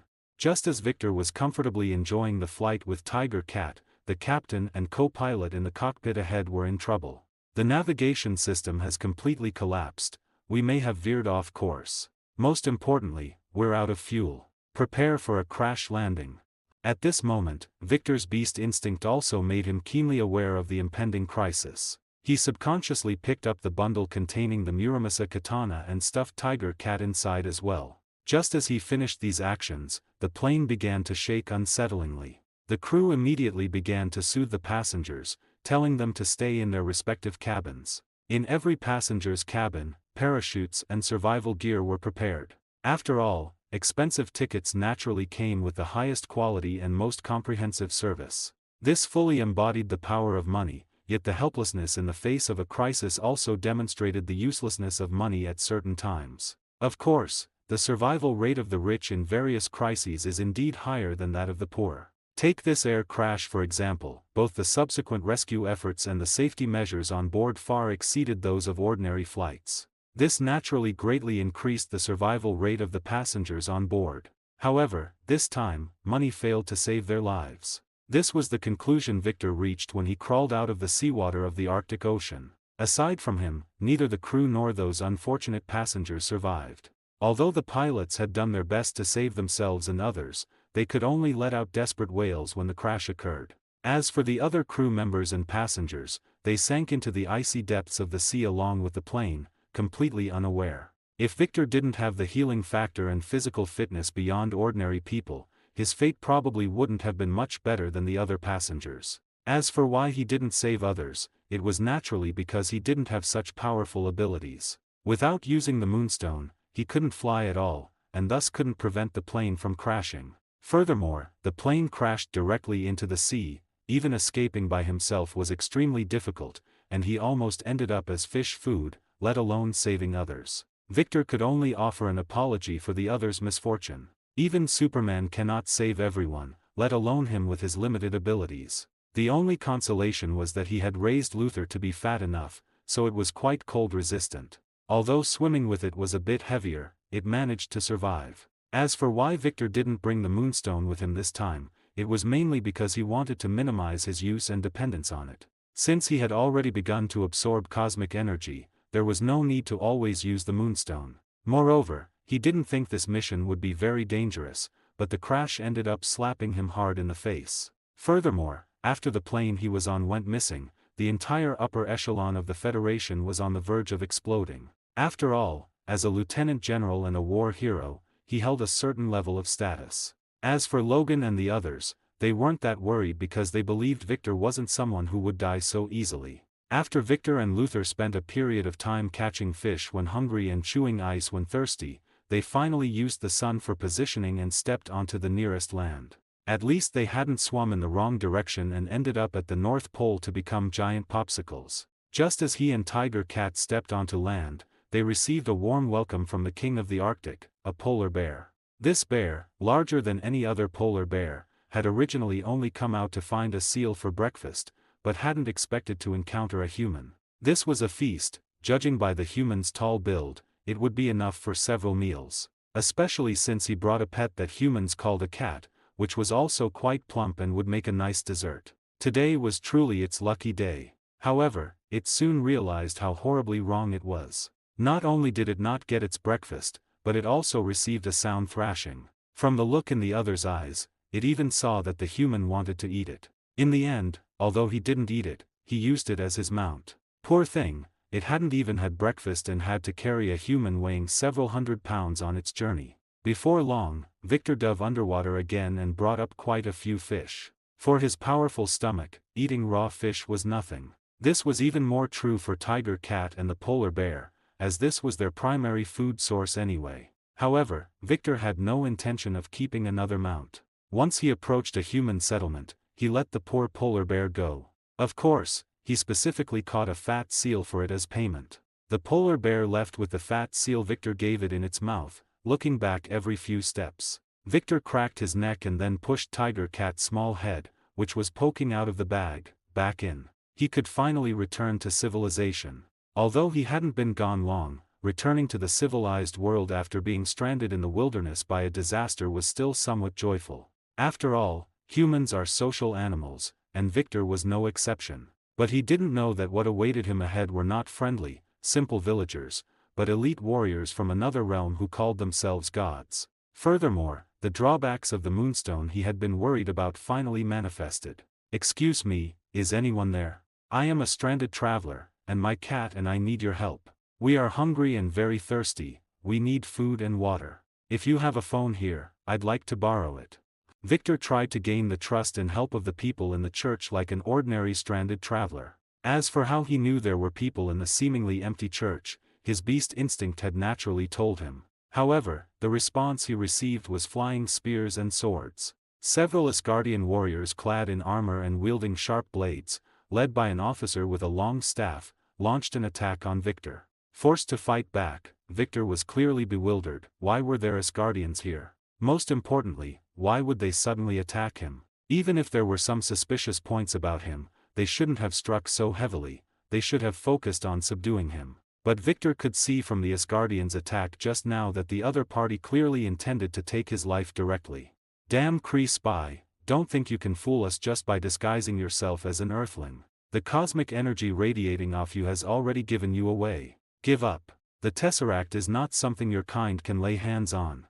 Though the stranger's words seethed with anger and contempt, they answered the biggest question on Victor's mind: why they had tried to kill him on sight, and why, once they realized he could threaten them, they tried talking him down instead. Talk about lucky, this is where Odin actually hid the Tesseract. And he even posted guards here, pretty capable ones at that. So how did Red Skull manage to walk in and take the cube?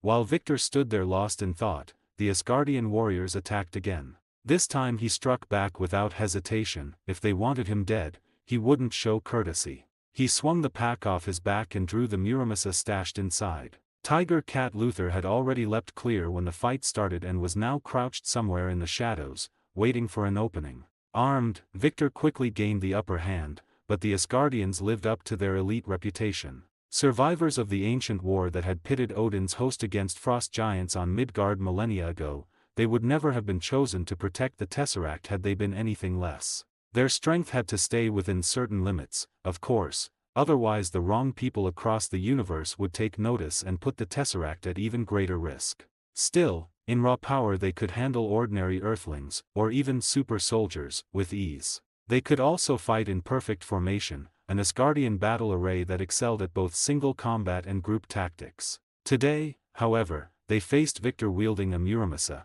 Though he could not slice through their enchanted plate in one blow, he steadily pressed the advantage. When Victor severed one warrior's spear, the tide turned further against the Asgardians. At that moment the officer who had been watching from the sidelines finally stepped in. As one of Asgard's berserkers, he carried a berserker staff that granted tremendous power paid for dearly, for it dredged up the darkest corners of the bearer's heart and cursed him with might. Randolph had once been a common stonecutter in Asgard, strong but unremarkable.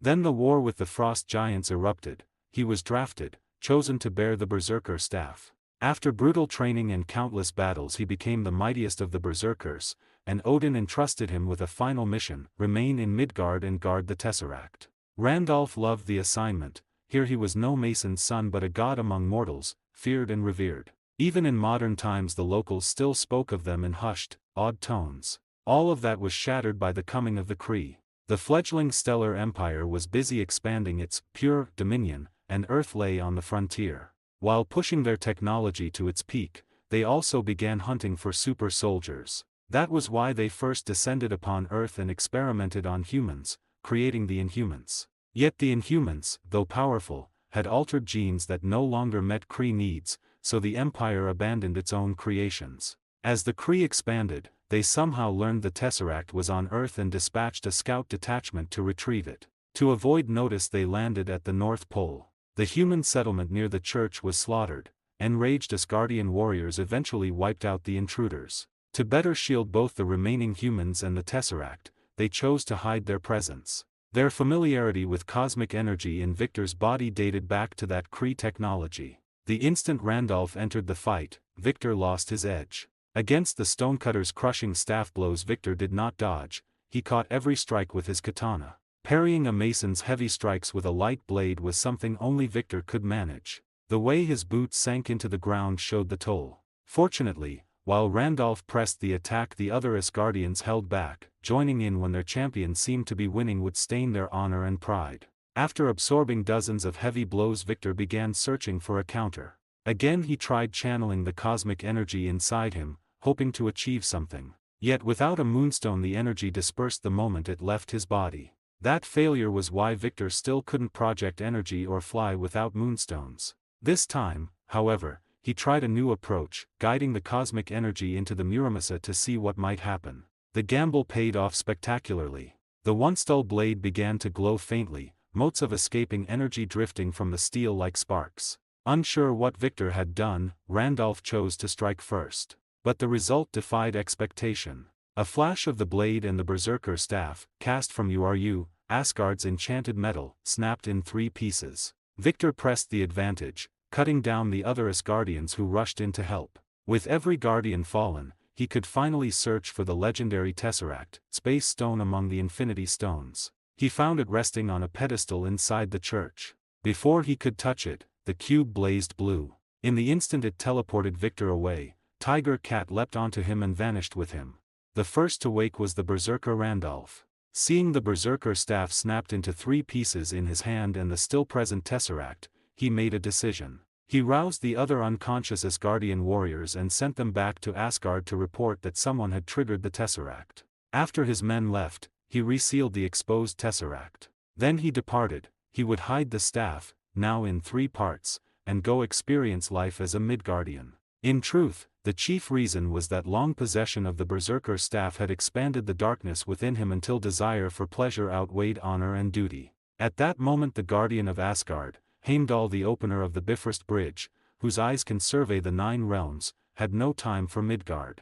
He had to keep watch on the air. Thor, waging war and winning glory across the 9 realms, should Thor meet mishap, Odin would likely twist off his head for a goblet. Of all divine lords, the mightiest Odin swore to slay every ice giant in Midgard. Today not one remains. They were driven to Jotunheim, while other gods who vowed to send all evil men to hell still see wickedness thrive across Midgard. Victory is clear. While Odin played the doting father, our protagonist was hurled into another spacetime by the Infinity Stones. This was not solely the Space Stones' work, the positive and negative moonstones also contributed. When the 2 moonstones meet, their force can warp space and time. Victor, bearing the power of the positive moonstone within him, was drawn by the negative moonstone during the Space Stone's teleportation, yanking him into this timeline and sparing him the fate of becoming the Soul Stone's gatekeeper like Red Skull. Wind howled across the parched earth, raising clouds of yellow dust. Vultures circling overhead waited for the man and cat below to stop breathing and become an easy meal.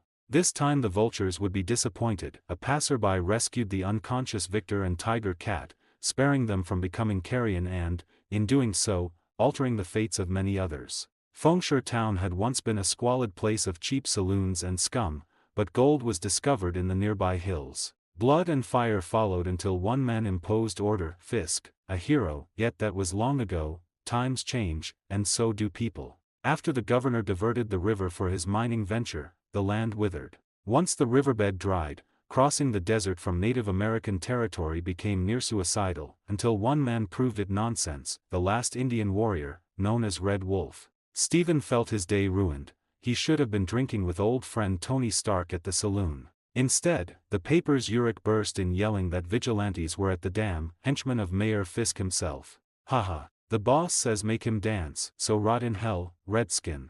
When Rogers arrived he found Fisk's dog stringing up a Native American. It didn't matter that the victim was Indian, Steve wouldn't tolerate lynching. He drew his pistol and shot the rope around Red Wolf's neck. I told everyone in plain words, no more lynch mobs. Whatever a man's accused of, the judge will decide. Don't do anything stupid. Fisk's men merely sneered, forming a half-circle around Steve and the Indian. You're the one doing stupid, Rogers. This Indian tried to blow the dam. This ain't kid stuff, Sheriff. You're interfering with official business.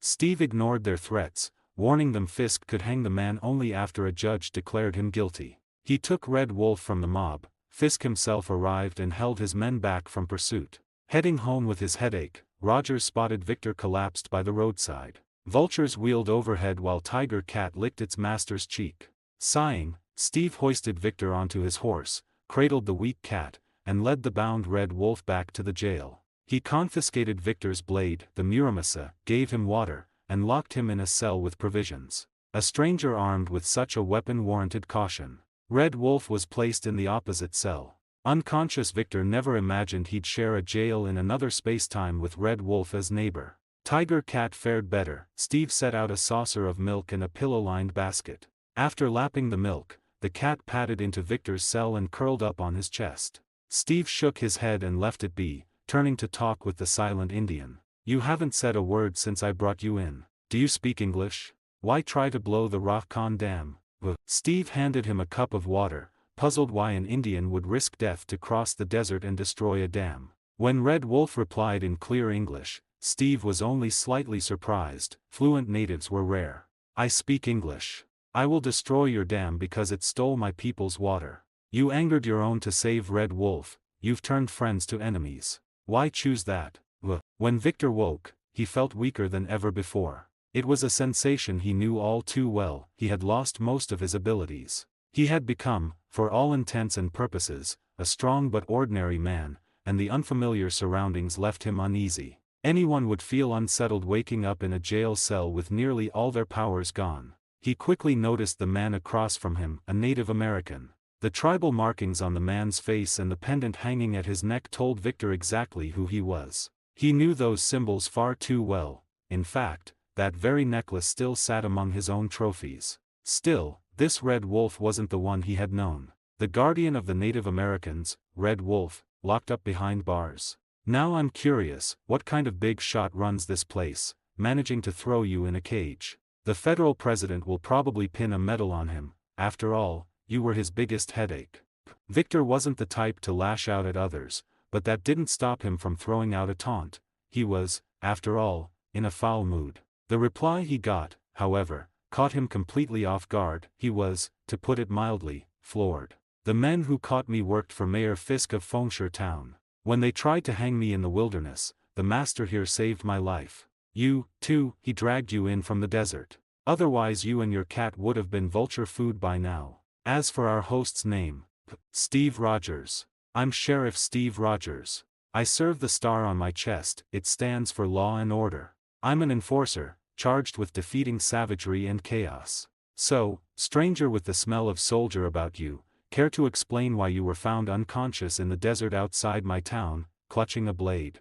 Faced with Sheriff Rogers's questions, Victor had no credible answer. He could hardly admit he'd been battling over the space stone in another world and somehow been hurled here. He didn't understand it himself. Besides, he'd never heard of a place called Fengshire Town. "All right, Sheriff, I'd love to know how I ended up here too. First, though, what year is it? Judging by the decor and gear, I'd swear it's the 19th century, yet your name reminds me of an old acquaintance." Rogers saw through the attempt to ingratiate himself, but answered anyway. The date was hardly a secret, and he was curious what performance would follow. When he said 1872, the sheriff's trained eye caught the involuntary contraction of Victor's pupils in shock or fear. "So it's 1872, just after the Civil War. Tell me, do you know a man named Bucky Barnes? A close friend of yours? Dead, perhaps?" The instant Victor spoke, Rogers thrust an arm between the bars, seized Victor by the collar, and slammed him against the iron. The pain, something Victor hadn't felt in ages, flared as he stared into Rogers's blazing eyes. "Who are you? What do you know about Barnes's death? Are you another of Fisk's dogs?" Victor gave a cryptic smile. So, in every universe, mention the Winter Soldier, Bucky, and Steve Rogers loses his famed composure and clarity. Yet Rogers's reaction confirmed Victor's suspicion. He had crossed worlds again, and this time the mess looked colossal. "One of Fisk's lackeys. If you mean Wilson Grant Fisk, he couldn't give me orders. But I'll tell you who I am. Believe it or not, our world is headed for disaster if I can't get back."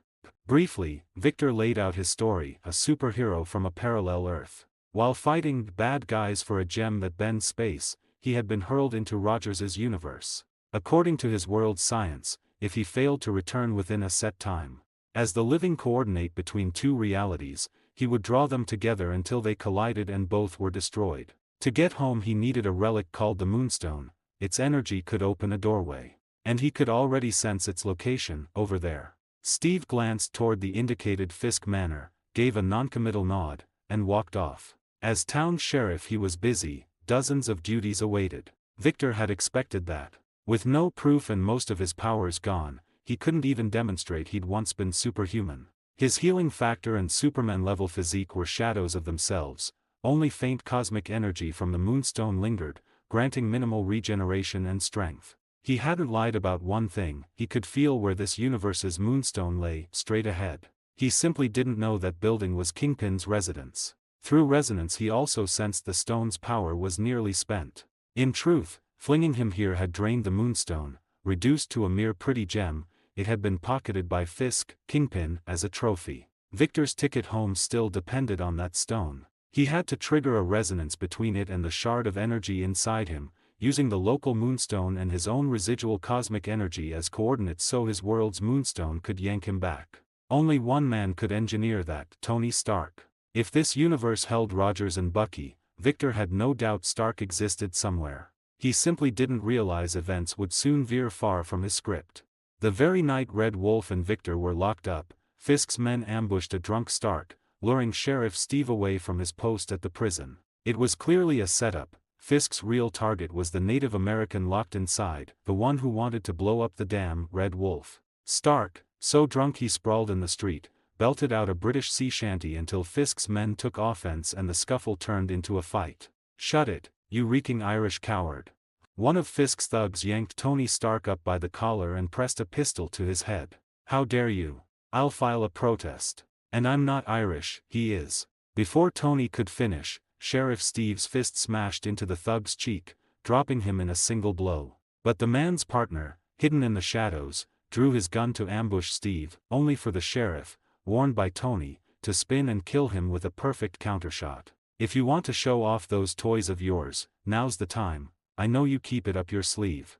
Tony answered Steve with a cryptic smile, then flicked his wrist. The rigged holster sprang open, not to reveal a gun, but a bottle of booze. "Arm yourself, Stark. That's an order from your sheriff, damn it." Watching Tony swig from the bottle even with a gun to his head, Steve barked for him to draw, but Stark refused. "Aha, I melted my gun down. I swore I'd die before I touched another." Haunted by his past, Tony tried to drown the memories in alcohol, yet even drunk his brilliant mind kept ticking. Another of Fisk's men flanked from the rear, but Tony used a puddle and a live wire to finish the attacker off. After sending Stark to fetch Dr. Banner, Steve finally guessed Fisk's true objective. "Don't move, Sheriff. You've treated me well, but I've got orders to silence you." Racing back to the prison, Steve found himself marked for death, until Red Wolf saved him, seizing the gunman's wrist so Steve could shoot the thug dead. Steve refused Red Wolf's plea to release him and walked away. He still had bodies to bury. "That's Steve, law and order come first. He won't let you out, but he'll find another way to help." While Red Wolf cursed Steve's stubbornness, his neighbor and cellmate, sabretooth Victor Creed, suddenly spoke up. "His stupidity will get him and maybe me killed. I'm breaking out. Coming."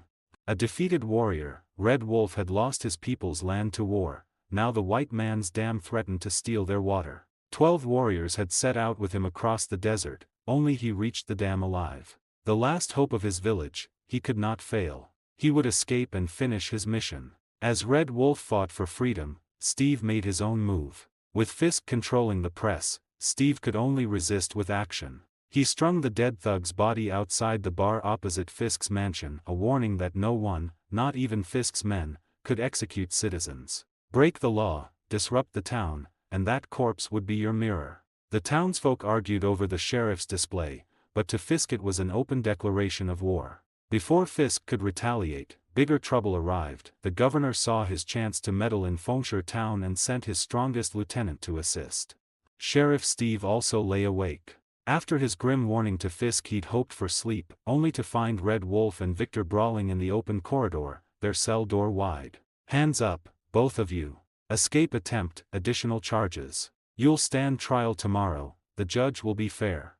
At Steve's gun, Red Wolf and Victor raised their hands and separated. The instant Red Wolf rose, he lunged for Steve's gun hand, but Victor, faster still, tackled him midair and pinned him down. "See, Sheriff? I'm on your side, stop this would-be escapee."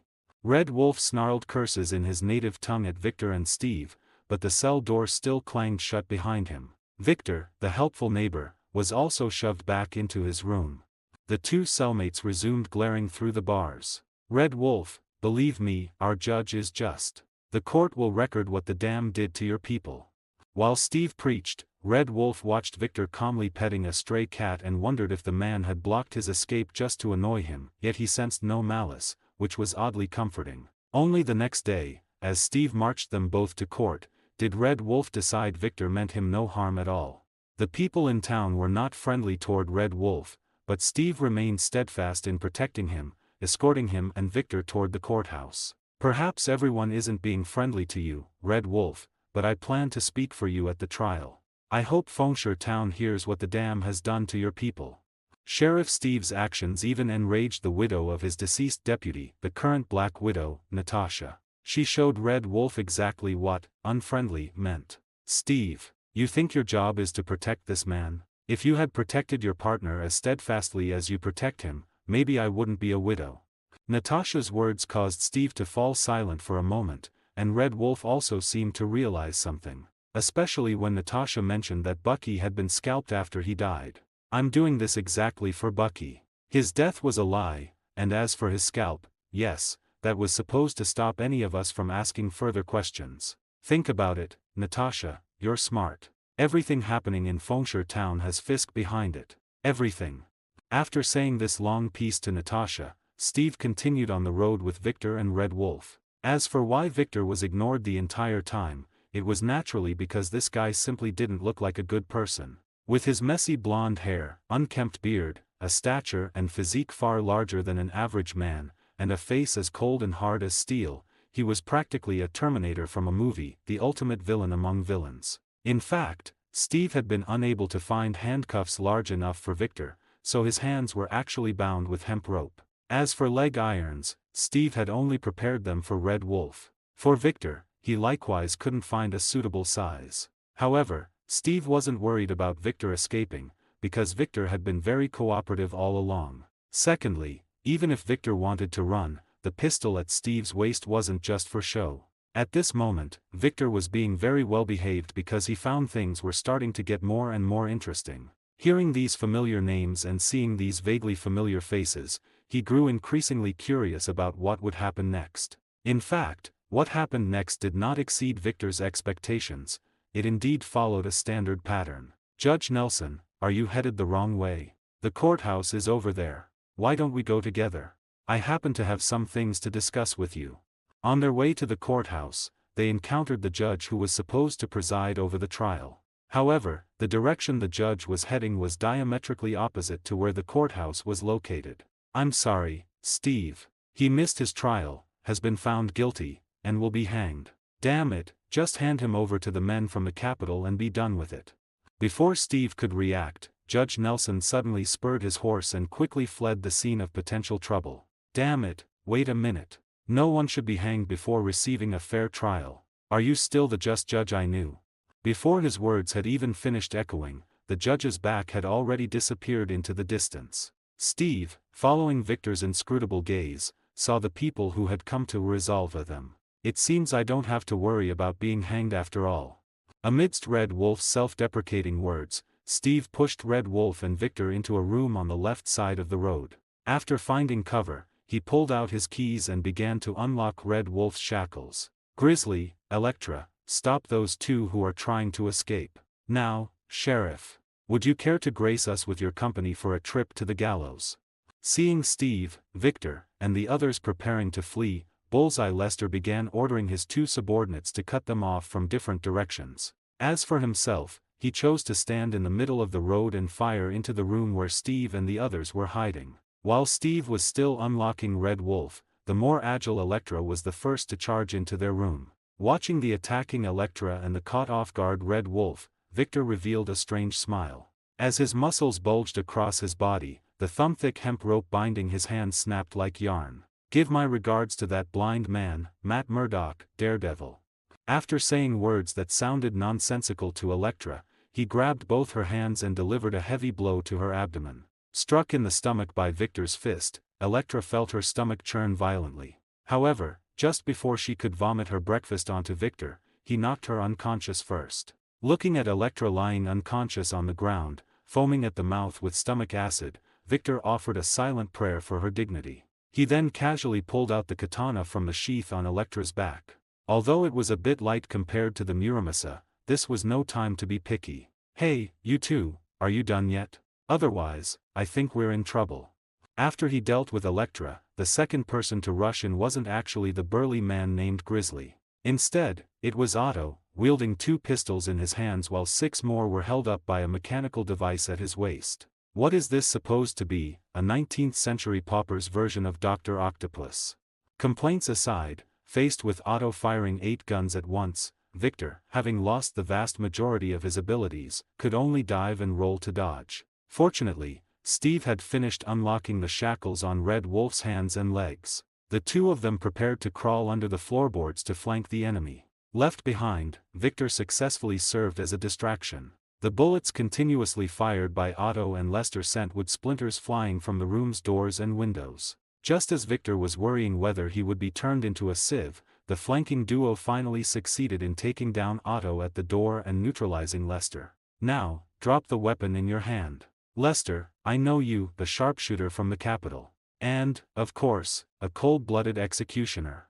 After disarming Lester, Steve began calling for the town's residents to come out of their homes, to pursue a life of freedom, and to say no to land grabbing and the theft of water resources. But just as everyone stepped out of their homes, Lester, who had been half kneeling on the ground, revealed a sinister and excited smile. Taking advantage of the moment Steve turned his head to give his speech, Lester used a mechanical device on his wrist, invented by Stark and sold to the military, to spring out a miniature pistol. Holding the miniature pistol, Lester ambushed the sheriff from behind. The bullet pierced through Steve's chest, knocking his sheriff's badge to the ground.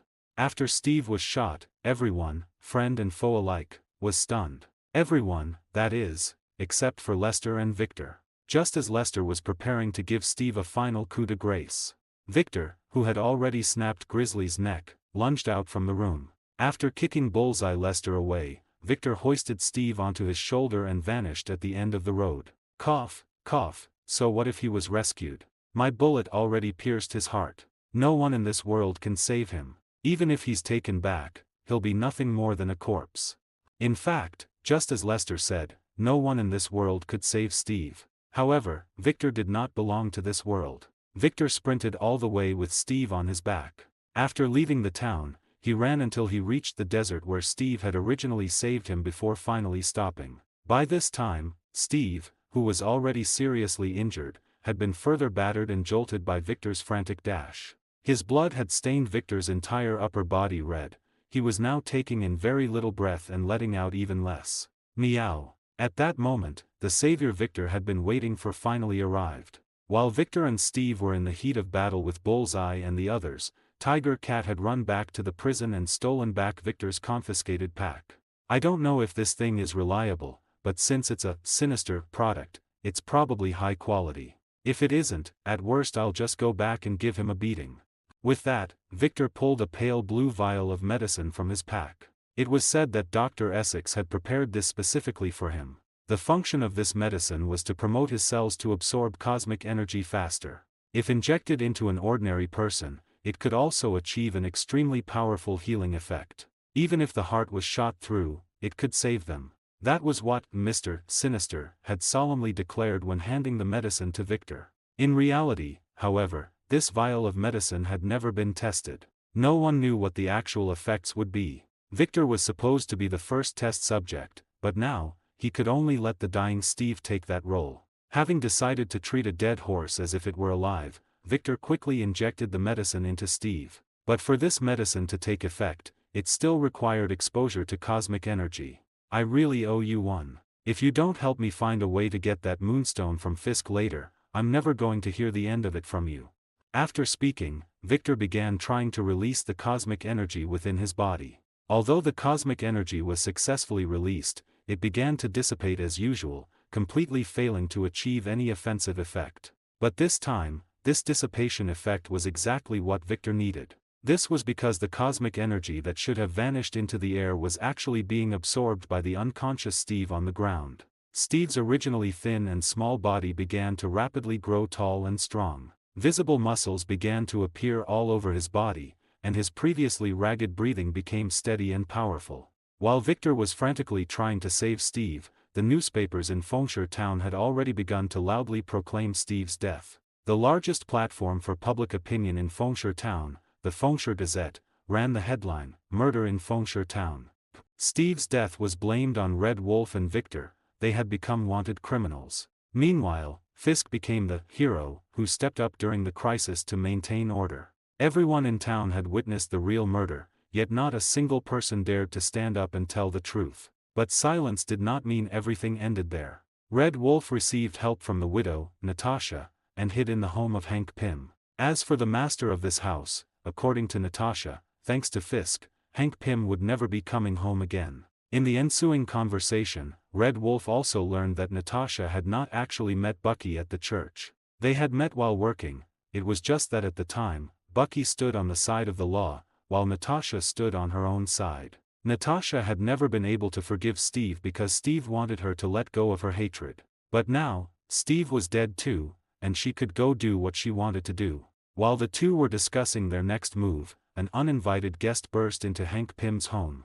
Fortunately, he was not an enemy, but Banner, who had just finished delivering medicine to the Parkers. Seeing that voices were coming from inside Pym's house, he thought his good friend had returned. To his surprise, inside were Natasha, on whom he had a long-standing crush, and the Native American, Red Wolf. "I'm not very good with guns, so I made a chemical that can turn harmless things dangerous. Strictly speaking, I made a bomb."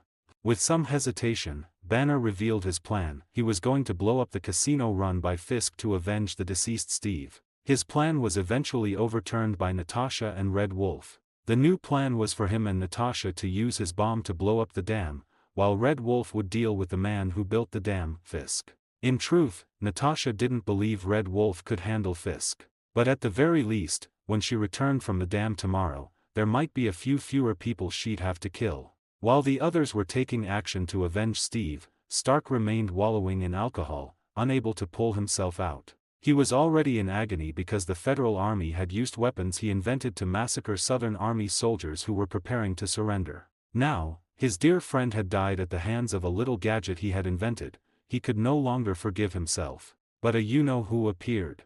Using Stark's own methods, he awakened the true self within Stark's heart. Tony, nursing a hangover headache, stood up. He prepared to do something to redeem the mistakes he had committed. He picked up his long-unused iron hammer. He was going to build himself a coffin. This coffin would encase his sin-filled soul and hands, and complete the cause that Steve had left unfinished. Red Wolf easily infiltrated Fisk's home. At this moment, Fisk and his subordinates were celebrating Steve's death and the consolidation of Fisk's status. Even Bullseye and his crew from the capital had been recruited by Fisk.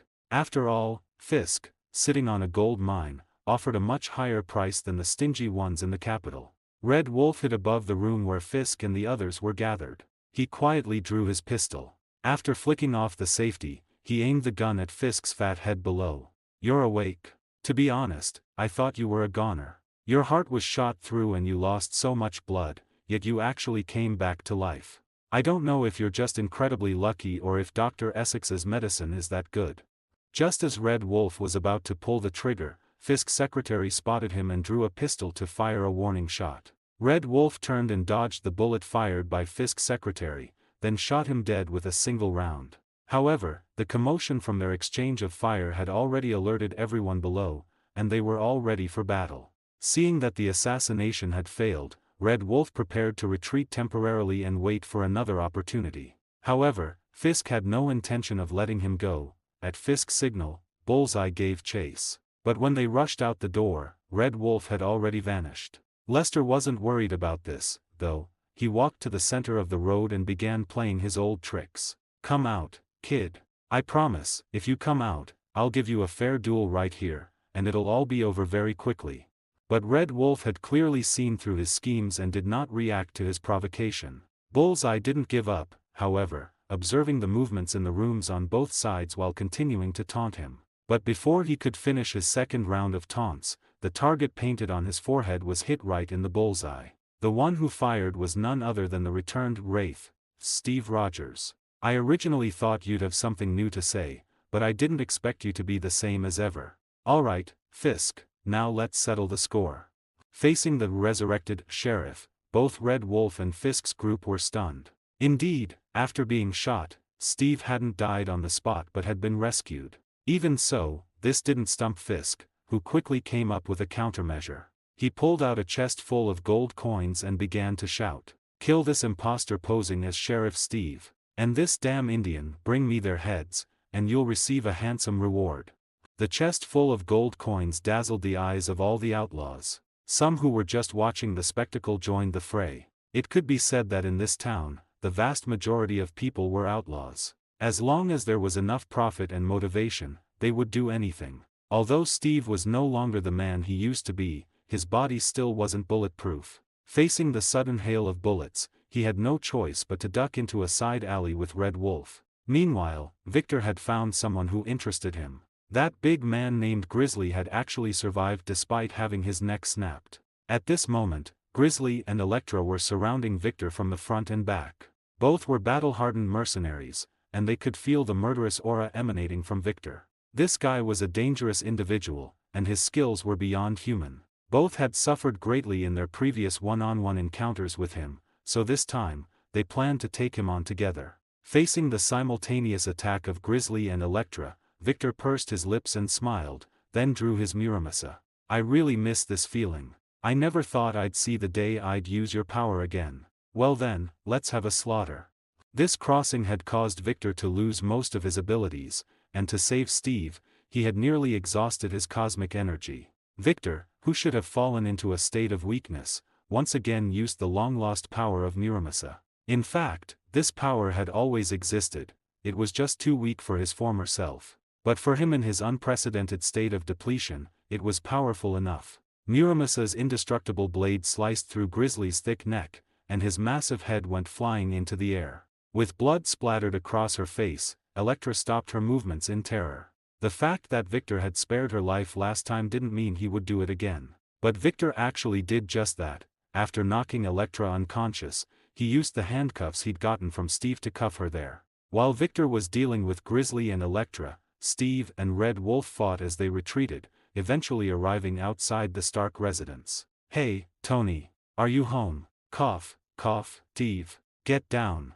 Just as Steve and Red Wolf ducked, a violent explosion blew open the wall of the Stark house. Tony Stark, wearing a steam-powered version of the Iron Man armor, charged out from within. "Tony, what on earth are you wearing?"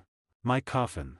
In the face of the sheriff's question, Tony Stark's answer was brief and succinct. Steve felt as if his wise and calm best friend from years ago had returned. The first reaction of Fisk's lackeys upon seeing Tony's armor was neither to fire nor to run, but to demand that Fisk pay them more money. These typical madmen who valued money over life began to pour bullets toward Steve and the others after receiving Fisk's promise. But the weapons that used to take lives did nothing against Stark's armor, other than kicking up a shower of sparks. Instead, it was the counterattack from Steve and Red Wolf that caused them heavy losses. As for the fire and electricity spraying from Stark's armor, it mowed them down in swaths. Finally, an enlightened gunman came up with a bright idea. He rode his horse toward Stark, attempting to take him down with the horse's impact. The result was that he and his horse were punched flying by Iron Man. While he lay wailing under the weight of his horse, a bullet from Red Wolf brought him peace. While Steve and the others were in a fierce firefight with Fisk's men in town, Banner and Natasha encountered a bit of trouble at the dam. The governor's capable subordinate, Simon Williams, intercepted them with his men. They then took Natasha into a nearby office and subjected Banner to a brutal beating. After the beating, they forced several bottles of the explosive potion Banner had brought down his throat. They didn't know what the green slime was, but that didn't stop them from using it to torture him. Banner, suffering physically and mentally, burst forth with a firm will that was the complete opposite of his thin stature. Facing the torture and beating, he chose to remain silent and did not reveal their plan. But since ancient times, heroes have always had a weakness for beauties. Simon dragged him to the office where Natasha was. Hearing her wails and pleas for mercy from inside, his heart began to ache with a sharp pain. "Stop, please, stop. You can't hurt a woman like this. I'll tell you everything. Just tell your men to stop hurting her. Please, have some mercy. Whatever you want, I'll give it all to you." Aga, God, gentler. Spare me. Oh, God. Let me go. Stop, please. Hearing Natasha's screams from the office next door, even Simon felt his subordinates might be going a bit too far. So he signaled another subordinate beside him to go in and check the situation. He wanted the person inside to not overdo it, ensuring she could still talk later. But when he pushed open the door and saw the scene inside, he was stunned. Although Natasha was shouting no with her mouth, the actual scene before him was completely different from what he had imagined. The Black Widow sat comfortably on the desk, picking her nails with a blood-stained dagger. As for his companions, they were already lying scattered in pools of blood. "Oh, I've been discovered. Well, now it's your turn, handsome." After dealing with this poor bandit, Natasha decided to go out and help that silly doctor. After all, if something really happened, it would be troublesome. With just a light thrust, the dagger in her hand accurately pierced into Simon's neck from behind, severing his spinal nerves. Simon didn't know what had happened until his limbs lost control and his entire body collapsed completely to the ground. "I stabbed you in the neck, and unfortunately, you made the only doctor present suffer. Now, you can die quietly." After leaving Simon to wait for death on the spot, Natasha hurried to check on Banner's situation. But she found it was all too late. He had drunk too much toxic potion. "You go, Natasha. I'm afraid this is it for me. I must turn on the catalytic converter and let it out myself. There's no time for more calculations. I've waited too long, and now I just want release." Seeing that Banner's mind was made up, Natasha chose to respect his choice. She mounted her horse and began to move away from the dam. As a violent explosion sounded behind her, a tear fell from the corner of her eye. Just as Banner and Natasha resolved the issue at the dam, the fierce firefight in Fengshi town finally ended. Of all the gunmen serving Fisk, some were dead, some had fled, now only he remained alone. "Where are the men you bought now? Your end is near, and you are all alone. You are no longer the symbol of Fengshi town, you are just an ordinary man. And everyone must face judgment." Saying this, Steve shot the revolver out of Fisk's hand. But to his surprise, Fisk did not surrender. Instead, he charged towards him. "I am Fengshi town. Fengshi town is me. I will not lose the town I built. I will not be judged. Never." Before Fisk could finish speaking, his fist had already struck Steve's abdomen. Kingpin's strength was unimaginably powerful, and Steve was punched into the bar on the side of the street. The townspeople hiding in the bar saw Steve crashing through the door and actually fell into a panic. In the end, Steve had to fire a shot to quiet them down, then continued to rush out to join the ranks of subduing Kingpin. After Steve was knocked away, the second to suffer was Red Wolf. He grabbed the railing by the roadside and kicked heavily at Fisk's face with both feet. Yet this heavy blow only made Fisk retreat 2 steps. Subsequently, his left foot was caught in Fisk's hand. After a dizzying spin, he was thrown out like a shot put, taking down Victor, who was prepared to draw his blade and attack Kingpin. When Steve rushed out of the bar, the scene he saw was Victor and Red Wolf, those 2 strong men, rolling around on the street hugging face to face. "Hey, what are you 2 doing? I thought our goal was to capture Fisk, but you seem more interested in something else." "Shut up." X2. Red Wolf and Sabretooth, shamed into anger, told Steve to shut up, then quickly separated and stood up, rubbing their faces. After exchanging a look, they quickly turned away again. Steve, unable to figure out what these 2 were doing, didn't ask further. He didn't want to enjoy a beating from the 2 of them before Fisk did. Having lost the element of surprise, Fisk soon began to struggle against the siege of 3 combat experts. Eventually, the scene turned into the 3 of them forming a circle, with the fat Fisk clutching his head and lying in the middle, enduring a beating of punches and kicks from the 3. While the 3 were beating Fisk, his screams also attracted the attention of all the hiding townspeople. With the appearance of the first townsperson peeking at the situation, others gradually came out of their hiding places. Looking at the once high and mighty, arrogant Mayor Fisk, now fallen to the dust, lying on the ground even worse than a dog, being beaten by Steve and the others. "Sheriff Steve, kill him. We won't say anything. Do it. We won't say a word." Although the excited townspeople began to cheer and told Steve to just shoot Fisk, if he really did that, he wouldn't be Steve. The star on Red Wolf's chest represents law and order over barbarism and chaos. "We cannot kill him like this. We will convene a committee and then let him be hanged for his crimes. But before Steve could finish speaking, a hole was opened in Fisk's fat head by a pistol. And the person who fired the shot was indeed the widow, Natasha. I suppose in Fengshire Town, women always have endless work to do. A guy like him doesn't deserve a trial at all. Natasha, returning from blowing up the dam, drew her gun and killed Fisk, but no one held her accountable. Only, she was the only one who returned, so Banner. After Natasha's explanation, everyone realized they had lost a reliable and loyal friend. But at this moment, Steve had no time for grief. He had to establish a new order as quickly as possible. Meanwhile, Victor was helping Stark, who was in his pajamas, climb out of the armor. He looked like a boiled lobster all over. Thank you. The cooling effect of this thing isn't very good. I'll have to tune it again when I get back. Also, what was your name? Victor or Victor? Given that he would need his help later, Victor decided to endure it. Moreover, compared to the Stark someone else played, this one's attitude was already quite good. Just as everyone in town was celebrating Fisk's downfall, in the rushing waters after the dam's explosion, a huge green figure stepped from the water onto the shore.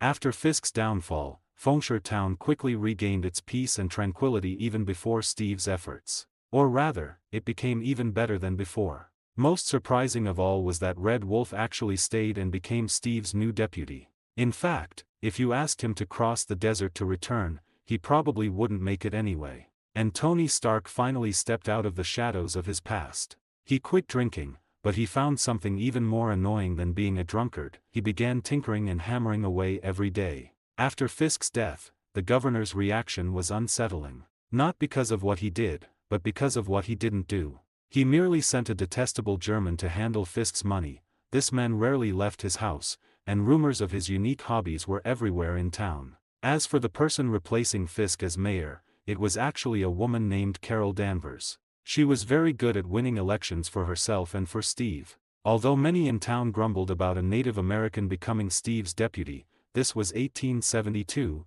after all, progress was still somewhat unrealistic. Besides, this was countless times better than what we had done to the Native Americans back then. But what someone brought wasn't all good news. Although the town retracted the reports of Victor and Red Wolf murdering Steve in time, some people still learned of it and came to Fengshire Town to avenge him. Sheriff Rogers is the only good man in this damn world, and someone actually killed him like a dog in the street. Let's go to Fengshire Town to avenge him, mercenary.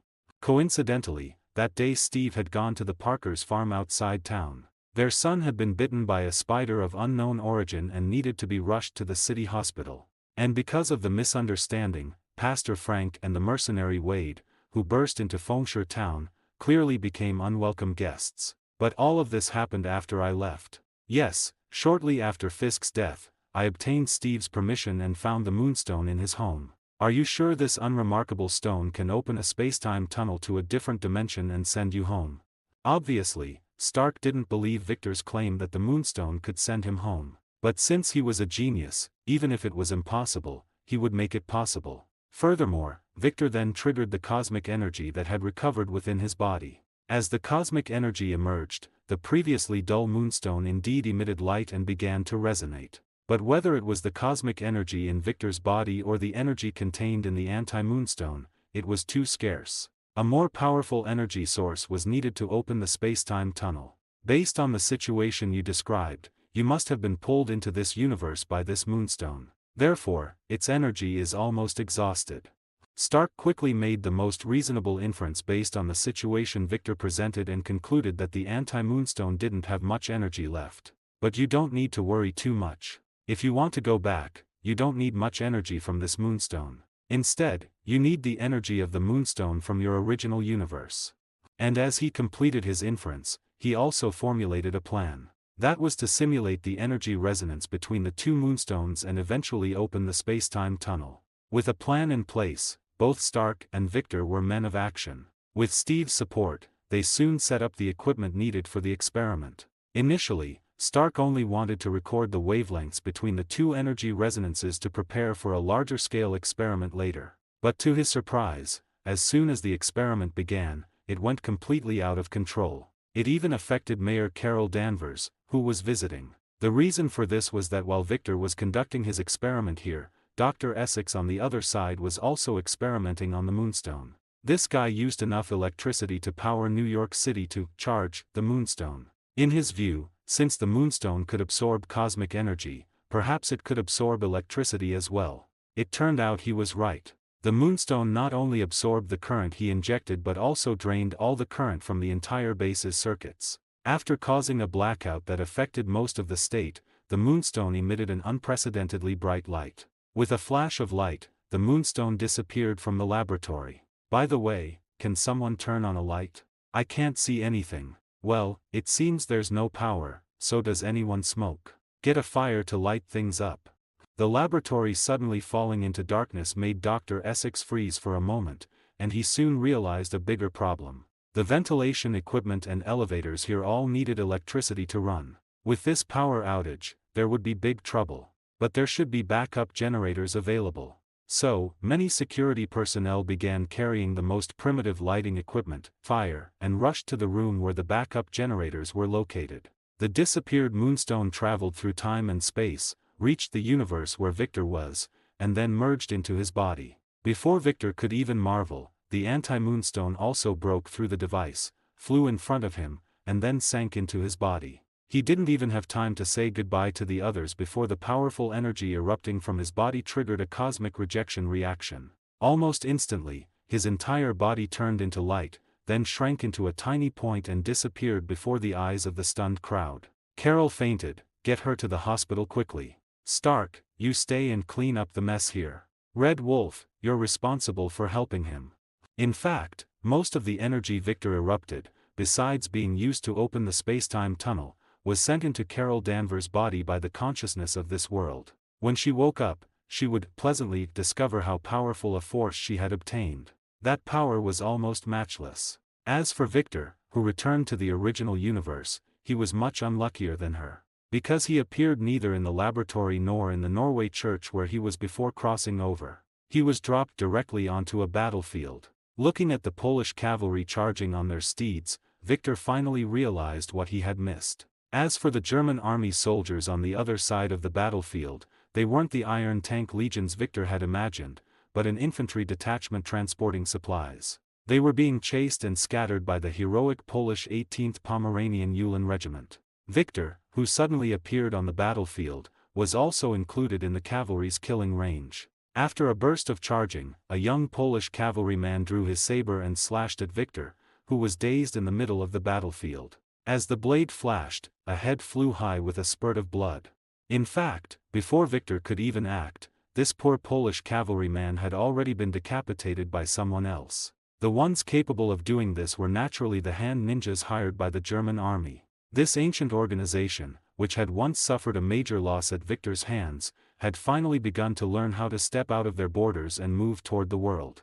Their first employer was their ally from Japan, Germany's Hydra. When attacking Poland, an emerging European power, the short-handed Hydra was naturally unwilling to take risks. Although as those who come after, we all know that Poland only resisted for a month before its downfall, this does not mean it was particularly weak. When the Soviet Union and Germany attacked Poland, Poland had already initially completed its industrialization. Its total military strength reached 1 million men, possessing complete land, sea, and air forces. Its army, in particular, was the pride of the Polish people. After all, they had dealt a heavy blow to the Soviet Red Army in Warsaw back then. At the outbreak of the war, the number of tanks owned by the Polish army ranked fourth in the world, surpassing the US and Japan at that time. Furthermore, Poland was one of the few countries in the world at the time capable of designing and manufacturing its own fighters and bombers. The Air Force was equipped with more than 400 aircraft of various types. As for why there would be news in the future about Poles riding horses to charge at German tanks, it was precisely because of the battle Victor was experiencing at this moment. The Polish 18th Pomeranian Uhlan Regiment did not immediately leave the battlefield after dealing with the German Logistics Transport Unit, but instead became entangled with the hand ninjas and the remnants of the German army. Ultimately, when the German tanks coming for support drove out of the woods, it was too late for the soldiers of the cavalry regiment to retreat. Therefore, as the machine guns on the tanks swayed wildly like fire dragons, the caught-off-guard Polish soldiers could only fall to the ground helplessly. Thus, after the cavalry regiment was completely wiped out, an unprecedented and bizarre scene of horses and tanks, dancing together, appeared on the battlefield. Furthermore, the reporter responsible for interviewing the frontline war at the time was not from the rigorous and rigid Germany, but from their ally, Italy. So, under the intentional guidance of the Hydra officers, these reporters, full of romantic spirit, wrote the strange tale of Polish cavalry hacking tanks. As for Victor, who was inexplicably caught up in the battlefield, he had already reacted and dodged the moment that cavalryman swung his blade. After all, they were nominal allies, and Victor did not want to commit excessive slaughter of the innocent. Appearing so suddenly and inexplicably, it was inevitable that he would be attacked. Besides, that unlucky kid's head has flown off to who knows where now, and he had no leisure to waste time here. Since Germany has already launched an attack on Poland, it means a certain major event is about to happen. He must hurry back. After all, if this thing succeeds, his future monetary expenses will truly be just a number. After thinking, Victor began to try to gently activate the power of the 2 moonstones contained within his body. And this power was unexpectedly powerful. A large crater 10 meters in diameter quickly appeared beneath his feet, and everyone around was blown away by the scattered impact. Victor himself soared into the sky at a speed breaking the sound barrier. Fortunately, he had dissipated cosmic energy around his body for protection, so his face wasn't distorted by the wind. By the time he realized it, he found that he was almost about to fly into the stratosphere. However, under the protection of the cosmic energy, he didn't feel any abnormality at all. But flying this high, he had no way to grasp his direction. After all, at this altitude, there was nothing but white clouds and blue sky. So he had to lower his altitude once more, then flew toward a city within his line of sight. After robbing a library in Warsaw, he finally obtained a map. Following the positioning of the map and compass, he set off from Poland, crossed most of Europe, then spanned the entire Atlantic Ocean, finally arriving at his home in Florida by evening that day. Looking at the Creed Manor, which was almost unchanged after reconstruction, Victor chose to land directly in his own garden. But before he could land, he was surrounded by security personnel. Looking at these heavily guarded former SWAT members with live ammunition, Victor was about to greet them. But as soon as he made a move, the tense team members directly pulled their gun bolts. This also made Victor realize something was wrong, because illuminated by the searchlights at this time, it was impossible for these members not to recognize him. I think this should still be my home. Or, let me put it another way, the ownership here should still belong to Victor Creed, right? No one answered his question, and no one made a sound. Just as Victor began to lose patience and reached for the package containing the Muramasa. Stand down, he is the real, sabretooth, Victor Creed. I don't want to have to come over and collect your corpses later. But old man, you'd better give me a good explanation of where you've been for the 2 years you've been missing. Logan's sudden appearance diffused the tension of the scene, and the security personnel also breathed a sigh of relief. Obviously, the killing intent Victor revealed just now had put a lot of pressure on them. It's a long story, anyway, it's hard to explain in a few words. And it seems that in the 2 years I've been away, I've missed a lot of things. Looking at the crisp suit on Logan and Jack standing beside him, Victor felt a sense of disorientation, as if things had changed while people remained. You indeed missed a lot of things. X Division was disbanded, and its personnel were all placed under military jurisdiction. Right off the bat, Logan gave Victor a big surprise, and as Logan recounted the events, Victor finally realized how much impact his departure had caused. A year after Victor went missing, X Division was dismembered into several independent departments and then all incorporated into the military's jurisdiction. Dr. Essex obtained an independent laboratory and military base for him to study those precious genetic serums and moonstones. The items originally stored in Victor's underground room were also confiscated and handed over to the state by agents of the Intelligence Coordination Office at that time. It was precisely because of this that the moonstone fell into Dr. Essex's hands and was used by him for experiments, finally opening the door for Victor's return. As for Agent Zero and the others, they were broken up and assigned to various units. The military formed several teams similar to SWAT. Nord and the others became the core of these teams. However, Victor didn't care about these things at the moment. He had more important things to do at the end of this month. On September 31, 1939, a guy named Howard Stark would establish an arms company called Stark Industries. What Victor wanted to do was to become one of the major shareholders of this company. Okay, I misspelled Iron Man's father's name, so I'm apologizing here. I'm sorry. I guess I'm a fake Marvel fan. But Gideon doesn't allow modifying titles or deleting chapters, so everyone just bear with it.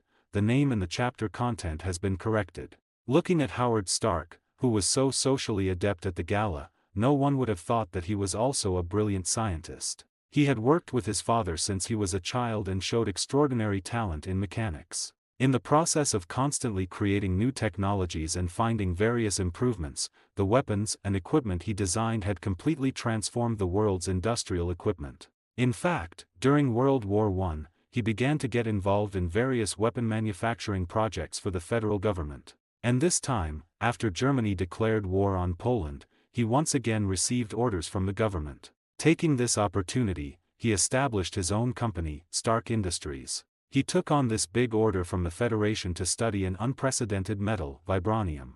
Hello, Mr. Howard. It's a pleasure to meet you, and I'm very honored to be a part of Stark Industries. Regarding Victor's approach, although Howard was proud, Victor's special status made him show some restraint. After all, he was still a businessman, not his son who did gymnastics on the cauldron of all things. Hello, General. I didn't expect you to be interested in my company as well. I heard that the piece of metal I'm going to study was brought back by you.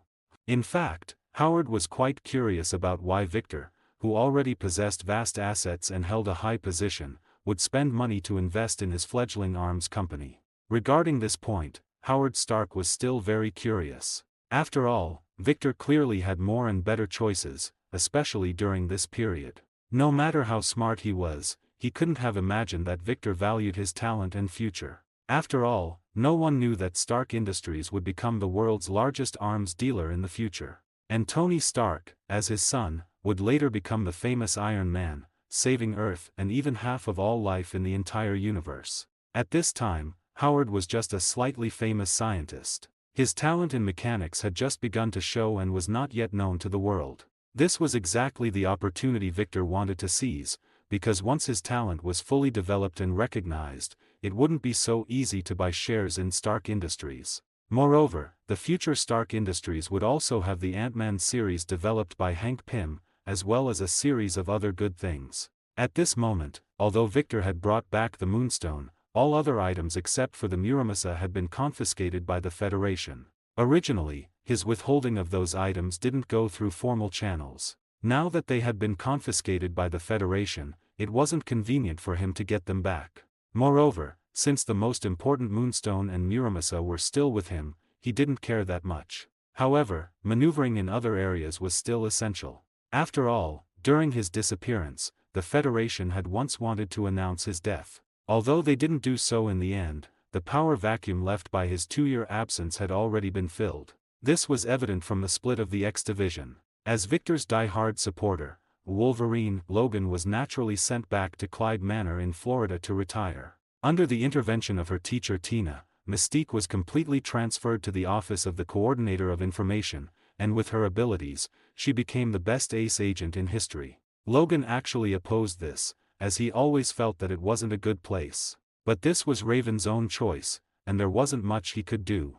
As for Nina Price, after Victor went missing, she chose to go to Europe to look for him. As a result, she met Van Helsing and is currently following him to learn and deal with Dracula's subordinates. After all, as an unprecedented hybrid of a werewolf and a vampire, it was only natural for Nina to be targeted by Dracula, especially when he was currently short of talent. As for Dr. Essex, he was probably the one doing the best among everyone. He successfully developed a potion that could delay aging and, to some extent, strengthen a person's physical fitness. Of course, this potion also had its flaws. After injection, it had to be re-injected at regular intervals, otherwise, the person would die of rapid aging. This potion, named the Infinity Formula, was included as an alternative in the federal government's Super Soldier project. The reason it was only an alternative was, of course, because they had found a better Super Soldier potion, the Super Soldier Serum invented by Dr. Abraham Erskine from Germany.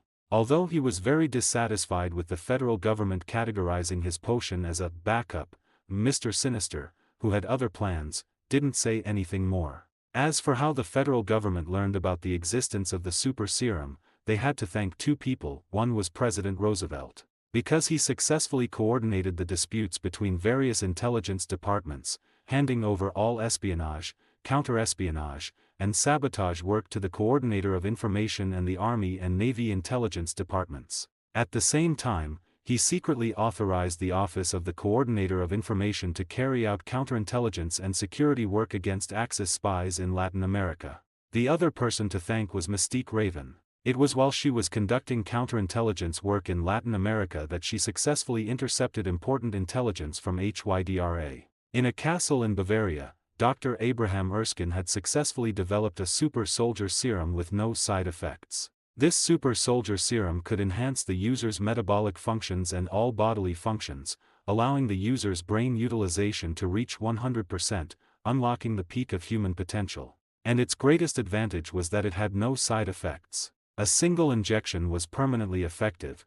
It was simply the potion the federal government had dreamed of. In fact, the super soldier serum developed by Dr. Abraham Erskine at this time still had flaws, but no one knew this. It wasn't until he was forced by Johann Schmidt to inject him with the experimental super soldier serum that the side effect turned him into a literal skeleton, making his name, Red Skull, well-deserved. Only then did Dr. Abraham Erskine discover that the super soldier serum still had flaws. He eliminated this side effect in subsequent experiments, allowing Captain America to escape the fate of becoming Captain Overlord. After the federal government learned about Dr. Abraham Erskine and his super soldier serum, they quickly dispatched all their intelligence forces in Europe.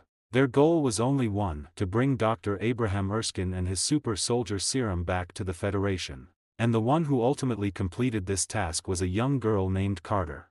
After investing in Howard Stark Industries, Victor gave him an even bigger surprise: he handed over the Moonstone. In truth, this was the real reason he'd chosen to back Stark. A landowner in his own right and one of the largest shareholders of the nation's biggest chocolate producer, Hershey, he wasn't short of money. Yet he'd come to realize that some things simply require talent. Even with his prodigious ability to learn, the mountain of books he'd devoured, and the string of degrees he'd secretly earned during his retirement, he still couldn't become a research genius. He lacked the era-defining creativity and inspiration of men like Stark or Essex. Most likely because every ounce of his talent had gone into combat. New fighting techniques clicked instantly, were extrapolated, refined, and pushed to the next level. Science and technology, on the other hand, demanded step-by-step absorption.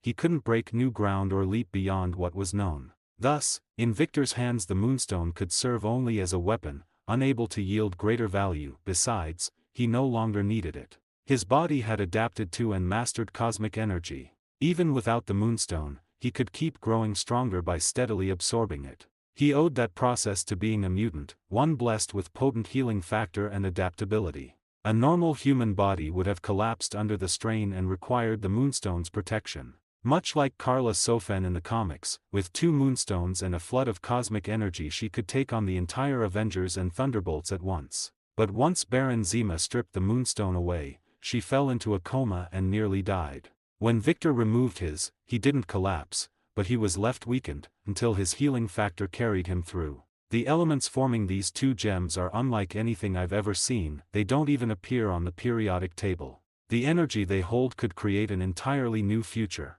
Victor could only agree with Howard. The man's devotion to his craft was as absolute as his son's. The Moonstone stoked Howard's hunger for new energy sources, sowing the seed for his later partnership with Anton Vanko in developing the arc reactor. After watching Howard seal the 2 Moonstones inside a secure containment unit, Victor invited him to head for the Strategic Science Corps headquarters. Victor's return to the military had come only after endless bureaucratic wrangling, finally resolved when President Roosevelt personally authorized him to form the Strategic Science Corps. The price was the loss of every collection he owned and a call for Logan and the others to serve the federal government once more. As the highest-ranking officer in the Strategic Scientific Reserve, Victor naturally became its commander. That left Colonel Chester Phillips, originally slated to lead the reserve, serving as his deputy. Phillips was happy to serve under a legendary war hero, even if Victor's absurdly youthful face had made him suspect the stories were exaggerated. Then Victor tore a Japanese Type 94 tank apart with his bare hands,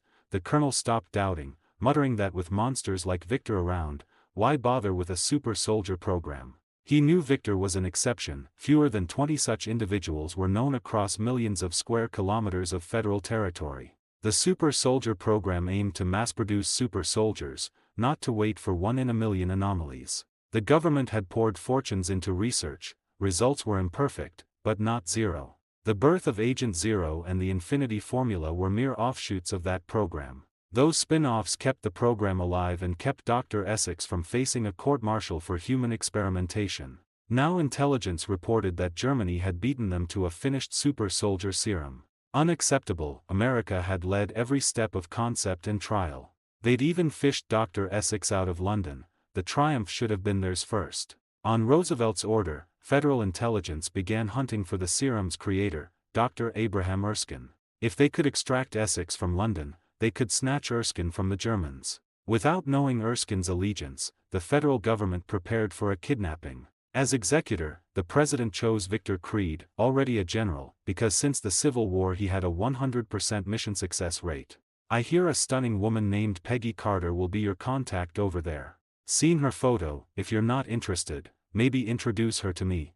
Victor remained unmoved by Howard Stark's teasing. A 100-year-old virgin chasing a 19-year-old? Ridiculous. Victor and Logan had taken opposite paths. Logan indulged his passions, a man both amorous and deeply sentimental. He plunged into relationships, grieved when they ended, then opened his heart again, happy to enjoy beautiful company along the way. In the original tale Logan loved hard and sudden, but his unique fate turned every romance tragic. Victor saw the curse they carried. Anyone who grew close to them, except each other, met misfortune. He blamed insufficient power. Luther died because he couldn't control his savagery, old Clid because he wasn't strong enough. So Victor sought ever greater strength. Only power let him master his destiny. Thanks to Victor's meddling, Logan had never found a second love, save for his ill-fated first. Playmates were another matter, nearly 200 so far, girls and wives alike, as long as they were pretty, especially redheads.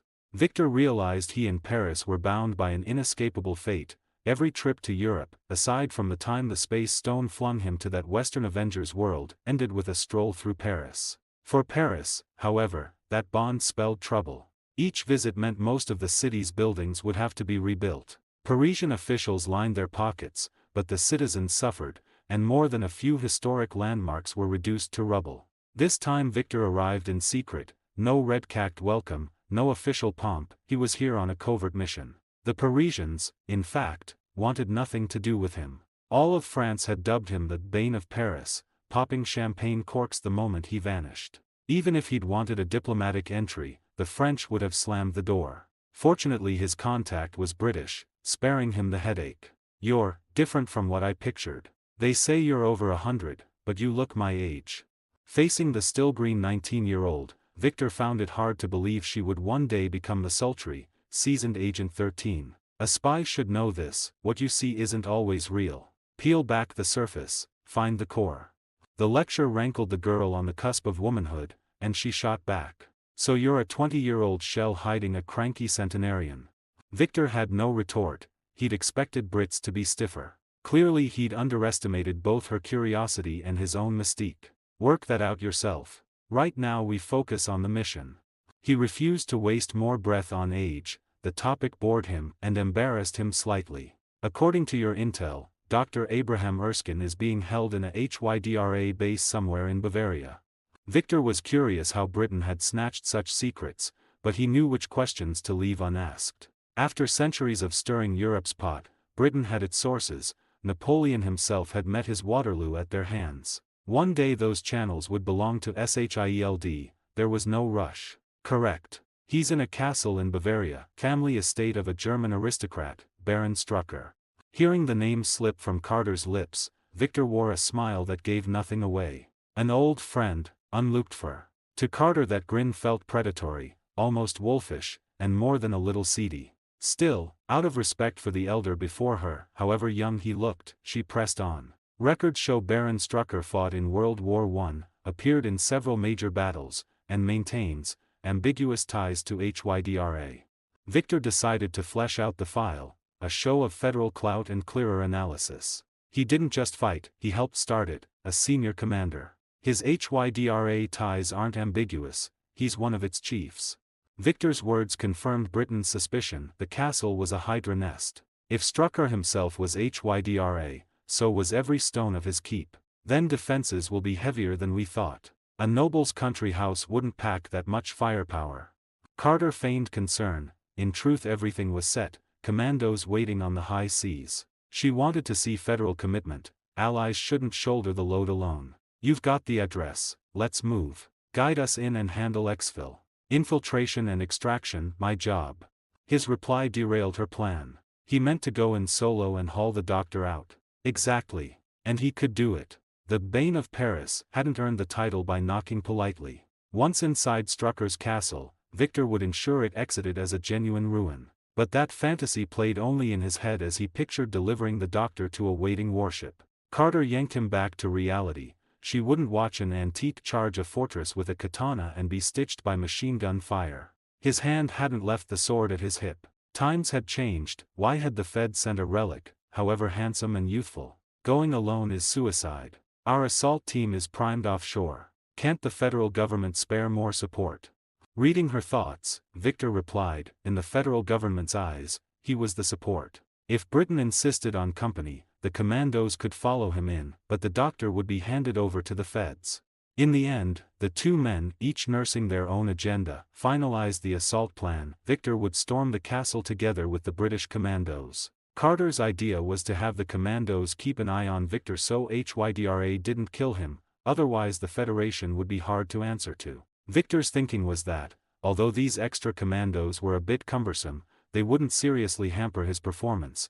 He just had to make sure they didn't get wiped out. Once the plan was set, execution followed swiftly. The British commandos, originally on the high seas, soon landed with French help and slipped into Bavaria. Victor and Carter, being small targets, found smuggling in even easier. They reached the rendezvous almost without resistance. But after linking up, the two sides clashed over command. In the end they agreed to move together yet operate independently. After nightfall Victor and the commandos began advancing toward the foot of the castle.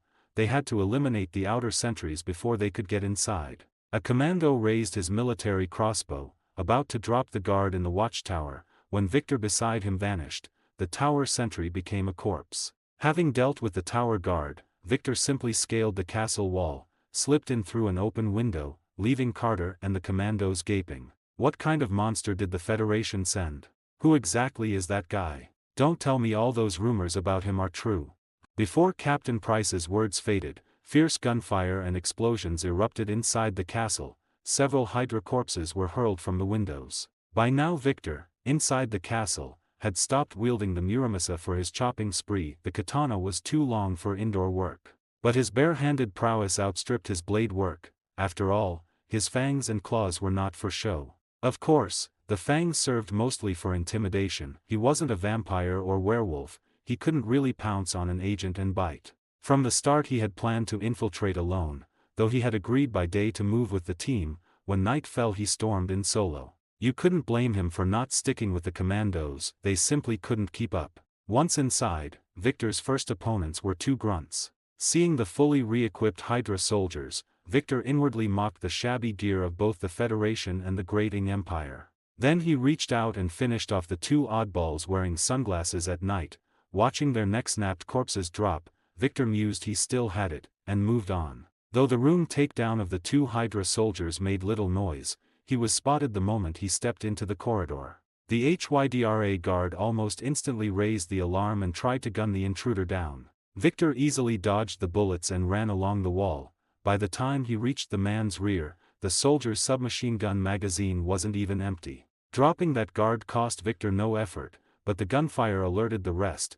The whole castle went on high alert. With the enemy fully roused, the commandos outside had to switch from stealth to assault, cursing Victor furiously in their minds. When Victor heard the firefight outside, he paused, thought, then changed direction and headed down the corridor toward the stairs to the lower castle. After dispatching several Hydra soldiers rushing up the stairs, he entered the Great Hall. Seeing a large contingent waiting below, Victor began to question his choice. The instant he glanced down, bullets shredded the wall behind him into a honeycomb.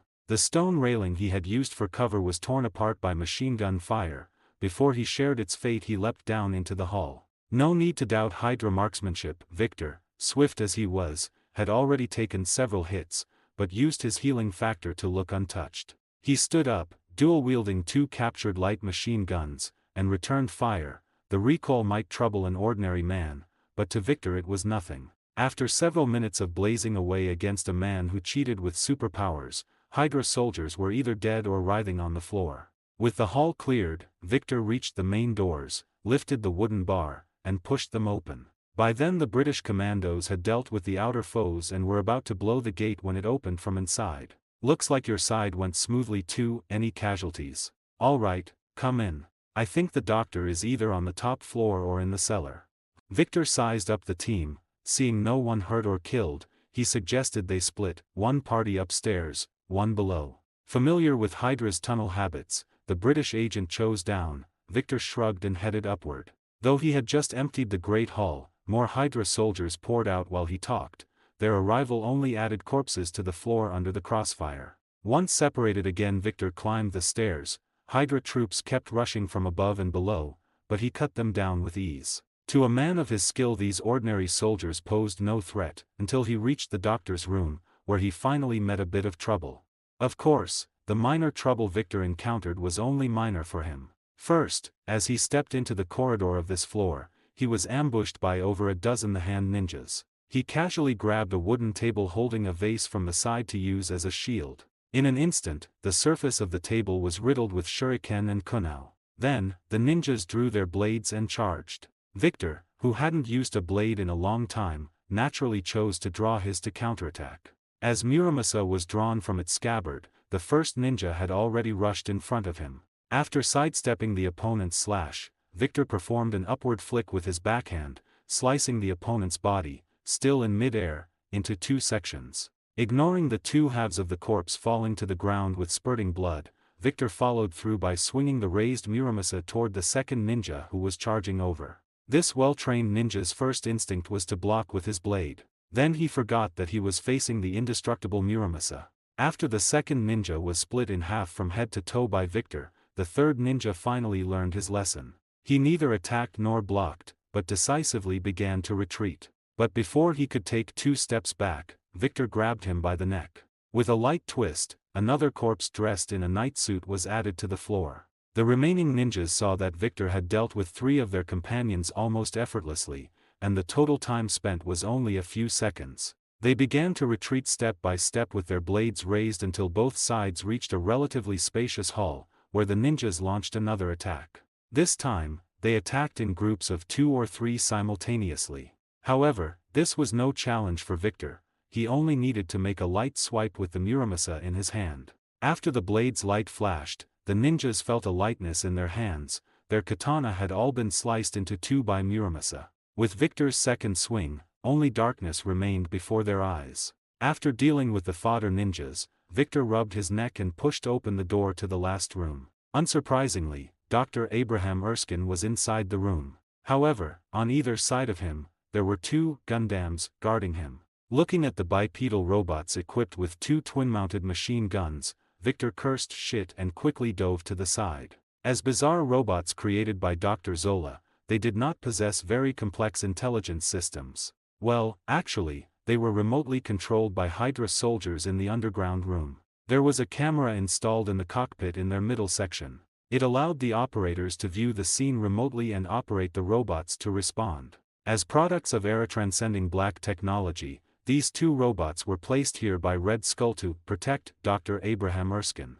In fact, for Dr. Zola, these 2 robots were actually failed products. Because his goal was not to create such remote-controlled toys. Instead, he wanted to transfer human consciousness into robotic bodies. In this way, the combination of human intelligence and machine strength could produce the most elite soldiers. Of course, he didn't mind testing how powerful the mechanical bodies he created were before that. Therefore, the scene before them occurred. After dodging the first round of strafing from the 2 robots, Victor took advantage of the moment they were turning their bodies to adjust their direction and charged directly in front of one of them with his blade drawn. As the blade of Muramasa sliced through the robot's iron armor plating and internal structure, this bipedal robot with powerful firepower was cut diagonally into 2 sections by Victor. Then, before Victor had time to deal with the second robot, he grabbed Dr. Abraham Erskine and jumped out of the window.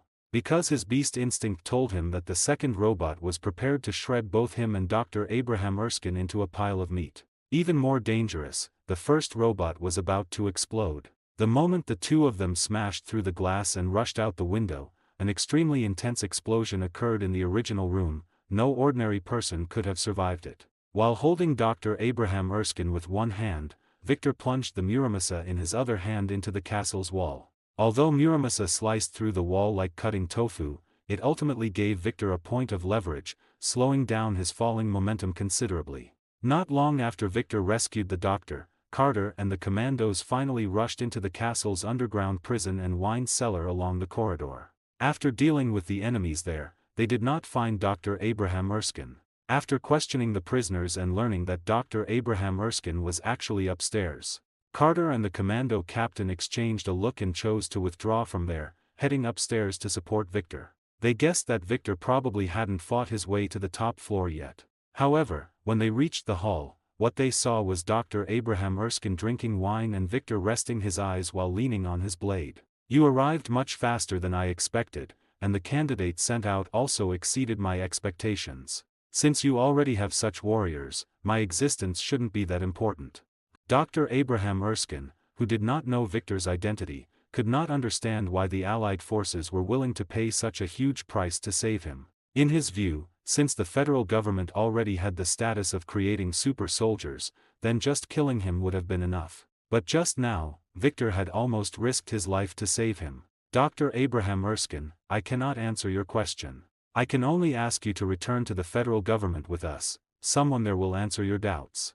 After Carter adopted a businesslike attitude, Dr. Abraham Erskine had no choice but to gulp down the fine wine from his hometown in his glass and then evacuate with the commandos. During this process, neither his gaze nor the gazes of the commandos ever left Victor's body. The doctor was curious about Victor's identity and origin, and wanted to know whether the super soldier created by his formula or Victor was superior. As for the commandos, they were purely astonished. They had actually heard many rumors about Victor before. But they initially thought it was just the federal government's boasting and exaggeration, even if the Frenchman gave him an unpleasant nickname. They also thought it was just the Frenchman's way of saving face, but clearly, Victor's performance today had redefined their understanding. As for the commando captain's mood, it was even more complex, because his rank was high enough for him to know some other things. For example, about their country's hero, Union Jack or something.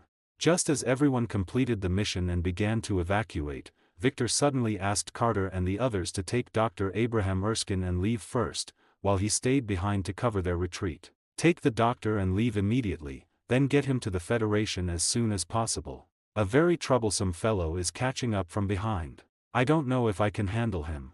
Carter and the others didn't have much doubt about what Victor said.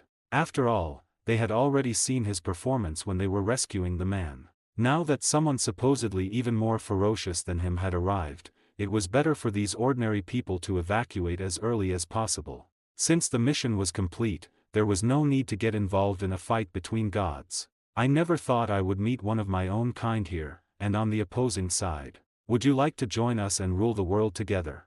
Sebastian Shaw, dressed in an NC military uniform, spoke as he looked at Victor standing in the middle of the road waiting for them. Of course, at this time, his identity was the NC scientist, Klaus Schmidt. Victor did not answer his question but instead drew the Muramasa in his hand. The moment he drew the blade, Shaw's subordinates also pulled out their weapons and began firing at Victor. Shaw watched as Victor easily slaughtered his soldiers and officers, and then issued the invitation once more. "You are very powerful. Join me, and we can build a world of our own. You should know that your abilities are powerless before me." To his surprise, Victor still didn't respond to his recruitment. Instead, he looked at him with a sympathetic gaze, making him feel like a monkey performing a show. Enraged, Shaw initiated the attack, while Victor did not counterattack, but instead continuously dodged Shaw's strikes. As a mutant, Shaw's ability was energy conversion. He could absorb all forms of energy and convert them into his own energy. All energy in motion, including electrical, kinetic, and thermal energy, would be absorbed by Shaw to enhance his strength, and he could also release the energy he absorbed. Therefore, Victor had specifically chosen this relatively open area to deal with Shaw. After all, his purpose was to stall for time so that Carter and the others could evacuate with the doctor. However, Shaw's next move left Victor dumbfounded. After several attacks on Victor were dodged, Shaw stopped. After all, he was just a scientist, and because his ability was so powerful, he had never learned professional combat skills. Therefore, facing Victor, who was proficient in various fighting techniques, it was normal for his attacks to miss. But that didn't mean he was completely out of options. After stopping his attack, he walked to the side of the road and chose a large tree with a diameter of half a meter. Then he began to hug the tree and frantically smash his head against the trunk. Just as Victor was wondering what he was doing, the large tree was actually snapped by his head. Oh, shit. Victor quickly realized that this guy was actually using this method to accumulate energy. In the original comics, this guy had also escaped from prison by banging his head against the wall to gain energy. Victor hadn't expected to encounter such a situation himself. Having absorbed enough energy, Shaw's strength and speed were both tremendously enhanced. This time, Victor was unable to dodge his attack and was sent flying by a punch from Shaw. Fortunately, such an attack was nothing to him with his self-healing ability. However, Shaw's continuous attacks still left Victor feeling overwhelmed. Every time he tried to counterattack, it only made the opponent's strength even greater. Victor finally realized that unless he could pour in enough energy all at once, or use some other method, this guy simply couldn't be killed. Fortunately, the time he had stalled was long enough. Taking advantage of another heavy punch from Shaw, and at the cost of 3 broken ribs, Victor successfully escaped the battlefield. As Shaw's roars gradually faded into the distance, Victor began to track the direction Carter and the others had evacuated. Although they had performed counter-tracking measures, they couldn't stop a special existence like Victor. It didn't take Victor much time to catch up with Carter and the others. Seeing Victor looking slightly disheveled but uninjured, the others tactfully didn't ask too many questions. In any case, as long as this guy returned safely, there wouldn't be any major problems on the Federation's side. Moreover, their goal for this trip had been achieved. Dr. Abraham Erskine was in their hands. As for the doctor's own opinion, it was currently being ignored. Once they reached the Federation, someone would surely get him to cooperate. After all, he was just a scientist, not a well-trained agent. Furthermore, as far as Victor knew, the doctor was an anti-war individual, otherwise, he wouldn't have chosen Captain America in the end. While Victor's side had successfully secured the doctor, Sebastian Shaw, who had lost his troops and failed to kill Victor, fell into a state of powerless rage. After failing to pursue Victor, he began to release the energy he had absorbed on a large scale, turning a large area of the forest into scorched earth and barren land. But this still couldn't change the outcome of his defeat. Moreover, having lost many men this time, he expected to be ridiculed and reprimanded by those Hydra fellows when he returned. At this thought, he fell into a rage again. He swore that the next time he encountered that guy, he would make him pay the price. He actually dared to refuse such a gift and left him in such a pathetic state. After crossing the French-German border, Victor and the others finally breathed a sigh of relief in the true sense. Subsequently, Carter and the others began to escort the doctor toward the coast. They would take a submarine there to leave France, and then the doctor would transfer to a warship via the Grating Empire to head to the Federation. As for Victor, he did not follow Carter and the others. Instead, he came to Paris alone. He wanted to take a good look around before this city fell. Facing the already started Second World War that the Federation was about to be drawn into, Victor felt immense pressure. Because this meant the beginning of everything. In the following decades, various powerful villains would emerge one after another, and Earth would encounter several world-ending crises. The era where problems could be solved with guns and shells like before was finally gone forever. The era of superheroes and supervillains had arrived. And, sabretooth Victor, as a villain who barely counted as more than cannon fodder in the original work and now a transmigrator, wanted to survive in such an era and even protect those around him. He needed more and stronger power, and he also needed people to assist him. After all, even a hero can't do everything alone. Someone as smart as Tony Stark or as powerful as Hulk still needed the Avengers. Victor did not stay in Paris for long. After wandering for just a few days, he left the city that was about to become a place of sorrow. Shortly after Victor left Paris, the Germans launched the operational plan they called Operation Sickle Cut. The Germans first used a massive number of bombers to carry out heavy strikes on airfields, railway hubs, troop concentrations, and cities across France, the Netherlands, Belgium, and Luxembourg. After the bombing ended, the German army launched a full-scale offensive on a front of over 300 kilometers between the North Sea and the Maginot Line. They first deployed an army group to launch a fierce assault on the Netherlands and Belgium. During this period, a large number of airborne troops were also deployed to carry out attacks on important bridges and fortress facilities within those countries. Under the pincer attack of the German army's powerful armored groups and rear airborne units, the Dutch and Belgian armies were thrown into chaos and then collapsed completely. The rapid German advance forced the Allied forces of Britain and France, originally stationed in northern France, to cross the Franco-Belgian border for urgent reinforcement. Additionally, the Germans formed another army group to launch a feint attack against the Maginot Line, the greatest pride of France.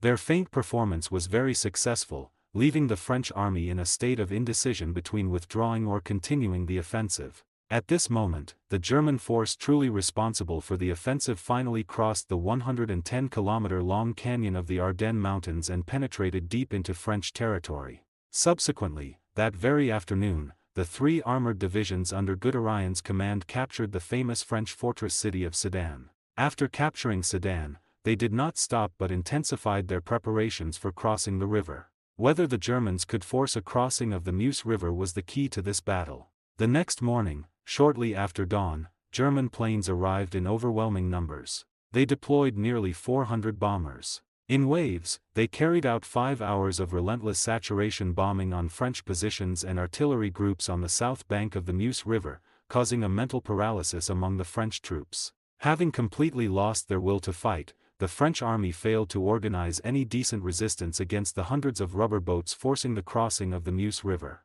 Just an hour and a half later, the German army gained a foothold on the south bank. Subsequently, German engineers began to set up pontoon bridges. 2.5 hours later, with the help of the pontoon bridges, the 1st German Armored Division crossed the Meuse River. Then, under the cover of tanks, the German army began to drive straight in. Once the French defensive line at the Meuse River was lost, the road to Paris and the English Channel was thrown wide open to the German army. The British and French forces fighting in Belgium also faced the danger of being outflanked, while the massive French army stationed at the Maginot Line was attacked from both front and back. Only then did the Allied forces of Britain and France realize the gravity of the situation. To save its army still on the European continent, the Great Empire immediately sent 10 more fighter squadrons to launch a counterattack alongside the British and French air forces stationed in France. In the afternoon, the Allied warplanes that reached the skies over the Meuse River engaged in the most intense dogfights with Nazi German fighters since the start of the war. Both sides committed over 500 aircraft, and the planes of both sides showcased their flying skills in the sky, chasing and entangling with one another. From time to time, planes were hit and caught fire, trailing black smoke as they fell. Although they did not gain an advantage in the contest with the German fighters, some Allied bombers still broke through the enemy's blockade and began bombing the pontoon bridges. However, the German army, equipped with various black technology weapons from HYDRA, quickly taught them the meaning of anti-aircraft warfare. The German anti-aircraft units, with extremely unscientific firepower, frantically slaughtered the British and French planes diving in at low altitudes. The dense ground-to-air fire network made the Allied planes attack like moths to a flame, flying in batch after batch only to be swallowed up. This massive ground-to-air melee continued until nightfall over the Meuse River, and the heavily damaged British and French planes retreated in dejection. Meanwhile, the German pontoon bridges remained mostly intact.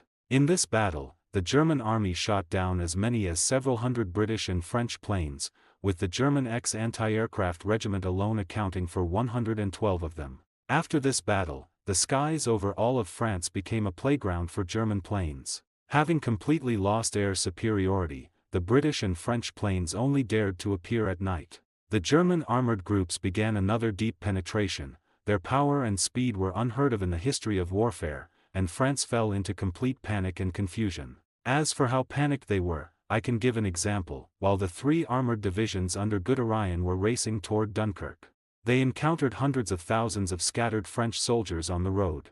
They were even too lazy to take them prisoner, instead using loudspeakers to shout at them, "We don't have time to take you prisoner. You just need to lay down your weapons and leave the road. Don't block the way, and we won't hurt you."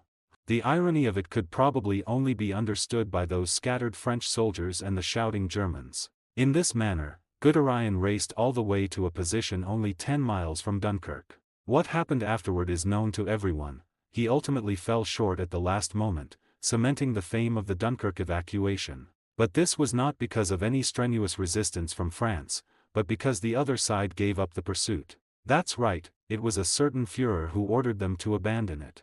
Although a very successful retreat was completed at Dunkirk, the remaining Allied forces of Britain and France could no longer escape. They were heavily surrounded by the German army and soon lost their will to resist, eventually beginning to surrender in batches. The German army didn't even have to spend a single soldier to successfully enter the undefended city, the capital of France, Paris. Subsequently, over 2 million French males entered concentration camps. In the days that followed, the vast majority of them became unintentional fathers.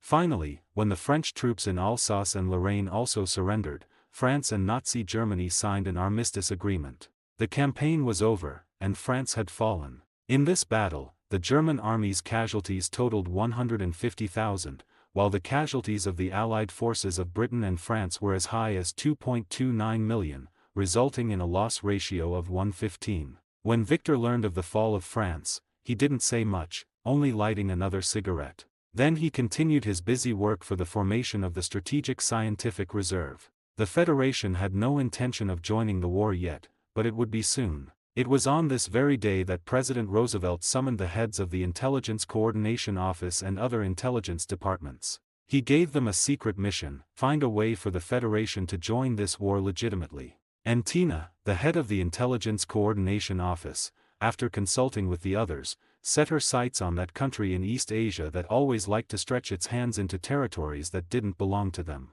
Under the planning of the Intelligence Coordination Office, the federal government first froze economic trade with Japan, most notably high-octane petroleum. Having lost their fuel, the Japanese army's planes became like grounded hens, while their naval vessels and armored vehicles all turned into shut-in homebodies. Japan, having lost its imported oil, was left with only 6 months to make a decision: either withdraw their troops, stop their expansion, and align with the federal government, or strike south into the federal government's sphere of influence and declare war on the Allied nations. In fact, the Japanese government itself was embroiled in great disputes over this, as going to war with the federal government was no joking matter. But in the end, only a very few people had the power to make the final call. The Intelligence Coordination Office ultimately chose Yamamoto Isoroku as their operative target. The reason for choosing Yamamoto was that during a spring exercise in March 1940, the future commander of the combined fleet,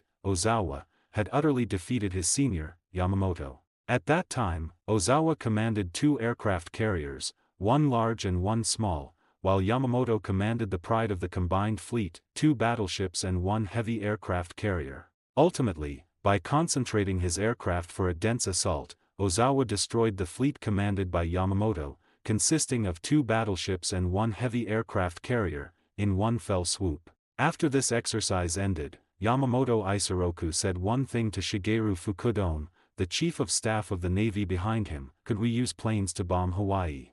This sentence was overheard by Mystique Raven, who was disguised as a guard at the time, and was eventually transmitted back to the Federal Intelligence Coordination Office. After a series of analyses, the Intelligence Coordination Office ultimately chose Yamamoto. Once the target was confirmed, the Intelligence Coordination Office began operating at full capacity to ensure he took command of the Japanese fleet. Of course, achieving all this was inseparable from Federal President Roosevelt giving them the green light behind the scenes, allowing them to fully mobilize the federal government's political and business resources. In this way, they took full advantage of the friction between the Japanese Navy and Army, allowing Mystique Raven to replace a low-ranking Japanese Army officer stationed in Tokyo. The interrogation of this Army officer did not go smoothly at first, and was ultimately completed by the returned Midnight Vampire, Nina. Through her hypnosis and telepathic abilities, she obtained the life history and data of this Japanese army officer named Jiro Kumagai.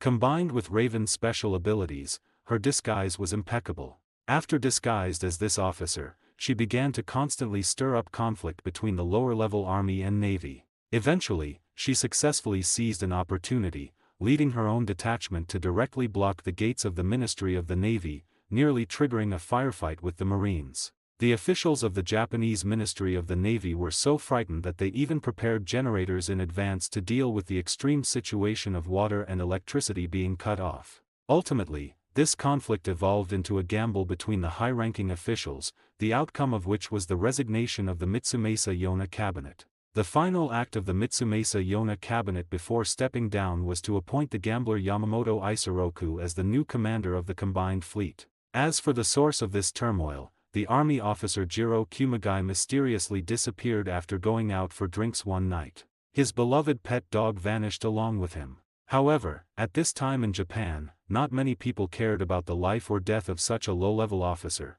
and those who sought revenge against him did not continue their pursuit after learning of his disappearance. Because now, the entire country was excited about joining the tripartite pact of Germany, Italy, and Japan, falling into a frenzy for joining the war. Right at this moment, a piece of intelligence from an unknown source was delivered to Yamamoto's desk. Andrew, the commander of the British Mediterranean Fleet, had used aircraft carriers to raid Taranto, sinking 3 Italian battleships in one stroke. After confirming the authenticity through his own intelligence channels, Yamamoto became even more determined in his plan. Under the constant guidance of those with hidden agendas, he formulated a plan full of his personal style. If this plan succeeded, Japan could strike a heavy blow to the U.S. military in the early stages of the war, winning at least 6 months of strategic advantage and forcing the United States to the negotiating table. Only Yamamoto could formulate such a gambler-style plan. Because he was a gambler himself, and one with superb skills.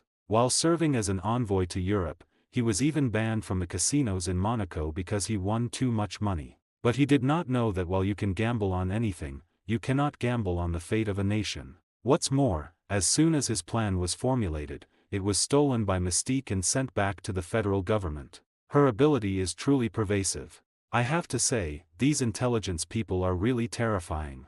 Despite making such a comment, Howard Stark didn't actually appear very surprised. On the contrary, he was quite looking forward to the coming war. After all, his Stark Industries was currently one of the largest arms suppliers to the federal government. As for Victor's Hershey Chocolate Company, it had secured the contract for the Federal Army's rations. After these two capitalists, who were making a fortune from the war, smiled at each other, they continued their work at hand. After Dr. Abraham Erskine was brought to the federal government, though helpless, he eventually had to accept reality and begin working for the federal government. Furthermore, the federal government promised him that his invention would be used to end the war, rather than becoming a tool of aggression. Of course, Victor only smiled when he heard such words. Probably only a nerd like Dr. Abraham Erskine would believe that.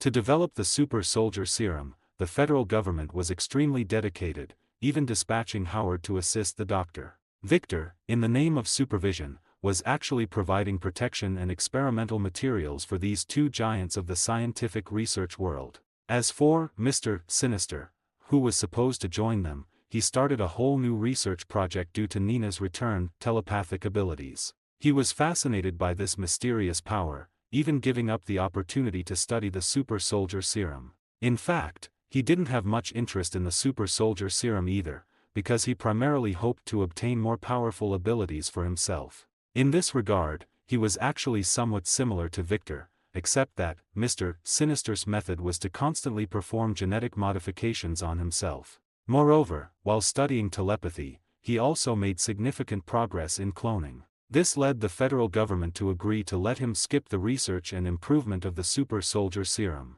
The federal high-level official's idea, after understanding what cloning was, Mr. Sinister creates a clone army, and then injects every clone with the super soldier serum. Perfect. Time can change a person, and Nathaniel Essex was no exception. He was originally just a radical genetics expert from London. Later, he and a friend invented the Hyde formula, which led to a series of disastrous events in London and Paris. In the end, Hyde died, and he was thrown into prison. Just when he thought he would rot in prison or face the gallows, the federal government took notice of his talent. Then Victor and Logan broke into the prison and got him out. For a long time after that, he served the federal government. During this process, he not only proved the correctness of his theories, but also achieved unprecedented success in this field, showing that he was indeed a rare genius. In the process, his inner thoughts also began to gradually change. Initially, he joined Victor's X division and began serving the federal government out of simple necessity and gratitude. Later, through his own research, he unlocked some of the secrets of the X gene. He then experimented on himself, gaining an incredibly long lifespan along with superhuman endurance, strength, and speed. It could be said that this lab-dwelling nerd might actually be the strongest in the entire division. However, he was not satisfied with this. He wanted more, so he continued his relentless study of genetics. During this time, he still fulfilled the various demands of the federal government. But these chores hindered his research progress, and his loyalty to the federal government gradually faded over time until it was completely gone. Because of this, the super soldier serum the federal government wanted was long in coming. He only threw them a few scraps when they pushed him too hard, just to keep the funding coming. Infinite experimental materials and funding were the most important reasons he stayed. However, with the arrival of Dr. Abraham Erskine, his funding began to decrease. A decrease in funding meant a slowdown in research progress, which was unbearable for him. Furthermore, the federal government required him to assist Dr. Erskine. To Essex, this was an insult. Although he knew the federal government's need for super soldiers, he still couldn't accept it. Thus, he eventually had to release one of his research projects, cloning. This was another extremely advanced concept and technology. Fortunately, the strategic value of this technology impressed the high-level officials of the federal government. His funding was restored and even increased. This feeling of being controlled and dominated by others gave birth to other ideas. But for now, he needed to continue lying low. Soon, however, he would have a way to strike out on his own. He had accidentally read an ancient Egyptian document that mentioned an elder god of Egypt. Based on the document's content, he speculated that this so-called ancient Egyptian god, Apocalypse, might be an extremely powerful mutant. If he could obtain his genes and incorporate them into his own genetic makeup, he would also gain power rivaling that of a god. For now, though, he still needed to use the power of the federal government. Besides, there were people within the government he wasn't confident he could defeat. Yo, doctor, what are you doing? My Luther has been misbehaving again lately. Do you have time to help me look after him for a few days and train him a bit? Meow.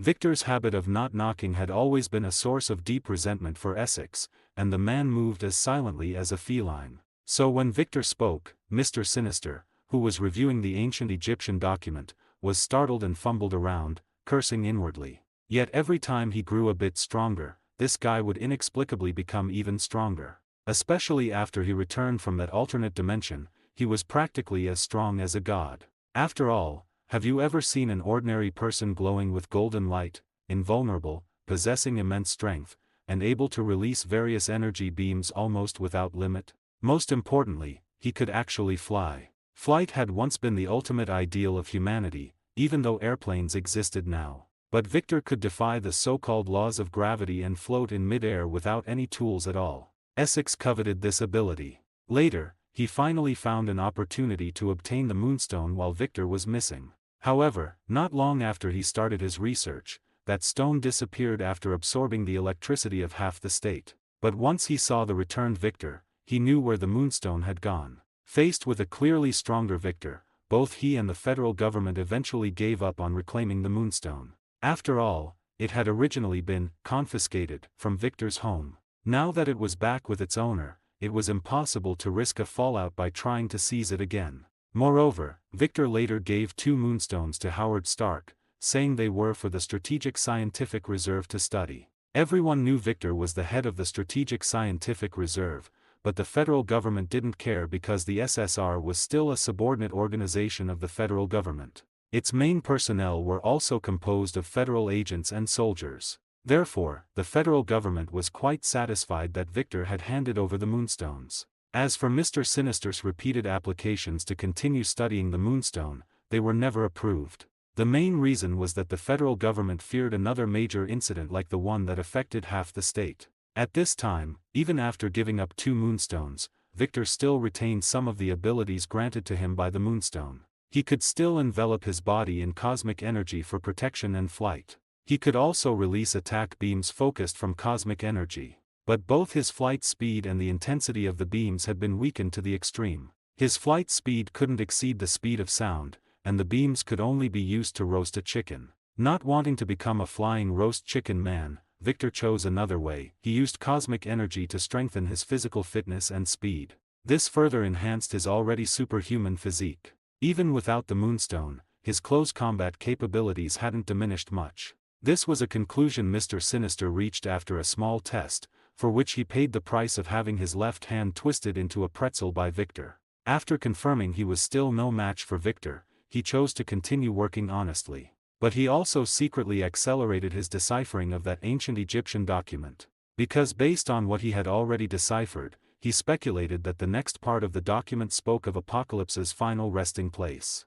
Shortly after Dr. Erskine was brought back to the Federation, Red Skull flew into a rage upon hearing the news. However, he had no better options at the moment and could only accelerate his pace in searching for the Tesseract. It must be said that this fellow was indeed a genius. Through his analysis of ancient myths and literature, he finally determined the location of the Tesseract's church. It was located in Tonsberg, within the borders of Norway. He quickly mobilized his army and launched an offensive against Norway. Of course, the excuse he gave Hitler was that he was seizing Norway's high-quality iron ore for the Great German Third Reich and bringing it under the Empire's protection. Under the organization and leadership of HYDRA, paratroopers from the German Luftwaffe airdropped into several important Norwegian ports with extreme speed. Meanwhile, the army advanced rapidly along the railway network centered on Oslo. With only the strength of the local Norwegian military, it was impossible to form any effective resistance. As a result, shortly after the German army launched its attack, led by undercover HYDRA agents, they occupied the Norwegian capital of Oslo as well as other important ports and airfields. However, with the fall of Tonsberg, Red Skull lost interest in further command.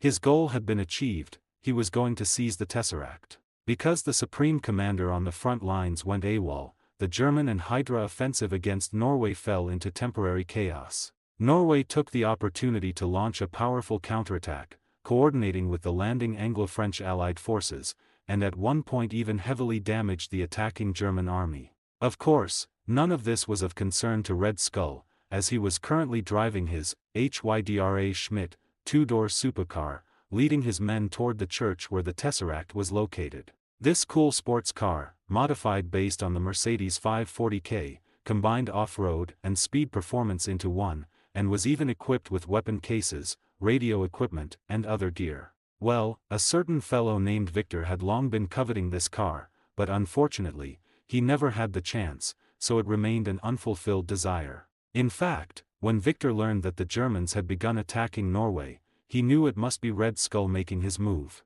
But considering that a certain Infinity Stone wasn't very friendly toward him, and was even a bit hostile, Victor ultimately gave up on the idea of going to Norway to stop Red Skull. In any case, the Tesseract would eventually fall into the hands of SHIELD anyway. All he needed to do now was find Steve Rogers. At this moment, Red Skull was in a state of extreme self-satisfaction. He had finally found the Tesseract he had dreamed of. While Hitler and his group of fools were still digging sand in the deserts of Africa, once he obtained the Tesseract, he could break free from Hitler's control and realize his own ambitions. As he was racing toward the location of the Tesseract, news came from the Hydra reconnaissance units responsible for scouting ahead that they were encountering fierce resistance. It turned out that while the berserkers from the Heavenly Palace had abandoned their mission, the people of Midgard had not. They still adhered to the ancient covenant, guarding the treasures and the resting place of their ancestors here. Furthermore, although the Asgardians had left, they had still left behind many weapons for these Earthlings who continued to stand guard here. Moreover, these Guardians knew how to keep up with the times. They were equipped with extremely advanced weaponry. As soon as Hydra stepped into their territory, they were met with frantic machine gun fire. The HYDRA scouts, carrying only light weapons, were caught off guard. Before they could even fight back, they were forced to leave behind a large number of corpses and temporarily retreat from the area. After learning about the situation here, Red Skull did not appear exasperated. On the contrary, the tighter the enemy's defense and the more intense their resistance, the more it proved he had found the right place. As for the losses of the reconnaissance unit, they were of no consequence. Hydra had as many of these cannon fodder troops as they needed. However, even cannon fodder was a valuable asset to Hydra and could not be wasted recklessly in pointless ways. Thus, Red Skull quickly ordered the nearby armored units to converge on his position. He intended to use the mechanical legion created by Dr. Zola to crush these ants who dared to resist the great Hydra. He would let them know the consequences of such defiance. Red Skull did not wait long before a powerful armored group arrived before him. At his command, they began to move toward the battlefield. My God! What on earth is that? Damn it, it looks like we're doomed this time. Born for honor. Die for honor. In this armored group, besides a series of classic German Panzer III and IV tanks, there were also Hydra specialties, twin-barreled heavy tanks and bipedal robots. These killing machines made of steel demonstrated their true power as soon as they engaged. The fortifications built by the Guardians were completely defenseless against their cannons and machine guns. Soon, the fortifications and defensive lines built by the Guardians were razed to the ground by these steel machines. Subsequently, Hydra infantry rushed forward, giving a quick end to those Guardians still groaning on the ground. After slaughtering the outer Guardian forces, the Hydra troops, led by Red Skull, began to advance toward the inner core area. Soon, the remaining Guardians were also subjected to Hydra's brutal sweep. Finally, when the Hydra contingent charged into the small town where the church was located, the locals could no longer mount any effective resistance. One of the surviving Guardians rushed into the church where the Tesseract was kept to tell their leader why the enemy had come. In fact, people had come here before, but at that time, this place was still guarded by a god. Although the god repelled the enemy, he was also heavily wounded and eventually left this place. From that time on, only these Midgardians remained, guarding this place for generations because of their ancestors' oaths. It was also from that time that the church, which mortals were originally not allowed to enter, was taken over by them. In fact, even they themselves did not know where the legendary treasure actually was. But that did not stop them from guarding it to the death. Shortly after that messenger entered the church, a Hydra shell struck the top of the building. Then, the church doors were smashed open by a massive steel combat vehicle. That unlucky messenger died a tragic death under the falling stones. It took me a long time to find this place, you should be commended. Now then, friends, help him up. Let him witness with us what the legendary Tesseract actually looks like. Under the direction of Red Skull, several Hydra soldiers walked toward the coffin in the center of the church. They then tried with all their might to push open the coffin lid. However, the lid didn't budge, and the leader of the Guardians smiled slightly upon seeing this. Seeing how incompetent his subordinates were, Red Skull felt an inexplicable embarrassment. But he was indeed a man without shame, his expression remained completely unchanged. He walked forward directly, told those useless men to step aside, and prepared to act himself. In fact, there was a reason why these soldiers couldn't push the coffin lid open. Although it contained a fake item, the force required to open the coffin was set according to the strength level of an Asgardian. Therefore, it would have been strange if a few ordinary Hydra soldiers could push it open. Since they couldn't, being embarrassed was only natural. Fortunately, Red Skull was there. After injecting the super soldier serum, his physical constitution had been greatly strengthened. Thus, after he reached the coffin lid, with just a little force, the previously immovable lid flew off. The leader of the Guardians, knowing what this implied, began looking at Red Skull with surprise and suspicion. After Red Skull took out the fake item from the coffin, he knew it was counterfeit without even needing to analyze it. Therefore, after fiddling with it for a moment, he smashed the fake to pieces, then smiled meaningfully at the leader of the Guardians. Although everyone in the world says it's just a myth, you and I both know that it is actually a science that humans cannot understand or achieve. Now, I will gain this power and change the world.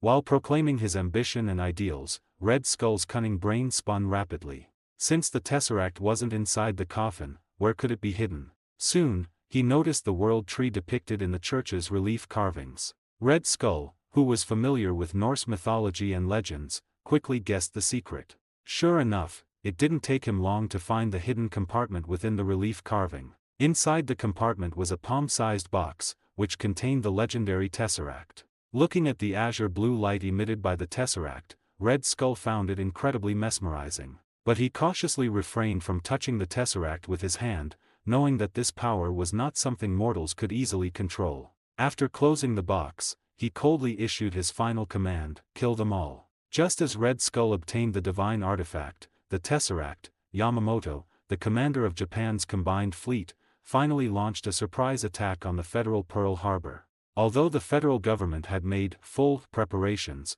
thousands of people still perished in the attack. President Luo Shifu finally got the result he wanted, igniting the fighting spirit of the entire federal populace while the aircraft carriers remained completely undamaged. The isolationism that had been prevalent in the Federation virtually vanished overnight. Everyone was roaring for blood for blood. After the attack concluded, the enraged Federation salvaged the sunken warships at an unimaginable speed and repaired them for service in a very short time. Furthermore, they underwent a series of modernizations through a factory belonging to someone named Howard. The blueprints, equipment, and materials required for these ship modifications had long been manufactured by Stark Industries factories. When the warships arrived, the workers found that everything was ready-made, they only needed to install them step by step. After this series of operations, the Federal Navy's actual loss during the Pearl Harbor incident amounted only to 4 antique ships so old they had bird nests in their smokestacks. However, the attack still provided Luo Shifu with the long-sought reason for war, and the Federation officially joined the conflict that would forge it into a new empire. This surprise attack by Japan also brought a series of repercussions. For example, large numbers of Japanese Americans were sent to concentration camps, and the impact even spread to other Asians for a time. It wasn't until the Tian Chao people and the Japanese fought fiercely in the concentration camps, triggering a riot, that the federal government realized they had arrested the wrong people. However, these were not Victor's main concerns. He was now wholeheartedly selecting candidates within the Federal Army for the Super Soldier Serum experiment. Although he knew that only one person would ultimately become Captain America, Steve Rogers. But the supporting roles shouldn't be too bad either, right? Well, actually, he resorted to this because he couldn't find Steve's whereabouts. At this time, Steve was using a fake identity to enlist in the military across various locations. In contrast, his good buddy, Bucky, was found by Victor not long after he enlisted. Victor had no intention of changing Bucky's fate. Instead, he continued focusing on the great task of finding Steve. This search continued until the opening of the World's Fair. Looking at the tickets Stark had sent him, Victor smiled helplessly. He then started his journey home, as he had promised Nina he would take her to broaden her horizons. Yes, after completing the missions related to Yamamoto, Raven and Nina both returned to the country. After Raven reported back to her teacher, Tina, the current head of the Intelligence Coordination Office, Nina went back to Victor's home. As for Werewolf Jack and Logan, they were still awaiting summons and serving as litter scoopers for Luther. Recently, however, the litter scooping duty fell to Frankenstein. Victor had used his connections to get this guy back home too. Anyway, in this age dominated by tanks, the battlefield wasn't short of a heavy weapon-wielding brute like him. Thus, the military readily released him. Consequently, Victor's home quickly gathered a large group of extraordinary individuals. These people were precisely the foundation he had prepared for the Howling Commandos. Now, all that was missing was Captain and his good buddy Bucky. As the saying goes, everything is ready except for the key ingredient. As for Raven, after meeting Tina, she was assigned a brand new mission. She was to travel to Winchester, New York State, to find a young boy named Charles Xavier. And she needed to find a way to become the person closest to him. Before going there, she first needed to visit Victor's home and have Nina help her establish a simple telepathic barrier. Because this boy named Charles also possessed the ability of telepathy, and his potential in this area was extremely powerful. However, when Raven arrived at Clyde Manor, she found that neither Victor nor Nina was home. At this moment, Nina was holding Tiger Cat, hand in hand with Victor, walking toward the Stark Industries exhibition booth. And Victor, in the crowd below the stage, saw a small blonde figure. Even though it was only a view of his back, Victor identified who that person was because he had seen the version of him from another world. In his memory, the Steve Rogers from Westworld was much taller and stronger than the poor little guy in front of him, especially after being injected with the serum, when he transformed into a perfect golden physique with an inverted triangle shape. But the current Steve, whose height didn't even reach Victor's chest, was simply a mini version of Steve Rogers. For some reason, looking at this petite and very green Steve, Victor actually found him a bit cute. Thinking of this, Victor suddenly shuddered and banished a certain indescribable thought from his mind. Just as Victor was having a headache over how to go up and strike up a conversation, Steve Rogers turned around and saw him, as if he had sensed his gaze. Bucky, noticing his friend's movement, also turned around at the same time. Following Steve's line of sight, he saw Victor dressed in a military uniform. For certain considerations, although Victor was wearing a military uniform, there were no rank insignia on it. However, this didn't stop the clever Bucky from concluding from his temperament that he was a soldier, and one with a high rank. Bucky immediately snapped to attention and gave Victor a salute. After Victor returned the salute, he flashed a smile. That smile looked like a big bad wolf encountering a little white rabbit. Bucky followed Victor's gaze and looked at his best friend, Steve Rogers. Just as Bucky began to worry if this officer had some special hobby and wanted to snatch his Steve away. After a brief communication and mutual introduction, Victor extended an invitation to Bucky and Steve. He asked them to accompany him to a certain place, which made Rogers overjoyed. "Since we were able to meet here, it can be considered a stroke of fate. How about it? Interested in accompanying me to the Federal Armed Forces Recruitment Office?" When Victor said this, Steve was crouching down trying to hand the popcorn chicken in his hand to Nina to eat. It seemed that after failing to pursue the young lady, he had started targeting the little girl. However, his painstaking efforts were ultimately in vain because Nina directly took the entire bag of popcorn chicken and fed it to the tiger cat. Aside from the tiger cat giving him a "you're not bad, kid" look, Nina didn't even spare him a second glance. On the contrary, Victor's words gave him a huge surprise, shaking off the sadness of being ignored by the cute little girl.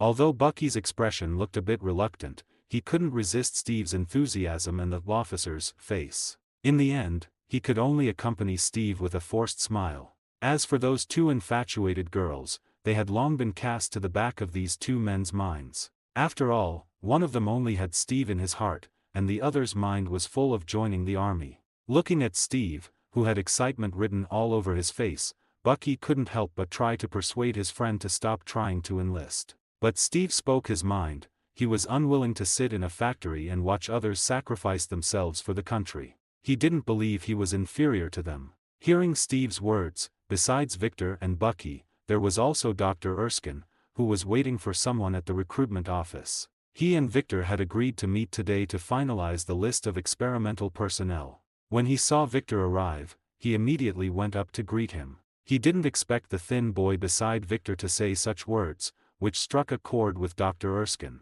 "Good evening, Dr. Erskine. This is Sergeant Bucky Barnes of the 107th Unit, and this is his friend, Steve Rogers." Although Dr. Erskine didn't understand why Victor had brought these two young men here, he still shook hands and greeted them warmly. "Steve hopes to join the Federal Army. I think we should give him a chance. Of course, whether he can pass will depend on his own efforts." When Victor said this, he gave Dr. Erskine a meaningful look. The doctor clearly understood Victor's intention. After a smile, Dr. Erskine led the overjoyed Steve to the physical examination. Victor stayed behind. He needed to reassure Bucky, who had worry written all over his face. "Even though I gave him a chance, he might not necessarily pass. Besides, even if he passes, he won't necessarily go to the battlefield." Looking at Victor's profound gaze, Bucky carefully pondered what the officer had said. Then he breathed a sigh of relief and chose to wait patiently with Victor. As for Dr. Erskine, after bringing Steve inside, he first sent him for the physical exam. As soon as Steve left, he used his authority to conduct an investigation on him. He didn't quite understand why Victor valued this thin young man so much. Although he was confident in his super soldier serum, he didn't understand why Victor was optimistic about Steve. But when his subordinates brought Steve's file over, he saw that this little guy was indeed no ordinary person. After all, not everyone has several birthplaces. After reading Steve's files, Dr. Erskine also began to take an interest in him. He had his subordinates bring Steve over and then handed the files in his hand to Steve. Looking at the somewhat flustered Steve, Dr. Erskine chuckled inwardly. He then chose to have a talk with him, and it was precisely this conversation that finally finalized the experimental candidate in his heart. Bucky, who had been waiting for Steve for a long time, actually turned down a dance with two beautiful girls. This made Victor see the boy in a new light, so he decided to help him out. It looks like they won't be out so soon. Interested in sparring a few rounds with me? Since you're about to head to the battlefield, how about I teach you a few life-saving tricks? Bucky was quite interested in the life-saving tricks Victor mentioned. Thus, he fell for the bait and went with him to the training ground behind the recruitment office to spar. By the time he walked out, his originally handsome face had swollen like a pig's head. As for what he learned, probably only he knew. He also finally learned Victor's identity. Though surprised by how young the other was, thinking about how he would be receiving training for the next few months, he didn't bother thinking about anything else. Victor was surprised by Bucky's talent. He was truly the man who could become the Winter Soldier in the future. In just a few hours of sparring, Victor felt this guy's potential. Therefore, using his rank, he pulled a few strings to push back the date Bucky would head to the front lines for a while. He wanted to teach this kid well. After all, he had already reserved a spot for him in the future Howling Commandos. Just as Victor began training Bucky Barnes, Dr. Zola finally completed the machine that Red Skull mentioned could extract energy from the Tesseract. They placed this machine inside a secret HYDRA base within the Alps to ensure the maximum safety of both the machine and the Tesseract. Meanwhile, Dr. Erskine finally discovered the flaw in the super soldier serum. After being injected into the human body, it required a massive amount of energy to strengthen the subject. The reason Red Skull ended up looking the way he did was due to the lack of this energy absorption step. Thus, Red Skull's enhancement was incomplete, and he even lost his own skin. Howard, drawing inspiration from the fact that Victor gained great power through the radiation effects of the Moonstone, created the Vita-Ray machine to activate Dr. Erskine's super soldier serum. However, before starting the experiment, they needed to do one more thing: select the most suitable candidate. Although Victor and Dr. Erskine had already internally decided on Steve, this couldn't be stated openly. Steve still had to go through some trials to rightfully become the experimental candidate. At this moment, Steve was in a complex mood mixed with excitement and nervousness. He was excited about successfully joining the army, yet nervous about the upcoming training and assessment. Although he had successfully joined the Federal Army, the doctor told him that if he failed the tests, he would still be discharged. Therefore, he was prepared to give everything. He had to complete the training and stand out in the tests. However, the subsequent training was even harder than he imagined, as the other candidates selected as reserves were all physically strong new recruits. From the federal government's perspective, the stronger the soldier, the stronger they would become after enhancement. If it weren't for Dr. Erskine's strong insistence on using new recruits for the experiment first to avoid losses in case of failure, the government would have loved to send their most elite and loyal soldiers for enhancement. Of course, the prerequisite was that the first super soldier serum enhancement experiment had to be successful. Otherwise, the federal government would be reluctant to send their elite soldiers as experimental subjects. Consequently, these selected recruits were the strongest and most excellent, and the training they underwent was the most rigorous. Among these tall and sturdy recruits, Steve looked as weak, pitiful, and helpless as a young girl. Yet, the will in his eyes was the most resolute, even as the others looked at him with contempt and ridicule. After the training began, this contempt and ridicule became increasingly obvious. But Steve seemed not to notice, persisting in his training even though his results were always last. He insisted on completing the daily training regardless of how exhausted or pained he was. One must remember he had asthma. Every day, he felt as if his lungs were burning. However, he still enjoyed it. Being able to join the army was one reason. Another reason was the arrival of a British agent, none other than Agent 13, Carter. Her arrival was like a shot of adrenaline for these recruits, making them incredibly excited. But she soon used her actions to tell these recruits that while a rose is beautiful, it has thorns. One recruit even paid the price with crushed testicles. Soon, Carter took over the training for Steve and the others. As for Victor, after finishing Bucky's training, he also arrived here. However, he did not participate in the training. Instead, wearing a military uniform without rank, he watched from a distance. Command of the scene was left to the Colonel and Dr. Erskine. He believed the doctor would handle everything. Steve's subsequent performance did not disappoint them either. he displayed extremely firm will and excellent adaptability. Now, only one final test remained: personal character. Just as shown in the movie, Steve dove onto a grenade. At the same time, Red Skull and Dr. Zola's energy extraction work finally completed the extraction of energy from the Tesseract. Subsequently, they used the extracted energy to create extremely advanced laser weapons. After testing the laser weapons, Red Skull made a very important decision. He sent someone to Berlin to invite an envoy to come and witness the new weapons he had developed. Meanwhile, at a Brooklyn antique shop somewhere in the Federation, the secret base of the SSR, an extremely important experiment was being prepared in an orderly fashion. However, Victor, who was supposed to arrive there, encountered no small amount of trouble. As soon as he stepped out the door in the morning, he was met with a fierce ambush. Indeed, Dr. Zola had prepared a special bomb for him, powered by the energy of the Tesseract. Carried by a HYDRA agent, the man rushed forward the moment he saw Victor and detonated the bomb. Although Victor's beast instinct issued a powerful warning, he only had time to run about 10 meters before the bomb exploded. At the moment of the explosion, the 2 moonstones originally stored in the SSR's secret warehouse suddenly emitted an extremely intense light. Then, the sealed boxes suddenly burst open. When the guards, alerted by the explosion, rushed in, they found that the 2 moonstones had vanished. On Victor's side, he was blasted into a wretched state. For a moment, he thought he would be turned into a puddle of liquid. But the suddenly appearing moonstones saved his life. After blocking the bomb's energy, they teleported him to the outskirts of the city. Although Victor successfully escaped danger, the moonstones had used a massive amount of energy to blink and teleport him. Even the cosmic energy within Victor's body had been drained dry. Nevertheless, Victor struggled to crawl up and used his healing factor to heal his injuries. It had to be said that Hydra's infiltration capabilities truly exceeded Victor's imagination. Moreover, the enemy really thought highly of him, giving him such a grand surprise. Victor didn't know that his residence in the city had been melted into a 50-meter-wide crater by that bomb.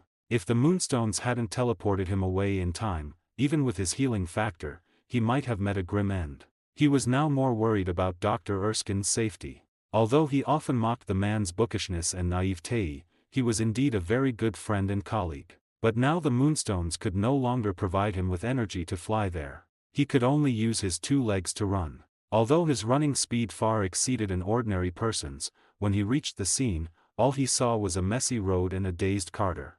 Steve Rogers ran barefoot down the street, yet he felt no pain at all, even when he stepped on broken glass. His mind was filled with the scene of Dr. Erskine falling before him, and the doctor's unspoken last words as he pointed to his heart before dying. Anger and guilt consumed Steve's heart. He had originally had the chance to save Dr. Erskine. But now, he could only catch that agent and find the mastermind behind him. At the thought of this, he accelerated once more. This street, familiar to him since birth, bore traces of his past fights in every corner, meaning he knew it like the back of his hand. Watching the taxi driven by the agent speed away, Steve, who had turned into another street, didn't even need to stop and think before turning and charging into a side alley. This alley was originally a shortcut to that area, but a wire fence had recently been added to separate the 2 sides. In his haste, Steve didn't have time to climb. He simply vaulted over the 3-meter-high wire fence like a hurdler. After clearing the fence, he soon reached the street where the taxi driven by the agent was. He could even see the car not far ahead of him. He continued to run, and soon his speed exceeded that of most cars on the road. These cars instead became obstacles in his pursuit of the enemy, so he chose to leap onto the roofs. He easily performed feats unimaginable to ordinary people, jumping and running across the roofs of the flowing traffic at extreme speed. With a loud thud from above, the fleeing HYDRA agent found that the roof of the taxi he was driving had caved in significantly. He had no choice but to speed up the taxi again, then swerved at the end of the road, crashing into the harbor by the roadside where his evacuation submarine was moored. Furthermore, he began to pull out a pistol and fire upward through the taxi roof, attempting to kill Steve. However, the bullets he fired were all dodged by Steve. Instead, because he was distracted by firing while driving, he ended up colliding with a small car that suddenly pulled out, resulting in a serious traffic accident. The taxi flipped and flew into mid-air, its door even falling to the ground, which was then picked up by the future Captain America to be used as his first shield. As for that HYDRA agent, he struggled to crawl out from the wreckage of the taxi. He then raised his pistol and fired at Steve while fleeing. Steve had to raise the car door shield in his hand to block the enemy's bullets. Seeing his bullets were ineffective, the HYDRA agent had no choice but to grab a young boy nearby as a hostage. Holding the hostage, the HYDRA agent continued to flee while Steve pursued relentlessly. Finally, driven almost to a dead end, the agent pointed his gun at the hostage in his arms. Here, Steve's difference from everyone else was manifest. Even while filled with anger, he still did not lose his reason. He chose to stand out to stop the HYDRA agent from harming the child. Seeing this man foolishly standing out, the HYDRA agent decisively chose to fire. Fortunately, the bullets in the gun had long since been squandered on the road, so in his desperation, he had a sudden idea. He threw the child into the water and turned to flee. As expected, Steve did not chase him directly but ran to where the child fell into the water, preparing to dive in to rescue him.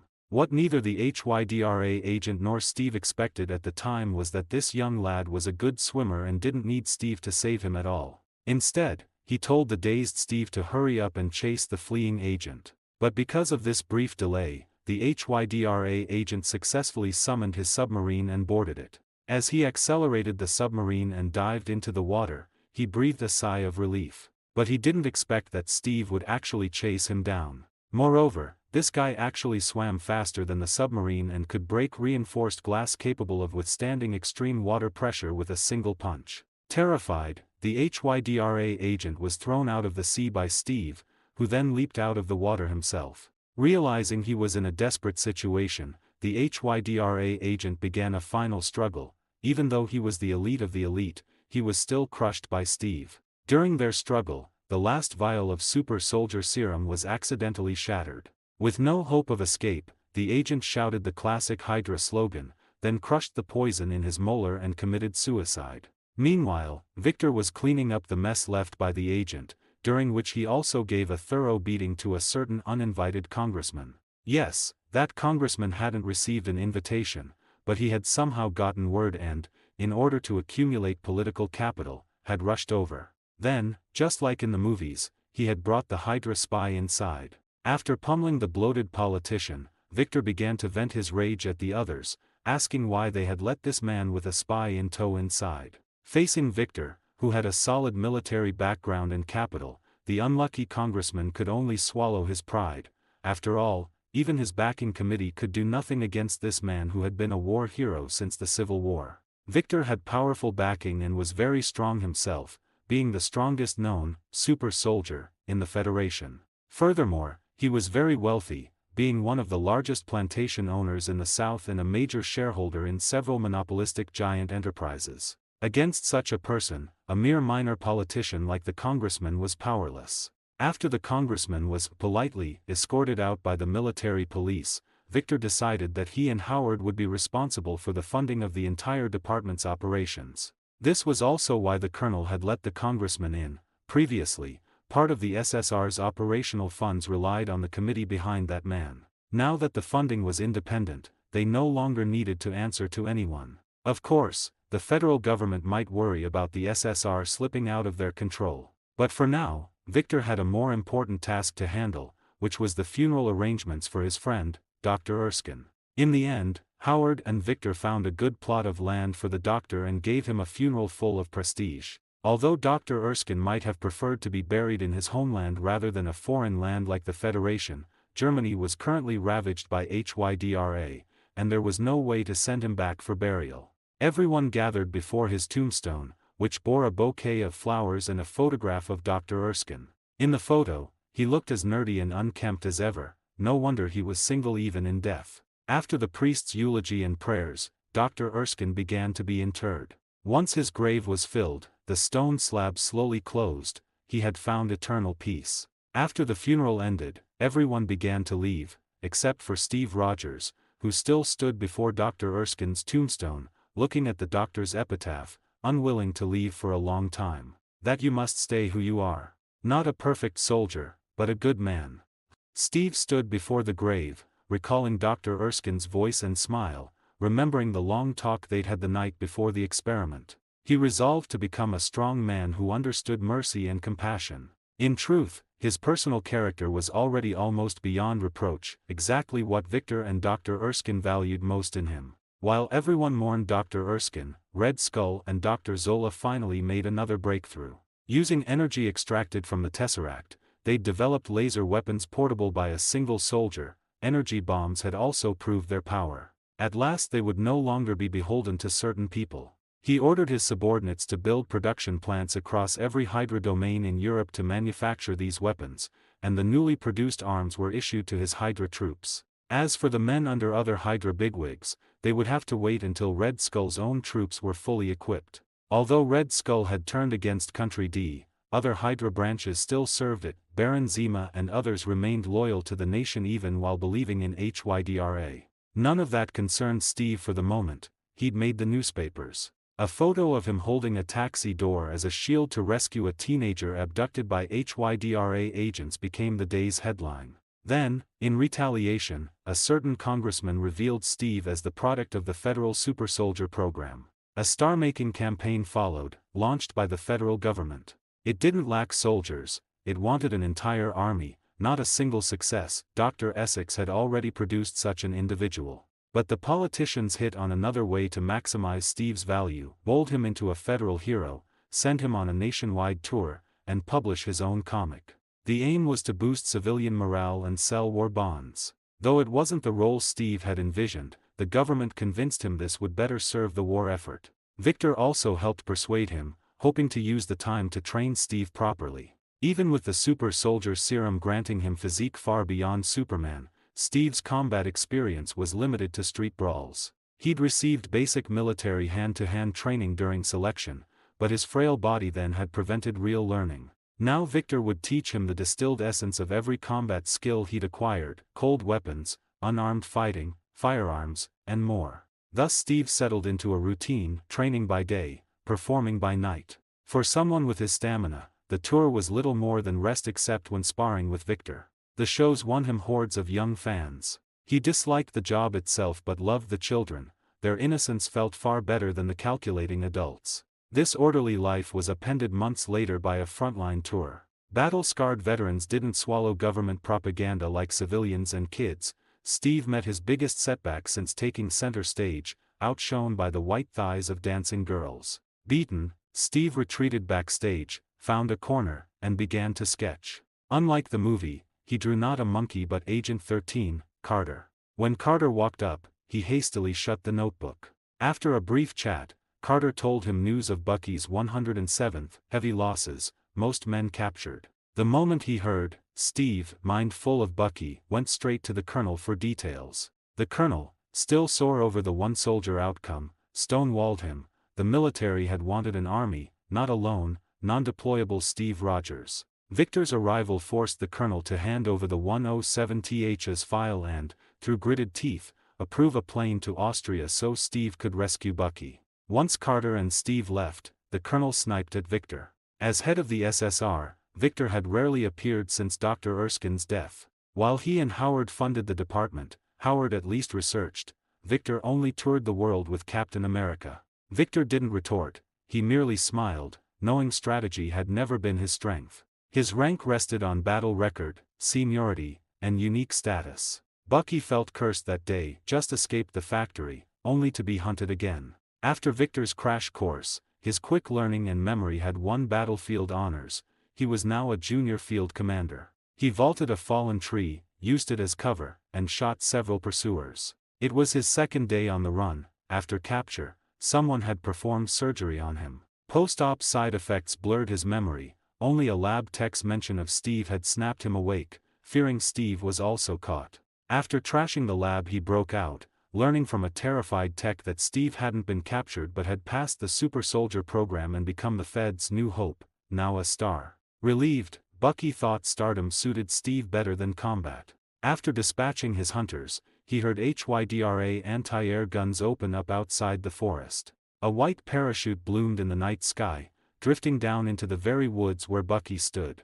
While Captain America braved Hydra's anti-aircraft fire to perform a daring aerial drop to save his best friend Bucky, Victor and Colonel Phillips returned to the SSR headquarters, a place he hadn't visited in a long time. As soon as Howard Stark saw Victor, he proudly showed off a circular shield like a child with a new toy. Looking at the familiar shape, although it hadn't been painted yet, Victor already guessed what it was.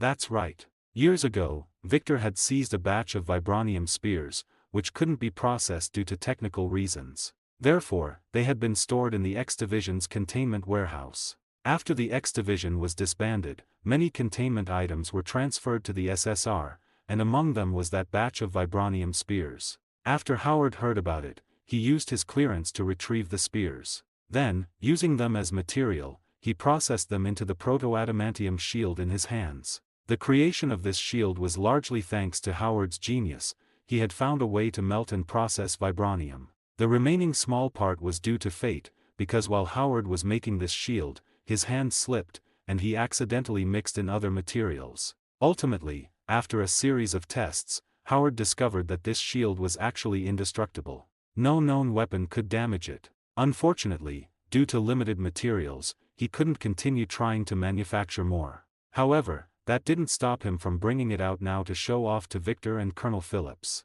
Colonel Phillips' expression left him very satisfied. As for Victor, his next move gave Howard a fright. Victor drew Muramasa and slashed it down onto the shield. As expected, it can't be cut. Not even a mark. I suppose it's worthy of being called proto-adamantium. Even Muramasa can't damage it in the slightest. The moment Victor drew his blade, Howard ducked his head behind the shield. As Muramasa struck the shield, a piercing screeching sound echoed in everyone's ears. Although sparks flew where Muramasa passed, it left no mark on the shield, nor did it even manage to knock Howard back. He simply slumped to the ground, mostly out of fear. He had once tested Muramasa's hardness and sharpness with Victor and knew the blade was practically indestructible and could cut through anything. It was precisely because he had seen Muramasa's capabilities that he wanted to forge an indestructible shield. Now it seemed his shield had bested Victor's Muramasa, and he was quite proud in his heart. However, he still held a grudge against Victor's behavior of drawing his blade at the drop of a hat. Although he knew Victor wouldn't hurt him, the shock was unavoidable. Seeing that both the shield and himself were unharmed, and given that Victor promised to forego this quarter's dividends, Howard decided not to hold it against this brute and changed the subject. I heard you let that new hope of the Federation run off to Austria to save people. Aren't you afraid that if he goes, he'll never come back? Hearing Howard's words, Colonel Phillips glanced at Victor, coughed, and didn't offer much explanation. Howard understood Colonel Phillips' meaning and quickly found a new topic. Since the two of them had returned just like that, who was going to pick up Steve? Upon hearing this, Colonel Phillips and Victor looked at each other and simultaneously revealed a strange smile. At that moment, Carter, who was waiting in the cold wind for Steve's return, suddenly felt a wave of inexplicable malice, making her shiver. On Steve's side, after a nerve-wracking experience, he finally landed safely without being turned into a sieve by Hydra's anti-aircraft weapons. Of course, a large part of the reason was that the HYDRA commander saw only one parachute and wanted to capture him alive. While the Hydra soldiers were approaching Steve's landing site, Bucky also noticed the parachute in the woods. Following the principle of rescuing an ally, he headed toward it as well. After Steve landed, he took the alloy shield off his back and began running toward the factory location marked on the map in his memory. However, he hadn't run far when he saw a familiar figure coming toward him. For a moment, he thought he was hallucinating. But soon, he confirmed that it was Bucky. The two of them had grown up together and were as close as brothers. He could recognize Bucky's silhouette even with his eyes closed. Just as he was about to greet Bucky, a dozen figures holding guns suddenly appeared behind Bucky. They were the Hydra soldiers responsible for the search. Steve had no choice but to accelerate and rush toward Bucky, raising the shield in his hand for defense as he charged. Bucky didn't have as good eyesight as Steve. At first, he only felt the falling ally's silhouette looked familiar, resembling Steve's appearance in the photographs. As Steve got closer with the shield raised, Bucky finally confirmed it was indeed his Steve. After undergoing that super soldier experiment, the kid had actually grown so tall and strong. But before he could speak, he was pinned down by Steve. Then, bullets fired by the Hydra soldiers swept over their heads like a torrential storm. After dodging the series of shots, Bucky and Steve both pulled out their weapons and began to fight back. The two of them covered each other with great tacit understanding, performing crossfire. Soon, the Hydra soldiers who had come to search and pursue were wiped out. After dealing with these troublesome Hydra soldiers, the two finally had the chance to catch up and talk heart to heart. Although Bucky had already escaped, once Steve learned that other prisoners were still being held in the factory, he decided to press on. He was going to save everyone. Bucky, for his part, expressed that since a fool like Steve was going, there was no way he wouldn't go too. And so, with Bucky leading the way, the two set off on the path to the factory to rescue the others. Inside the factory, the Red Skull was in a towering rage. Not only had the experimental soldier he'd finally finished modifying escaped, but the detachment sent to capture the pilot had also disappeared.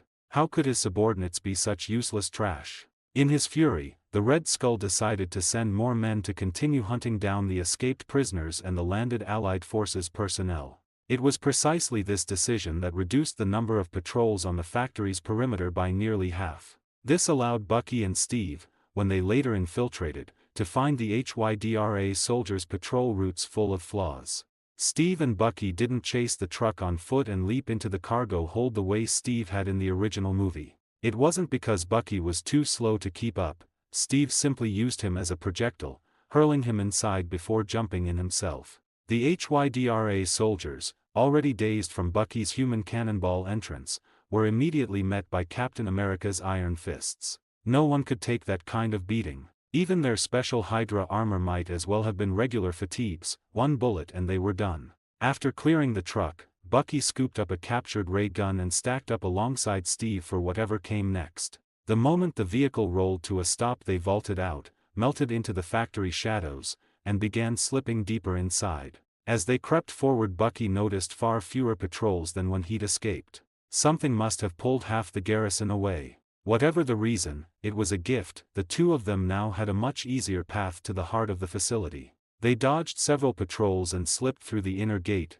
Bucky leading Steve from memory straight to the prisoner's pen. After silencing the nearby guards, Bucky burned a man-sized hole through the iron door with his salvaged ray gun. A black soldier shouted, "Scum, rise up," and the captives poured out, seizing weapons and turning on their captors. By the time Red Skull and Dr. Zola realized the plant had been breached, the alarm was already too late. The prisoners were trading fire with Hydra troops. Red Skull quickly spotted Captain America, just as in the film. Watching Steve carve through soldiers like melons, he knew exactly whose handiwork this was. So Dr. Erskine had left him one last insult from beyond the grave. Red Skull decided discretion was the better part of valor. No point fighting blind.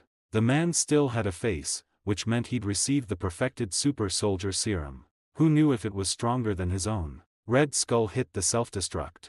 After ordering Dr. Zola to save his car, Red Skull took off alone in the rooftop helicopter and vanished. Steve and Bucky sprinted out moments before the base imploded.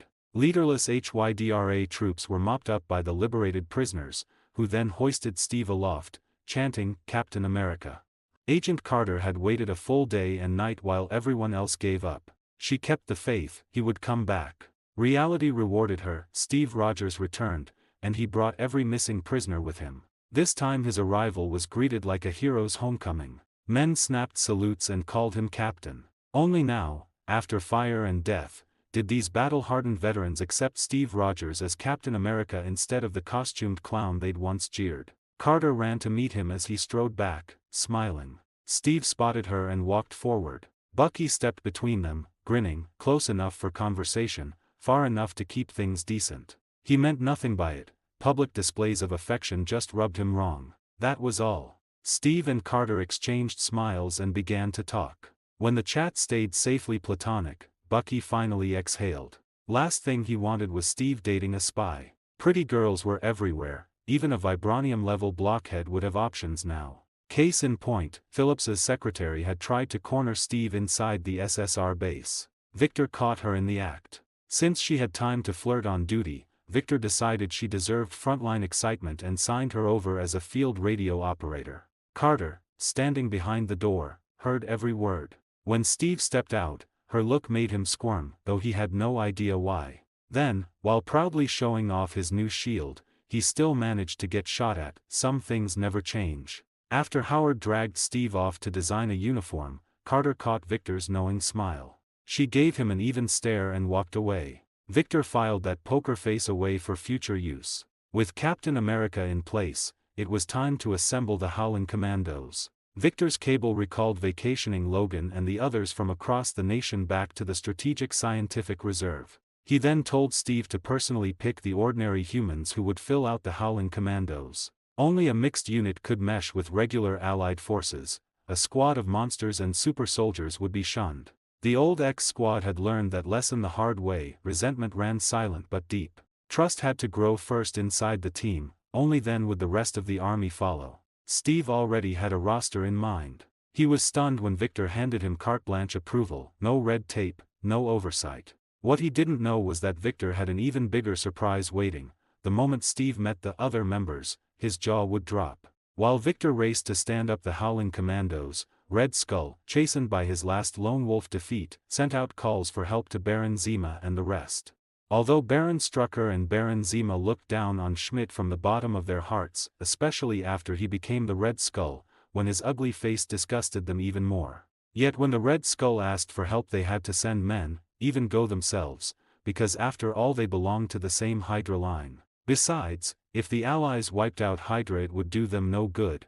What would be weakened was the very force resisting the federal government and the others, and the front was already looking grim. Just as the Red Skull gained reinforcements and prepared to rally, Captain America at last built a team of his own, the Howling Commandos. What made it interesting was that this unit contained both the cream of ordinary soldiers and legendary supernatural creatures. Captain America Steve served as the bridge between the two, commanding all. He looked like an ordinary man yet possessed superhuman power. The unit had two vice-captains, Steve's best buddy Bucky Barnes and the werewolf Jack. Bucky Barnes had held the highest rank among the other soldiers, so his appointment was only natural. Below Bucky came Dum Dum Dugan, whose trademark mustache made him look sexy and charismatic. He was equally expert in hand-to-hand combat, firearms, and every kind of tactical and strategic knowledge. In fact, the ordinary elite Steve gathered were the POWs he had rescued from a Hydra factory. The best of them became Captain America's teammates in the Howling Commandos. The federal government had sent those men to assault the factory in the first place because they were crack troops, so Captain America's selection was the pick of the pick. Every chosen teammate had a specialty: explosives, sniping, electronic communications, and so on. As for the supernatural members of the Howling Commandos, they were mostly things ordinary people could scarcely accept. The werewolf Jack and the midnight vampire Nina were comparatively acceptable. In human form they looked no different from anyone else. Frankenstein, as always, hid inside thick armor. No one could see his face or body, so at most people took him for a giant. Logan and Victor, originally planned for the unit, had to be dropped because of identity and seniority issues. Logan was also given a new mission to the Far East Theater to deal with the Hand Ninjas. The Hand Ninjas were training suicide attack soldiers on the Far East battlefield, posing a grave threat to federal forces, so Logan was transferred there to confront his old friends. Victor had been worried, since Logan had once been captured and controlled by the Hand, but the federal government also dispatched Agent Zero and others to assist him, so Victor raised no further objection.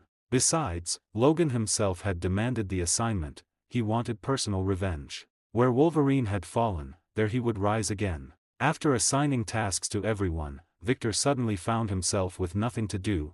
What he did best was charge onto a battlefield and kill. As for drawing up strategy and tactics, he had long since dumped that on Colonel Phillips, who had seen through Victor and was happy to be the workhorse. Colonel Phillips was already old. Whether he could advance before retirement, or even before the end of his life, depended entirely on how the SSR developed. That was the biggest difference between him and Victor. Victor was the classic man who had already made it. Even if he went home to live off his laurels he could eat for centuries. Victor understood Phillips' thinking perfectly, so he gave the green light in every respect, letting the SSR grow smoothly under the colonel's command. Would this lead to Victor being sidelined? Not at all. In both military and business circles he already had a web of connections. Coupled with his seniority and strength, the idea of sidelining him was impossible. Rather, he had voluntarily become a hands-off boss. If he wished, he could still have the final say in the SSR.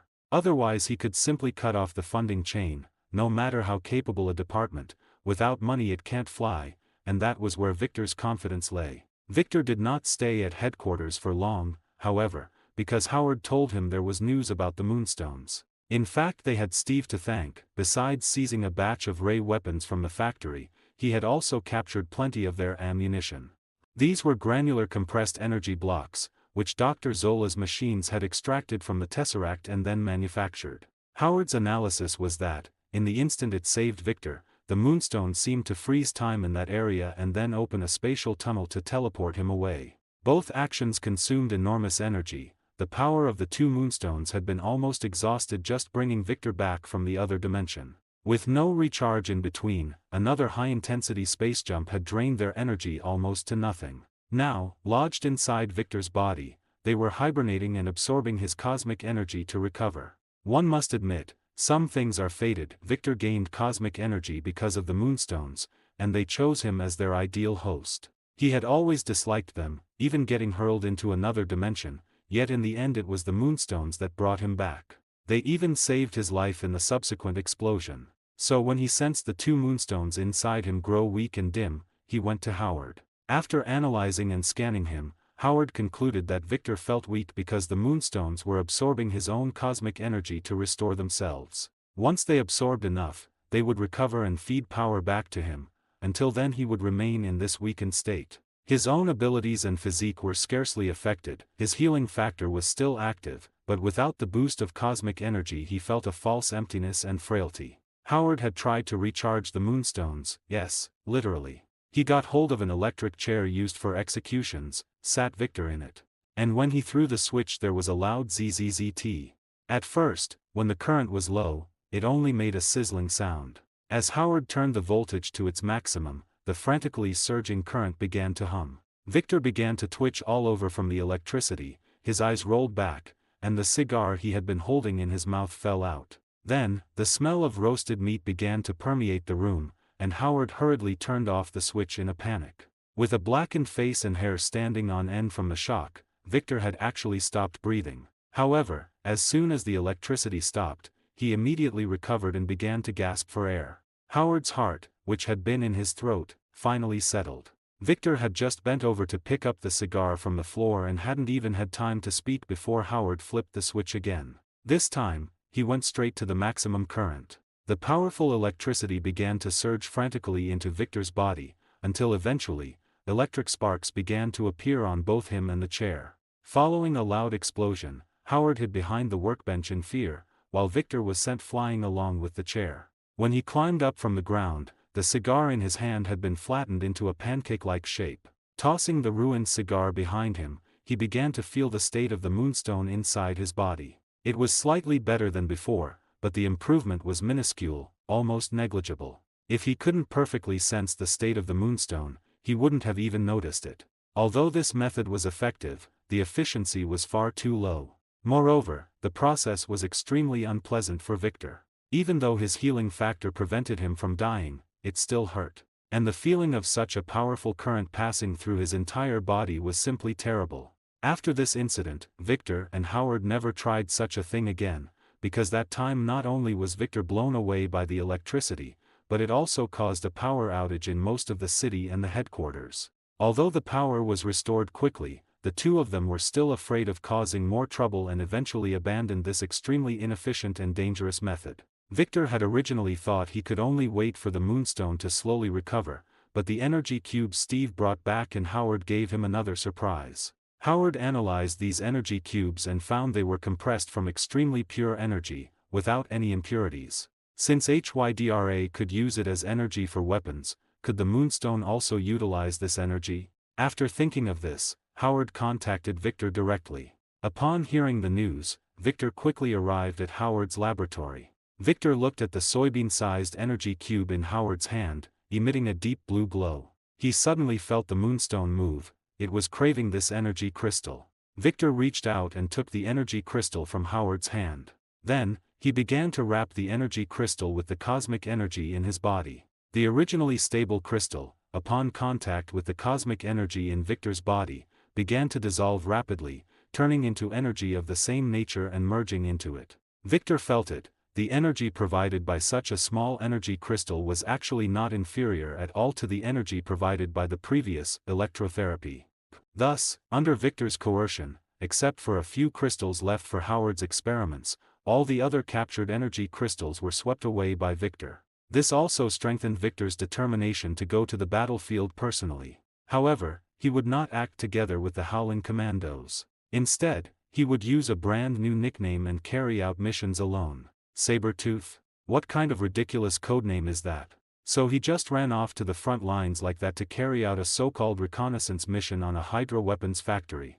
Colonel Phillips felt an immense headache regarding Victor's practice of making his own plans, applying for them himself, approving them himself, and finally acting on them himself. While Victor was indeed the top boss and the big financier, doing this was no different from dancing on the edge of a knife. If something happened to him, what would happen to the department's funding? Could Howard handle it alone? While Colonel Phillips was agonizing over this, Victor had already flown a plane himself to the airspace above a Hydra factory marked on the map. Since being raided from the air by Captain America Steve last time, Hydra had once again strengthened the anti-aircraft firepower around the factory and specifically arranged for people to be responsible for shooting down parachutes. However, they clearly hadn't encountered a wealthy guy like Victor, who charged straight down in a plane. Then, when he was about a dozen meters from the ground, he opened the cabin and jumped out, letting the plane crash directly into the HYDRA anti-aircraft artillery positions.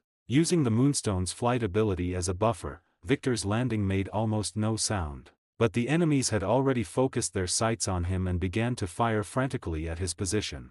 Victor ran to dodge the enemy bullets while wearing an excited smile. As expected, only the battlefield was the most suitable place for him. He loved this feeling. Simply dodging and passively taking hits was never Victor's style. After finding cover, Victor immediately pulled out a weapon he had just picked up and began to counterattack. After using the captured weapon to take out several guys with fierce firepower, Victor tossed the ray gun aside, drew Muramasa, and began to charge toward the interior of the factory. A large opening had already been smashed there by the plane Victor was piloting, and the subsequent explosion had expanded the gap to a point where it could not be filled in a short time. That was precisely the entry point Victor had chosen. Victor charged forward all the way, occasionally using Muramasa to parry blue rays, while basically ignoring all other gunpowder weapons. As for the Hydra soldiers, once Victor got close, they were either sliced in two or had their necks snapped to be used as shields. Soon, the morale and combat effectiveness of the heavily damaged Hydra perimeter troops collapsed, and everyone began to turn and scatter in flight. Without much effort, Victor reached the gap in the factory wall. As soon as he showed his head, he was met with concentrated fire from HYDRA ray guns. In almost an instant, the place where he had been was shot into a mess, making it impossible to look at directly. Fortunately, Victor's reaction speed far exceeded that of the Hydra soldiers. He had already run away before the opponents pulled their triggers. Because his speed was so fast, the ambushing Hydra soldiers couldn't find his trail for a moment. But by the time he was discovered, he had already charged in front of the ambushers and started a slaughter. He didn't use Muramasa to kill these Hydra soldiers because one slash would basically cut them into two sections, and then internal organs and such would spill everywhere. It was too messy. He preferred to use his bare hands to kill the opponents. It was simple, direct, and environmentally friendly. Just as Victor was humming a song while cleaning the factory, Hydra's defense forces finally sent out their trump card, heavy armored ray soldiers. The heavy armored beam soldiers sent by Hydra were a special type of heavy infantry unit that attacked with even more powerful energy beams. The energy source for these beams was stored in portable energy boxes equipped on their bodies. Furthermore, they were equipped with exoskeleton armor, which greatly enhanced their load-bearing capacity. Compared to ordinary small energy beam guns, the heavy armored beam soldiers were equipped with a larger caliber, more powerful beam cannon in each hand. Although the effect of hitting infantry was no different from ordinary beam guns, they possessed much stronger anti-armor capabilities and a faster rate of fire. As soon as they appeared, they began firing wildly at Victor. Facing the strafing fire of more than 10 such armored beam soldiers, Victor didn't even have the mind to draw his blade and block. He simply spread his legs and started running. As Victor ran, everything behind him was blown into fragments and ruins by the heavy armored beam soldiers' blanket fire. Noticing this, Victor began purposefully adjusting his escape route, using their attacks to cause even greater destruction to the area. But his purpose was soon seen through by the enemy commander, and the heavy armored beam soldiers stopped firing. Just when Victor thought he could catch his breath, a big fellow appeared. This was a vehicle combat unit designed and developed by Dr. Zola. It could be said that if sent to the front lines of the battlefield, it would become the largest and strongest ground combat vehicle in existence, with almost nothing able to stop it. Its size far exceeded the small tanks and armored vehicles of this era. It could even crush the midget tanks of certain countries. Corresponding to its massive size were its two ultra-large caliber beam cannons. This was a steel behemoth on land, its fury capable of devouring everything. But that did not include Victor, because this thing was too clumsy. Except for when it first appeared and caught Victor by surprise with a single shot, leaving him covered in dust and soot. After that, it simply couldn't lock onto Victor's figure, yet it didn't dare to fire randomly. Because the power was too great, if it hit its own people, there would be no need for rescue, not even dregs would remain. Without much effort, Victor used the terrain advantages like climbing ruins to successfully jump onto the top of this tank. He drew the Muramasa from his back end, like using a Swiss Army knife to open a tin can, cut a hole in the top of the tank, then jumped inside with a cold sneer. After a burst of intense fighting and screams, the tank actually moved again. However, this time, its muzzle was aimed at the position where the heavy beam infantry were located. With a loud roar, under the terrified eyes of the heavy armored infantry, the prototype number 138 sample vehicle operated by Victor launched an attack against them. While the heavy armor on their bodies gave them great load-bearing capacity and protection, it also limited their mobility. This made it nearly impossible for them to dodge Victor's bombardment. After dealing with the heavy armored beam soldiers, Victor used the Muramasa to cut open the energy core system inside the tank. Sure enough, he found quite a few energy blocks inside. After sweeping away all these energy sources, Victor pulled out the Muramasa again and wrecked the facilities inside the tank. Finally, he left behind a grenade with the pin pulled and jumped out. Following an explosion, a small spark and a puff of black smoke emerged from the hole Victor had cut with the Muramasa. Although the exterior of the tank looked mostly intact, the interior was completely finished.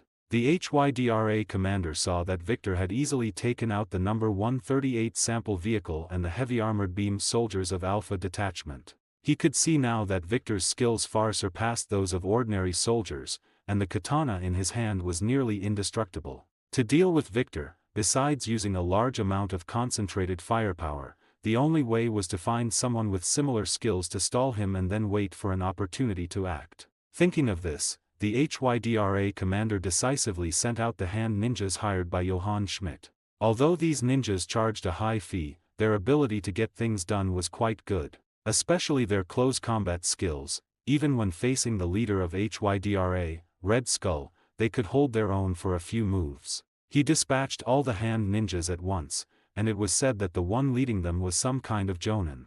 Although he didn't know what a jonin was, he figured they must have some skill. Otherwise, they wouldn't be so arrogant as to dare show attitude in front of HYDRA. Furthermore, he sent out all the remaining heavy armored beam infantry, ordering them to seize any opportunity to kill that damn intruder. If a suitable opportunity arose, it was also acceptable to kill those ninjas along with the intruder. Of course, the tracks had to be covered cleanly. But he soon realized there would be no such opportunity. Because the hand ninjas were being cut down by Victor like vegetables. They had just drawn their blades and rushed forward, and before they could even raise their swords to attack, they were cleaved through, both man and blade, by Victor's proactive strike. That jonin was indeed decent, withstanding 2 more strikes than the average ninja. The first strike shattered his weapon, and he managed to dodge Victor's slash with a roll. He then threw a handful of darts, which were parried by Victor. Before he could even stand up, he was pinned to the ground by the Muramasa.